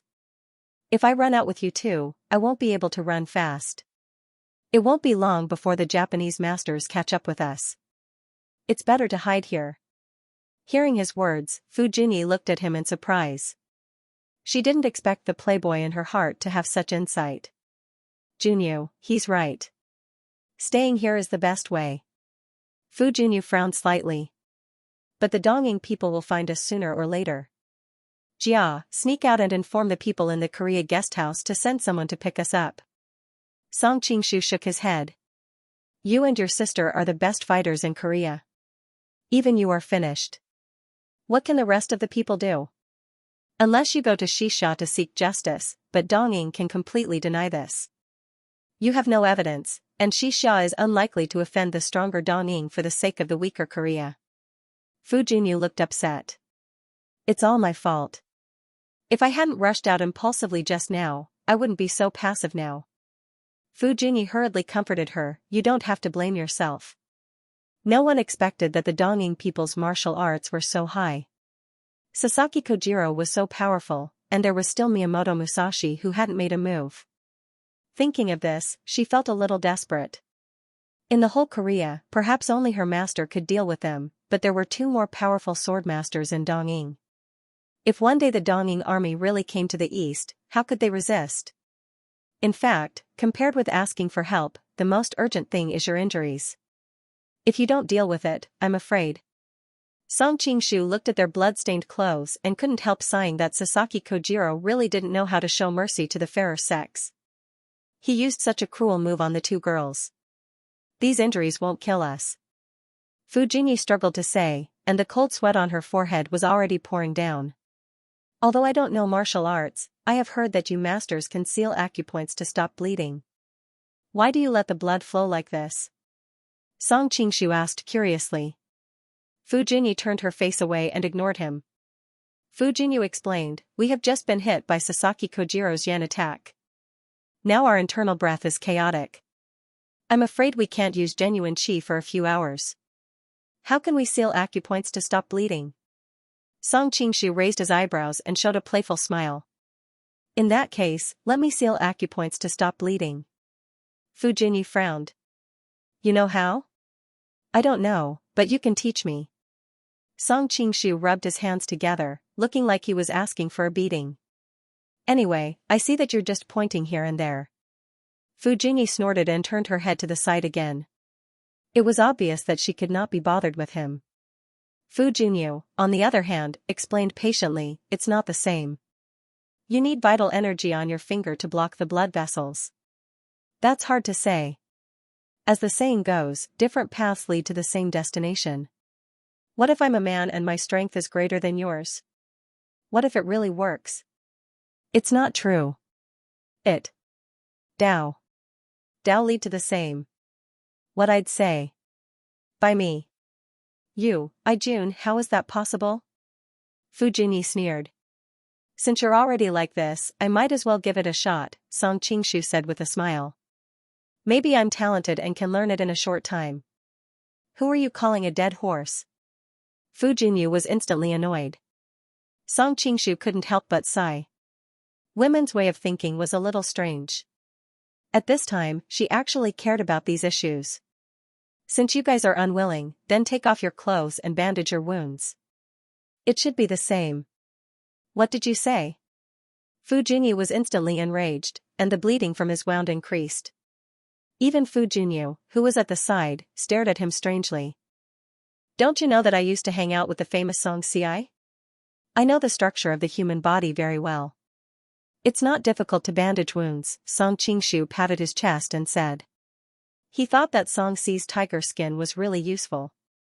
Don't you know where we're injured? Fu Junyi gritted her teeth. The house of I know, but in the eyes of doctors, there is no gender distinction. Song Qingshu looked serious, but his eyes couldn't help but fall on their bleeding ribs and thighs. He thought that Sasaki Kojiro was really insidious, specifically picking such sensitive parts. Go to hell. When we catch our breath, we'll bandage ourselves. We don't need you. Fu Junyi's originally pale face flashed with a hint of red. Are you sure? Looking at your state, I'm afraid that you won't have the strength to move for an hour. This time is enough for you to bleed several times. Song Qingshu said with a smile. How do you know the condition of our injuries? Fu Junyi was secretly surprised. She herself estimated that it would take at least an hour to recover the ability to move. Song Qingshu shrugged, didn't you just say it yourself? Fu Junyi knew that he was telling the truth, and her eyebrows were tightly twisted together. Why do I always feel that you are a little gloating? Fu Junyi snorted on the side, and her small mouth was raised high. Song Qingshu hurriedly wiped the corner of his mouth. How can I have the opportunity to see the bodies of the two girls? Now that there is such a good opportunity, although I feel a little unkind, I can't help but be a little excited. You.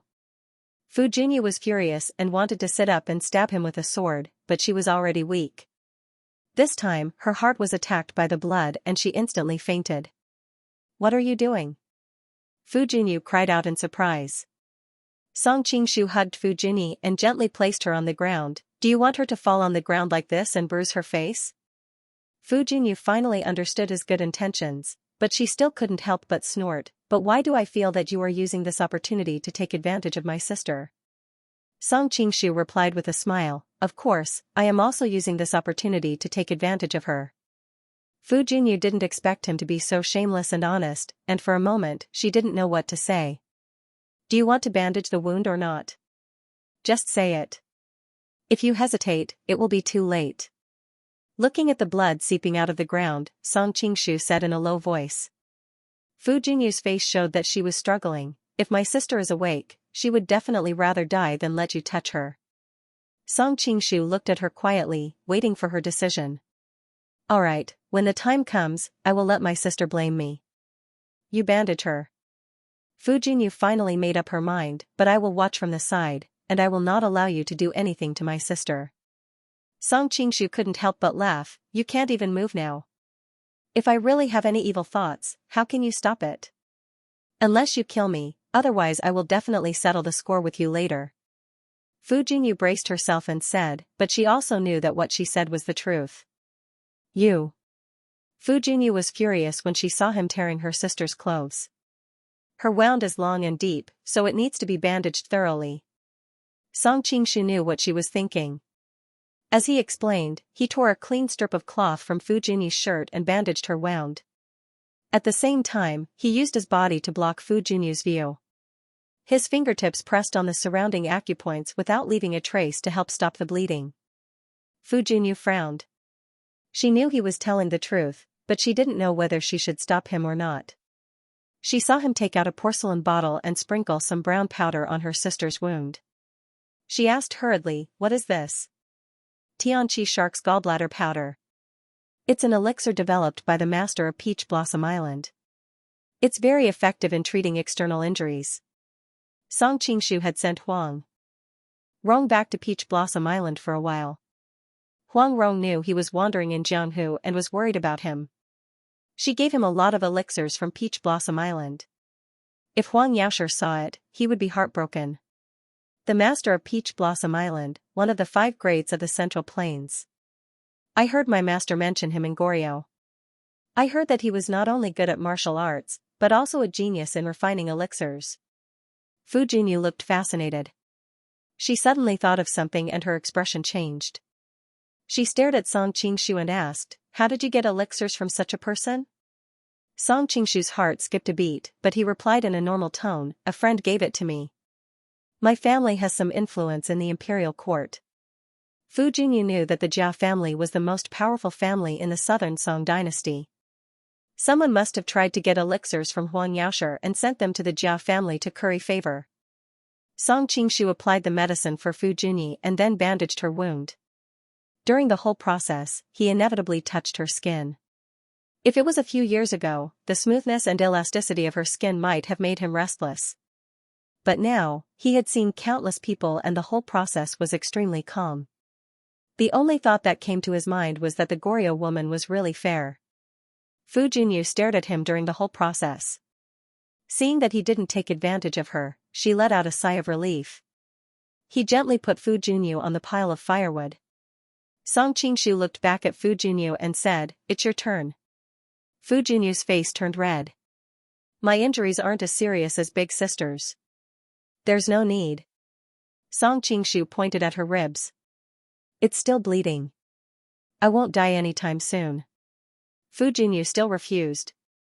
"That's not necessarily true. If you bleed, you'll only last a little longer than your sister." Song Qingshu saw that she was still pursing her lips and shaking her head, so he changed his way of persuading her, "If you don't treat such a big wound in time, it'll leave a scar in the future." Scars? Sure enough, Fu Junyu didn't care about her life and death just a second ago, but when she heard that it might leave a scar, she was scared. Song Qingshu shook the medicine bottle in his hand. "This is Island Master Huang's spiritual medicine. He will be fine as long as he heals it in time."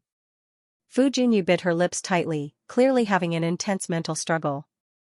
After a long time, she replied, "If you dare to take advantage of me, I'll kill you." Seeing her scared and conflicted expression, Song Qingshu couldn't help but laugh. "Don't worry. In my hometown, it's not a problem for a woman to let a man put sunscreen on her naked body." "What about you?" Fu Junyu was shocked. "Where's your hometown? Why is it so promiscuous?" You won't know even if I tell you." Song Qingshu felt a headache coming on, so he decided not to explain. "No, you have to cover your eyes." Fu Junyu suddenly thought of something and hurriedly stopped him. Song Qingshu was stunned. "Why didn't you tell me when I was bandaging your sister's wound?" These women's reactions are really similar. In the past, when something like this happened, they also wanted me to cover my eyes. Iyun Chinese Fu Junyu blushed and looked at her sister guiltily. Seeing that she was still unconscious, she secretly heaved a sigh of relief. "I was too flustered just now, so I didn't think about it." Song Qingshu picked up a strip of cloth and waved it in front of her eyes. "Are you sure you want me to cover my eyes?" "I don't mind, but don't blame me if I can't see with my eyes covered. If my hand touches something that shouldn't be touched, you can't blame me." Now, he naturally had no interest in taking advantage of this kind of opportunity to take advantage of her. "You." Fu Junyu frowned, but she quickly gave up. "Forget it, don't cover your eyes." Song Qingshu shrugged and leaned over to treat her wound.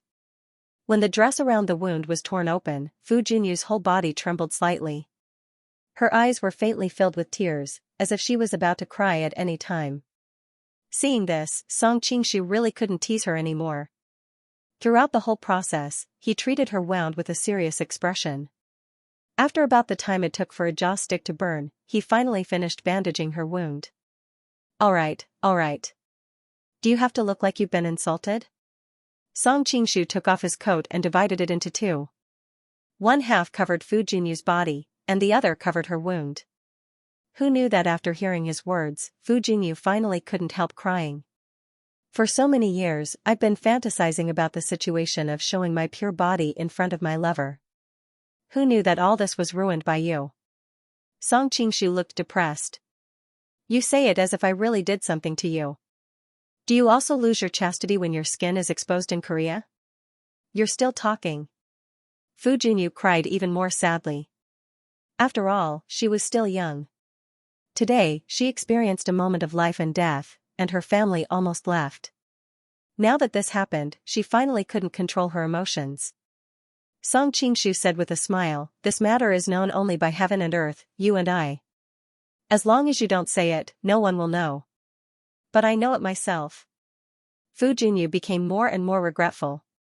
If I knew it would be like this, I wouldn't have let you treat me just now. Song Qingshu pointed at Fu Jinyu.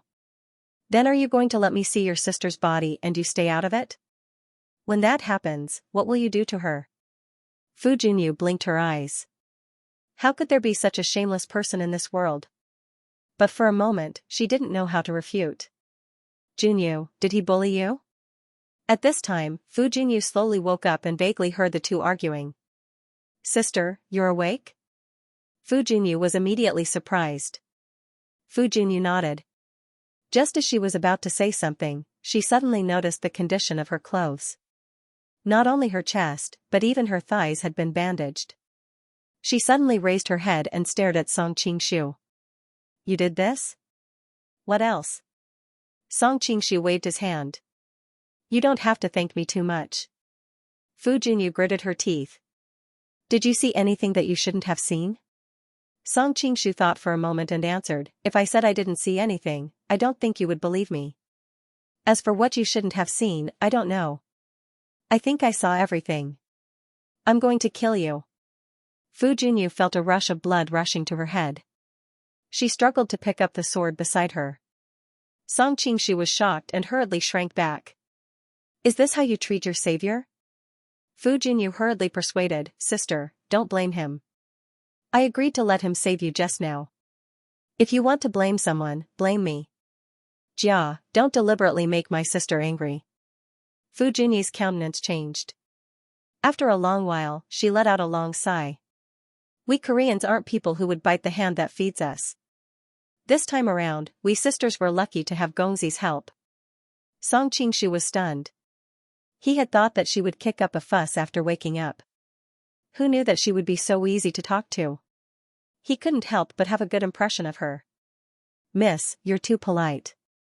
We came together, so naturally, we should leave together.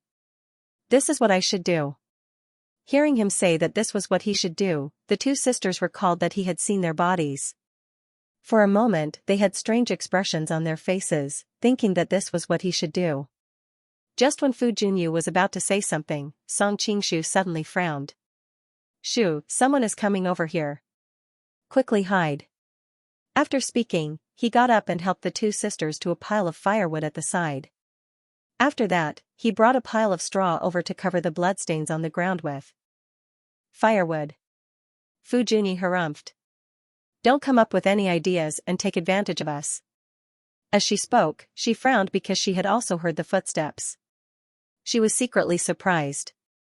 Could it be that her hearing had deteriorated due to her injuries? Seeing that Song Qingshu was still standing outside, Fu Jinyu became anxious. What are you still standing there for? Quickly hide in here. Song Qingshu was stunned. After that, he smiled. Sure. He had originally planned to climb up to the beam to hide, but seeing that they had taken the initiative to invite him, he naturally wouldn't stand on ceremony. He directly crawled in between the two girls. The feeling of hugging one girl on each side was really not bad. The space in the pile of firewood was small to begin with. It could be said that the three of them were squeezed together. They could clearly feel the heat and elasticity of each other's bodies. Song Qingshu was calm and composed, but the two sisters were suffering. Their faces were red, but they couldn't say anything. Stay away from me. Fu Junyi finally couldn't hold it in and spoke first. Fu Junyi, who was at the side, had a strange expression on her face. She thought that the place was only so big. If she stayed away from him, wouldn't all of them be in her arms? She hurriedly said, "Be quiet, they're coming in." Creak. The door was pushed open and a few Japanese samurai came in to search the surroundings. They were mumbling a bunch of gibberish, as though they were conversing. It was a pity that Song Qingshu couldn't understand a single word. He guessed that he could only understand words like yamit. Very soon, the Japanese samurai arrived before the pile of firewood. Song Qingshu could clearly sense that the bodies of the Fu sisters had stiffened a lot. Usually, the sisters would definitely not place these minions in their eyes. But now that they were heavily injured, they had no strength to resist. If they were to fall into the hands of the Japanese, it was obvious what kind of miserable fate awaited them. The Japanese samurai clearly noticed the firewood as well. He drew his sword and stabbed it. Song Qingshu pinched his fingers lightly, thinking that he couldn't just watch as the two sisters died. He couldn't do anything even if his martial arts were to be exposed. Just as the Japanese samurai was about to stab in, another of his companions suddenly ran in from the door, shouting loudly. The samurai in the room couldn't be bothered to search and hurriedly ran out. Song Qingshu had a dumbfounded look on his face. They came and went in such a hurry, what on earth are they doing? Fu Junyi explained, those people said that the higher-ups have ordered them to lie in ambush near the galley guest house, waiting for us to walk right into their trap. Song Qingshu couldn't help but praise, I have to say that the Japanese are quite smart. If it wasn't for him, the two sisters would definitely return to the guest house to get reinforcements. Even if they were lucky enough to escape, they would still fall into the hands of the Japanese. Fu Junyi, who was at the side, had a grim look on her face. The Japanese have been internally divided for a long time. The various powers have been fighting for 100 years, and they call it the Warring States period. Naturally, they are all proficient in the art of war. On the contrary, our Gali has been peaceful for a long time, and our country is ruled by powerful officials. If we were to really go to war, I'm afraid, Song Qingshu couldn't help but admit that her judgment was very reasonable. In history, the few times the Japanese had invaded Gali, it was almost always a one-sided conquest. In the end, they would have to rely on the dynasties of the Central Plains to clean up the mess. Everyone thought of their own worries, and for a time everyone fell into silence. Until, how long do you plan to hug us like this? Fu Junyi finally couldn't take it anymore. Song Qingshu hurriedly got up and climbed out of the woodpile. My bad, my bad. I forgot about this for a moment. Where are you pressing your hand? Soon, Fu Junyi cried out in surprise. The space is too small. Forgive me. If it wasn't for the fact that you saved us, I would definitely stab you to death when I recover. After a while, they finally came out of the woodpile. Fu Junyi was a little surprised. What medicine did you give me just now? How did I recover so quickly? She originally thought that she wouldn't be able to move freely for a few hours, but she didn't expect to be able to move now. The miracle medicine of our Imperial Academy of Medicine. With his previous experience, this time, Song Qingshu didn't dare to tell them that he gave them the 9 Revolutions bear snake pill. The most powerful medicine of the Xiaoyao sect had the effect of bringing the dead back to life. Treating their injuries was naturally a piece of cake. I didn't expect the medicine of the Great Song to be so powerful. Fu Junyi had traveled the martial world, so she naturally knew how magical this medicine was. For a moment, she couldn't help but be in awe of the celestial empire recorded in the history books. Song Qingshu didn't want to delve into this topic. He hurriedly asked, this isn't a place to stay for long. Now that the Dongying people are guarding outside your embassy, what do you plan to do? Fu Junyi said, can we ask the people of the Great Song for help? Song Qingshu looked troubled. This time, the imperial court didn't send many people, and they don't want to cause trouble. This was the style of the Song dynasty. If they could avoid trouble, they would. They wouldn't easily offend a powerful enemy for a weak country. Fu Junyi pursed her lips. I thought that your family was powerful in the kingdom of Song, but it turns out that you're also useless. Song Qingshu could only smile bitterly at her sharp tongue. Fu Jingyi thought for a moment and said, let's go to the Class 1 hall and ask for help from Xianxia. They are in charge of the investigation of this case, and they are also the host. There's no reason for them to stand aside and do nothing. Song Qingshu nodded. That's a good idea. After their discussion, they rushed to the Class 1 hall. The sisters were heavily injured. Although they could move, they were still weak. They needed Song Qingshu to support them from the side. Be it Fu Jingyi or Fu Jinyu, no man could get within 3 feet of him. However, when they thought about how he had seen everything that shouldn't have been seen when he was bandaging their wounds, they hesitated for a moment before letting him support them. On the way out of the Donging embassy, they ran into trouble a few times, but Song Qingshu relied on his powerful divine sense to avoid them. As a result, the sisters kept sighing about their good luck. They didn't even run into a single guard. Just like that, they arrived at the Class 1 hall. Yelu Nanxian happened to be there as well. When she heard that Jia Baoyu from the Southern Song dynasty had come, she ran out excitedly. However, when she saw him hugging 2 girls, her smile froze on her face. Song Qingshu also felt a little guilty. He hurriedly explained, they're heavily injured. It's hard for them to stand up straight. Yelu Nanxian waved her hand and found some maids to help them. The Fu sisters didn't care about being supported. They hurriedly explained their purpose of coming and asked for help from Xianxia. They didn't expect such a direct rejection. The Fu sisters were stunned. Song Qingshu opened his mouth, but wisely chose not to say anything in the end. He felt that the atmosphere was a little strange. Why are you like this? Are you not going to care about what happened in Western Xia? Fu Jinyu was a little more impulsive than her sister.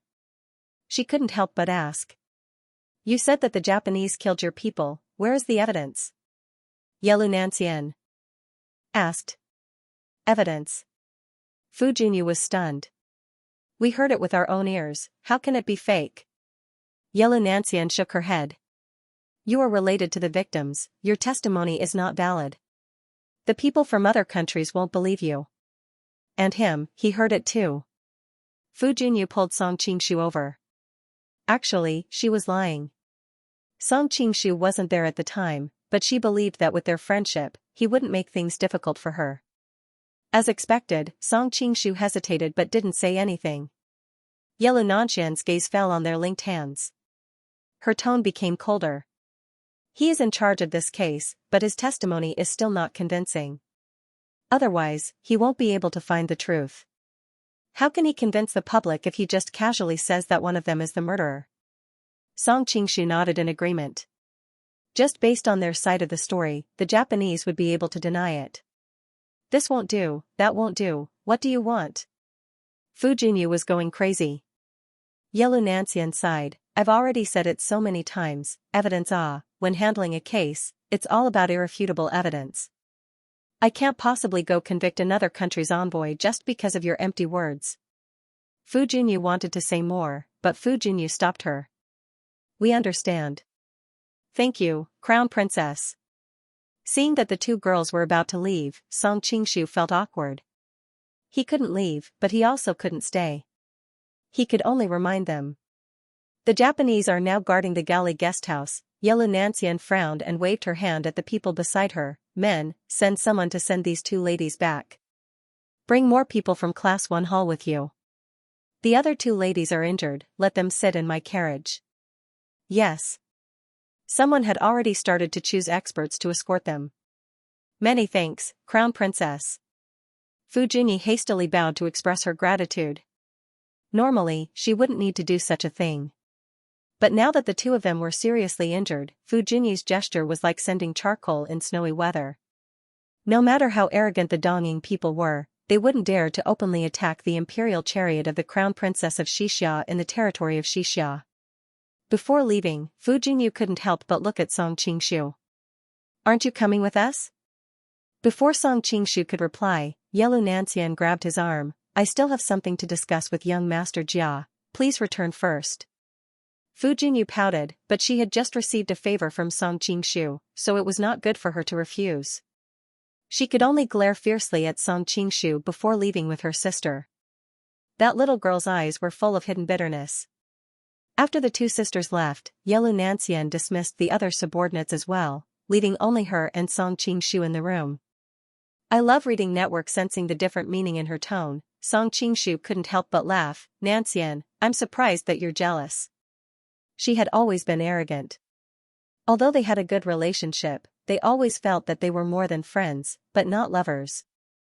After all, their relationship was only because of that accident. Now that he saw that she was jealous, how could Song Qingshu not be happy? Who's jealous? Yelu Nanxian blushed and hurriedly denied. Also, I'm not making things difficult for them because of you. They're just too unreliable. If I had real evidence, I could have asked Class 1 Hall to help me take care of those Donging people. But they don't have any evidence, so how can I let Xianxia get involved in the battle of another country? Song Qingshu nodded in understanding. That's right. I thought Fu Junyu was impulsive, but I didn't expect her sister to be so unreliable as well. She actually fought with the Donging people without any evidence. If I knew this, I wouldn't have brought them.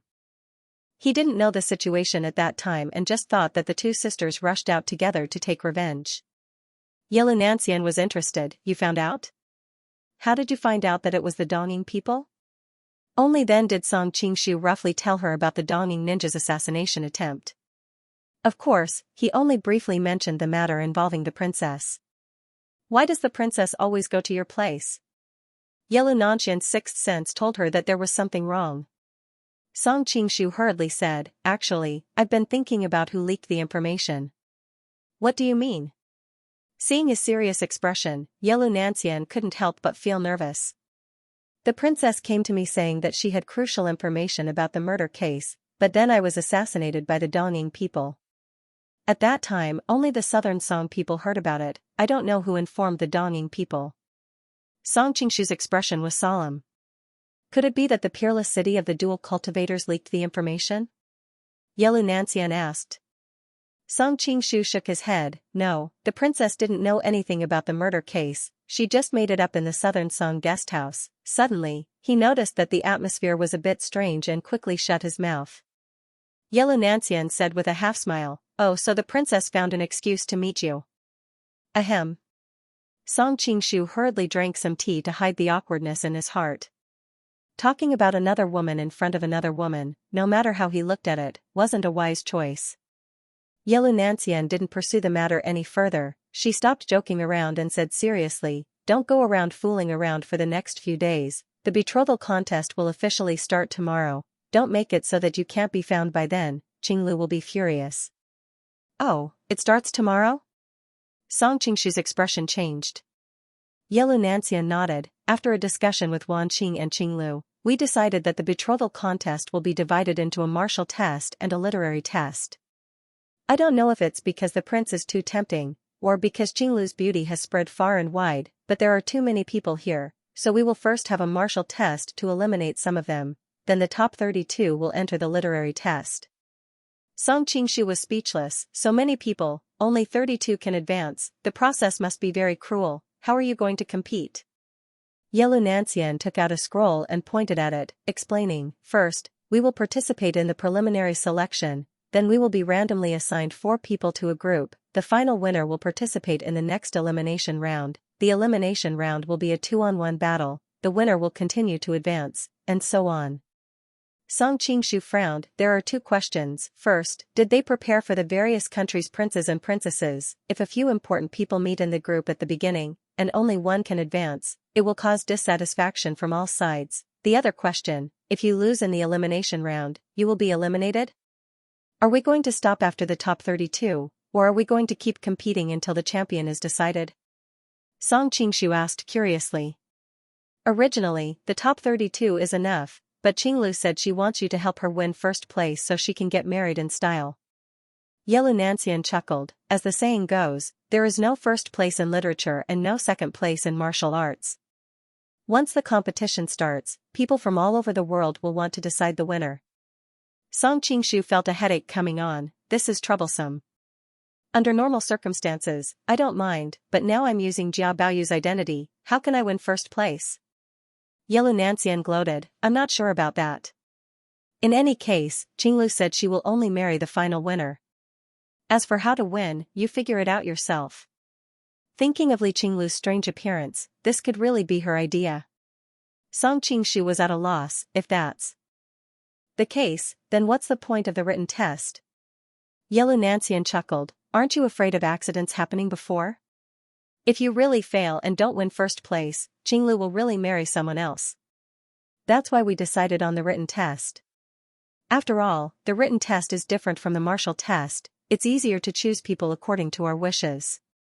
It's easier to manipulate things behind the scenes, I understand. Song Qingshu's worry finally turned to joy. It seems like even though Qinglu said that, she is still on my side. Yellow Nancian said, Qinglu will marry you no matter what, but her desire to marry in style is also real. So, Brother Song, it's best if you win first place for her, she will be very happy. After all, you know she can't marry you openly, so she will find some balance in this area. Song Qingshu replied seriously, don't worry, I will definitely win first place. But he was secretly having a headache. How could he win first place? Once his disguise was exposed, it could easily cause a chain reaction. These are your opponents for tomorrow, do you want to take a look? Yellow Nancian turned around and took out a list. Song Qingshu shook his head, not in the mood to look, no need. The participants in the group selection were usually ugly people, there was no need to pay too much attention to them. That's true. I'll show you the matchups after the group stage results are out. Yellow Nancian was very clear that with her lover's martial arts, even if he was one of the finalists, she didn't need to worry too much about him. Of course, whether or not he could reveal his true strength was the biggest problem.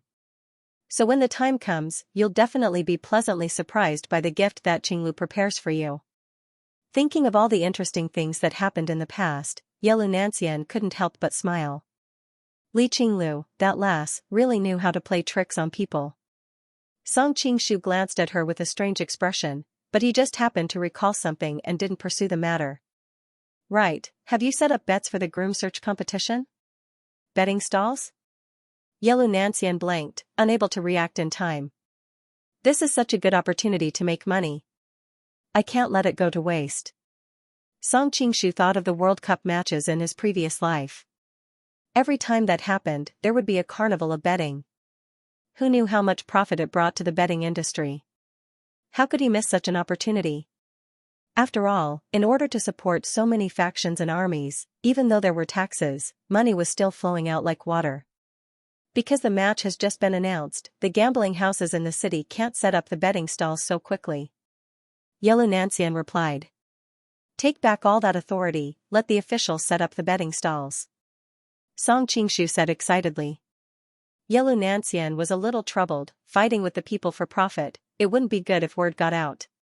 Song Qingshu frowned, only then did he remember that the officials in this world were all righteous. If he wasn't careful, he'd be scolded to death. How could they be as efficient as the betting stalls in his previous life?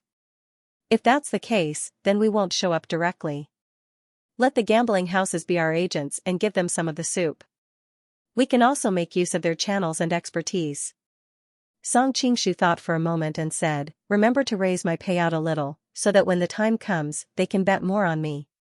Yellow Nancian pursed her lips into a smile, that won't be a problem, Class 1 Hall has gathered a lot of people with talents in this field. I'll let them follow up on this. By the way, do you remember what you promised me last time? Song Qingshu was startled, what is it? Yellow Nancian's mouth twitched, her face full of resentment, you really forgot. Song Qingshu broke out in a cold sweat, his mind was in a mess these days, he really couldn't remember. He was about to apologize when his eyes suddenly fell on Yellow Qi's name on the table, an idea flashed in his mind, how could I forget, I have to accompany you to see Liao's relatives. You still remember? Yellow Nancian's worry immediately turned to joy, but she quickly sighed, they're not my relatives have long, they've just been away from home for a long time, I just want to see my hometown people. Song Qingshu knew that anything he said now would be useless, so he hugged her and gently patted her back to comfort her. After a while, Yellow Nancian calmed down, blushing, and gently pushed him away, this is Class 1 Hall, and I'm the Western Xia's crown princess, it's not good to be seen hugging another man.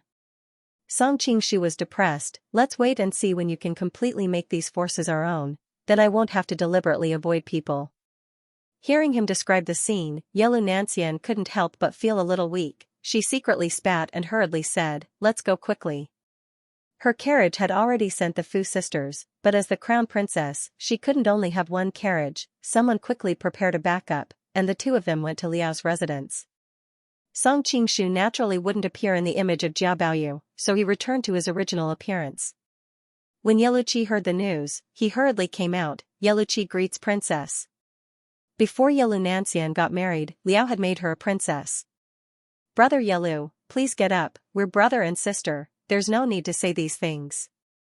Yelu Nancian hurriedly helped him up. Marrying you to Western Xia, it's really hard on you. Yeluqi sighed. In the past, he and this distant cousin of his had traveled the martial world, so he naturally knew how arrogant she was. Now, she could only marry to a border country like Western Xia, and as soon as she married, Western Xia fell into chaos. She became a widow before she even got married. Her fate was so miserable that it made people pity her. Brother Yelu is worrying too much. Sharing the country's worries is my duty, not to mention, I also saved my family, what's there to regret? Yelu Nancian calmly replied. Yeluqi was a little surprised. The other's mood wasn't as miserable as he imagined. Brother Yelu, I also brought an acquaintance. Yelu Nancian's face heated up. She didn't know why she felt a little embarrassed. Who? Yeluqi curiously asked. Yelu Nancian had Liao and the others leave, then beckoned to the door. Brother Song, come in. Seeing Song Qingshu come in, Yeluqi's eyes widened. My lord, I haven't seen you for so long, I didn't expect to see you here. Song Qingshu hurriedly said, don't be so distant, you're my brother-in-law. Yeluqi seriously said, if it weren't for you risking your life to escort us, my family would have been destroyed long ago. Not to mention, you gave us a place to settle down, and later successfully brought us back to Liao. I can't thank you enough. Feeling the sincerity in his tone, Song Qingshu couldn't help but sigh. Yeluqi was indeed a gentleman. Xiaofeng? Thinking of that heroic man, Song Qingshu couldn't help but smile. He would have to find a chance to get Z and Azu back as soon as possible. Now that he thought about it, his previous actions were a bit too reckless. But Azu knew about his disguise, it was a bit troublesome. Ha ha ha, there's no need to call me, I'm already out. A hearty laugh rang out as a burly man walked out from the inner hall. His eyes were like a tiger's, and he carried an oppressive aura. Who else could it be but Xiaofeng? Brother Xiao. Song Qingshu walked over and looked him up and down. Long time no see, your martial arts have become more refined. Xiaofeng couldn't help but shake his head. Compared to you, there's still a long way to go. The more I practice, the more I show off my martial arts, but you become more and more reserved. If someone didn't know better, they would think you don't know any martial arts at all. The gap between us is getting bigger and bigger. You two talk about martial arts as soon as you see each other. Yelu Nancian couldn't help but roll her eyes at the two. Song Qingshu laughed. That's right, this time I'm bringing little sister Nancian back to visit relatives. You two talk more about your hometown. Yeluqi ran over to carry a big pile of things. Nancian, these are the gifts that the family asked me to bring you. Although her birth parents were no longer around, such a big family still had some relatives. Previously, the family was only saved because she sacrificed herself to get married, so everyone was grateful to her. Seeing this, Yelu Nancian choked up, while Yeluqi told her about the recent happenings in Liao. Song Qingshu didn't disturb them, instead he asked Xiaofeng, why don't I see ya? Azu? Xiaofeng frowned, I came alone this time. Noticing his expression, Song Qingshu's heart skipped a beat. He hurriedly asked, when are you going to invite me to your wedding? It'll probably take some time. Xiaofeng hesitated for a moment before sighing in the end. Brother Song is not an outsider, so there's nothing to hide.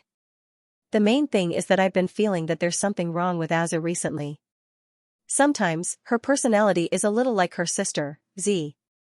I don't know if something happened that caused her to change her personality. It's not very pleasant to stay with her, so I used the excuse of helping Yeluqi find a spouse to come out for some fresh air. It's good to give the two of them some space to calm down temporarily. Song Qingshu smiled and said, girls need to be coaxed. but in his heart, he was secretly vigilant. Xiaofeng was rough on the outside but meticulous on the inside. He was once the leader of a gang and later the king of the southern courtyard of Liao. His methods and abilities were all dragons among men. Before, he didn't think about it in that direction, so he didn't notice it. Now that he had started to suspect Z, she definitely couldn't hide it for long. It seems that I have to exchange Z and Zhu back immediately. As for Zhu knowing my secret, I can think of other ways to control her. After a few years, when the dust settles, I'm not afraid that she will reveal everything. As for the possibility of releasing Azu, he had also thought about it carefully. Azu's personality was actually very introverted and deep. She would hide everything in her stomach and let herself bear all the pain alone. Otherwise, she wouldn't have told Xiaofeng everything in the original work and run to her death. So, in summary, if he exchanged Azu with him, the secret would most likely not be leaked. Of course, the most reliable method was to kill her and end all troubles once and for all. But in the end, Song Qingshu wasn't a cold-blooded person. He couldn't do such a crazy thing. "Brother Song, what are you thinking about?" Seeing that he was lost in thought, Xiaofeng called out to him a few times. "No, nothing," Song Qingshu hurriedly changed the topic. "I'm just curious about who Brother Zhao's opponents are this time. I'm sure they'll be in despair when they draw you." Xiaofeng smiled bitterly and said, "You also know that it's impossible for me to marry that princess. I'm participating in this completely for the sake of peace and to help Yaluqi. In the middle, I'll find a time to withdraw myself." Hearing this, Song Qingshu secretly let out a sigh of relief. This was good. Otherwise, with Xiaofeng's battle strength, it would be impossible for him to defeat him without revealing his true strength. Alright, let's not talk about these troublesome things. It's not easy to meet you. Come, let's drink a few dozen bowls." Xiaofeng pulled him into the house and brought out a few large jars of wine. 61 Literature Library. Song Qingshu's heroic spirit was aroused. "Fine, whoever drinks until they collapse first is a dog." Coming from the future, he had been baptized by all kinds of high-alcohol liquor. How could he drink this world's low-alcohol liquor? Xiaofeng's face darkened. "You're not allowed to use your qi to dissolve it, otherwise, I won't be able to drink as much as you." "Don't worry, I won't use my qi." Song Qingshu patted his chest as a guarantee. Xiaofeng was overjoyed. "Good, then let's fight for 300 rounds." A few hours later, when Yelu Nanxian brought Song Qingshu out of the Liao guest house, the sky was already dark. As she helped him into the carriage, she grumbled, "If I knew you would get so drunk, I wouldn't have brought you here today." Song Qingshu pointed to the sky, his face beaming with joy. I drank Xiaofeng until he collapsed." "Didn't you collapse too?" Yelu Nanxian felt a headache coming on. "You guys still have a martial arts competition tomorrow. If you're drunk like this, it's a problem whether you'll wake up or not." "Don't worry, I'm not drunk, I can still drink another 300 bowls without a problem." Song Qingshu patted his chest loudly, but after 2 hits, he felt a little nauseous. He hurriedly stuck his head out of the window and began to vomit, attracting the attention of the guards accompanying him. Yelu Nanxian's face turned red. She was thankful that the guards accompanying her today were all her trusted guards, otherwise, as the crown princess, she would lose all her face. She lightly patted his back, and used the towel and water basin prepared by the Liao guest house to wipe his face. "Drink some water and rinse your mouth." "Water? I don't want to drink, I want to drink wine." Song Qingshu directly refused. Yelu Nanxian's face darkened. She could only coax him. "This is wine, the Western Xia's unique illuminating heaven brew." "Oh? Then I'll have to try it." Song Qingshu's interest was immediately piqued. He took the bowl and gulped it down. "Pa, what kind of wine is this? It's so bland." Song Qingshu directly spat out the window. "How can this be your Western Xia's famous wine? Looks like the Western Xia's people are living in an abyss of suffering." Yes, I'll take you to drink better wine another day." Yelu Nanxian laughed involuntarily. He was usually so high and mighty, but now he was drunk like a child, which made her feel that he was even more real and cute. Song Qingshu turned over, just in time to meet her bright eyes. He felt that they were especially charming. He hugged her and pressed her under his body, kissing her madly. Yelu Nanxian didn't expect his sudden attack. She subconsciously cried out in surprise. Crown Princess, what happened? A guard heard the commotion and hurriedly knocked on the door to ask. No, nothing. Yellow Nancian hurriedly dodged while replying. The guards weren't idiots, they were used to this kind of thing in the imperial family, so they looked at their noses and lowered their heads. Inside the carriage, Yellow Nancian was pleading softly, Song, there are people outside, and they're on the street. Just as she was suffering, Yellow Nancian noticed that the man on top of her had stopped moving. Only then did she notice that he had fallen asleep due to his drunkenness. Yellow Nancian didn't know whether to laugh or cry, but she also let out a long sigh of relief. Perhaps only Li Qinglu could do something like this, she didn't have the guts to do it like this. She got up and put Song Qingshu's head on her lap. Yellow Nancian found that half of her body was exposed to the air. She blushed and spat, what a bastard. She hurriedly tidied up her clothes, but there wasn't much anger in her voice. She knocked on the carriage wall and ordered the guards outside, drive slower. She wanted to take advantage of this opportunity to let him sleep a little longer and sober up. After all, he was going to represent the Southern Song in the competition tomorrow. They couldn't bring him back to the palace, so they could only hand him over to the Southern Song residents. Yes. The guards outside exchanged glances, each of them had an understanding expression. If Yellow Nancian knew that they were thinking the wrong thing, she would definitely whip them. But no matter how slow the carriage was, they would eventually reach the destination. After nearly 2 hours, they finally arrived outside the Southern Song residence. Most of the people from the Southern Song residence had already fallen asleep. Of course, Xue Baochai and the others were still awake, worrying about Jia Baoyu's disappearance. When they saw him return, they couldn't help but be overjoyed. But when she saw that it was the Western Xia's crown princess who brought him back, her expression couldn't help but become a bit strange. Yellow Nancian didn't care too much, she kept telling her, Miss Xue, he drank a little too much, I'll have to trouble you to take care of him. On the road, she had already changed Song Qingshu's appearance to Jia Baoyu's. N. Xue Baochai took Song Qingshu from her hands and put him on her shoulder. She had a stomach full of questions to ask, but looking at the crown princess's beautiful face, she was too embarrassed to ask. Yellow Nancian reminded him again and again before reluctantly leaving. At the same time, she ordered her guards to stay behind and protect Song Qingshu in secret. Although she knew that with her lover's cultivation level, if someone really tried to harm him, he would immediately sense the danger and wake up. Still, it was better to have an extra layer of insurance. After watching Yellow Nancian leave, Xue Baochai supported Song Qingshu as they walked into the courtyard. It was so late and she didn't want to disturb the others. Who did you drink with the crown princess? Even she herself didn't quite believe it.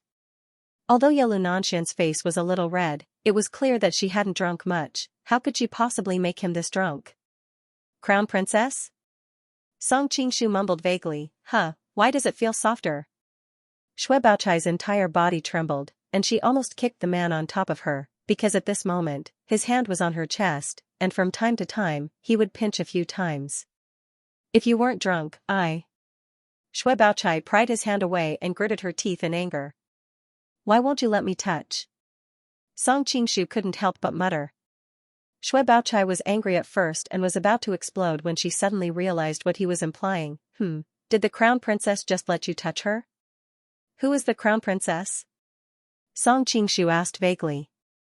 The one that just brought you back, I think she's called Yellow Nancian? Xue Baochai blinked her large eyes, glowing with curiosity as she looked at him. Nancian, of course she would let me touch her. Song Qingshu smiled smugly. Hearing his answer, Xue Baochai was shocked. At this time, she didn't care about being jealous and hurriedly said, do you know who she is? In the future, don't contact her. No wonder he felt that the crown princess treated Baoyu so well these days, there was something going on between the two of them. Okay, Composition Network, why? Song Qingshu looked at her with sleepy eyes. She's the crown princess of the Xixia country. She represents the Xixia country. If people find out that she's with you, Xue Baochai said angrily. When the time comes, the Xixia people will get angry. Not to mention you, maybe all of us won't be able to survive. Don't worry, it's okay. Song Qingshu waved his hand indifferently. You bastard. Seeing his indifferent look, Shui Baochai was so angry that her teeth itched. She really couldn't figure out why the crown princess would like this naughty boy. Apart from being handsome, good at pleasing women, and having a good family background, he didn't have any good points. He thought of the rumor he had heard before that the crown princess had just married to the Western Xia country, but the Western Xia country had been in civil strife. The crown prince had died before he could get married. She must have been lonely and had happened to meet Baoyu.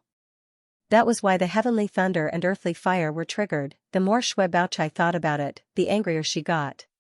She wanted to throw him on the ground directly, but seeing his drunk appearance, she was a little reluctant. We can only wait until he sobers up. Shui Baochai hurriedly ordered the servants to bring hot water, and she would take care of him personally. After a long time, Song Qingshu was awakened by a shake. Looking at the beautiful woman in front of him, he couldn't help but exclaim, "Sister Bao, why are you here? Are you disappointed that your crown princess is not serving you?" Shui Baochai sneered. Song Qingshu's heart skipped a beat. What crown princess? What are you talking about? Keep pretending. Last night, you admitted that you and her. Forget it, I can't say it. Shui Baochai's face was slightly red, not knowing whether it was because of shame or anger. No way? Song Qingshu was dumbfounded, thinking that drinking was really a hindrance. He shouldn't drink in the future, at least not compete with Xiaofeng in drinking. That bull drank like drinking water. Did I say anything else? Song Qingshu carefully asked. What if he revealed some secret that he shouldn't have? You have a relationship with other women? Shui Baochai instantly stood up, looking at him in shock. Seeing her reaction, Song Qingshu finally let out a sigh of relief. Like I said, even if he was drunk, he wasn't someone who would speak nonsense. No, I'm just worried that I accidentally confessed to you last night when I was drunk. Shui Baochai had never experienced such a direct scene before. She immediately hid to the side and became bashful. No, you didn't say anything, it's just that to me. Forget it, there's nothing. Really, there's nothing? Song Qingshu looked at her suspiciously. Of course there's nothing. Shui Baochai glared at him with a red face. There was still a strange feeling in her chest, but how could she say it? Don't change the topic, I'm asking about you and the crown princess. There's nothing going on between me and the crown princess. How could that be? How could someone like the crown princess fall for someone like me? Song Qingshu lied without a blush. You clearly said it last night. Shui Baochai glared at him. What did I say? Song Qingshu looked at her curiously. Song Qingshu felt ashamed on the inside, but he refused to admit it. You can't take the nonsense of a drunk person seriously. The crown princess is so beautiful that any man would like her. Your brother Shui Pan also likes her. Maybe I was influenced by her, but I couldn't help but speak nonsense when I was drunk. I'm so thirsty. Do you have water? This is the hangover soup. It's already cold. Shui Baochai picked up the bowl next to her and said, I don't care whether you and her are real or just talking nonsense. Anyway, this matter can't be leaked out. Now that you're in Xianxia, you should be careful that the angry Xianxia people will skin you alive. Song Qingshu drank the soup and said with a smile, Sister Bao, it seems that you still care about me. Who cares about you? Shui Baochai stood up with a straight face. She still had things to do after drinking the soup. Song Qingshu looked outside the dark window and was startled. I thought it was dawn, but it's still dark. Let me sleep a little longer. I drank too much last night and am too sleepy. Shui Baochai pulled his ear. You still have the nerve to say that? You know that the marriage contest is going to start today, but you still got drunk. Do you know that I have been waiting for you to come back last night to teach you how to deal with it? Song Qingshu couldn't help but murmur, isn't this just a formality? Are you really willing to let me marry that Xianxia princess? Bah. Shui Baochai's cheeks became hot. Who's unwilling? Although it's just a formality, it still represents the face of the imperial court. I specially went to see the list of the group selection. Not a single pair of princes from each country is placed in the same group, which proves that Xianxia is also taking care of us. If we can't even advance to the next round against some small sects, it will be a disgrace to our great song. What if I advance to the next round and become the champion? What will you do? Song Qingshu looked at her with a faint smile. Shui Baochai was so angry that she laughed. Do you think I don't know your level? If we didn't grow up together, I wouldn't even look at you. How could a dignified princess like you? Saying this, she suddenly paused. She thought that even the beautiful and noble crown princess liked him, so it was hard to say that the Silver Stream princess also liked him. Was this guy really that charming? Was it because I was too familiar with him that I couldn't tell? Song Qingshu wanted to lie down on the bed again. It's not like you don't know that I don't like martial arts. Aren't you making things difficult for me? It's better to sleep more. No. Shui Baochai pulled him up again and tried to persuade him earnestly. Baoyu, something happened to your family. If you are eliminated in the group competition here, you will become a laughingstock in Linen City. I don't want them to look at you like that. Seeing her concerned expression, Song Qingshu was slightly moved. He thought that this Miss Shui was really worried about Jiao Baoyu. For a moment, he couldn't bear to hurt the little girl's heart. Okay, but you also know that I'm not interested in martial arts, so I may not be able to break through the group competition. Don't worry. I found the information of your opponents today. They are not masters. I'll teach you a few moves. If you're clever, you should be able to handle it. Shui Baochai said. Isn't it a little late to sharpen a spear at the last moment? Of course, Song Qingshu didn't need to learn these skills from her, but he couldn't bear to reject her good intentions. These people are not masters, so some strange moves can play an unexpected role. And I remember that you seem to have learned some martial arts during the last time you disappeared, right? Shui Baochai looked at him curiously. 5200 Song Qingshu smiled embarrassedly. A little. That's good. It's good that you have the foundation. Otherwise, you don't know any martial arts. I can't teach you to defeat them in such a short time. Shui Baochai finally let out a sigh of relief. When the two of them went out, they happened to wake up the servant who was dozing off outside the door. Miss Shui, let me take care of the young master since he's awake. You didn't sleep last night. Song Qingshu looked at Shui Baochai in surprise. The feelings of a young girl were always so easy to move. Shui Baochai rolled her eyes at the servant. No need. I still have something to teach your young master. You can go and prepare something like breakfast. Song Qingshu couldn't help but say, why don't you go and rest for a while? It's not too late to sleep after today. Shui Baochai directly began to demonstrate. Today, you will have 3 opponents. One of them is the young escort leader of the Pegasus Escort Agency. His father, Ma Xingkong, is a little famous in Jianghu for his invincible boxing. But in fact, it's just an unworthy name.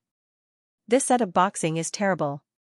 Watch carefully. As she spoke, she demonstrated the so-called invincible boxing. At the same time, she explained in detail the flaws and countermeasures. She came from the Imperial City Department of the Southern Song Dynasty, so she was quite familiar with this kind of information in Jianghu. The other person is the young creditor of the Yinma Chuan gang, Tao Ziyan. He is good at robbing and his martial arts is ordinary. If you want to deal with him, you should do this. The last person has the highest martial arts. He is the current leader of the Yellow River gang, Xianxia. Leader? Song Qingshu was startled. Shui Baochai explained, don't be scared by his title.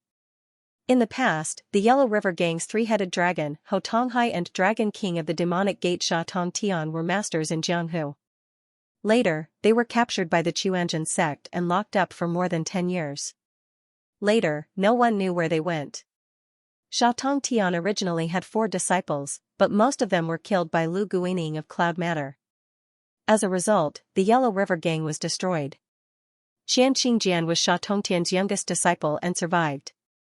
Lu Guining actually had such an awe-inspiring moment? Song Qingshu thought of the pretty boy who always looked like a little boy in front of him. He didn't expect that he would have such a side. In his mind, he couldn't help but think of Qing Yaojiao's shy and boundless charm. He really wasn't a good person. Lu Guining's Cloud Manor is the head of the Taihu water bandits. Moreover, he is from the Shanin Lu family, so he is naturally an awe-inspiring figure in Jianghu. I heard that his wife is also a great beauty. The two of them are famous for being a perfect couple. Shui Baochai looked at him strangely and quickly returned to the main topic. Xianxingjian's nickname is the Morning Family Axe. All his skills are in that axe. If you face him, like this, Shui Baochai taught him in great detail. She even imagined all kinds of unexpected situations during the fight. Song Qingshu was deeply moved. Jia Baoyu was so lucky to have such a confidant. At first, Song Qingshu was a little impatient. However, halfway through, Shui Baochai noticed that his posture was wrong and personally corrected him. Feeling her youthful and soft body, Song Qingshu suddenly felt that this task wasn't so painful anymore. He deliberately made many mistakes so that Shui Baochai had no choice but to teach him step by step. All kinds of physical contact was inevitable. He told him to practice by himself and went back to his room. Song Qingshu wanted to go back to his room to rest, but he found Shui Baochai hiding in the room to observe him. He had no choice but to stay there and practice. Shui Pan woke up and saw him. He couldn't help but laugh. Isn't it too late to make a last-minute effort? Song Qingshu smiled bitterly. I have no choice. Shui Pan bullied people all day in Linen and was known as the local bully. He had a strong body and knew some martial arts passed down in his family. Although he wasn't a master, it wasn't difficult for him to advance to the next round. Who will your opponent be after advancing from the group stage? Shui Pan asked curiously as he hooked his arm around his back. I don't know. I don't care about that. Song Qingshu answered. He didn't need to choose an opponent. Shui Pan didn't understand. You're right. You might not even advance. It's useless to care so much. But you don't have to worry too much. There's someone even more unlucky than you. He winked at LV Shisheng. What's wrong with the LV brothers? Song Qingshu asked when he saw how excited Shui Pan was. Even if he advances to the next round, he'll face the top-seeded Mongolian Prince Zulwu. He'll be beaten up badly. He won't be able to advance to the top 32. His result will be about the same as yours. Shui Pan couldn't stop gloating. That's unlucky enough. Song Qingshu couldn't help laughing. But why don't they look unhappy at all? Pfft, who knows? Maybe they're just trying to be mysterious. Shui Pan snorted. What do you mean by the top-seeded? Song Qingshu suddenly remembered. You're talking about that. You don't like gambling, so it's normal that you don't know. Shui Pan explained to him like an experienced gambler. Although the exact bets will only be announced after the group matches, everyone already has their own judgment. Who doesn't know that the Xianxia matchmaking is prepared for the Mongolian prince? If he doesn't win, who will? We're just here to accompany him. Not necessarily. Everyone else should have a chance. Song Qingshu said insincerely. In any case, I don't have a chance. At least I know this. My only hope is to fight my way into the top 32. Shui Pan was full of fighting spirit. Song Qingshu couldn't help but be surprised. I didn't expect you to still have the thought of bringing glory to the family. Your father and sister will be very pleased. What glory? Shui Pan had a blank look on his face. I just want to enter the theory exam and see for myself just how beautiful the princess is. Everyone outside is talking about her beauty to the skies. Song Qingshu, after washing up and eating breakfast, the group rushed to the martial arts arena. Because there were a lot of people in the preliminary martial arts competition, it was chosen to be held in a military camp on the outskirts of the city. After the group matches were over, it would be moved to the square in the city. Before the ceremony began, the elite troops of Xianxia, the Iron Sparrow Hawk, held a military parade. The Iron Sparrow Hawk was a heavy armored cavalry of Xianxia. They could be said to be the elite of the elite. The entire army was solemn, and their black armor was filled with an iron-blooded murderous aura. After the parade, the army spread out in all directions, faintly guarding the safety of the martial arts arena and at the same time intimidating people who might cause trouble later. Among the Japanese ambassadors, Hidekatsu's face was gloomy. If the army of the Central Plains is so powerful, then I'm afraid foster father's plan to take over the Central Plains, Miyamoto Musashi said calmly. I've secretly investigated the capital of Xianxia these days. These troops are only a small number of elites. The combat power of the rest of the troops is much weaker. That's good, that's good. Hidekatsu heaved a long sigh of relief. By the way, have the 10 soldiers' guardians been sent away? I've already sent them back overnight, Sasaki Kojiro answered. In my opinion, this is somewhat superfluous. The Koreans don't have any evidence, and the Xianxia didn't come to question us. It's never wrong to be careful. Hidekatsu looked at the beautiful sisters of the Korean ambassadors not far away and was secretly annoyed. The cooked duck actually flew away. He must find a chance to get them. In the distance, Fujinyu noticed his gaze, and a trace of disgust flashed in her eyes. I really want to dig out that bastard's eyeballs and stomp on the ground. A little impatience will spoil great plans. Let's recover first. Fujinyu didn't even look in that direction. Instead, she stared at the iron sparrow hawk in the field and sighed. The Central Plains is really a celestial empire. Even the weakest country, Xianxia, has such a powerful army. At this time, the yellow-robed woman also sighed. No wonder our great Song and Xianxia have been fighting for decades, but we haven't gained the slightest advantage. Their army is really tyrannical. Shui Baochai couldn't help but say, Sister Yang, why do you have to boost the morale of others and belittle your own? Our great Song's divine arm Bao isn't inferior at all. At this time, Tubo, Zunger, Dali, and other forces also exclaimed in surprise. Obviously, the fighting strength of the Iron Sparrow Hawk had made them quite frightened. Only Zolwu of the Mongolian Empire sneered. Only looks. Such an army is extremely clumsy. Compared to our Mongolian Empire's Chiashui army, they are just a living target. These days, the injuries on his face had mostly healed. With a little makeup, no one could see anything unusual at all. At this time, countless people cast curious gazes at this Mongolian prince. After all, he was one of the most powerful and honorable men in the world. Moreover, he was so young and handsome. Many women's eyes lit up, and they looked like they couldn't wait to marry him. Of course, Fang Yeyu, who was beside him, was extraordinarily handsome, and also attracted many people's attention. Seeing all of this, Shui Pan snorted sourly. What's so good about these pretty boys? Baoyu, I'm not talking about you.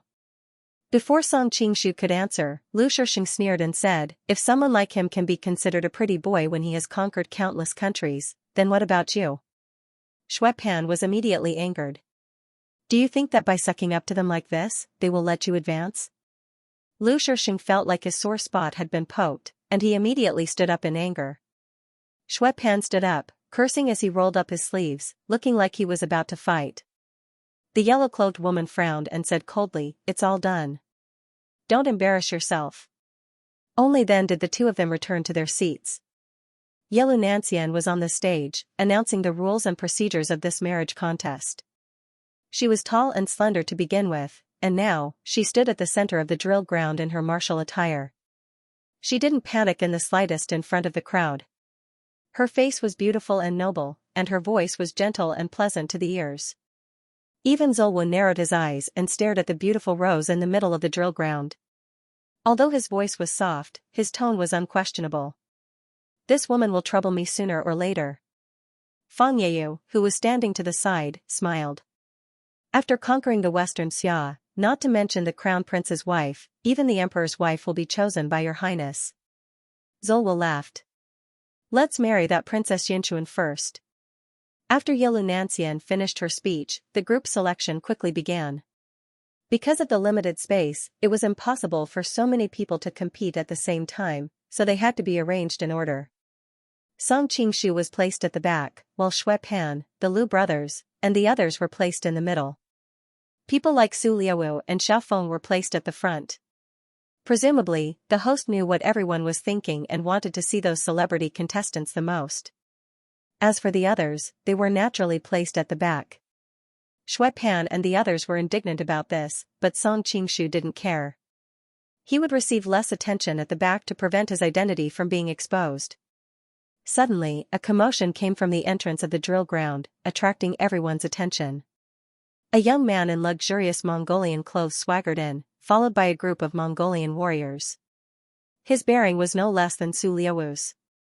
When Song Qingshu saw that person's appearance, he couldn't help but be shocked. Why is he here? The person who had come was the heir of the Ruyang household, Zhao Min's older brother, Wang Baobao. Behind him were the Xianming elders and the experts of the Vajra sect. Song Qingshu carefully sized up everyone in his group and was disappointed to find that Zhao Min wasn't there. Wait. Wang Baobao's voice was loud and clear. The noisy drill ground immediately quieted down. Su Liaowu frowned and said, Wang Baobao, what are you doing here? Wang Baobao's group found a place and chased away the original people. He sat down and replied, I've heard that the Western Xia's Princess Xianxia is beautiful and elegant, peerless. I admire her, so of course I've come to ask for her hand in marriage. Hearing his words, the crowd went into an uproar. They hadn't expected the Mongolians to fight over her.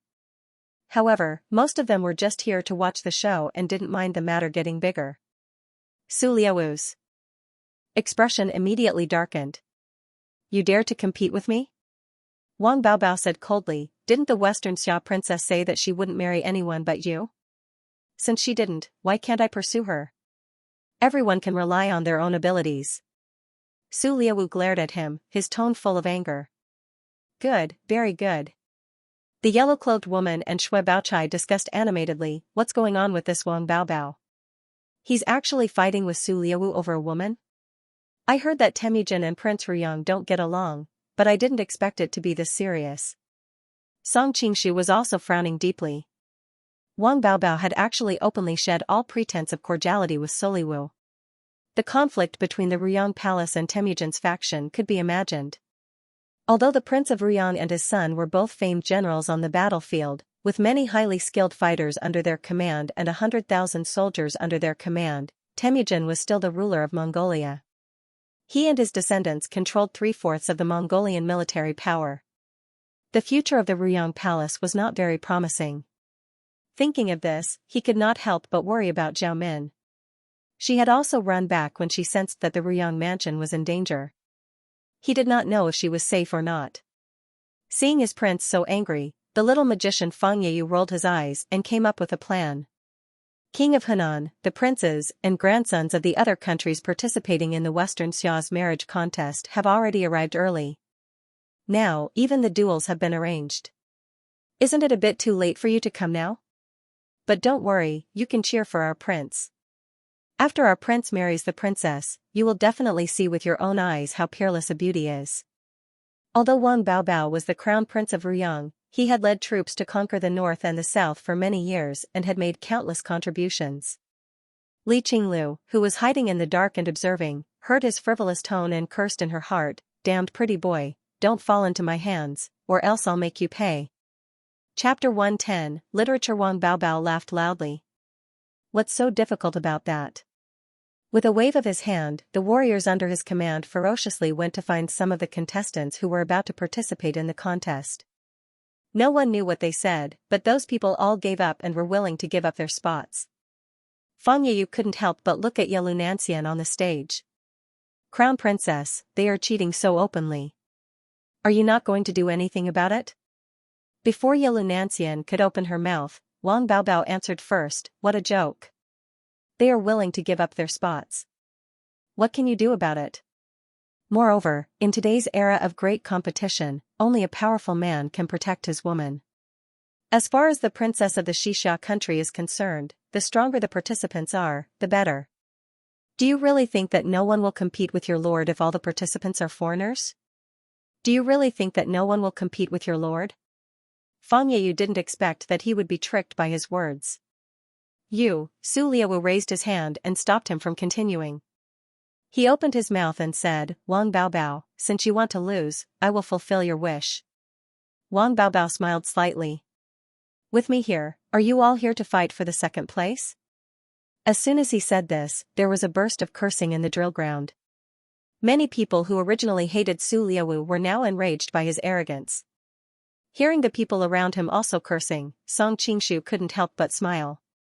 This brother-in-law of his was really a wonderful person. After this interlude, the group competition officially started. Su Liaowu was the first to fight. Perhaps he was angry, but he didn't show any mercy. The 3 people in his group were seriously injured by him the moment they met.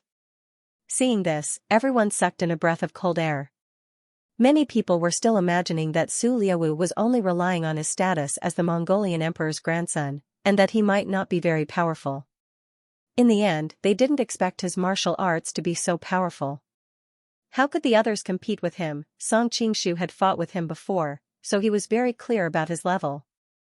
Su Liaowu's martial arts could barely be said to have reached the Grandmaster realm. Most of the people in the drill ground were not his match, but there were a few whose martial arts were clearly higher than his. For example, Xiaofeng and Xuzhu. He didn't know how he was going to deal with them. Seeing that Xuzhu's hair had grown out quite a bit, Song Qingshu's expression was extremely strange. They were all geniuses. The other contestants went up one after another. Experts like Xiaofeng, Xuzhu, and Yeluqi naturally quickly defeated their opponents. The other princes also advanced one after another. Because they had been deliberately taken care of in the beginning, and because many of their opponents were only slightly famous in their regions, they were much weaker compared to these princes. Of course, there were also some who failed miserably. For example, the princes from the southern Song side, except for the Lu brothers and Xue Pan, had all been eliminated in the group competition. Even Xue Pan had been beaten black and blue by his opponents, but in any case, he had advanced in the end. Comparatively speaking, the Lu brothers were much better off. They had fought in places like Xianxia all year round, so they could be said to be proficient in both the pen and the sword. It wasn't difficult for them to advance. After returning, they often mocked and ridiculed Xue Pan, making him cry out in anger. In the end, only Song Qingshu was left. Before he went up, Xue Baochai quietly told him, "Just remember what I taught you before. Don't be nervous." Song Qingshu nodded. "Don't worry, I will definitely advance." "Aren't you afraid that the wind will cut your tongue?" No one knew who said this, but everyone looked at him as if he was a joke. Even the yellow-robed woman didn't think he could advance. A young man jumped onto the ring and showed off a few powerful punches. Then he cupped his hands and introduced himself to the audience. "I am Ma Xiaokong, the Invincible Fist." He said this with a guilty conscience. The Invincible Fist was his father's name. When he found that no one questioned him, he was relieved. At the same time, he despised the ignorance of the others. "I am Tao Zian from the Drinking Horse River." Another man surrounded by furs walked onto the ring. He held a large golden ring knife in his hand and stabbed it into the ground. Even from a distance, people could feel the bloodthirsty aura from him. He was indeed a master of daily robberies. "I am the leader of the Yellow River Gang, Xianxia." A burly man carried a giant axe. His exaggerated appearance instantly attracted everyone's attention. Each of these people was more majestic than the last. Song Qingshu walked up the stairs in an orderly manner, causing a burst of boos. "I am Jiao Baoyu. Nice to meet you, masters." He smiled and cupped his hands to the 3 people. Embroidered pillow. Those people casually glanced at him and saw that his footsteps were weak. Sure enough, he was the same as the rumored spoiled brat who only knew how to mingle with women and didn't know any martial arts.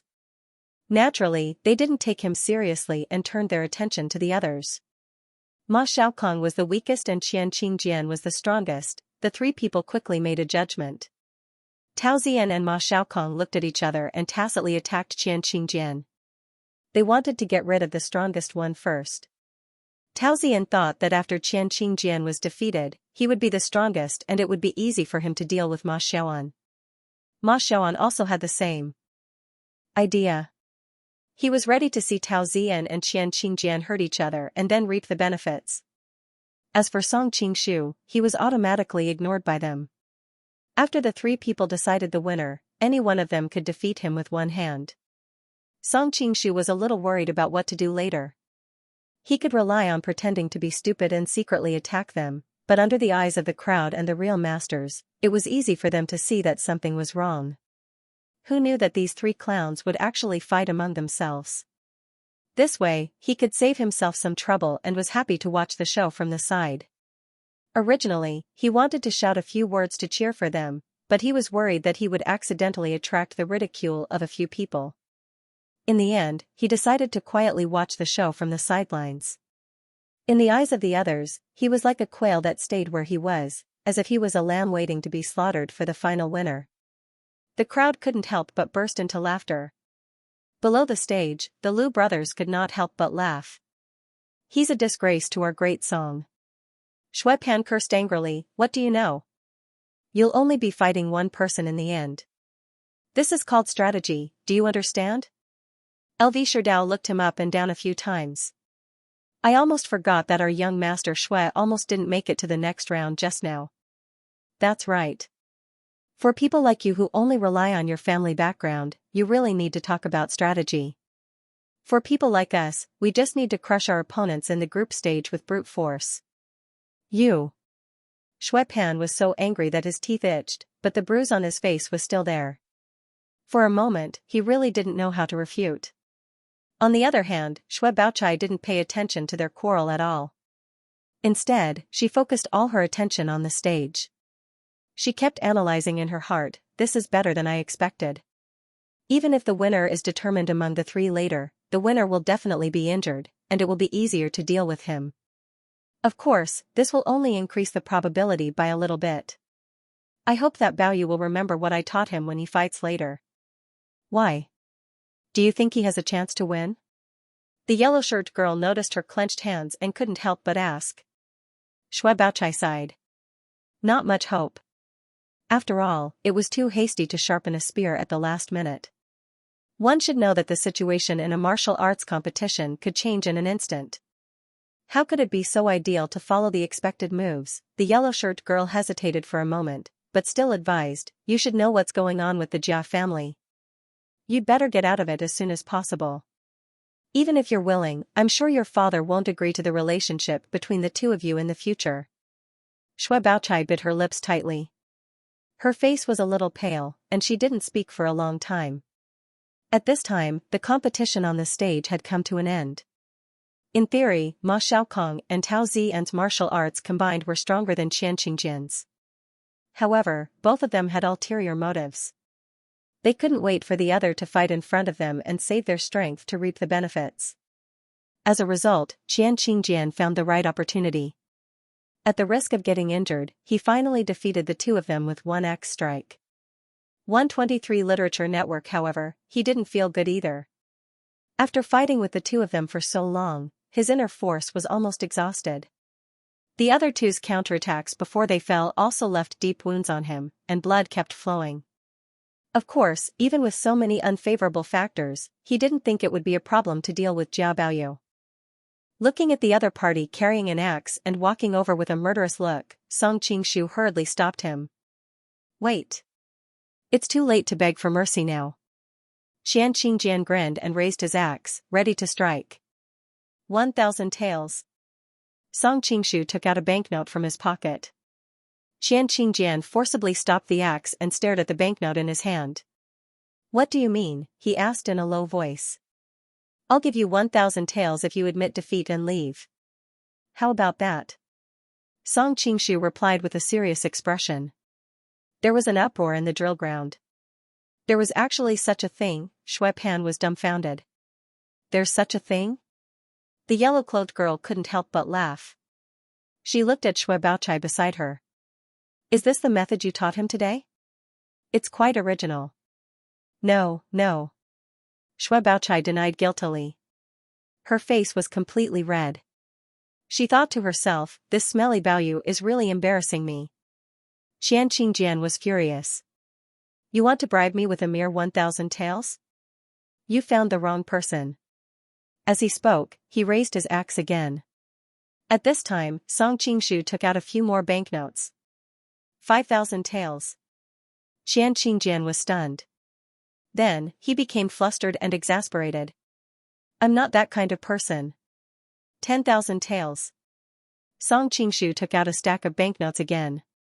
Xianxinjian didn't say anything this time. Instead, he revealed a conflicted expression on his face. Song Qingshu seized the opportunity and said, Your Yellow River gang helps people unload and transport goods on the Yellow River all day long. How much money can you make? If you divide it among your subordinates, how much will you have left as a gang leader? Xianxia wanted to refute, but he couldn't find the words to do so.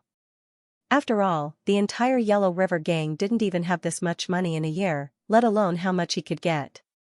Song Qingshu continued, even if you win this time, what benefits will you get? Don't tell me that you really think you can marry the Xixia princess and become the emperor's son-in-law? As he spoke, he pointed at Su Liaowu and the others in the distance. Do you think you're better than the 2 Mongolian princes, or King Xiao of the southern courtyard of Liao? Or are you an expert that the Shaolin temple has meticulously trained? Xianxingjian's face alternated between green and white, and his breathing became heavy. These words finally became the last straw that broke his back. He grabbed the banknotes and said, I'm not as skilled as you. I admit defeat. After he finished speaking, he left without looking back. Only Song Qingshu was left in the same place, full of pride and satisfaction. It was true that those princes were jealous of each other in the brothel, and they would throw 100,000 taels of silver at every turn. But now, they only needed 10,000 taels to bribe a low-level gang leader. The gap between the rich and the poor was really big. Despicable and shameless. Despicable and shameless. Shady. Song Qingshu remained unmoved. He cupped his hands and greeted everyone with a proud expression, thank you for letting me win. Some people immediately protested. Many looked at Yelu Nanxian, the contestant is openly bribing, are you not going to do anything about it? Yelu Nanxian held back her laughter and answered, when the princess chooses a son-in-law, she wants her future son-in-law to have the strongest overall strength. Whether it is wealth or intelligence, it is a type of strength. This is understandable. Everyone was startled, but gradually felt that what she said made sense. After all, this wasn't Jianghu. The people of Jianghu could rely on martial arts to find a husband, but the princess still had to look at other strengths. When Song Qingshu returned to his group, Xue Pan came over and hugged his arm, Baoyu, you're really something. You actually won in such a way. What's there to be proud of? You've lost the face of our great song. The Liu brothers mocked him. Those who didn't make it to the next round agreed while regretting that they didn't think of this method. These people were all from prestigious clans of the southern Song dynasty and knew that the Jia clan was doomed. They naturally wouldn't show any mercy to Jia Baoyu. TSK, the Western Xia has already acknowledged him. What are you guys so jealous for? Xue Pan was angry and started arguing with those people again. Song Qingshu shook his head. He couldn't be bothered to argue with those people. Xue Baochai came to his side and pouted, if I knew you had a way to advance, I wouldn't have wasted my effort. It was completely unnecessary. Song Qingshu hurriedly said, of course not. My method was just a trick. What if they don't agree? At that time, we'll still have to talk with our fists. It is because of your careful teaching that I have the competence to stand there. Otherwise, I'm afraid I wouldn't even dare to go on stage. Hearing this, Xue Baochai's expression softened. She then said worriedly, now that your group has advanced, you've won glory for your clan. You don't have to force yourself in the following matches. If you have to admit defeat, just admit defeat. Don't get hurt by your opponent. Feeling the concern in her voice, Song Qingshu's heart warmed. Sister Bao, don't worry. Miss Xue, aren't you being too pessimistic about your lover? I think he'll be able to go far. Do you want to take a gamble? At this time, a chuckle could be heard. It turned out that Wanyan Zhongjia was walking over, waving his fan. Wanyan Zhongjia had always been handsome, but now his hands were even wider than the ribs of his fan, attracting the attention of both men and women. Seeing that it was her, Xue Baochai felt annoyed in her heart. If I remember correctly, if Baoyu is lucky enough to advance to the next stage, he will also encounter the young commandery princess. If the young commandery princess believes that Baoyu can go far, doesn't she admit that she will lose to him? Wanyan Zhongjia represented the Jin kingdom in this matchmaking contest. Although he was disguised as a woman, there were many handsome men in the world. Ordinary people didn't know the truth about him, and even if they did, they wouldn't want to expose him and offend the Jin kingdom over such a small matter.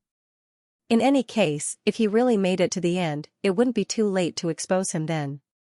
If I were to meet him, given our friendship, I would immediately admit defeat. Wanyan Zhongjia looked at Song Qingshu with a gentle smile in his eyes. Shui Baochai's heart skipped a beat. Could it be that their friendship was that good? Xianxia understood the gravity of the situation. Under the watchful eyes of the crowd, she didn't do anything excessive. She cast a few ambiguous glances at Song Qingshu before leaving with a smile on her face. Song Qingshu felt a headache coming on. Shui Pan couldn't help but run over and bump his shoulder. "Brother, you're not bad.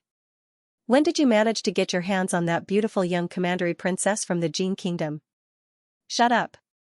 Shui Baochai felt annoyed and glared at him. At this moment, a mysterious fragrance wafted over. When Shui Pan smelled it, he excitedly turned his head and exclaimed, "Dual cultivation princess." Gu Zixian politely nodded towards him, and then looked at Song Qingshu with a smile. Her fair and flawless face flashed with a trace of bashfulness as she said, "Congratulations." "Thank you, princess." When Song Qingshu thought of her gentleness and charm that night, he couldn't help but feel a fire burn in his heart. The two of them looked at each other. They were probably thinking of the same thing. Gu Zixian's face became even more beautiful. On the surface, the two of them weren't that close. Gu Zixian was worried that she would make him unhappy if she stayed too long, so she nodded and left with her companion. Shui Pan looked at her moving figure and opened his mouth. He wanted to say something, but he didn't know what to say. He only came back to his senses when she disappeared. He angrily grabbed Song Qingshu's neck and said, "Brat, you're thinking about what's in the pot when you're eating from the bowl. It's fine if you have my sister, it's fine if you seduce the young commandery princess from the Jin Kingdom. Now, you're not even letting go of the dual cultivation princess." Shui Baochai was furious. "What are you talking about? Who's his?" While they were fooling around, a cold snort came from the side. They turned around and saw the young city lord of Peerless City, Du Gaming, looking at Song Qingshu with a gloomy expression. "Surname Jia, you're good. I'll be your opponent in the next round. Let's see how you're going to bribe me then." After saying that, he angrily chased after his fiancée. Song Qingshu was stunned. Although Du Gaming wasn't a top-notch expert, he was a true disciple of Peerless City. He was definitely an expert among the young nobles. How did he meet such a strong opponent so soon? It didn't make sense. His heart skipped a beat, looking in Yellow Nanshan's direction. Beside her was a young girl dressed like a palace maid, obviously Li Qinglu in disguise. The two girls were whispering something to each other, but as if sensing his gaze, they both turned around, revealing a faint smile on their faces. "Who told you to hang around with women all day long?" Seeing Li Qinglu's smug expression, Song Qingshu understood what she was thinking. He also understood why Yellow Nanshan had mentioned that Li Qinglu would give him a surprise. So this was what she was referring to. This girl is really... Song Qingshu shook his head, but he couldn't get angry. On the bright side, at least she didn't arrange for him to go up against Su Liaowu and Xiaofeng the moment he arrived. "Who told you to fool around?" His fiancée also went to flirt with him. Now he's angry. At this time, Shui Baochai couldn't help but pinch his ear. However, Shui Pan hurriedly said, "The dual cultivator princess isn't his fiancée. I've specially asked around. They only have the tradition of joining hands by marriage. They haven't officially agreed to the marriage." Shui Baochai couldn't help but roll her eyes. Her foolish brother was really a fool. The dual cultivator princess clearly didn't care about him, but he still spoke up for her. "If I can't beat him, I'll just surrender." Song Qingshu's expression was relaxed. "I'm afraid he won't let you go so easily." The yellow-robed girl also walked over. "Furthermore, if you get eliminated early, wouldn't you be letting down the Jin Kingdom's princess's good intentions?" Shui Baochai couldn't help but laugh. "Big Sister Yang, do you really think that the Jin Kingdom's princess will let him go?" In addition to Wanyan Zhongjia, there were also many women disguised as men, such as Madame Zhen, who pretended to be Prince Horazm, and the yellow-robed woman. These women all had their own purposes. The people from other countries either didn't see through them or didn't expose them for various reasons. Therefore, no one objected even though the yellow-robed woman and her companions passed the first round. Before Song Qingshu had time to answer, Shui Baochai said with a smile, "Sister Yang, you think too highly of him. It's already a fluke that he passed the first round. What's more, you're representing the great Song this time." You'd better defeat the princes and childs of other countries and win the first round. Then you can marry the princess of Xianxia. The Xianxia people have fought many wars with the Great Song over the past decades. You don't know how many loyal and brave soldiers have died in the northwest. You can marry their princess and vent your anger. Song Qingshu clicked his tongue when he heard this, thinking that these women were really two-faced. The yellow-robed woman shook her head and said, "There are many masters in the competition this time, such as Xiaofeng from Liao, Xuzhu from Shaolin, Zhuang Juxian, the new Grand Master of the beggar gang from Hebei, and even Zolwu and Wang Baobao from Mongolia. I'm not sure if I can win." Song Qingshu's heart skipped a beat. There were too many matches in the preliminary selection, and he didn't pay attention to them all. That was why he heard the news about Zhuang Juxian. Others might not know who he was, but he knew. He didn't expect that Yu Tongji would become the Grand Master of the beggar gang. Fortunately, Z didn't come this time, or he would go crazy if he saw her. As for the yellow-robed woman's fear of Wang Baobao, Song Qingshu was not surprised. In the past, Wang Baobao could only be regarded as agile. But this time, Wang Baobao seemed to have some adventures, and his kung fu was very powerful. He could vaguely see the way of the Devil School. The Devil School's kung fu was always effective and powerful. Besides, it was difficult to create such a top master in a short time. Song Qingshu became more and more curious about Wang Baobao. Plus, he was worried about Zhao Min's recent situation, so he slipped out of the Southern Song Dynasty celebration party in the evening. The Xianxia officials had already prepared a guest house for Wang Baobao and his party, so it was easy for them to find it. Song Qingshu sneaked in under the cover of the night. Now that he thought about it, he realized that he often did this kind of thing. Song Qingshu couldn't help but grumble that he was really born to steal women. However, there was no incense or jade in Wang Baobao's residence, only a group of stinky men. Song Qingshu avoided the guards along the way and arrived at a big tree near Wang Baobao's room. For a moment, he was hesitant about whether he should show himself and meet Wang Baobao. Speaking of which, Wang Baobao was his elder brother-in-law, so they could be considered family. However, Wang Baobao and Zhao Min had privately pledged to marry each other, and their relationship had yet to be officially recognized by the Ruyang mansion. Moreover, his identity had always been kept a secret. Apart from Xiaofeng and Yeluqi, no one else knew that he had also come to the Western Xia. Wang Baobao had many subordinates under his command, so it was very likely that they would leak the news. While Aoshao was hesitating, he suddenly sensed something. He looked to the other side. Someone was coming. His footsteps were light and his kung fu was good. Not long after, the guards in the guest house also noticed them. Many figures flew out and surrounded them. Wang Baobao also came out of his room. Xianming elders were guarding him. There were also a dozen foreign monks in orange robes. They were masters from Shaolin Temple in the western regions. Another group of master archers were scattered everywhere. As long as there was the slightest movement, they would shoot the enemies into hedgehogs. "Your Excellency, what brings you here in the middle of the night?" Wang Baobao looked somewhere and shouted coldly. He, the king of Hunan really has many masters under his command. I was discovered so quickly. A young man jumped down from the tree. He was fair-skinned and extremely handsome. His figure was smaller and more slender than a normal man. People couldn't take their eyes off him. Book 6. It's her? Even though the other party was dressed like a man, Song Qingshu still recognized her. The two of them had fought before. She was the cult master of Heavenly Fate cult, Dan Yuru. Cult Master Dan, isn't this what I, Brother Ali, taught you to sneak around and pay me a visit? Wang Baobao snorted coldly. Song Qingshu was shocked. He didn't expect Wang Baobao to know her as well. It seemed like his relationship with the people of the demon cult was not ordinary. King of Hunan, please don't misunderstand. I came here with good intentions. Even though Dan Yuru was dressed like a man, her every movement still exuded a natural charm. Wang Baobao's subordinates trembled when they saw her, especially the lecherous Lu Zhangka. His saliva almost dripped onto the ground. Good intentions? Wang Baobao sneered. Take her down first. Got it. Lu Zhangka was already impatient.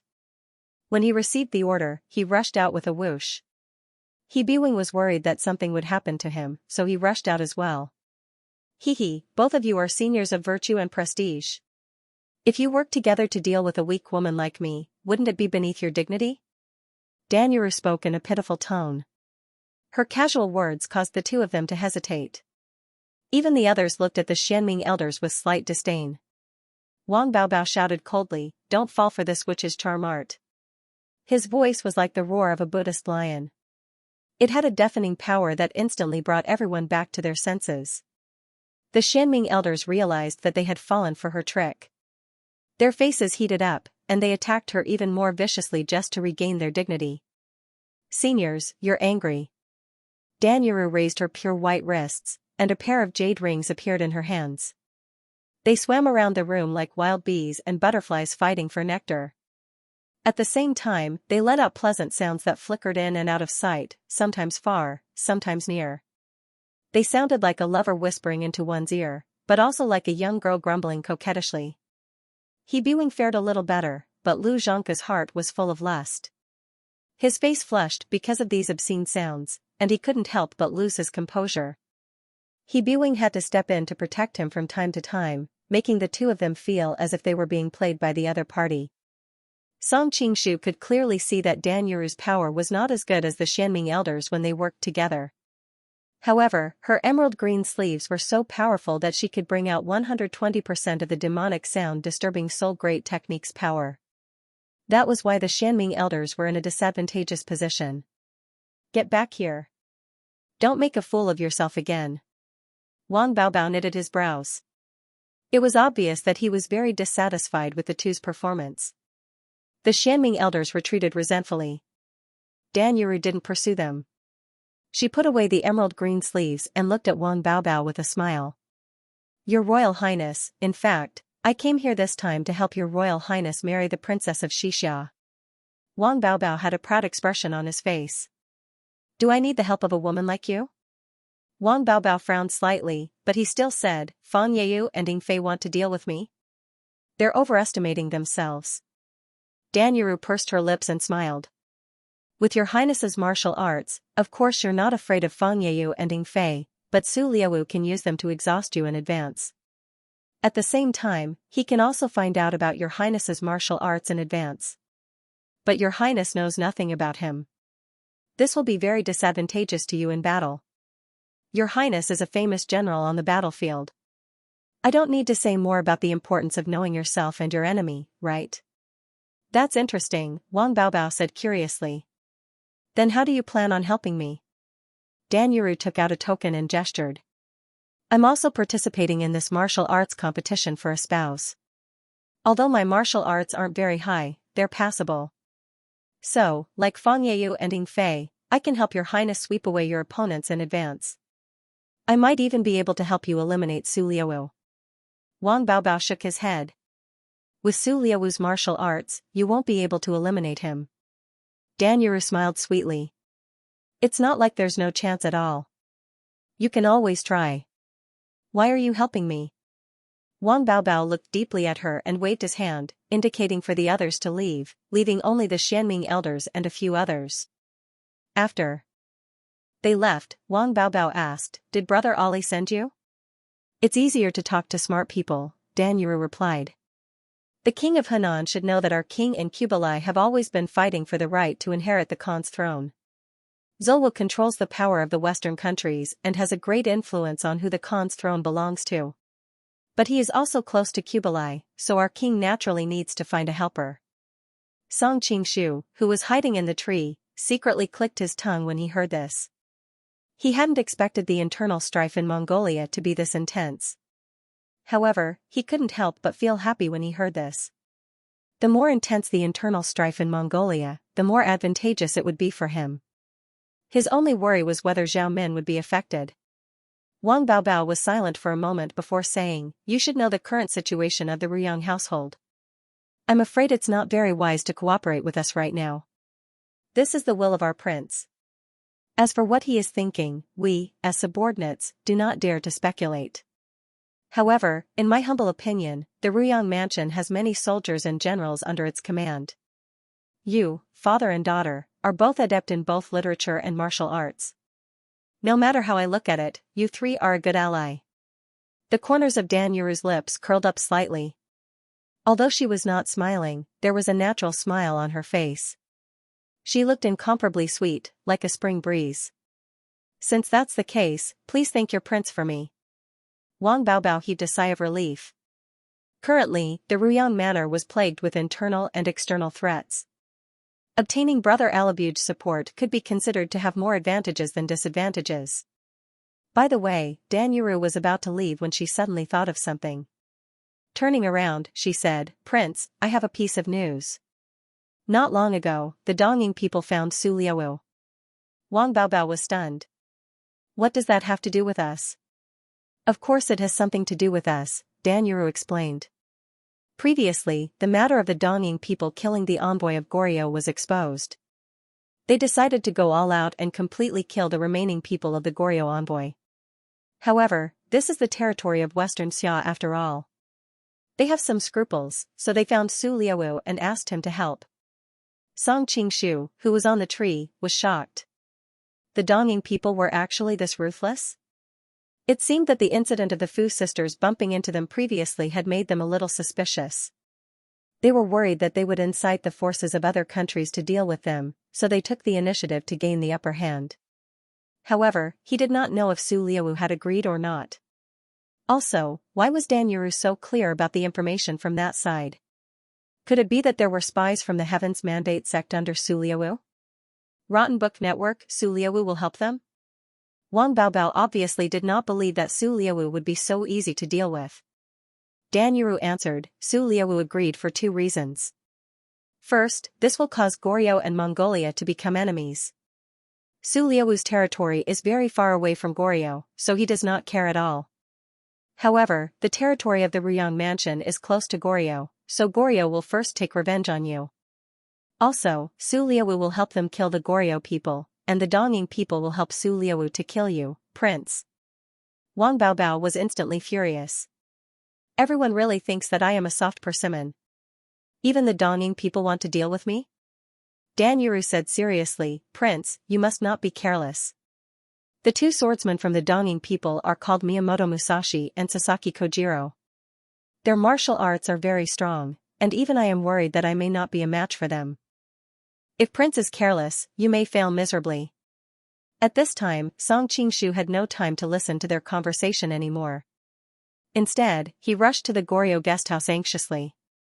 It was not that he did not guard against the Dongying people before, but the Goryeo guesthouse was heavily guarded. In addition, there were Xia soldiers patrolling nearby, so the Dongying people did not have the ability to do anything. Who knew that they would ask for Su Liaowu's help? He rushed all the way to the Goryeo guesthouse. From afar, he saw a sea of fire. When he went in, he found that the people of the Goryeo envoy group were all lying in a pool of blood. The only thing worth rejoicing was that he did not see the corpses of the Fu sisters, and there seemed to be no corpse of the Crown Prince of Goryeo. Faintly, he heard many people rushing over from afar. Song Qingshu quietly left the guesthouse and climbed up to a tall building. He had a panoramic view of the entire Xinjiang prefecture and the possible whereabouts of the Fu sisters. At this time, several streets away, a group of mysterious people in black cloaks were carrying the Fu sisters, the Crown Prince of Goryeo, and the others. There happened to be a quiet restaurant nearby, and 3 people were drinking on the upper floor. We haven't seen each other for a long time. Big Brother's capacity for liquor is getting more and more unfathomable. A handsome man in a green robe smiled and held a bowl of wine, looking at the burly man in front of him. The burly man laughed, I'm not afraid of second brother laughing at me. A few days ago, I was drunk by someone. The young man in the green robe was shocked, who can drink so much? There is actually someone in this world who can drink more than Big Brother? Another young man beside him laughed, but that person is not much better. It should be a draw. The 3 of them were naturally Duan Yu, Xiao Feng, and Ye Luqi. Duan Yu and Xiao Feng had not seen each other for a long time, so they naturally drank together. Ye Luqi and Xiao Feng had originally come together, so they came to drink together. Duan Yu was anxious, who is that person? Huh. His gaze had already noticed the group of people in black passing by downstairs, and noticed that they had two beautiful girls tied up. Immediately, his tender feelings for the fairer sex were triggered, and he jumped down from downstairs to block the men in black. "Who are you people? How dare you kidnap these girls?" The leader of the men in black was completely shrunk in his cloak, so his face could not be seen clearly. When he saw that Duan Yu was blocking his way, he shouted, "Get lost." His tone was extremely strange, and it was obvious that he was not from the Central Plains. As soon as he finished speaking, he had already appeared in front of Duan Yu, and pressed his palm against the vital acupoint on Duan Yu's chest. Although Duan Yu was skilled in martial arts, he had no foundation in martial arts, and his reflexes were too poor. He did not expect that the other party would attack him so quickly, and with such a strange movement technique, he actually appeared in front of Duan Yu in an instant. Xiaofeng pushed Duan Yu away, and in the blink of an eye, he had exchanged a few blows with the man in black. He couldn't help but be surprised, borrowing strength to fight strength, Star's transposition? "You're from Morong clan?" But he immediately denied this guess. He had fought with the Morong father and son, and Morong Fu's Star's transposition didn't have this kind of skill. Even Morong Bo was slightly weaker, and his opponent's Kung Fu was slightly different from Star's transposition. 18 dragons subduing palms? The two clashed, and the man in black retreated a few steps. He was also surprised. Hearing Xiaofeng's words, the man in black snorted, "Star's transposition is nothing." At this time a man and a woman came to his side. "Great Elder, there's a fire over there, and many people are rushing over here. What should we do?" Hearing how they called him, Xiaofeng's mind flashed. That was heaven and earth great shift, but Zhang Jiaozhu of the Ming dynasty is younger than you. "Great Elder, are you from the Persian Ming dynasty?" The man in black was naturally the old man, Huashan.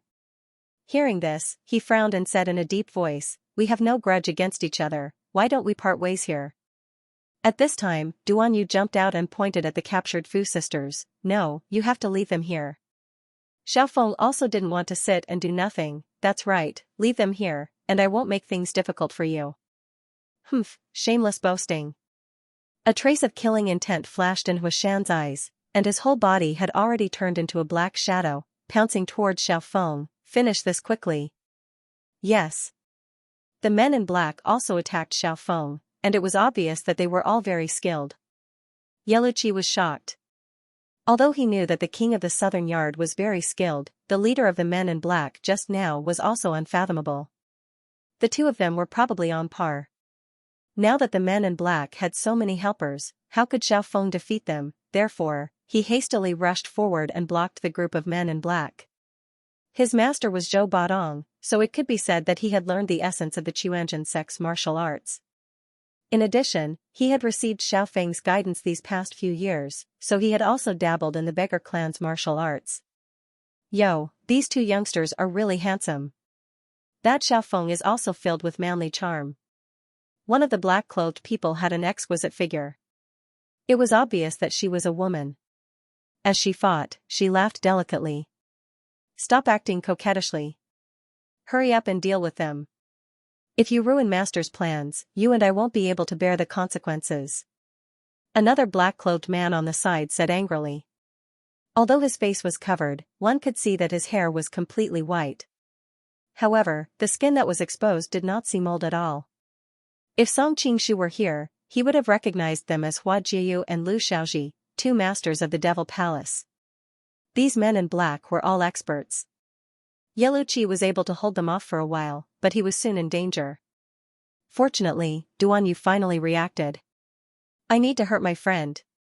As he spoke, Sword Chi shot out at the same time, causing the black-robed men to be battered and exhausted. Many of them were injured in a single exchange. 6 Meridian's magical sword? In the short exchange, Huashan could tell that although Duan Yu's kung fu was amazing, he did not know how to use it. His experience in fighting was too shallow. He wanted to take the opportunity to injure Duan Yu. However, Xiaofeng's kung fu was extremely high. No matter how unpredictable his movements were, Xiaofeng could always cover him with the 18 dragons subduing palms. He had no choice but to fight with 120% of his concentration. Fortunately, Hua Jiyu also reacted and attacked Duan Yu from both sides. Hua Jiu said with a smile, I thought you were just an ordinary spearhead. I didn't expect you to be so capable. Duan Yu was stunned. You're so old. Why are you calling me little brother? Hua Jiu said with a smile, listen to my voice and look at my skin. Which part of me is big? Oh, no, I mean, my breasts are quite big. Although she was not young, she had preserved her beauty by harvesting yin energy to nourish yang energy.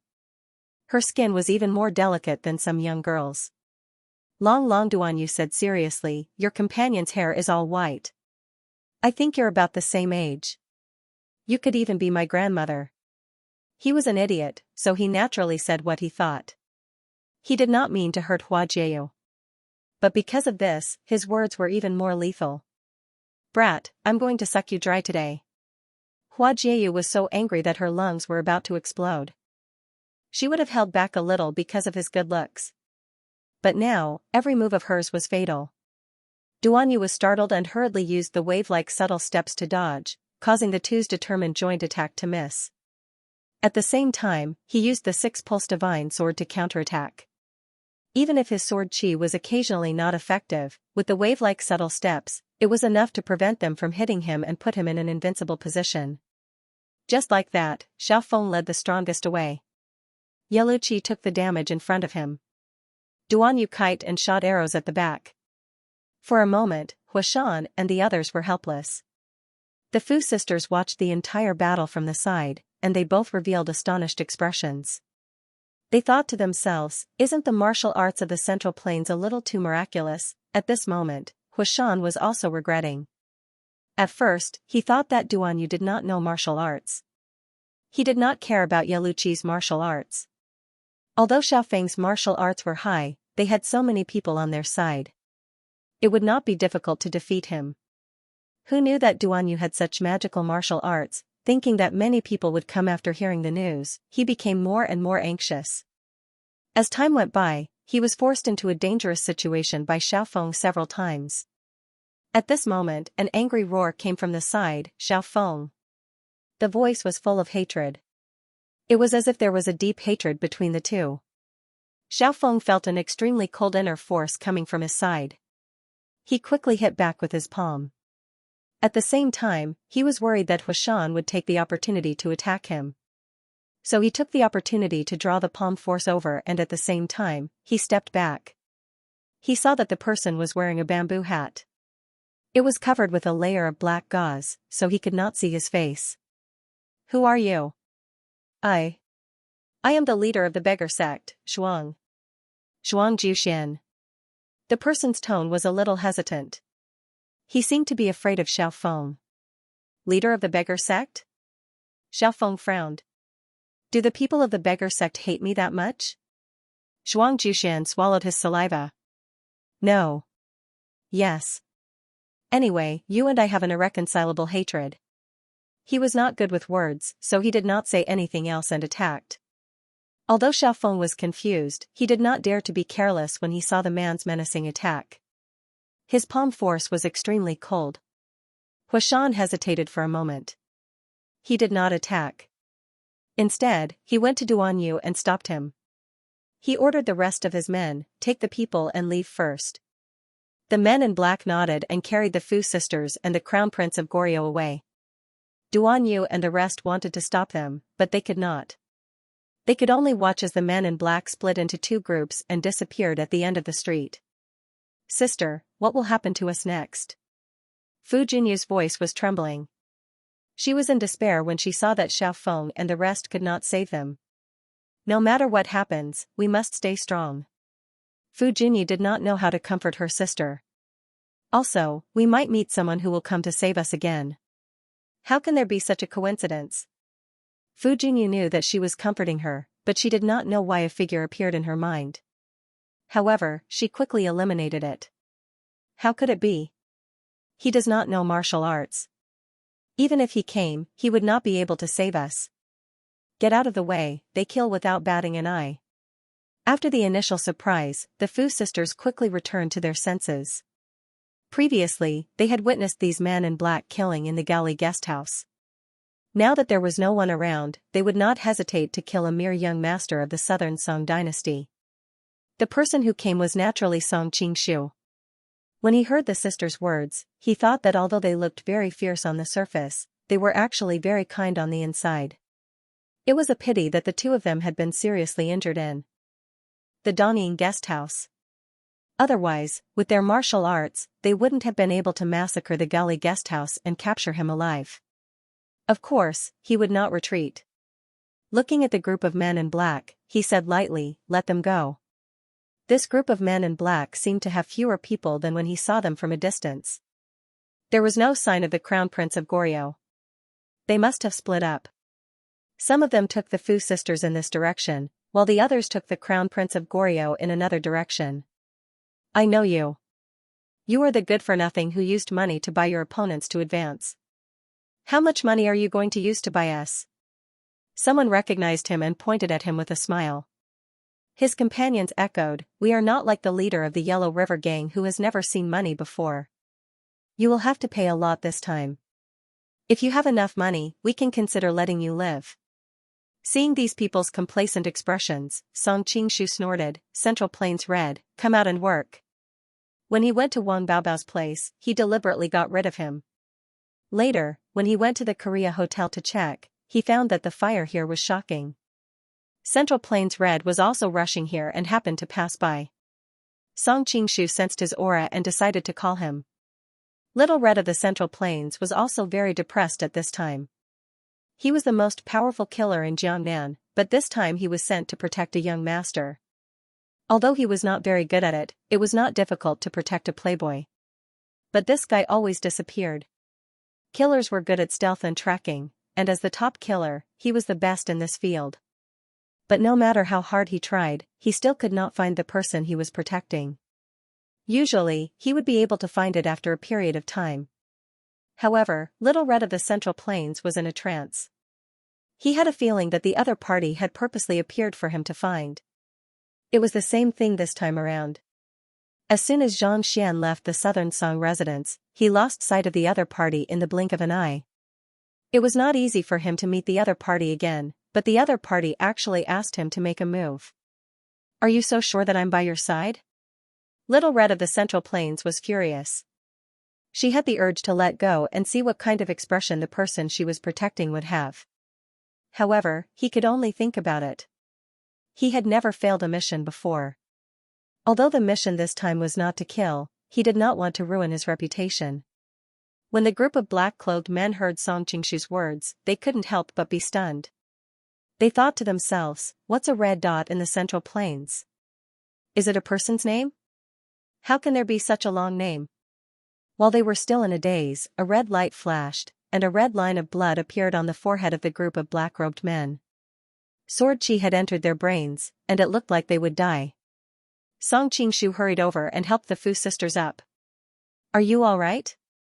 If you had come a little later, you wouldn't have seen me."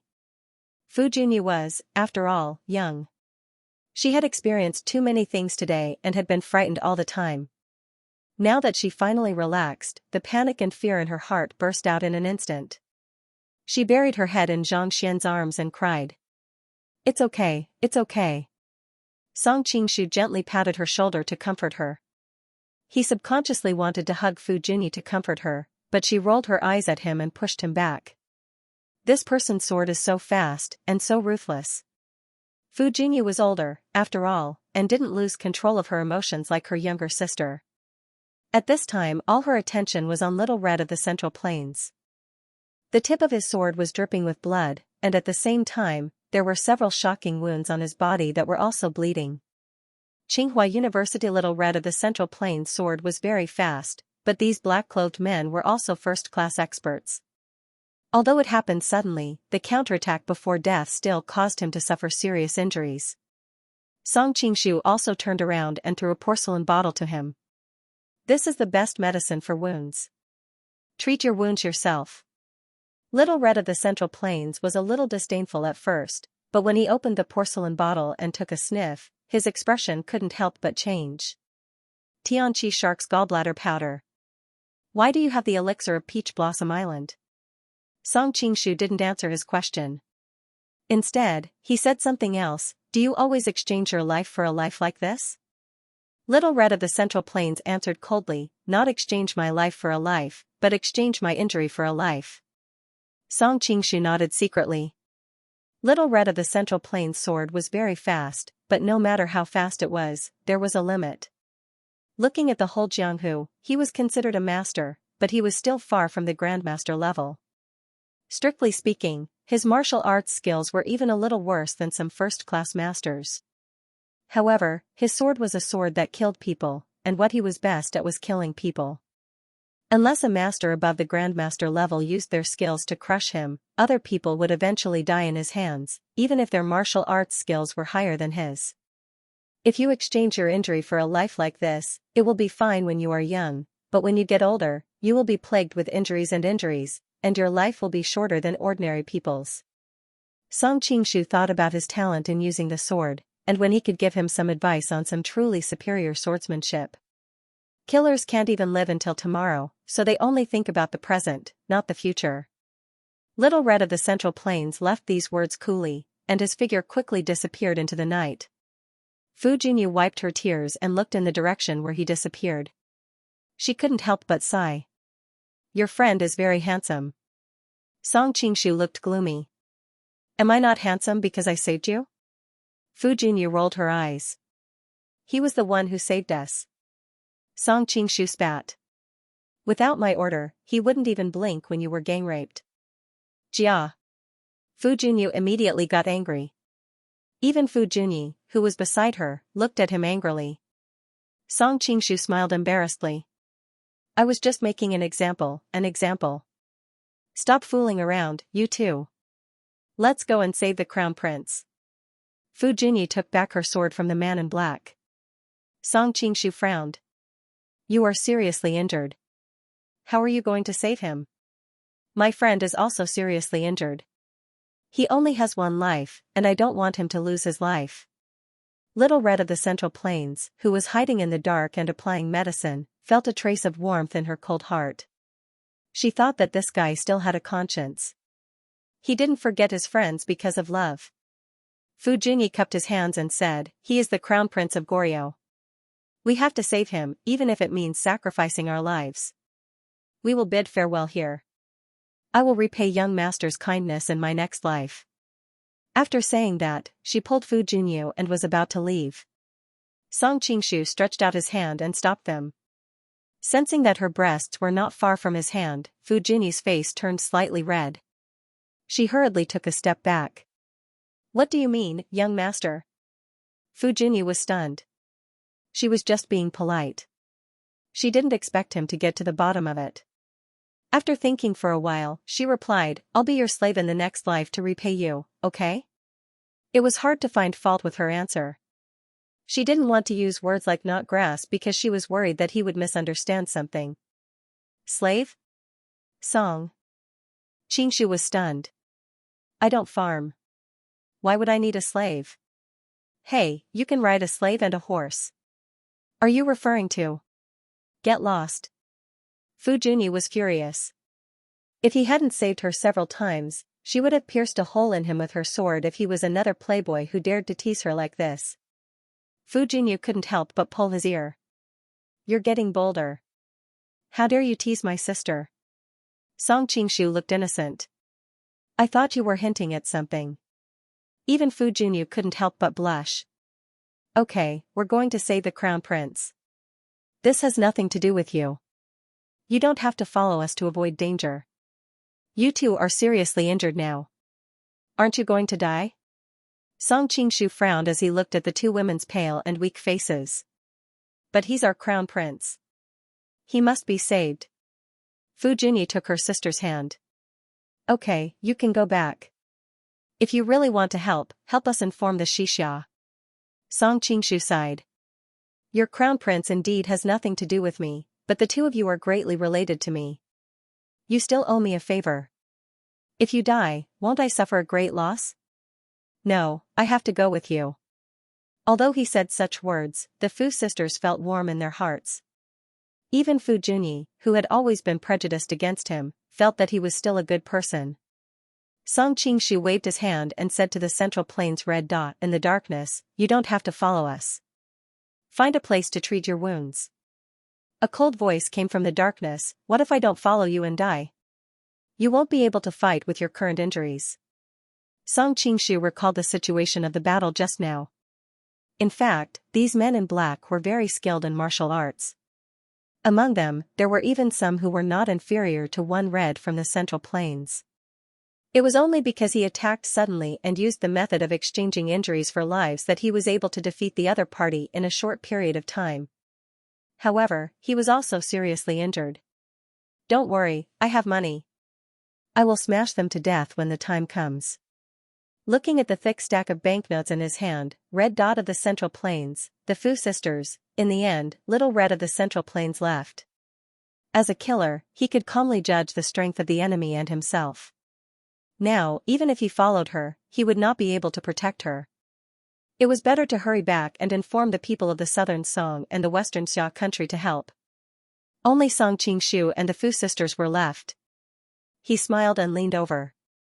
"I see that you are seriously injured and can't walk fast. By the time we get there, I'm afraid that your crown prince will be dead. Do you want me to help you?" Fu Junyi rolled her eyes at him and ignored him. Fu Junyi looked at him with a faint smile. "Why didn't I think that you were so bad before? Why did you come up with such a way to take advantage of us?"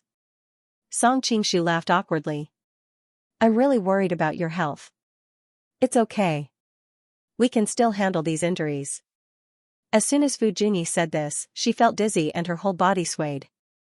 If it weren't for her sister supporting her, she would have fallen to the ground. Fu Junyi hurriedly called out to Song Qingshu. "Help me support my sister. Her injuries are more serious." "No, no need." Fu Junyi hurriedly waved her hand and refused. Fu Junyi pressed her hand. "Sister, don't force yourself. Try to save as much strength as possible. Later, you will have the strength to save people." Hearing this, Fu Junyi did not say anything. Song Qingshu walked over and squatted down. "It's too slow to support her. I'll carry her." Fu Junyi hesitated, but in the end, she nodded and gently leaned on him. When Song Qingshu stood up, he reached out to support her buttocks and lifted them up. At that moment, he could clearly feel that the beauty's body was a little stiff. "If you take advantage of me, I will kill you," Fu Junyi whispered in his ear. Song Qingshu smiled. "If I don't support you, you will fall." "What are you talking about?" Fu Junyi looked over curiously. Fu Junyi's face heated up. "No, nothing." Seeing that his hand did not move, she breathed a sigh of relief. Along the way, Fu Junyi straightened her back and put her elbows on his back. She did not want her body to have too much contact with him. This made Song Qingshu laugh. "Aren't you tired?" "Don't worry." Fu Junyi replied with a straight face. "But you move your center of gravity backward. It's even more tiring for me to carry you." Song Qingshu looked speechless. Fu Junyi could not help but tease, "My sister is so slim, yet you are tired carrying her. I heard that the young masters of the Southern Song dynasty like to linger in brothels. Have you been hollowed out?" Song Qingshu said gloomily, "You are a little girl. How can you talk about these things without shame?" Fu Junyi snorted. "Our Korea does not have as many messy rules as your Southern Song dynasty." Along the way, listening to the two bickering, Fu Junyi's nervous heart gradually relaxed. Soon, she realized that her arms were numb and her waist was uncomfortable. In the end, she unknowingly lowered her body and lightly leaned on his back. "Miss Fu, do you drink milk every day in Korea?" Song Qingshu suddenly asked. Fu Junyi was stunned. "No, why? That's strange. How can you grow so well just by eating kimchi?" Feeling the softness on his back, Song Qingshu fell into doubt. "What are you talking about?" Fu Junyi felt that he was up to no good. Right at that moment, the sounds of fighting came from not too far away. The old man from the mountain was fighting with Xiaofeng, Zhuang Juxian was fighting with Duan Yu, and Yeluqi was struggling under the attacks of the other black-robed men. If it weren't for Xiaofeng and Duan Yu helping him out from time to time, he might have already died. As it turned out, Zhuang Juxian had held Xiaofeng back. After exchanging a few blows, Xiaofeng quickly realized that although Zhuang Juxian's energy was amazing, his martial arts were too weak. Therefore, he showed an opening and lured Zhuang Juxian to attack. Just as he was about to easily subdue Zhuang Juxian, the old man who had been paying attention to the battle immediately came to his rescue. Then, it became a situation where Xiaofeng was fighting against the old man, and Duanyu was fighting against Zhuang Juxian. The latter two's martial arts were amazing, but they also did not have much fighting experience, so they were evenly matched. "Where did you take our crown prince?" Fu Junyu pulled out her sword and shouted. Fu Junyi also got down from Song Qingshu. The old man turned around and saw that the two of them had escaped. He was shocked. Xiaofeng said, "The white-haired man and the beautiful woman left in that direction with your crown prince." White hair and beautiful face? Based on his description, Song Qingshu immediately realized the identity of the two people. He saw Xianxia leading a group of Western Xia cavalrymen rushing towards them. She was tall and slender, and had an outstanding temperament. Now that she was riding on a horse, her long legs paired with the maroon-red horse, she looked so valiant and heroic that it was breathtaking. When the old man in the mountain saw that the Western Xia army had rushed over, and there was no lack of Class 1 Hall elites among them, he shouted, "Retreat!" His body moved strangely, and with a few twists and turns, he broke away from Xiaofeng. Soon, he disappeared into the darkness. The other men in black hurriedly retreated. Xianxia coldly snorted and waved her hand. The cavalrymen in black were good at martial arts, but how could they compare to the old man's speed? In an instant, they were shot by the rain of arrows. Some were nailed to the ground, some were nailed to the trees. It was a pitiful sight. The Fu sisters felt relieved when they saw the people who killed the Goryeo envoys. Fu Junyu couldn't help but praise, "This Western Xia crown princess is beautiful, and so handsome when commanding the army. It would be great if I could be like her." Fu Junyi couldn't help but say, "I'm afraid you won't have the chance to command the army. But this crown princess is really impressive." Song Qingshu smiled, but he fell into deep thought. The old man in the mountain was known as the king of assassins. It was impossible that he did not understand the principle of fleeing 1,000 miles if he failed to hit his target. Why was he entangled with Xiaofeng and the others here for so long? Why was he surrounded by the Western Xia cavalry? No matter how he looked at it, he seemed to be deliberately sending himself to death. Could it be, "Who are you?" Xianxia looked at the bamboo hat on Zhuang Juxian's head and asked in a low voice. One of his subordinates ran over and answered, "This is our beggar clan's leader, Zhuang Juxian." Beggar clan's leader? Xianxia vaguely remembered that there was a beggar clan's leader participating in the marriage contest. His actions in the group competition were too cruel and caused a lot of criticism. She didn't expect it to be this person. He was a little fat, and through the black veil on his head, she could see the scars on his face. If Sister Qinglu knew that he was also here to marry her, she would probably be disgusted. Under the common hatred of a common enemy, Xianxia subconsciously felt a little unhappy. Xianxia raised the horsewhip in her hand and pointed it at him. "If you're the beggar clan leader, why did you help those men in black slaughter the Goryeo ambassadors?"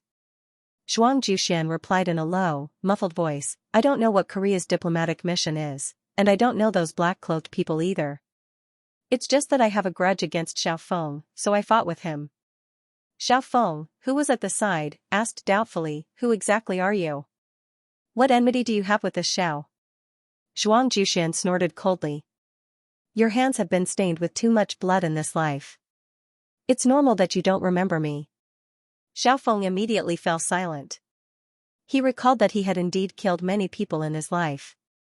Others aside, he had killed many righteous people in the Jianghu in a fit of rage at the Virtuous Gathering Manor. Wait, Zhuang Juxian, Virtuous Gathering Manor, could the two be related? When he raised his head and wanted to ask again, he found that Zhuang Juxian had already left. "Xiaowanya, are you all right?" Xianxia got off her horse and walked over to ask. She had just seen him fighting with those black-cloaked people from afar. Back when she was at the Liao Empire, she had even served under them. Naturally, she had to show some concern. "I'm fine. It's just that those black-cloaked people are very skilled, and they don't seem to be from the Central Plains. I'm guessing that they might be from the Persian Ming dynasty." Xiaofeng recalled the scene of his fight with the black-cloaked people. Every move the black-cloaked people made could be said to be fatal. Ever since his martial arts had reached a high level, he had never met such a dangerous opponent in a one-on-one fight. The Persian Ming dynasty, wasn't it destroyed by the Mongols? Xianxia sank into deep thought. Searching for an ebook at this time, a cold female voice came from the side. Crown Princess, please help us. Xianxia turned around and found that the two beautiful Fu sisters were kneeling on one knee in front of her. However, what she was more concerned about was Song Qingshu, who was behind the two girls. Noticing her gaze, Song Qingshu's face heated up. He thought to himself, I was obviously going to investigate the Ruyang household. I was doing proper business. Why do I feel a sense of guilt now? Ladies, please get up. Xianxia hurriedly helped the Fu sisters up. Noticing the injuries on their bodies, she even sent for 2 stools for them to sit on. The Fu sisters felt warmth in their hearts. After expressing their gratitude, they said, our crown prince was captured by those people, and we don't know if he's dead or alive. Please, crown princess, save him. Xianxia rolled her eyes at Song Qingshu, thinking to herself, you two didn't even bother to seek help from this great Buddha, and instead came to me. She asked, do you know who that person is? The Fu sisters hesitated. The black-cloaked people had covered their faces the entire time and didn't reveal their identities. They really didn't know who they were. At first, they suspected that they were Dongying people because they had the most motive. However, after exchanging blows, they realized that they didn't seem to be Dongying people. They're Su Liawu's men. A man's voice rang out. Everyone turned around and saw Wang Baobao walking over, surrounded by a group of experts. Su Liawu? Xianxia was startled. Although she knew about the conflict between the Mongolian factions, she didn't expect Wang Baobao to publicly undermine them. The leader should be the great elder of the Persian Ming dynasty, Huashan, the king of assassins. Wang Baobao said in a low voice, King Xiao just fought with him, so you should know him best. Xiaofeng nodded. The other party had indeed used the heaven and earth great shift. Xianxia thought for a moment, alright, let's go to Su Liawu and ask for him. All this time, they had indeed adhered to the principle of not offending the envoys of other countries. However, this time, Su Liawu had gone too far. He had publicly killed a country's envoy in the capital of Western Xia. Now, all the other countries were waiting to see Western Xia's reaction. If Western Xia retreated now, the other countries might follow suit. That would be even more troublesome to manage. They couldn't let the other countries think that Western Xia was weak and could be bullied. Wang Baobao was a little surprised. Crown Princess, you are indeed a heroine. I thought that Western Xia was a small border country and didn't dare to offend Mongolia. You don't have to worry about that. Xianxia waved her hand, commanding the cavalry and the experts of First Hall to hurry to Su Liawu's residence. Leaping onto her horse, Xianxia asked the Fu sisters, can the two ladies still ride horses? With these two victims of Goryeo present, even if they surrounded Su Liawu's residence, it would still be reasonable. Even if Temujin found out, he wouldn't be able to say anything. The Fu sisters nodded. Yes. Fu Junyu turned to look at Song Qingshu, her expression a little more delicate than before. Are you coming with us? Song Qingshu was about to reply when Xianxia coughed lightly. Young Master Jia, you should come with us. After all, you saved the two ladies and can be considered a witness. However, we don't have enough horses right now. Young Master, why don't you ride with me? Everyone knew that the crown princess of the Xixia country had just married into the Xixia country, but the crown prince had died before the marriage was consummated. She became a widow at such a young age. The customs of the Xixia country were open-minded. Unlike the strict etiquette in the southern Song dynasty, the crown princess did not think that the crown princess would stay a widow for the rest of her life for her husband whom she had never met. However, it was beyond everyone's expectation that she would hook up with another man so quickly. They heard that Jia Baoyu was a famous playboy in linen. Relying on his good looks, he mingled with women all day long and was good at pleasing them. No one expected that even the crown princess of Xixia would fall for him. There must be a male fox spirit, Wang Baobao frowned. It was a pity that the crown princess of Xianxia liked a pretty boy from the southern Song dynasty. Xiaofeng thought, Nanxian and brother Song have a relationship. Why is she so close to Jiao Baoyu? He was a careful man.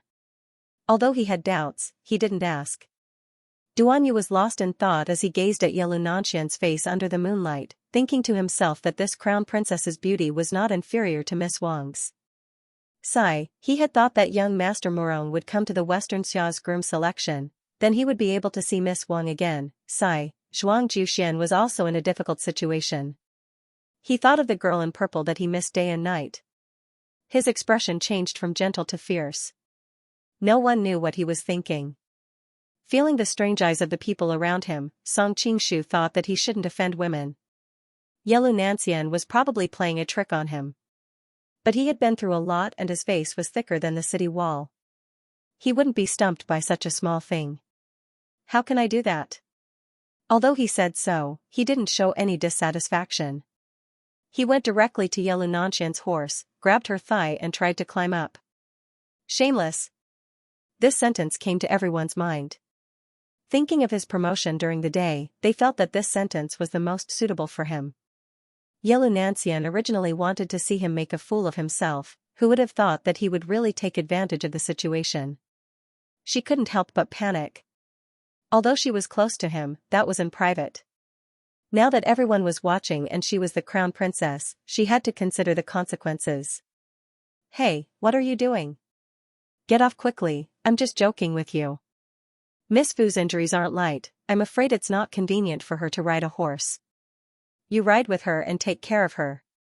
Yelu Nanxian's face was red as she waved her whip at him, chasing him off. Song Qingshu had only intended to tease her and did not intend to expose their relationship so quickly.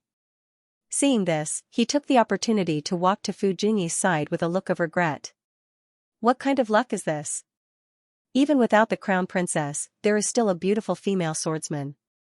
Not to mention ordinary people, even Wang Baobao, who was used to seeing beautiful women in a high position, could not remain calm. Fu Junyi had been happily watching the show, who would have thought that in the blink of an eye, the fire would burn her.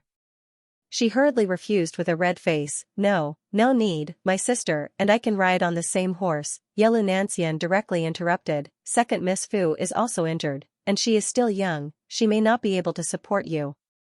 Also, I saw this young Master Jia carrying you all the way here, could it be that Miss Fu is unwilling now? Fu Junyi did not expect that she would also see the scene just now. For a moment, she was embarrassed and didn't know what to say. Song Qingshu suddenly understood. No wonder she was so jealous, she saw me being beaten by Fu Junyi. Alright, if you delay any longer, the crown prince will not be able to be saved. You guys follow me.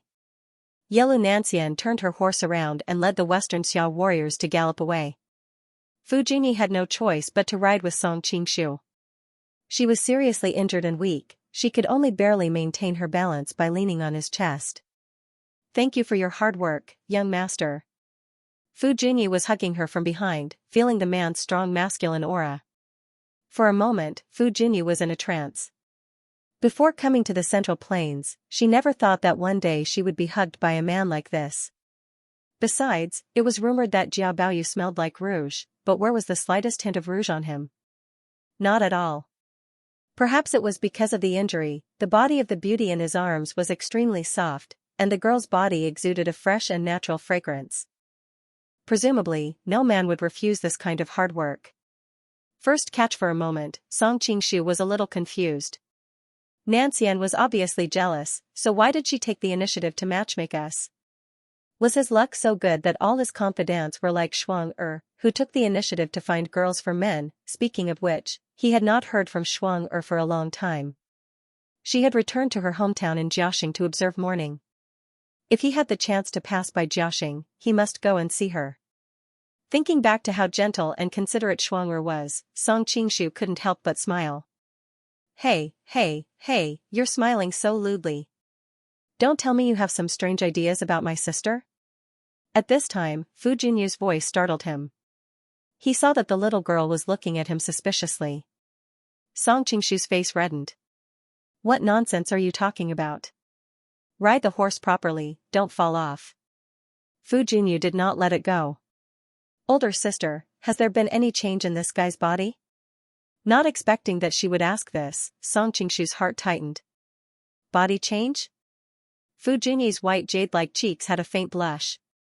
No, you little girl. What kind of nonsense is going on in your mind all day long? Oh, that's good. Being scolded by her older sister, Fu Junyu became slightly happy. When there was some distance between the two horses, Song Qingshu said in a small voice next to the beautiful woman's ear, "Thank you for hiding it from me." Fu Junyu lightly bit her lip. She thought, with her younger sister's explosive personality, how could she let this kind of thing go? No need to thank me, this is not your fault. She felt that the conversation was strange. She straightened to avoid being too close to him and changed the topic. It feels like you are very familiar with the crown princess. Not very familiar, we've just had deep conversations a few times. Song Qingshu replied. Deep conversations? Fu Junyu's brows furrowed. Clearly, she did not understand the hidden meaning in his words.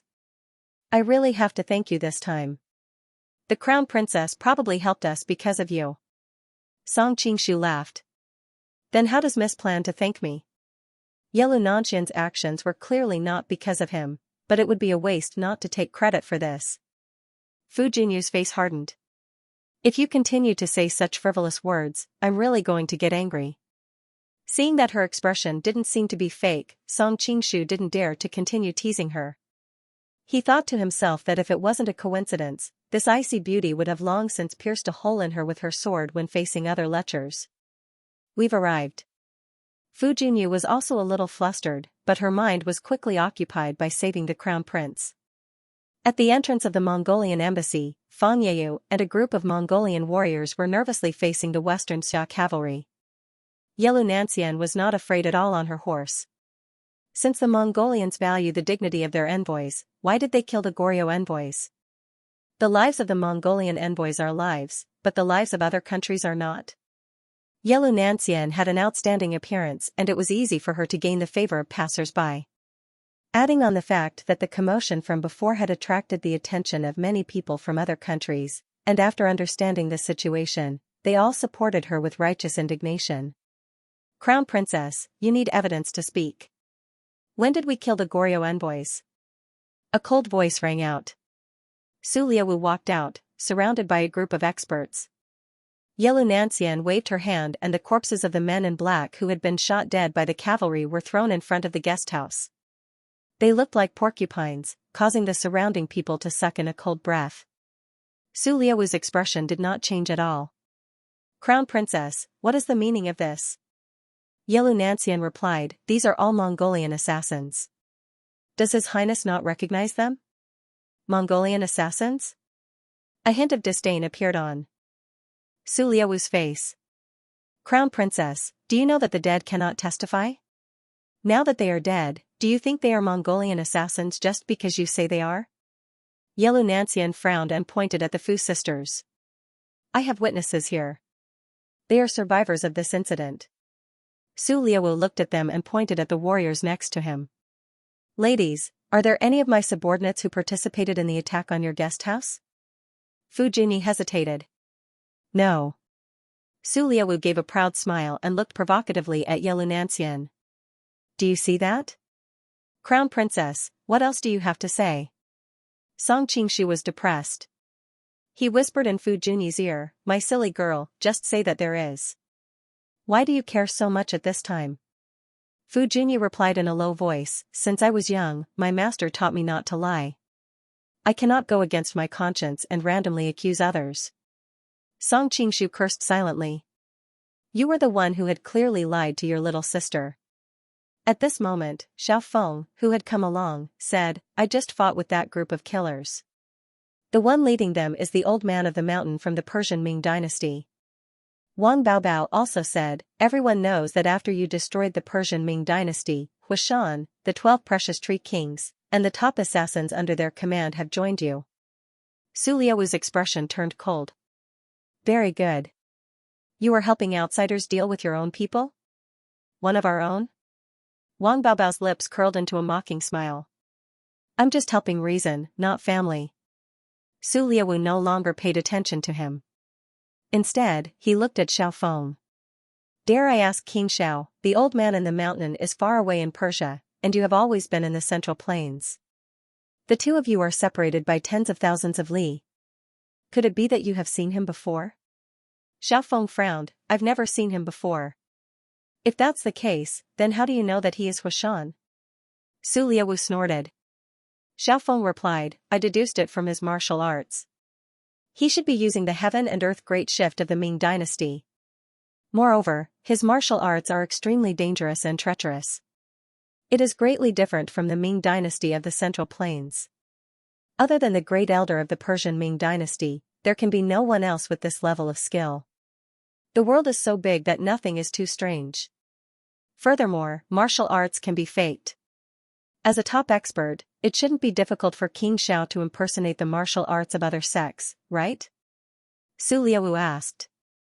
19th floor, literature. Xiaofeng replied in a deep voice, that is indeed the case. Huashan and the others did not come with this prince on this trip to Western Xia. Su Liaowu smiled. Therefore, someone purposely impersonated one of my subordinates in order to sow discord between Mongolia and Western Xia. Crown Princess, please do not fall for it. The surrounding crowd discussed animatedly. Among them, many of the forces that had always been on good terms with Mongolia began to speak up for Su Liaowu. Song Qingshu had to admit that this Su Liaowu was indeed worthy of being a general who had won countless battles in the Western countries. Even though everyone knew that he was quibbling, what he said was reasonable and extremely confusing. Wang Baobao, who was at the side, hesitated for a moment. In the end, he did not reveal the deal between Su Liaowu and the Dongying people. This information was obtained with great difficulty by Dan Yuru from their inner circle. He did not want this to cause the spies buried there to be pulled out. Seeing that Xianxia had fallen into a predicament, Fu Junyi hurriedly said, in tonight's massacre, there were 4 survivors. Lin Yan, a member of the Chui family, took advantage of the chaos to escape. Us sisters and the crown prince were captured by the assassins. Fortunately, King Xiao and the others rescued us midway, allowing us sisters to escape. However, the crown prince was taken away by other assassins. Xianxia's eyes lit up. That's right. Whether you are the assassins or not, we will know once we search the library. In addition, we can also see if that old man from the mountain has followed His Highness to Western Xia. Upon receiving her signal, the Western Xia warriors took a few steps forward. However, the Mongolian warriors did not budge an inch. Both sides' weapons were already clashing, and it looked like a huge battle would erupt at any moment. Su Liaowu's face darkened. Crown Princess, you have to think this through. A country's library is like a country's territory. Furthermore, I live here. If I let you come in and search, where will the Mongolian Empire's face go? Xianxia did not show any fear. The innocent will be innocent, and the corrupted will be corrupted. We are doing this to prove His Highness's innocence, to give Goryeo and the other countries an explanation.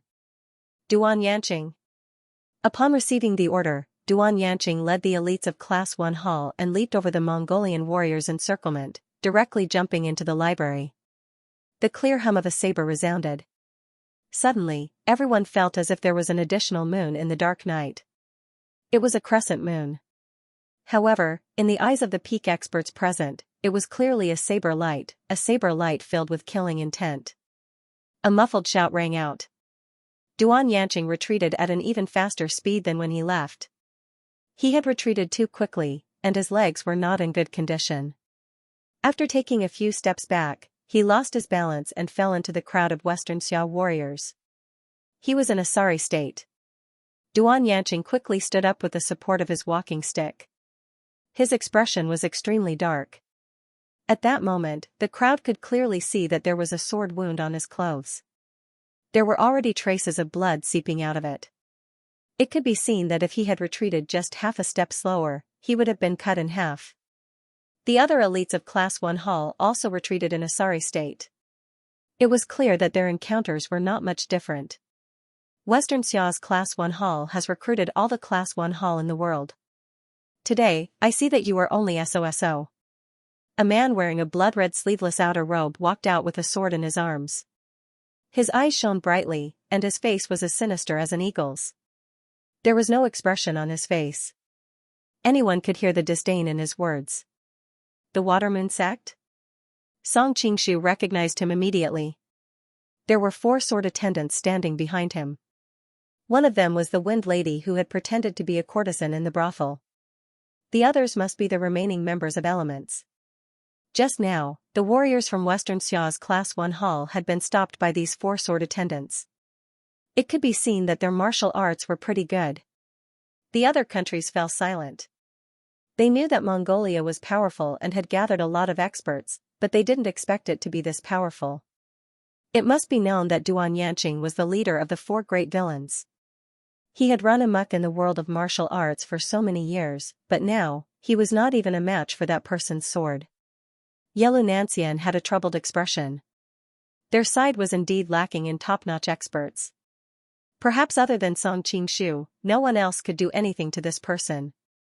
But with her lover's current status, how could she make a move? This time, they had mustered so many people to come here. If they returned in failure, wouldn't it be a complete disgrace to Western Xia? Just as they were in a dilemma, a coquettish but cold voice suddenly came from the air. How arrogant! Su Liawu looked at Duan Yanqing and said, Mr. Duan, you can take a blow from Shuiyi Great Master without dying, which shows that you are also an expert. Why do you need to stay in a small country like Xianxia? There will be a bigger stage for you to display your skills in Mongolia. Duan Yanqing chuckled and said in a hoarse voice, I am quite used to staying in Xianxia, and I don't like to do things that will make me famous. Su Liawu was not annoyed and continued, I heard that the throne of Dali originally belonged to Mr. Duan, but unfortunately, it was stolen by Duan Jingming and Duan Jingchun. Mr. Duan has been in Xianxia for many years, and Xianxia clearly does not have the ability to help you restore the throne, but Mongolia is different. Mr. Duan, you should think about it. Song Qingshu cursed in his heart. This matter happened to be a knot in Duan Yanqing's heart. As expected, when he heard these words, his eyes flashed and he did not refute them for a moment. Instead, he fell silent. Shuiyi Great Master was displeased that Su Liawu had recruited a defeated opponent. She said coldly, Xixia's Class 1 hall has recruited all the Class 1 halls in the world. Today, I see that you are just SOSO. How arrogant. A charming and cold voice came. Everyone turned around and saw a slender and graceful woman in white slowly descending from the sky. A light wind blew, and she floated like a fairy. Although her face was covered with a light veil, her features were picturesque, and they could still tell that she was an extremely beautiful woman. Goddess, when Duan Yu saw the woman, he felt as if he had been struck by lightning. He clearly remembered the statue of the goddess in the jade cave, every part of her skin and every part of her skirt. Although this woman was masked, she looked exactly the same as the goddess, and even more so than Miss Wang. Song Qingshu was a little surprised. Why was Li Qiushui here? Wasn't she healing Wu Yazi at Beating Drum Mountain? Old princess. Some of the veterans of Class 1 Hall could not help but become excited when they saw Li Qiushui. It had to be known that Class 1 Hall had been built because of Li Qiushui. That Japanese over there, were you the one who said that Class 1 Hall was just SOSO? Li Qiushui's appearance was accompanied by an imposing aura. He had casually fought with the warriors of the Western Xia, but the declining situation of the warriors of the Western Xia had changed in an instant. Every one of them looked excited. The expressions of the people from the Shuiyi Great Sect changed. Dong Ying had been in contact with the imperial court of the Central Plains for a long time, and they did not mind being called the pirates. Later on, they realized that the word pirates was derived from the dwarves, and they became extremely sensitive to this insulting word. How dare you? When the mountain attendant behind Watermoon Sect saw her insult his master, he could not help but fly into a rage.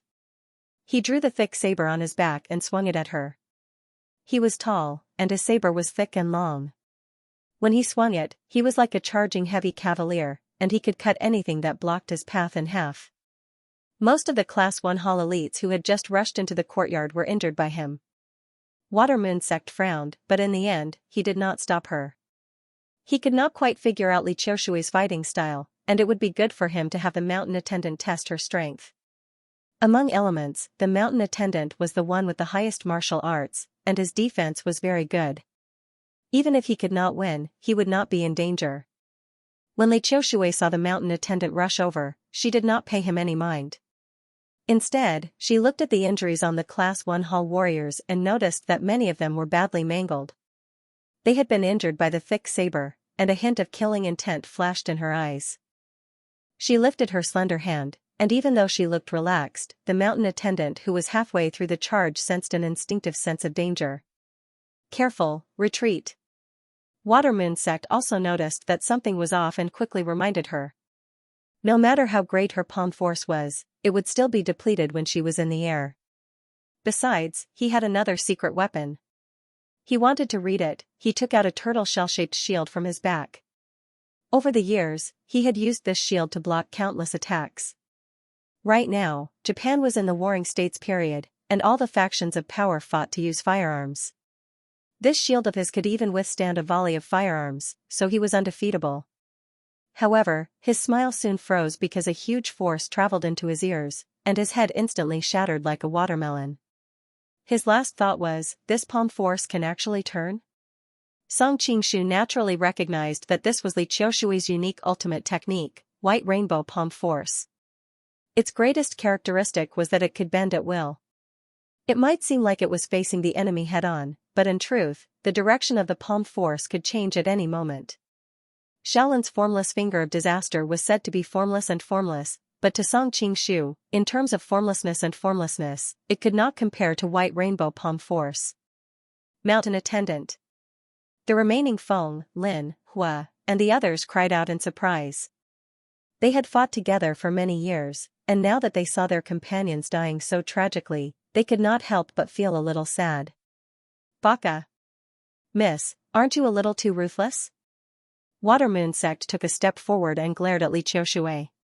Miss? By the side, Song Qingshu had a strange expression on his face. He thought that this Water Moon Sect was really a fool. Li Qiushui was old enough to be their mother, and they still called her a miss? Of course, Li Qiushui had a technique to maintain her youthful appearance. Right now, she looked like a young lady, and it was very easy for people who did not know the truth to mistake her for someone else.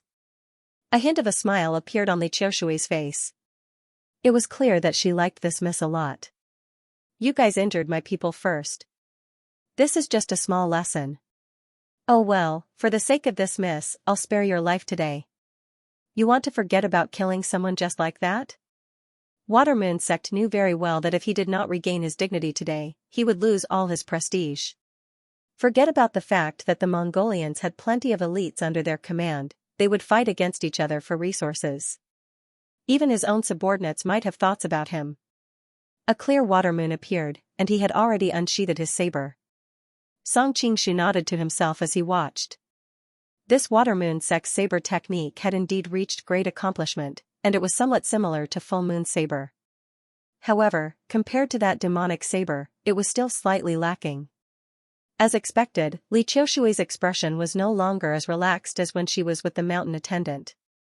When the saber came slashing at her, her figure flashed, and she used extremely ingenious footwork to avoid the saber that the opponent was determined to kill.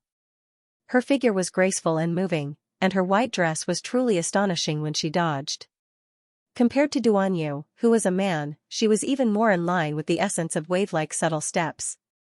What kind of amazing lightness skill is this? Su Liawu, who was watching from the side, also revealed a hint of amazement. Fang Yeyu, who was at the side, answered, it should be the carefree sex wave-like subtle steps. Prince Duan of Dali also used it in the arena. In terms of movement and dodging, there is no one in the world who can compare to his lightness skill.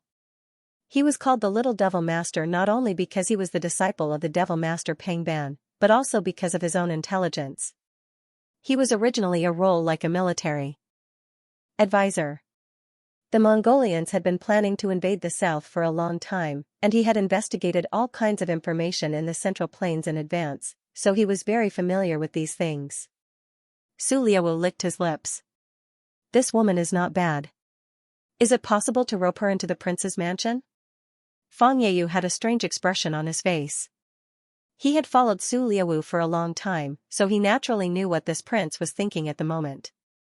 He could not help but weigh his words before reminding Su Liawu, I'm afraid that's not very realistic. She is the old princess of Xianxia. Although she looks young, her actual age is probably a few years older than the Khan. The princess of this marriage selection is her granddaughter. Song Qingshu, who was in the distance, heard their conversation clearly and could not help but want to laugh. But then again, although Li Qiushui was old, she did look like a young married woman. It was quite deceiving.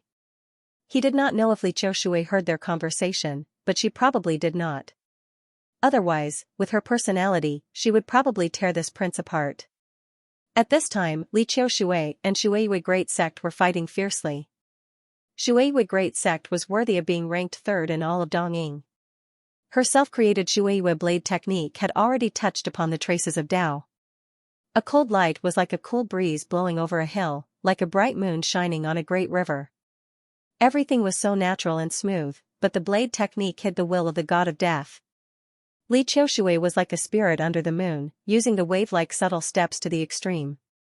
Her entire body turned into countless white afterimages, dodging the killing intent of the other's blade technique while waiting for an opportunity to counterattack with the power of the white rainbow palm.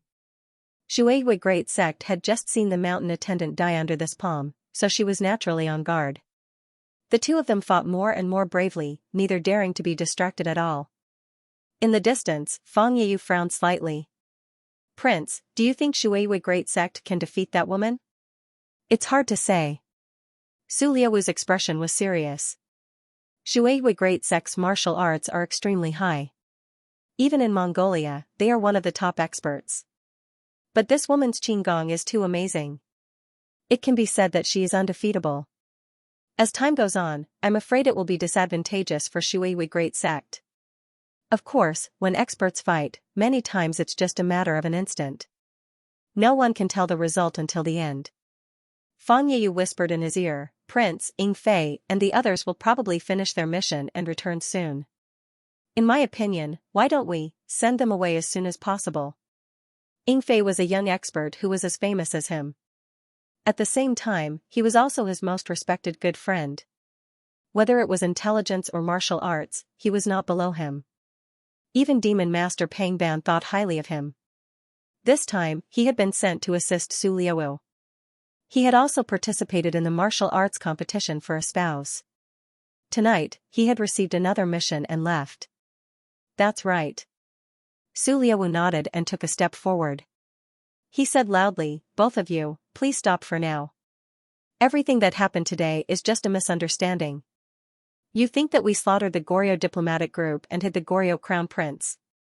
We have a clear conscience and will let you search. As he spoke, he gestured for his subordinates to make way for him, looking as though he was ready to let them investigate. Fu Jinyu couldn't help but curse in a low voice. They said the same thing just now, but they didn't take it seriously at all. But when they saw a super expert from Xianxia, they immediately asked them to investigate it. They are all bastards who bully the weak and fear the strong. Fu Jinyi held her sister's hand with a bitter expression. Currently, Daoli was indeed the weakest and most easily bullied. Song Qingshu frowned. Since Su Liawu was so fearless and let people go in to investigate, then the crown prince of Goryeo was most likely not inside. Yelu Nanxian also glanced at him discreetly. It was clear that she was thinking the same thing. But now that it had come to this, it was hard for them to stop. They could only wave their hands and have the warriors under them enter the courtyard to investigate. Shuiyue Great Sect and Li Qiushui naturally stopped. Both sides returned to their own camps. Shuiyue Great Sect looked at the other warily. She didn't expect a woman to have such high martial arts. What does His Highness mean? Is the mountain attendant going to die for nothing? Wind Maiden muttered in dissatisfaction. Lin Shi hurriedly pulled on her sleeve. Be quiet. You dare to question His Highness? Do you not want your life anymore? Wind Maiden was somewhat indignant. She had wanted to find Shuiyue Great Sect to reason things out, but she found that her master's expression was dark. He didn't even look at the dead mountain attendant, nor did he have any intention of avenging him. She couldn't help but feel sad for the death of a rabbit. When Li Qiushui returned to Xixia's side, he glanced at Yelu Nanxian. You are the crown prince's new concubine? You are indeed a peerless beauty. It's no wonder that father and son became enemies because of you. Yelu Nancian couldn't help but feel very awkward. At first, Li Yuanhao wanted to make her the crown prince's concubine, but he casually sent a maid to replace her. This was the root cause of the series of turmoil in Xianxia. However, after the situation calmed down, the court officials still restored her status as the crown prince's concubine. This could be considered to have settled the matter, and no one would mention it again. Who would have thought that Li Qiushui didn't have any qualms about this? Yelu Nancian saw the miraculous martial arts she used to kill the mountain attendant with a smile. She also had a special status in elite hall. Yelu Nancian couldn't help but feel a little afraid, but she quickly remembered that her lover was still here. She immediately regained her composure. This concubine greets the old concubine. Li Qiushui nodded in satisfaction. Not bad, not bad. This bearing is indeed graceful and noble. I heard that you have a good relationship with Qinglu. Little sister Qinglu is a very good person and treats me well. Yelu Nancian thought, how could she not be good? Even her man is the same. Li Qiushui was just about to say something when a dazed voice came from the side. Fairy sister, Li Qiushui turned around and couldn't help but smile. So it's young Master Duan. The two of them had met once before at the drum-beating mountains Shenlong chess game. She had always liked handsome young men, so she naturally remembered this dazed air. It's me, it's me. Duan Yu's expression shook. Fairy sister actually still remembers me. Duan Yu is really lucky. Li Qiushui trembled at his teasing. The two of them quickly started chatting.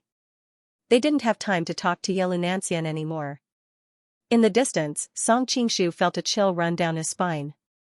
He thought that this Li Qiushui's appetite was really good. She was already so old and still wanted fresh meat. Also, Duan Yu was trying to curry favor with her grandmother. He didn't know what Miss Wang would think if she found out. In just a short while, the people from Class 1 Hall had already finished inspecting the guest house and came out. Yelu Nancian went up to them with a face full of anticipation, but they all shook their heads without a trace. She could not help but sigh in her heart. As expected. The Fu sisters immediately became anxious. Fu Junyu said, could it be hidden in some secret room? Song Qingshu shook his head and said, they won't. While the people from Class 1 Hall might not be very skilled, they have a lot of amazing people and strange things. Not a single secret chamber can escape their discerning eyes. Also, this guest house was prepared by Western Xia, so they naturally know the situation inside. Fu Junyu couldn't help but feel disappointed. Then where did they take the crown prince? Su Liawu laughed loudly. Now our Mongolian innocence has been proven. This prince has already said that what happened to the Goryeo ambassadors tonight has nothing to do with us. If you ask me, it's your Western Xia who lost the crown prince of Goryeo and can't find him, so you want us Mongolians to take the blame.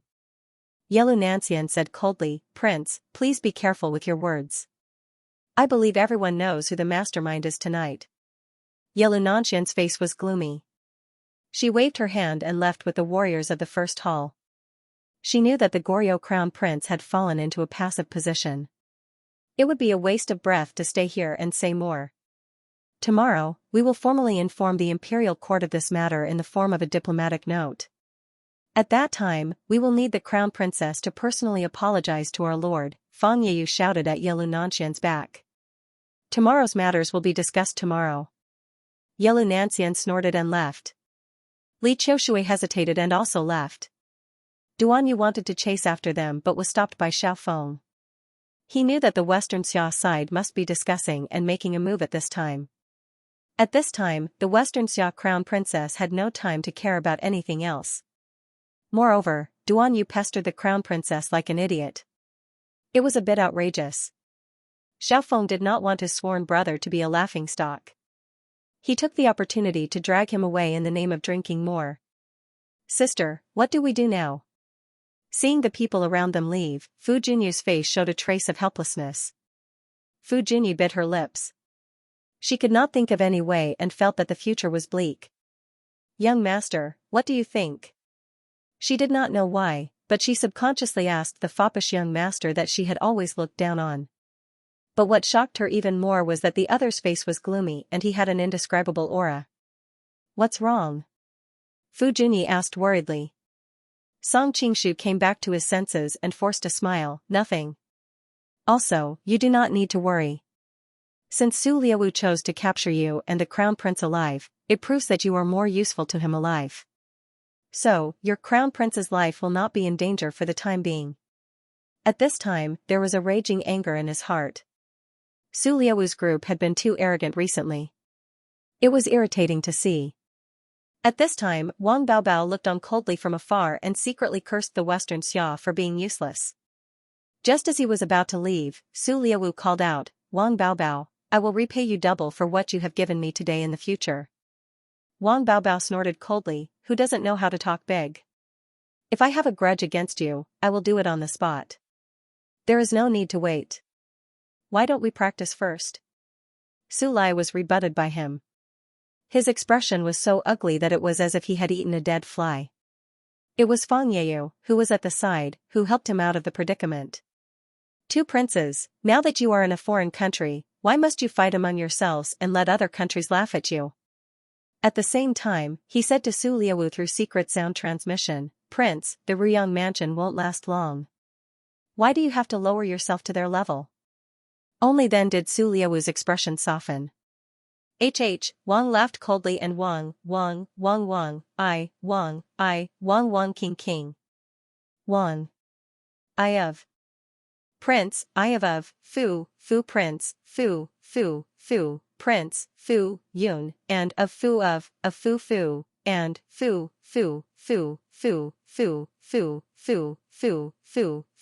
Prince, Fu, ah. Fu Junyu finally reacted. That bastard. Hearing the sisters' voices, Su Liaowu turned around. Seeing the beautiful sisters, he felt much better after being bullied by Wang Baobao. "You two ladies have met with a disaster today, and we still don't know who the mastermind is. The entire Xingqing mansion is in chaos. You two ladies are in danger at all times. Why don't you stay in our house for a while? I am not boasting, but there is no place in the entire Xingqing mansion that is safer than our house. Tui, you are the biggest villain." Fu Junyu scolded him mercilessly.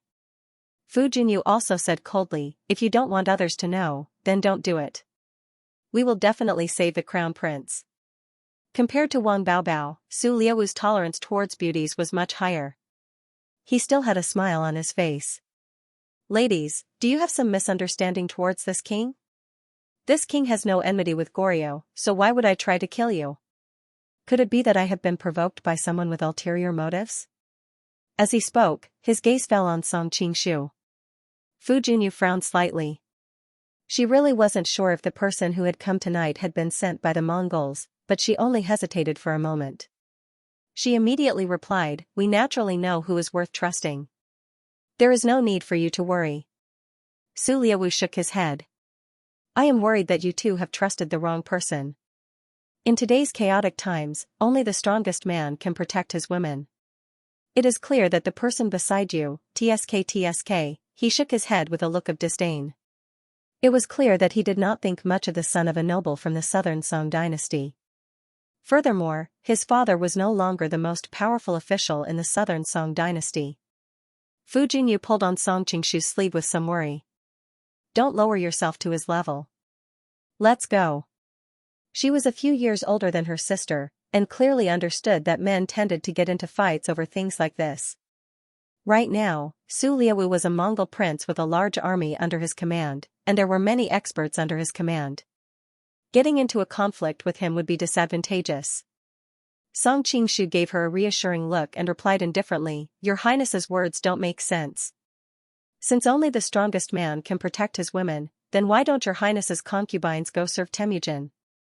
He is the strongest man in all of Mongolia, isn't that right?" Su Liaowu's expression instantly turned ugly. Most importantly, he couldn't refute these words. Did he dare say that he was stronger than his grandfather? What was going on today?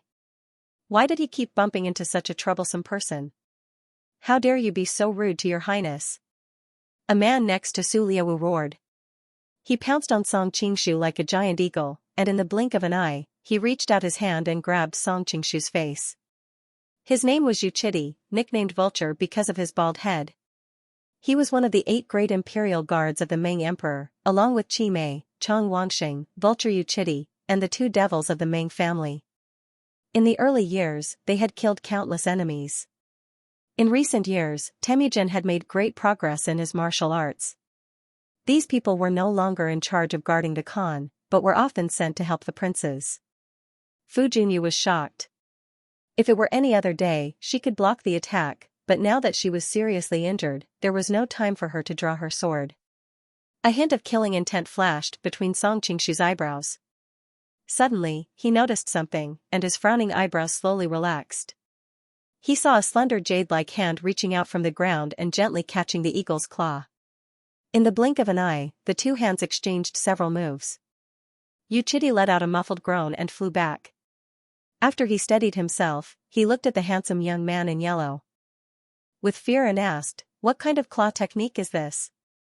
Song Qingshu had an innocent expression. "You can't blame me for this. It's them who are being unreasonable." The person who had come was naturally the yellow-robed woman. With such a big commotion, it was impossible that the Southern Song Embassy had not heard of it. However, they had not shown themselves because they did not want to cause trouble. Seeing that her companion was in danger, she naturally would not remain indifferent. "Sir, you are young, but your martial arts are very high. Which master are you?" Su Liaowu asked. "It is not convenient to mention my master's name." "Please forgive me, Your Highness."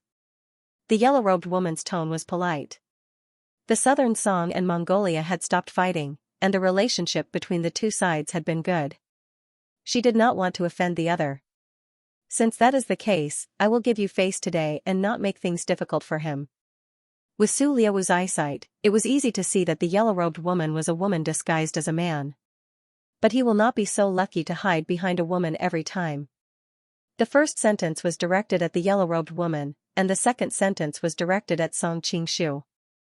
It was obvious that he wanted the beauties to see his incompetence. Song Qingshu's expression was calm. "It is easy to get into trouble if one is so arrogant." Su Liaowu laughed loudly. "Fate is just an excuse for the weak to be useless. This king has millions of soldiers and many experts. Who can do anything to me?" Worried that Song Qingshu would continue to speak and anger the other, the yellow-robed woman quickly pulled him away.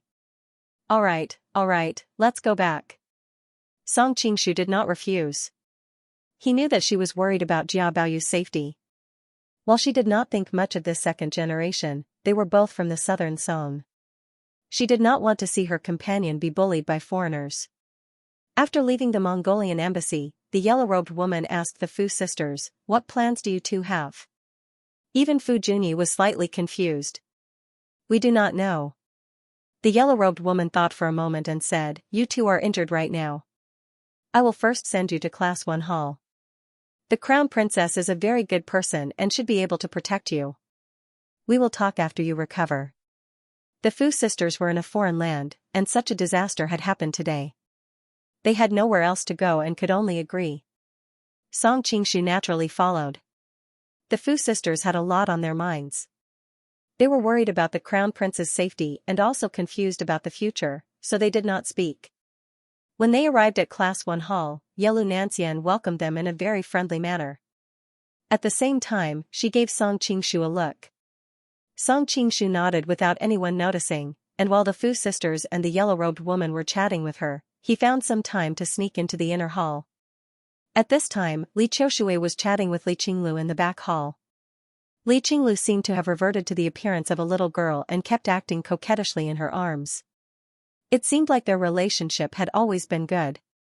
"Senior Li, weren't you taking care of Wu Yazi on Beating Drum Mountain? Could it be that his injuries have healed?" Song Qingshu had already taken off his mask and returned to his original appearance. "Qinglu," said Li Qinglu. Li Qiushui did not like to be called grandma. She felt that she was too old, so she called her Qinglu at most. "Old concubine," Li Qinglu said coquettishly. Li Qiushui did not like to be called grandma. She felt that she was too old, so she called her old concubine at most. Li Qiushui rubbed her hair. "I was worried about you, but now I'm relieved." Then she answered Song Qingshu's question. Everyone in the world knows about the marriage contest in Xianxia. I was worried about Qinglu, so I decided to come back to take a look. Song Qingshu understood what she meant. Wu Yazi doesn't know? Li Qiushui looked a little embarrassed. You know that Qinglu was with the Xianxia after I left him. I was worried that he would think too much, so I came out secretly without letting him know. Song Qingshu's expression was strange. Li Qiushui was dissolute and coquettish. Li Qinglu was the indirect result of her cheating on Wu Yazi. No man could stand it. No wonder she did not dare to tell him. After chatting for a while, Song Qingshu remembered something. By the way, how is Miss Wang recently? What? You hurt one of my granddaughters, and now you're thinking about my other granddaughter? Speaking of which, Yu Yan often asks about you. Li Qiushui rolled her eyes and giggled. Old concubine, brother Qingshu is so powerful. It's normal for sister Yu Yan to like him. We sisters work together. Ahem, it's also a good story. Li Qinglu was very lively. She did not react like ordinary people would when they were jealous. Instead, she looked like she wanted to see the world in chaos. To be honest, you're really an exception. You're so young, but your martial arts are so high. You have so many forces under your command. Most importantly, you're so handsome. I like you just by looking at you. If it weren't for your relationship with Qinglu, I might also want to have a taste of you. Li Qiushui rolled her eyes as if she was looking at Tang Xing. Song Qingshu had a strange expression. He thought that with Li Qiushui's temper, if his martial arts were lower, he might really be raped by her. Even though Li Qinglu was mischievous, she was also scared. Old concubine, Li Qiushui giggled. I'm just teasing you. After a pause, she continued, Yu Yan is doing well. In addition, Wu Yazi has been teaching her martial arts recently. She's making good progress. She's willing to learn martial arts? Song Qingshu was a little surprised. Didn't you teach her the holy light scripture? Li Qiushui rolled her eyes. She studies it day and night like it's a treasure. She often comes to ask for advice on things she doesn't understand. After a while, Wu Yazi started to teach her martial arts. She didn't learn martial arts before because she thought it was not elegant for girls to learn fighting and killing. However, the martial arts of our Xiaoyao sect are not powerful. The most important thing is that they are elegant and beautiful. When you fight, it's like dancing. Of course, she likes it. I see. Song Qingshu nodded. He wanted to ask more, but suddenly, Yelu Nanxian rushed in. Something happened again. Seeing her serious expression, Song Qingshu hurriedly asked, What's wrong? When we were surrounding the Mongolian guest house, something happened at Crazimo's guest house as well. Madame Zhen was kidnapped. Yelu Nanxian said quickly. Zalanden left with his men. Madame Zhen pretended to be him to participate in the marriage contest. Someone must have seen her during the group competition. The Mongolians are too much. Song Qingshu didn't need to think to know that it was the Mongolians who did it. No wonder Fang Yeyu and Su Liawu said those things. What do we do now?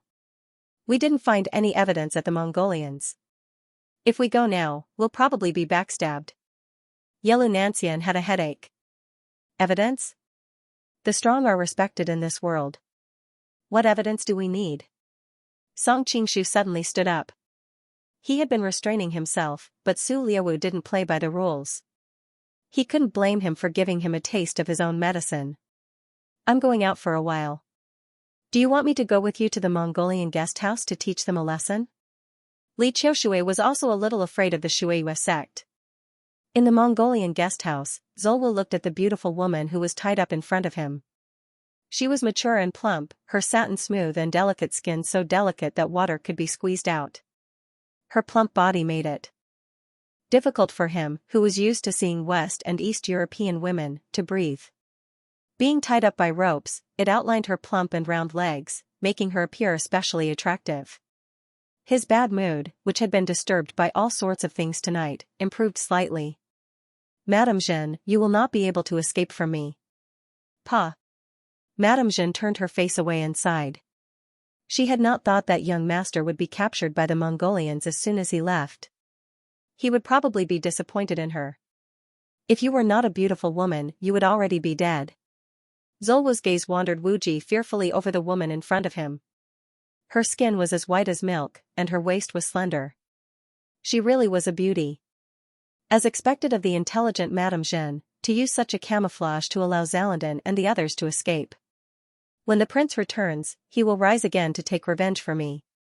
Falling into the hands of the Mongolians again, Madame Jeanne had not thought that she would be able to survive, so her expression was calm. Rise again? With just Zalandin? Zolwo laughed. The Horazm at its peak was destroyed by the Mongolians. He is just a stray dog, what can he do? Originally, with Madame as the strategist, he could occasionally harass our rear. Now, without Madame, he is just Zalandin, not worth mentioning. Madame Jeanne shook her head. The prince is a heroic person. He is fated to be defeated and not defeated. As long as he does not die, there will be a chance. Since your prince is so important, after talking about business, Zolwo had a frivolous smile on his face. Madame caused me to lose the chance to capture him. How do you plan to compensate me? Madame Jeanne frowned. She was smart and naturally understood the hidden meaning in the other's words. Wang Yi has many beauties by his side, why do you have to make things difficult for me? Why don't you give me a quick death so that our years of enmity will not be in vain? Killing you is too much of a waste. Su Liawu shook his head. After all, Madame was the #1 beauty of Khwarezmi in the past. On the day Samarkand fell, Madame accidentally escaped. Even our great Khan was heartbroken. Madame Jeanne spat and cursed, you bunch of Mongolian devils like to rape other people's wives and daughters. Sooner or later there will be a day when you will face retribution. Retribution? You weaklings will only comfort yourselves with this. Su Lai stood up and gazed at the northern sky. My grandfather once said something that I have always agreed with. That is, defeating the enemy, uprooting them, seizing everything they have, making their married women cry and weep, riding their sleek steeds, using the bellies of their beautiful concubines as pajamas and cushions, gazing at their rosy cheeks, kissing them, sucking their sweet pink lips. This is the greatest pleasure of a man. Hearing his words, Madame Jeanne was so angry that her entire body trembled. Shameless. Su Liawu did not mind. Oh, I remember now. Madame seemed to have been engaged to someone back then. Unfortunately, on the day Samarkand fell, your pitiful fiancé died in battle. Who would have thought that you would not change your mind and not marry someone else? Instead, you called yourself Madame, causing most people to forget your original name. Hearing him mention the past, a trace of deep hatred appeared in Madame Jeanne's eyes. I only hate that I cannot personally avenge him. It's not that there is no chance, Su Liawu said with a smile. Last time, I told Madame that when a man is the happiest, his guard will be much weaker. Madame, why don't you give it a try? In your dreams, I will definitely not serve you. Madame Jeanne's face was dyed red. It was unknown whether it was from anger or embarrassment. Last time, in order to assassinate him, she had indeed thought of something similar. However, in the end, she discovered that Su Liawu's martial arts were hidden deeply. All of her plans were futile. Naturally, she would not try that again. I love to watch Chinese websites, that is truly a pity. However, using force will be even more exciting. Su Liawu walked in front of her, bringing with him a strange sense of oppression. These years, I have conquered countless countries. What I like the most is to hear the sounds of their wives and daughters struggling and crying. You. Seeing the other come closer and closer, even with Madame Jeanne's firm will, she could not help but feel some despair. Death was not scary. What was scary was suffering an indescribable humiliation. Furthermore, the other was the enemy who had killed her husband. If she was really sullied by him today, her fiancé would probably not be able to rest in peace in the underworld. Su Liawu reached out to touch her clothes. Suddenly, a panicked voice came from outside the door. Wang Yi, it's bad.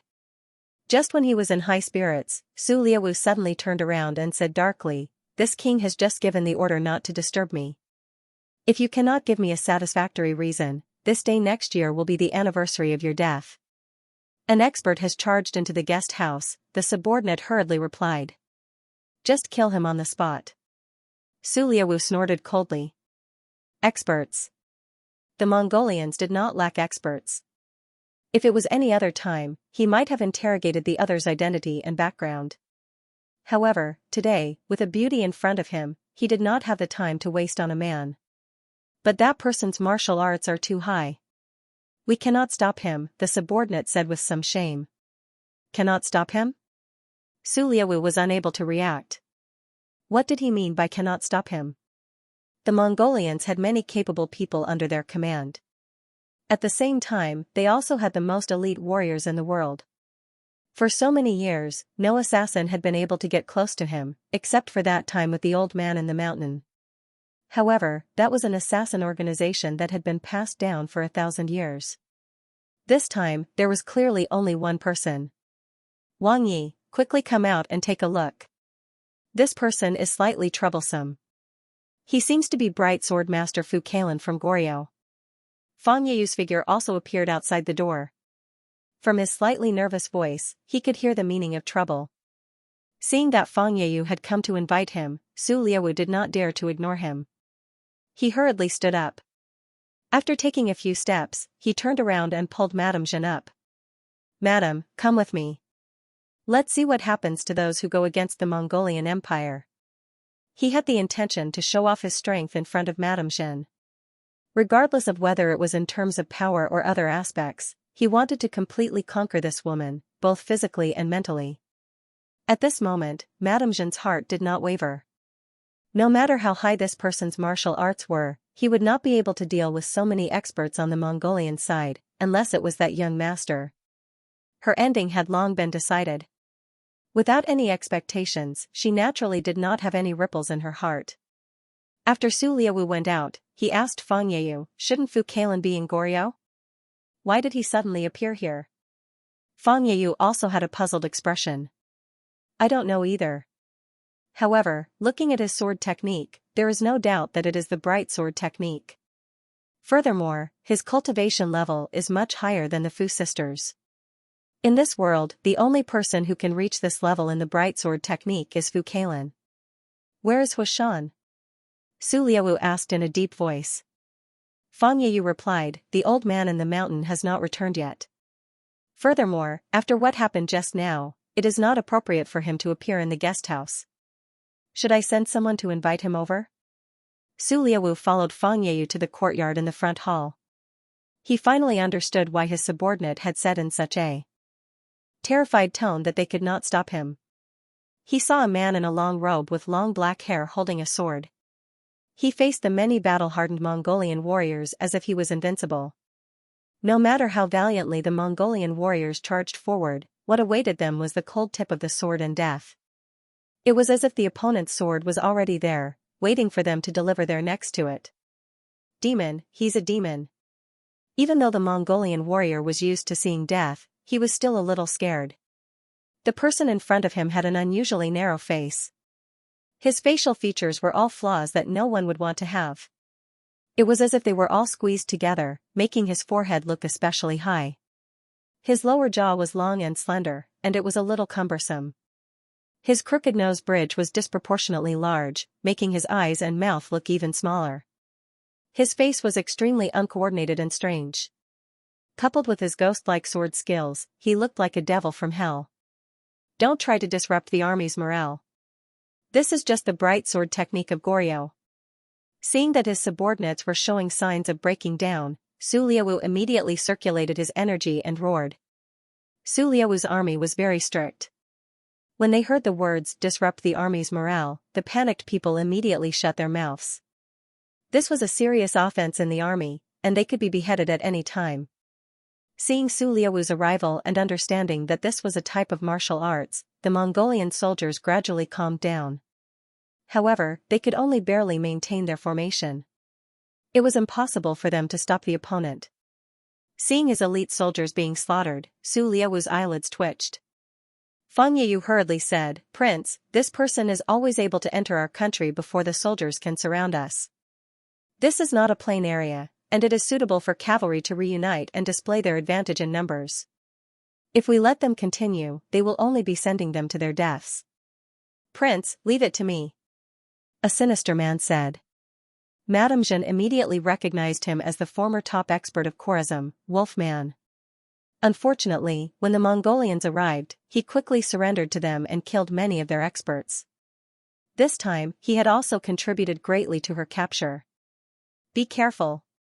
Su Liaowu frowned slightly. However, he felt that it was good to let him try. After all, the difference in martial arts between the previous warriors and the enemy was too great. It was difficult to see any clues. What bright sword technique? I think it's just a bluff. Budi snorted coldly. In his opinion, the opponent's swordsmanship was a little pretentious. Only those soldiers with low kung fu would fall for it. He had been watching from the side and felt that every time, it was the soldiers who were stupid enough to touch the tip of the sword. If it were him, he would never fall for such a low-level trick. A tragic and desolate wolf's howl added a chill to the courtyard. Budi's martial arts had been deeply influenced by the demon sect, and he had modified the demon sect's sound wave technique into a wolf's howl that was most suitable for him. Usually, it could cause the enemy's mind to waver, and they would suffer a crushing defeat before they even fought. Many of the Mongolian warriors covered their ears in pain when they heard his howls, and those with weaker cultivation even fainted. Fang Yeyu couldn't help but frown and say, "This Budi always attacks indiscriminately without differentiating between friend and foe. Previously, there was a situation where he turned our soldiers into idiots. Even now, he still hasn't changed." Unexpectedly, Su Liaowu didn't take it to heart at all. He smiled and said, "Every expert has their own unique habits. What we need to do is to completely bring out their strengths and make use of them instead of restraining them in all sorts of ways." Your Highness is right. Fang Yeyu thought otherwise.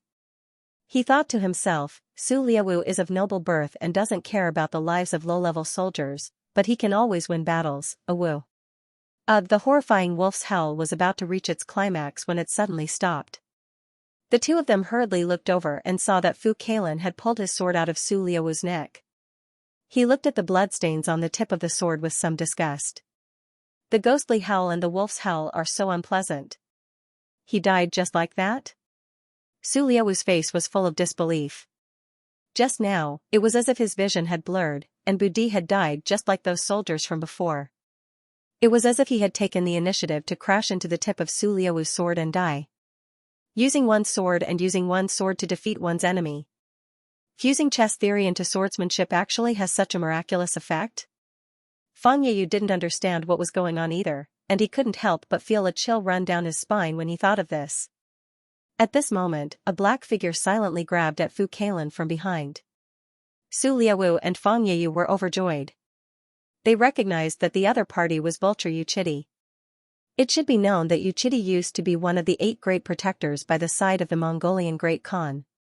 Even though his martial arts were not as good as the head of the 8 great protectors, Li Qimei, the fact that he was one of the 8 great protectors proved that he was a top-notch expert. Yuchidi's nickname Vulture was not only because of his bald head, but also because of his eagle's claw technique. It could be said that it was as easy as turning over a palm for him to destroy rocks. Another reason was that his qinggong was superb, and he was as fast as an eagle. He could also pounce on his prey silently like an eagle. Seeing that his fingertips were about to touch the other party's shoulder, Yuchidi was overjoyed. He thought that if he was caught by his eagle's claw technique, then no matter how good his martial arts were, he wouldn't be able to use it. Thinking that he was about to kill a world-famous expert, his status in Mongolia would probably rise. He might not be able to stand shoulder to shoulder with people like Ba Siba and Pang Ban, but he would at least be able to stand on equal footing with people like Jinlu and Fuwang. Thinking of this, he suddenly felt a chill in his throat. He lowered his head and saw that a sword was slowly being pulled back from his neck. His last thought was, "Is this my blood? There's a path to heaven, but you refuse to take it. There's no door to hell, but you barge in." Fu Kailan snorted coldly. Previously, he was also the one who sneak attacked him. Fortunately, the yellow-robed girl came to his rescue and saved his life. He didn't expect that he would come to his death again so soon. That's right, this Fu Kailan was naturally Song Qingshu in disguise. He had been tolerating the arrogance and despotism of Mongolia's Su Liaowu and the others for the sake of the big picture. He didn't expect that the other party would become more and more excessive. Today, the continuous robberies of other countries' embassies made him unable to hold back his anger. He decided to let this Mongolian prince know that Mongolia had not yet unified the world. Of course, Song Qingshu also didn't want to bring disaster to Xianxia because of a moment of impulsiveness. Now that Xianxia had just ended the coup d'état, they were not ready to defend against foreign enemies. Therefore, he needed to find a sucker to take the blame for him. The bright sword master of Goryeo, Fu Kailan, was the most suitable candidate. First of all, his martial arts were high enough and he had the ability to directly attack the Mongolian embassy. Secondly, he had the motive. The Mongolians had just annihilated their diplomatic mission and the Crown Prince of Goryeo was missing. Lastly, he was far away in Goryeo. No one in the Central Plains had seen him. At the same time, what happened here couldn't be transmitted back to Goryeo. Even if it was transmitted back, Fu Kailan could only watch helplessly and take the blame. Su Liaowu and Fang Yeyu were stunned on the spot. They had thought that Yuchidi's sneak attack had succeeded, but they did not expect that the situation would be reversed in the next second. Seeing blood gurgling out of Yuchidi's neck, Fang Yeyu felt a chill on his neck. Senior Fu, Mongolia has never had any enmity with Goryeo. Is there a misunderstanding? If he could suppress the other party with absolute martial strength, he would naturally be too lazy to reason with them. But now, it was obvious that the other party was powerful, so he still had to reason with them. Misunderstanding? Song Qingshu sneered. When you slaughtered my Goryeo diplomat group, why didn't you say it was a misunderstanding? Fang Yeyu smiled sheepishly. Senior Fu, please don't listen to the slanderous words of a lowly person. Previously, when Western Xia's Class 1 Hall came to search for our people, they had already proved our innocence. Someone deliberately framed us. Song Qingshu could not be bothered to argue with him. It's fine if you're trying to fool those who don't know the truth, but you're trying to fool me? I'll kill all of you Mongolians one by one to avenge the Goryeo soldiers who died tonight. How arrogant. Fu Kailan, do you really think that you're invincible? A gloomy voice rang out. Shueyi Great Master had already walked out with the three maids, Feng, Lin, and Hua. He had gained a lot from the battle with Li Qiushui just now. After returning, he had gone into seclusion to review the battle. Therefore, although he had heard the commotion outside, he had not come out. He only walked out leisurely after he had completely reviewed the battle. After digesting the battle just now, Shueyi Great Master felt that his martial arts had improved a lot. His realm, which had been stagnant for a long time, seemed to be showing signs of breaking through. At this moment, his confidence had reached perfection. He was confident that he could even fight against Emperor Teacher Ba Siba and Devil Master Peng Ban. Shueyi Great Master? Song Qingshu frowned. The other party was from Japan, and Japan had always had a close relationship with Goryeo. It was possible that the two of them had met before. Wouldn't his cover be blown? I thought that you were just a frog at the bottom of a well when you proclaimed yourself to be the #1 person in Korea. I didn't expect you to know my name. It seems like you're not that old-fashioned after all. Master Shueyu's face revealed a hint of pride. One had to know that Fu Kailan was someone who was as famous as Japan's two sword saints, Waizumi Shingang and Tsukasahara Sabuchuan. Objectively speaking, Fu Kailan was more famous than him. After all, he was only the third most powerful person in Japan, while Fu Kailan was the strongest person in Goryeo. Of course, after all these years of fighting experience, the Water Moon Great Sect sneered at the combat power of the Koreans. Fu Kailan was the strongest in Korea, so he didn't think that he was weaker than Fu Kailan. All along, he had been very dissatisfied with being inferior to Wazumi Shinsuna and Tsukasa Suzuhara. Unfortunately, he had challenged the two of them several times, but they refused to accept his challenge. Later, when he came to the Central Plains, he had no chance to fight them. If he could defeat Fu Kailan, who was as famous as the two of them, then Japan would acknowledge that there were 3 sword saints, not 2. Are you very confident? Realizing that the Water Moon Great Sect had never seen Fu Kailan before, Song Qingshu heaved a sigh of relief.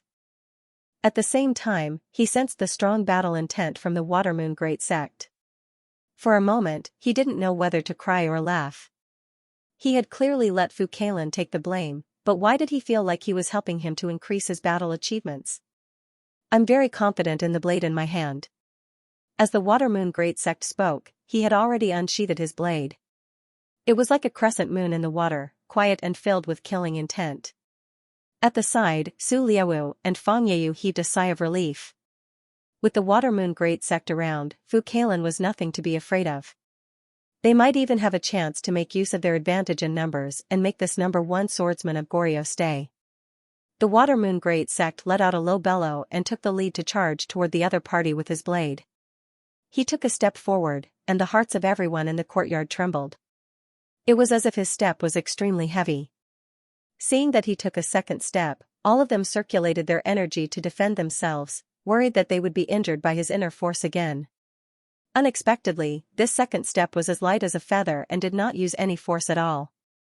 Many Mongolian warriors felt so uncomfortable that they wanted to vomit blood. They had such a huge reaction when they were only affected by the attack at the edge. Fu Kailan must have felt even more uncomfortable. However, what was surprising was that Fu Kailan still maintained that ugly expression. His expression did not change at all, as if he was a judge from hell. When the Water Moon Great Sect took his third step, even Su Liaowu and Fang Yeyu started to guess whether his step was heavy or light. However, what surprised the two of them was that his third step actually did not really land on the ground. His entire person was like a gust of wind, turning into an afterimage as he directly rushed in front of Fu Kailan. #3 Chinese network. Seeing that the other party did not move, the Water Moon Great Sect secretly sneered. With these 3 steps, the aura of his blade technique had already reached its peak. Its power was enough to destroy anything in his path. This Fu Kailan originally had some ability, but it was a pity that he had overestimated himself. In a battle of this level, if he overestimated himself, the only thing that awaited him would be death. Su Liaowu looked excited. This Water Moon Great Sect lives up to his reputation as a super expert that even the Great Khan thinks highly of. The blade in his hand is already half real and half illusory. It can be said that he has already reached the peak of his blade technique. He had always been proud of his martial arts, but when faced with this blade, he knew that he would not be able to dodge it. Fang Yeyu's eyes also lit up. The Water Moon Great Sect seems to have made another breakthrough after his battle with Li Qiushui, and Fu Kailan has overestimated himself by allowing him to completely unleash the power of his blade technique. Although the Bright Sword technique can predict the enemy's moves, it still has its limits. He kept feeling that the principles of the Bright Sword technique were a false proposition. It was fine if he was facing someone whose martial arts were weaker than his, but against an expert of the same level, how could he possibly be able to predict the enemy's moves? He imagined that if his master, the Demon Master Pang Ban, were to make a move, Fu Kailan would not be able to predict his opponent's moves in advance. Just at this moment, Fu Kailan, whom they thought would definitely lose, finally moved. The sword in his hand seemed to pierce through the air. The Water Moon Great Sect frowned. He could not quite see through his opponent's sword. No matter how he thought about it, this sword was destined to only pierce through empty air. Could it be that it could injure him? However, when he thought of his opponent's reputation, the Water Moon Great Sect became a little uncertain. He instinctively retracted 30% of his strength, and then blinked his eyes. Suddenly, to his shock, he discovered that the tip of the sword, which still had a few drops of blood on it, had suddenly appeared in front of his throat. It was so close that he could feel the coldness of the tip of the sword on his skin. How is this possible? This was not just the Water Moon Great Sect's current doubt. It was also what Su Liaowu and Fang Yeyu were feeling. The Water Moon Great Sect had clearly had the upper hand, and could have split his opponent in half with just one blade. How was it that in the blink of an eye, he had crashed into the tip of his opponent's sword, just like those Mongolian warriors from before? When they thought of this, the two of them looked at each other, and suddenly felt an indescribable chill. After all, the Water Moon Great Sect was one of the top experts in the world. At the critical moment, his footsteps changed, and he narrowly avoided the attack on his throat. Right now, he could only rejoice that he had kept some vigilance. Otherwise, he would probably have died on the spot. However, even though he had avoided the attack on his vitals, his shoulder had still been struck. In that instant, the Water Moon Great Sect was inconsolable, and he could not even hold the long blade in his hand. He used a secret technique to fly back, but the tip of the sword was like a maggot in his bones, following him like a shadow. At this moment, the three sword servants of wind, fire, and forest saw that the situation was not right, and had all drawn their weapons and rushed forward to protect him. However, the Water Moon Great Sect could not feel happy at all. With his cultivation, he knew very well that the three of them would not be able to block this sword at all. Without any hesitation, a hint of ruthlessness flashed between his brows, and he directly kicked the fire servant and forest servant in the back of their hearts, causing them to use their bodies to block the path of the sword. At the same time, he used his uninjured left hand to grab the Wind Maiden, and directly smashed her towards her chest. The disciples that Fu Kalin had taken in were all incredibly beautiful girls, and he was probably a lecher. With the Wind Maiden's beauty, he would probably be able to make him hesitate for a moment, and this moment would be enough for him to escape. Originally, with the martial arts of the Shueiyue Great Sect, even if they were no match for a great grandmaster, they would not be defeated so miserably. However, Song Qingshu had once fought with him in Xiangyang, and again after coming to the Western Xia. At the same time, he had also watched him fight several times, so he was very familiar with the characteristics of his martial arts. In addition, he did not know the true bright sword technique, and could only imitate it through the artistic conception of the man in the painting, ignoring the rules of space to a certain extent. This was why the Shueiyue Great Sect had been defeated so quickly and so miserably. "Master!" The fire servant and the forest servant shouted mournfully, their voices filled with disbelief and deep resentment. They had planned to temporarily stall Fu Kalin for a while, giving the Shueiyue Great Sect a chance to catch their breath, and then he would make a comeback. Who would have thought that he would directly choose to escape, and even sacrifice them to buy time for himself? The Wind Maiden opened her mouth, but no sound came out. Her entire mind had gone blank. She had never thought that her master, who had always been invincible in her heart, would be so despicable in times of danger. Song Qingshu's sword did not stop. He vaguely remembered that the one who had kidnapped Huang Rong in Xiangyang City seemed to be this forest servant. In their despair, the forest servant and the fire servant had completely unleashed everything they had learned in their lives, even reaching a level of 120%. Unfortunately, even the Shueiyue Great Sect was no match for him, so how could they stop him? Moreover, they had been kicked here by the Shueiyue Great Sect, and had lost their center of gravity. In the eyes of a true expert, they were full of openings. A flash of cold light flashed past, and the two of them fell heavily to the ground. Their eyes were wide open, their faces filled with disbelief. The Wind Maiden had seen all of this, and her entire body was cold. She knew that no matter how much she struggled, she would not be able to stop her opponent, so she simply stopped brandishing her weapon. In her mind, the time she had spent growing up with Lin Huashan and the others, as well as the scenes of the Shueiyue Great Sect carefully teaching her in the past. She had never thought that all of this would end up like this, and tears involuntarily flowed from the corner of her eyes. Song Qingshu recognized this mysterious courtesan whom he had met on the way to the Western Xia. He hesitated for a moment, but did not kill her. He simply grabbed her lightly and threw her to the side. However, after this interruption, the Shueiyue Great Sect had already disappeared without a trace. Song Qingshu did not care, because this time, he was not their target. Although it took a long time to describe what had just happened, everything had happened in an instant. Su Liaowu and Fang Yeyu had not expected the Water Moon Great Sect to escape just like that. The Japanese are indeed unreliable. The two of them were just short of cursing his 18 generations of ancestors. Seeing that Fu Kalin was looking at them, Su Liaowu and Fang Yeyu both took a step back. A hint of anger and shame flashed through Su Liaowu's heart. How many years had it been since he had been like this? For as long as he could remember, the Mongolians were already invincible. He was the only one who forced the enemy into a corner step by step. There was no reason for him to be forced to retreat by the enemy. Thinking of this, he wanted to take a step forward, but that person walked towards him step by step.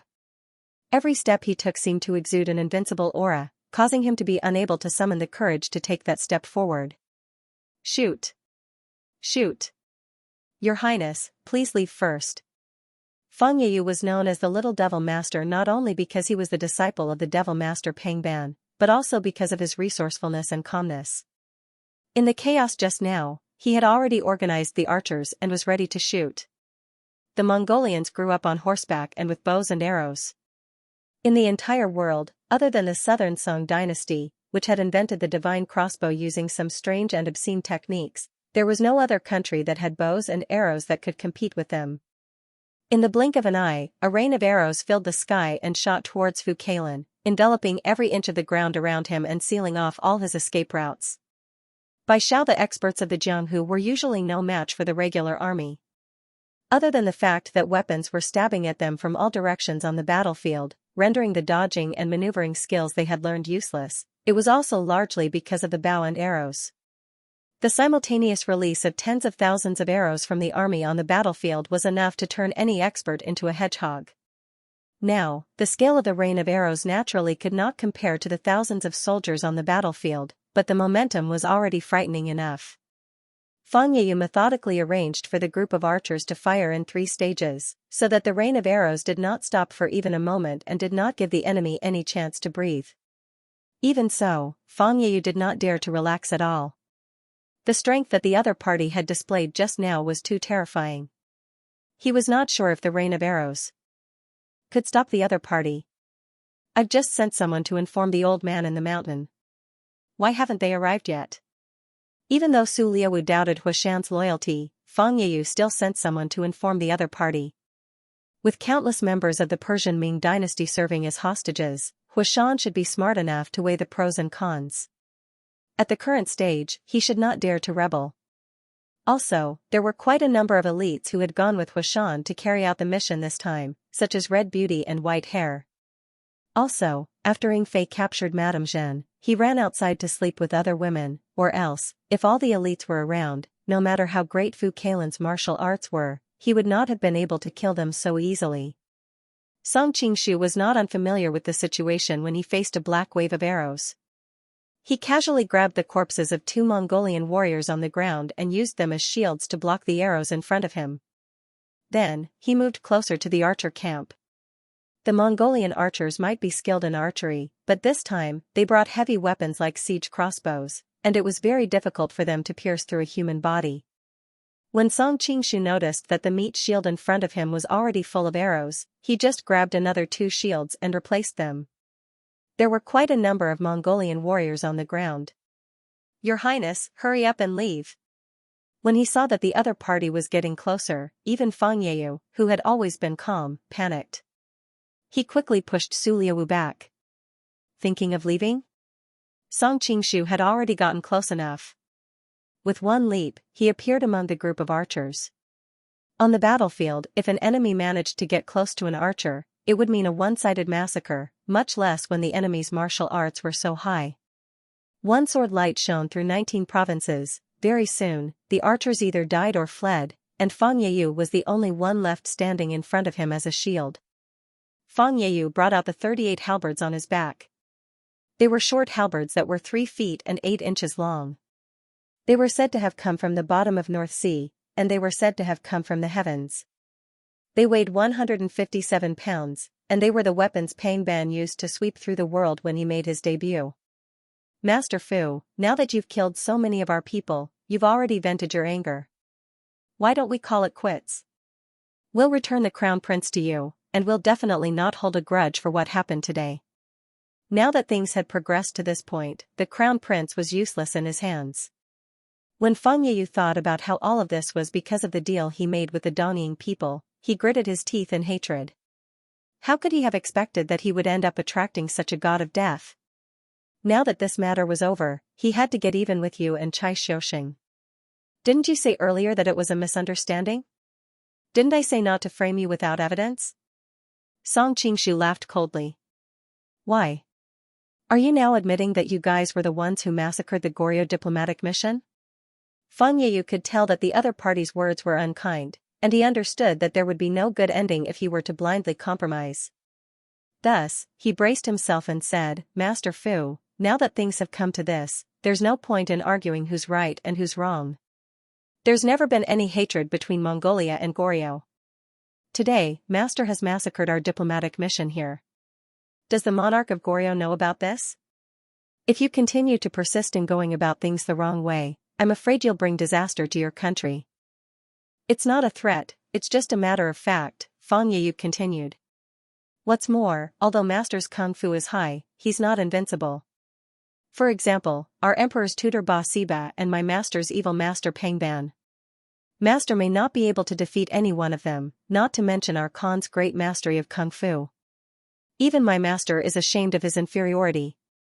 The news about Temujin practicing demonic arts was all hearsay.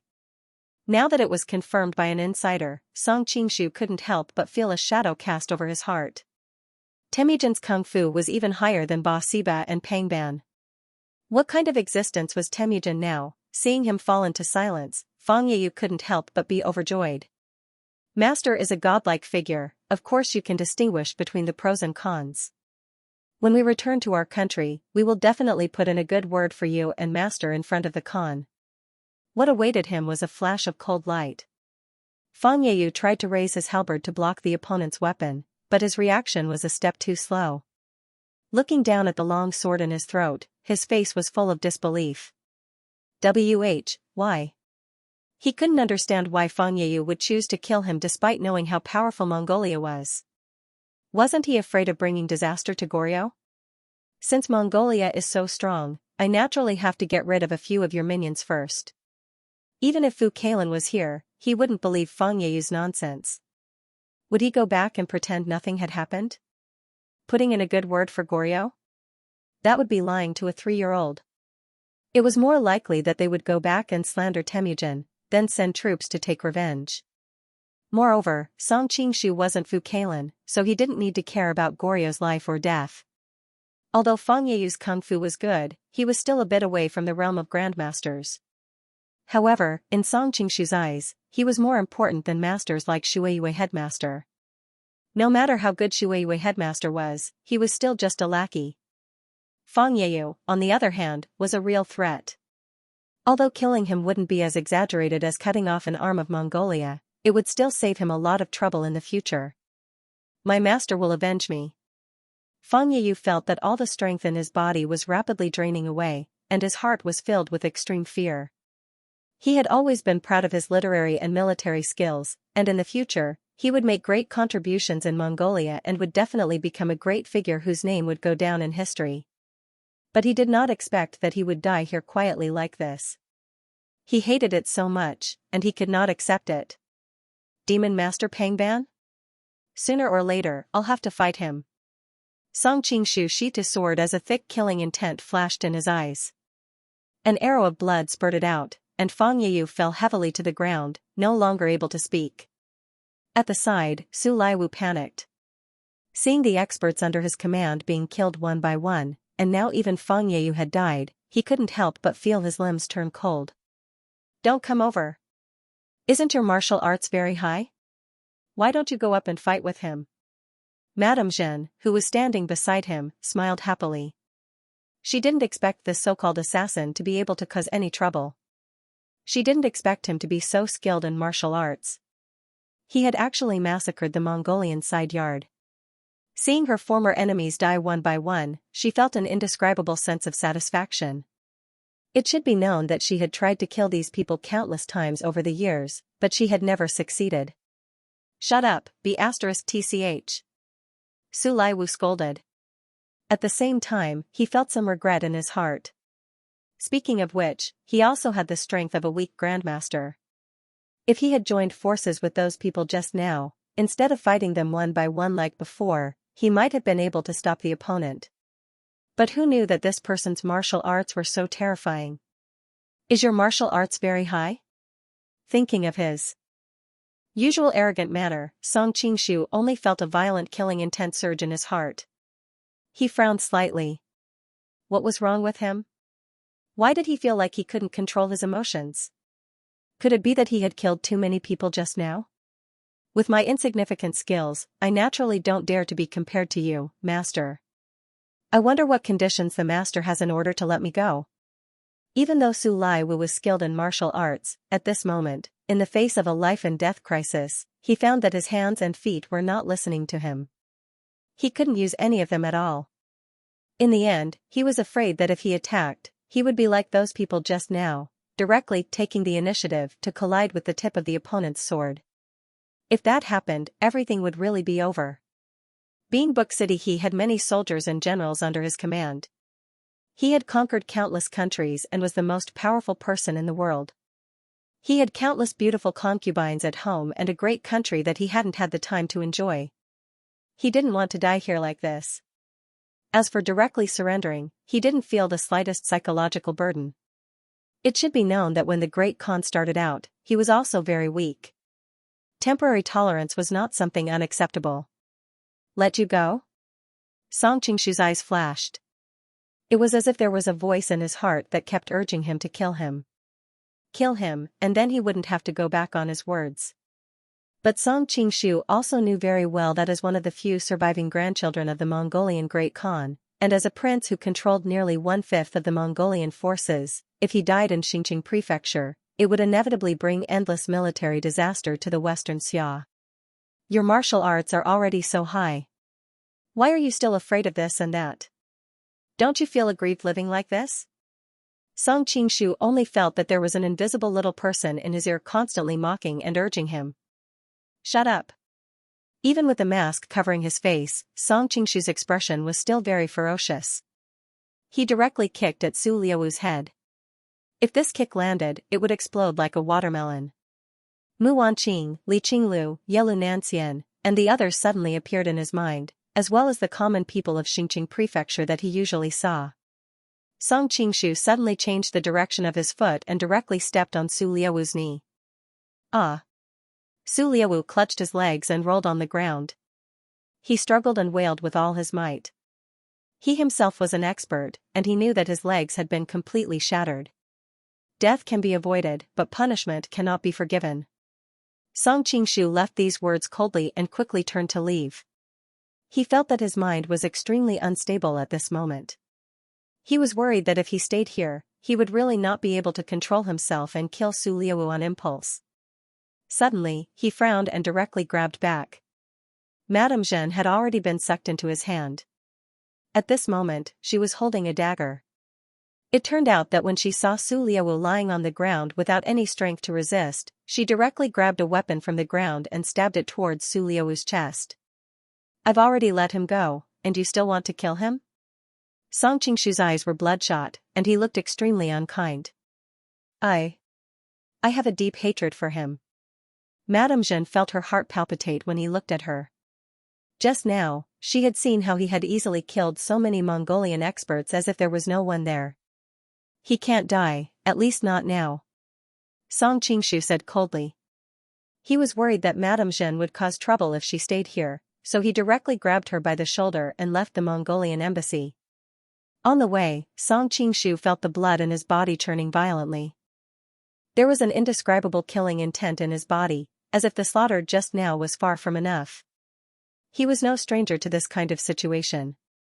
This was not the first time the inner demons of the Zen of Joy had appeared. At this moment, he needed to completely vent all the evil in his body. Otherwise, the consequences would be unimaginable. End of chapter 2189. Don't forget to subscribe, like, and share the video to support the channel.